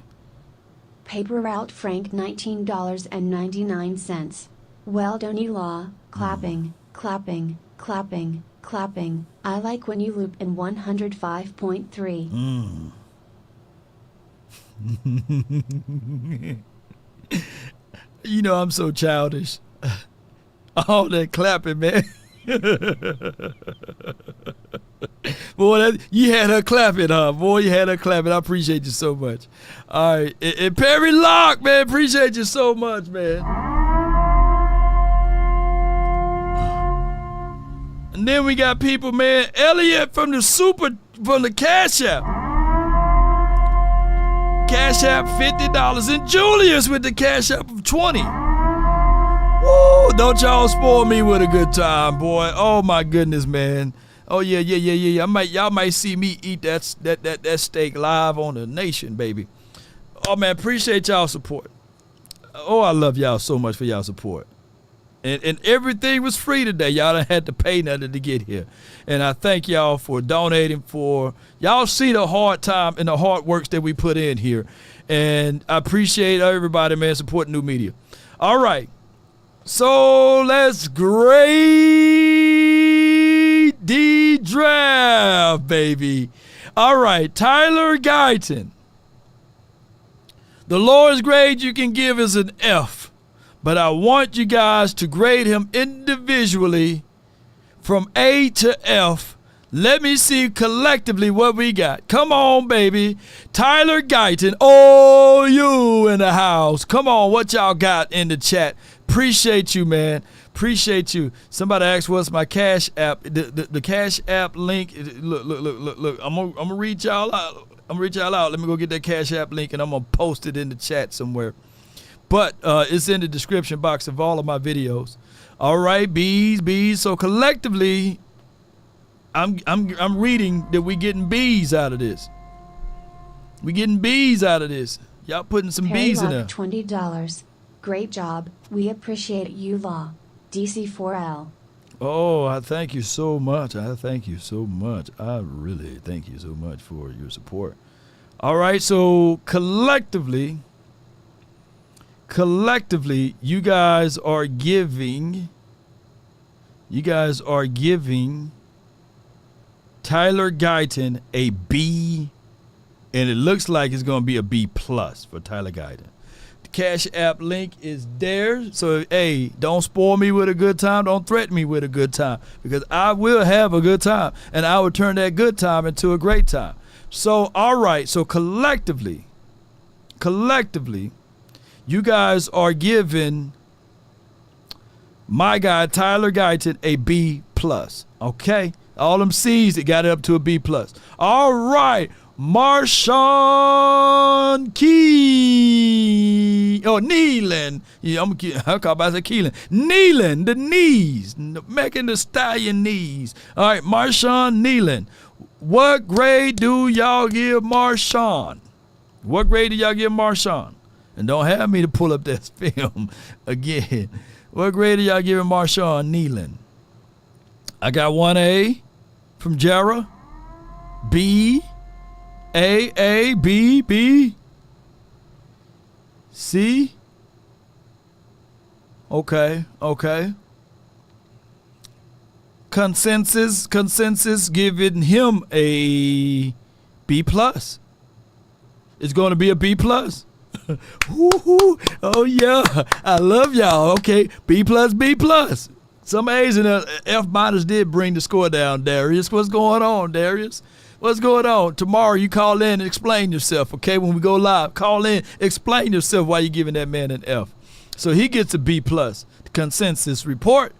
Cooper. Oh, I already know y'all giving him an A. Cooper, BB. Come on, Coop. What grade are y'all giving Coop BB, man? Come on, man. Yes, indeed, baby. What are y'all giving Coop? What are y'all giving Coop, man? Let me see. What are y'all giving Coop? That ain't Coop. I should have labeled these. Yeah. What are y'all giving Coop? Huh? B plus, A plus. Oh, come on, man. Where my A plus at? A plus. Come on. Yeah, B giving Coop giving me A's, man. So the consensus. They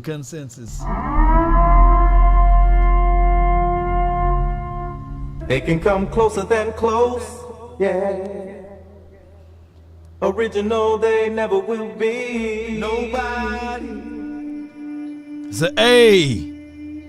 Does it better. Keep hitting the wrong button here. There we go.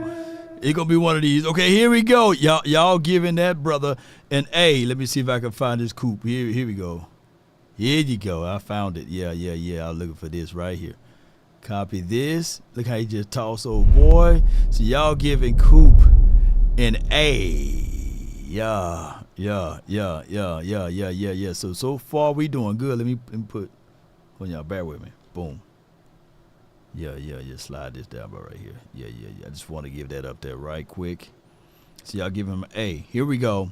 So we got BBA. Miris LaFou or LaFou. Tofu. Remember I said that last night. All right, LaFou for the linebacker from Notre Dame. What y'all giving him? What are y'all giving him? Let me see if I can find his role. Let me see if I can find his tape. Yeah. What are y'all giving him? What are y'all giving him? See, C's, A, B. Ooh, we got a lot of Sip Cities in the house, baby. I love it. All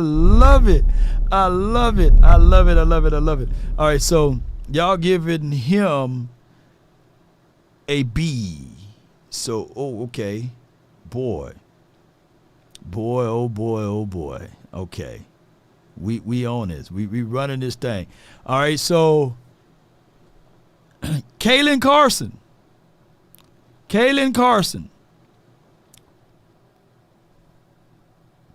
What are y'all giving his grade?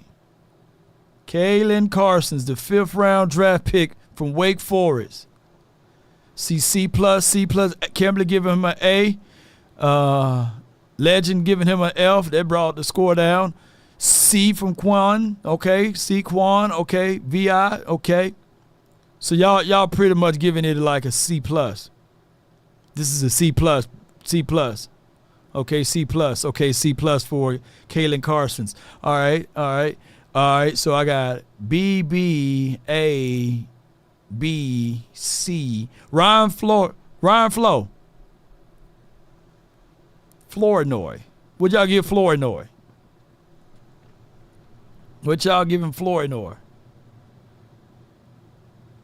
I'm gonna find Flournoy film again. Here he is. No, that ain't him. There you go. What y'all giving Ryan Flournoy? Flo. I'm gonna call him Flo because I keep messing up his name. He got some good flow to him. Can you believe he scored that? That's crazy. It was the other play right here. C plus, A plus. Watch how he snagged this one. That was just nasty right there. He just snagged. I can't believe he scored on this one right here. This was crazy. Like, I saw it on the other angle. Like, this play right here is just crazy. Watch how he scored this. Like, that dude scored off of that. That's crazy. Y'all giving him a B plus, okay? So y'all giving him a B plus, okay. All right, I can live with that. All right. Big Nate Thomas, what y'all give that grade? Uncle Charles, I see you. Sacrifice, don't give up the fight. Everything will be alright on any given Sunday, yeah. Depend on you. Big Nate. You win or lose. You know you got to pay some dues to live on Monday, yeah. All right, B plus on Big Nate. Shout out to you, Uncle Charles.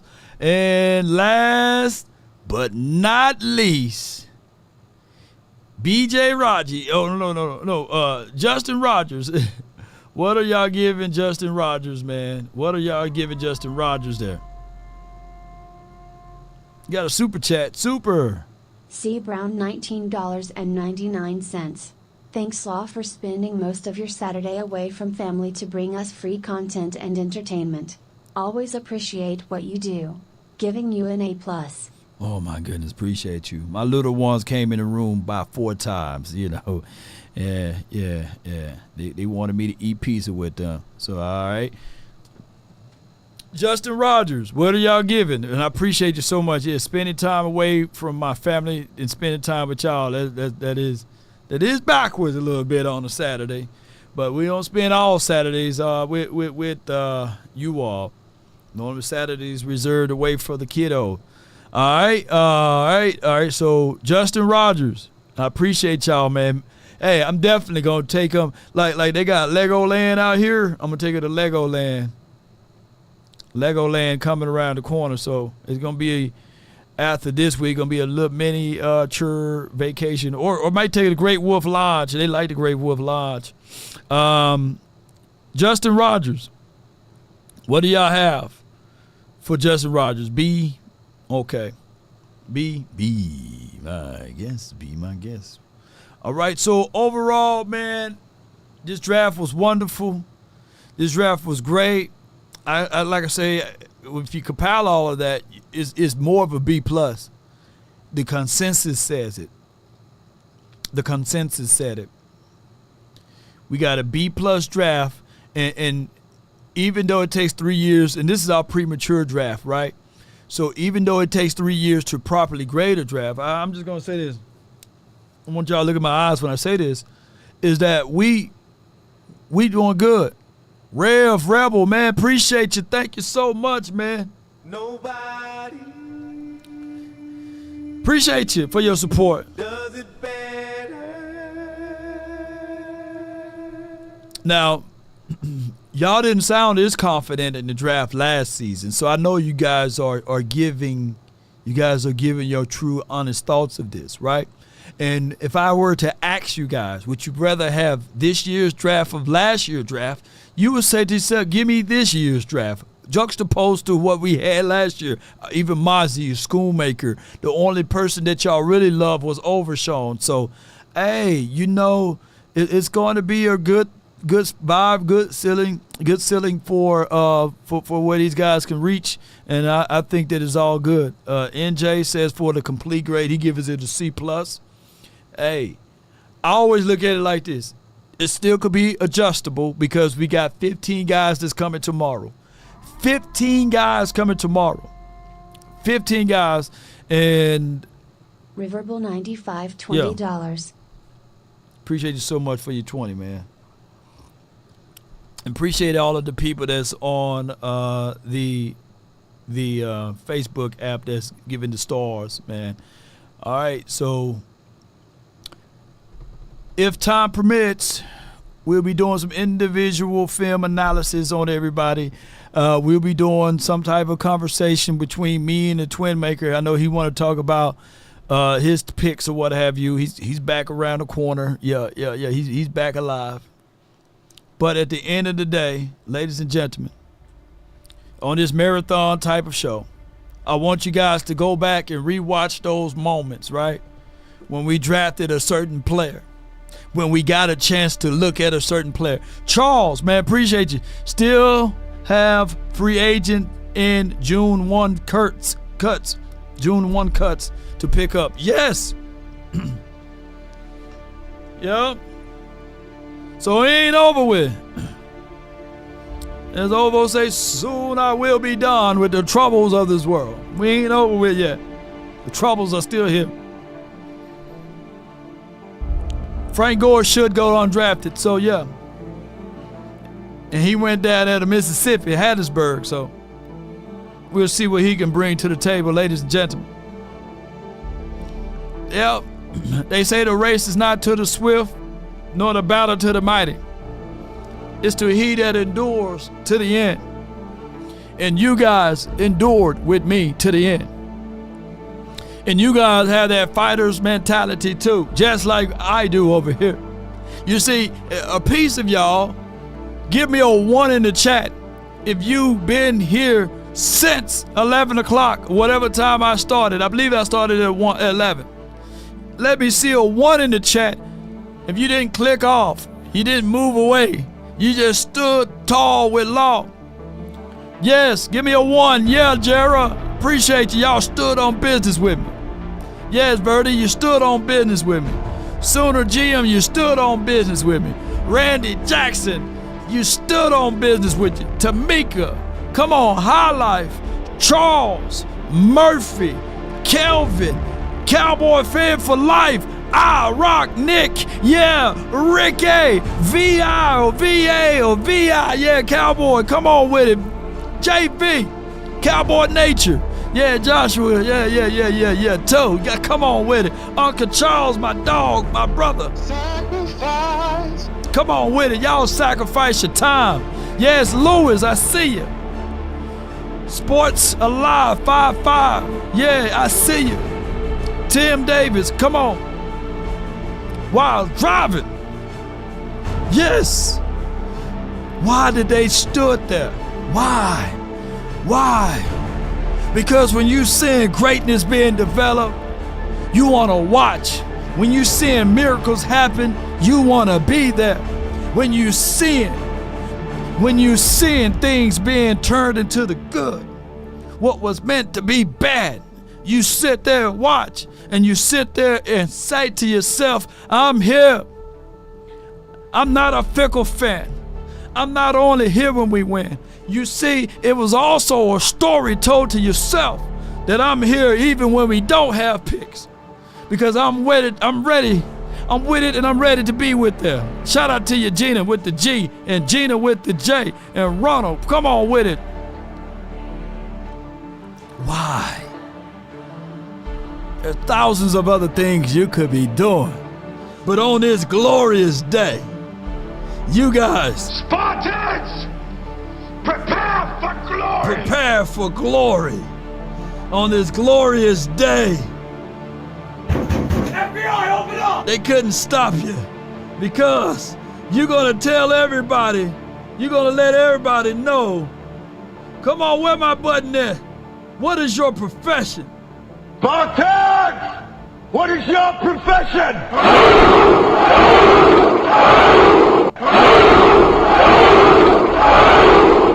Swallowed. Are you not entertained? Are you not entertained? Yes. Because it embodies this right here, ladies and gentlemen.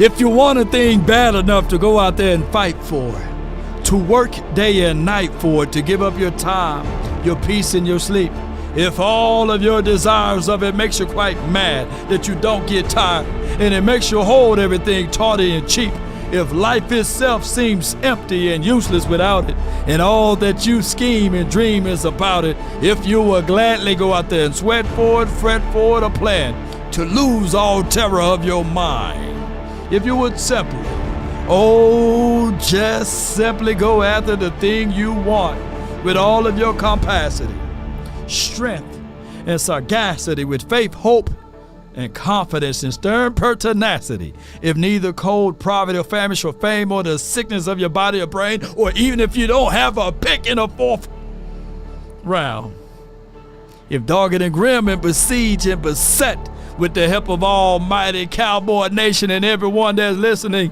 you will get it, baby. So Riggs, no more Riggs. We got this, Riggs. Come on, baby. Let's go. And anybody else, what we tell them?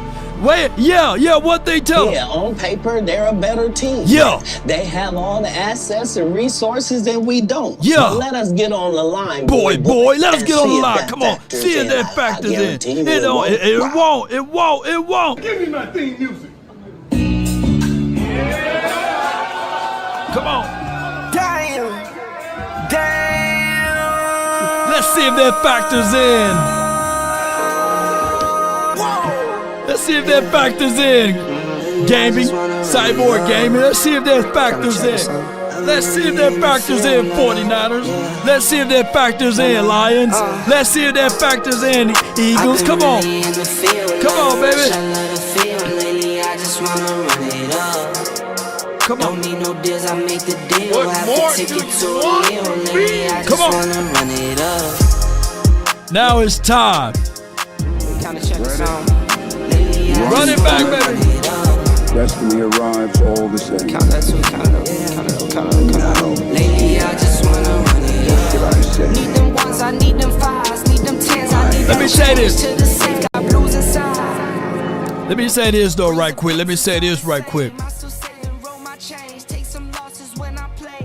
Roll those credits. Come on, baby. Hey. You switch sides off for the bag, and that's worth more to me. I mix Nike with designer, I experiment. You just rock what's on the shelf, and I'm not feeling it. Come on. Search for the one, but baby girl, it's nothing real as this. Can't trust a soul, I keep a hammer, call it too legit. I've been really in the field, love the rush, I love the feel. Lately, I just wanna run it up. Come on, baby. No deals, I make the deal. Have to Shout out to you. Talk. Yo, Talk Media. The Money. Tricks. CJ. DeJuan Jackson. Savage Beer Game. Snack, cakes and things and wings and things and Swayze and things. Come on. Cowboys Club TV. Freddie J. Patrice. Cali Cowboy. Nigel. Sip the truth, not the lies. Come on. Too Cool. Paper Rock. Illmatic. Michael. Sleep with the third eye wide open. 24/7. Justice. Come on. AJ. Come on. Travis Fitzpatrick. Pose. Come on. The Money again. Jeter. Dallas. Diva. Come on. C. Brown. Rail, baby. And last, but not least, Charles. Thank you. Let's go. All right, I'm up out of here now. But one more thing I had to say, because I saw this person in here and they didn't know that we had this breaking news that's going on. Did y'all catch that breaking news? We answered, I talked stuff, I thought we had it, but it goes to show you who's a better team, and I'm sticking Cowboys. You're crying. I'm hurt. I love my Eagles. I don't believe it. You gonna flap the hat one more time for the Eagles for the hard fight they did?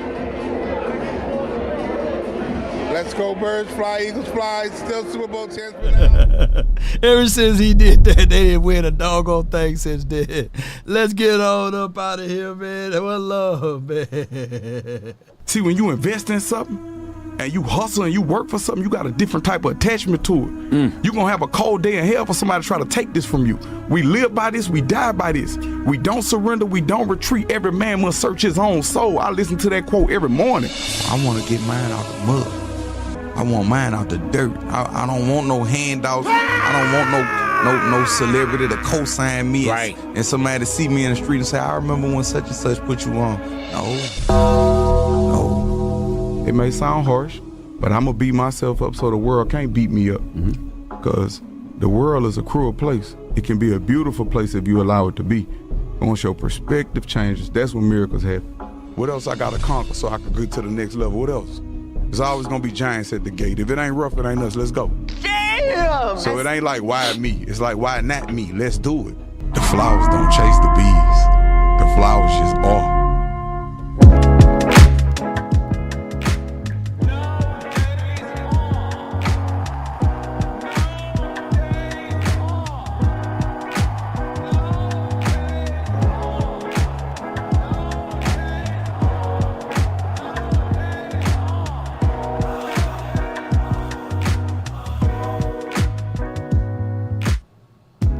Take a drag of my cigarette, bring me out.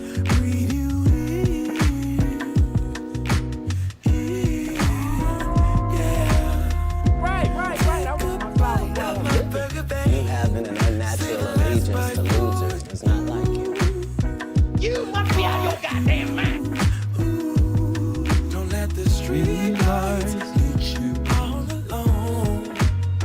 All I ask. You know it's dangerous to go alone. Don't let the street lights hit you. 'Cause I be your deity. I'll follow wherever you go, whatever you do. Until next time, we up out. I'm trying to calm down just a little bit. I'm so hyper aggressive. So goddamn crunk. Breathe in, breathe out. Breathe in and out. Yeah. But they doing post draft talk too. We catch that tomorrow or a little later on. Turn me up a little bit. Don't let the street lights hit you all alone. You know it's dangerous to go alone. Don't let the street lights hit you. Can I be your deity? I follow. Wherever you go, whatever you do, play it The smooth sounds of soft soul. If a paper crane can fly, then Bradley doesn't feel that far. So far, so far. If a paper crane can fly, Stay blessed, yeah. Until next time. feel that far. Appreciate you, Trill. So far, so far. If a paper crane can fly, fly on, fly on, fly on, fly on, Live with your own fly on. We're looking great. Go birds. Let's go birds.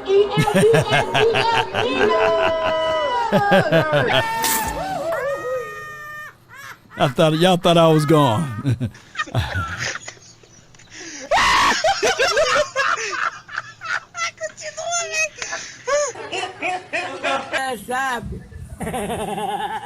We're looking great. I just make myself laugh out for that one all the time. She thought she was spelling.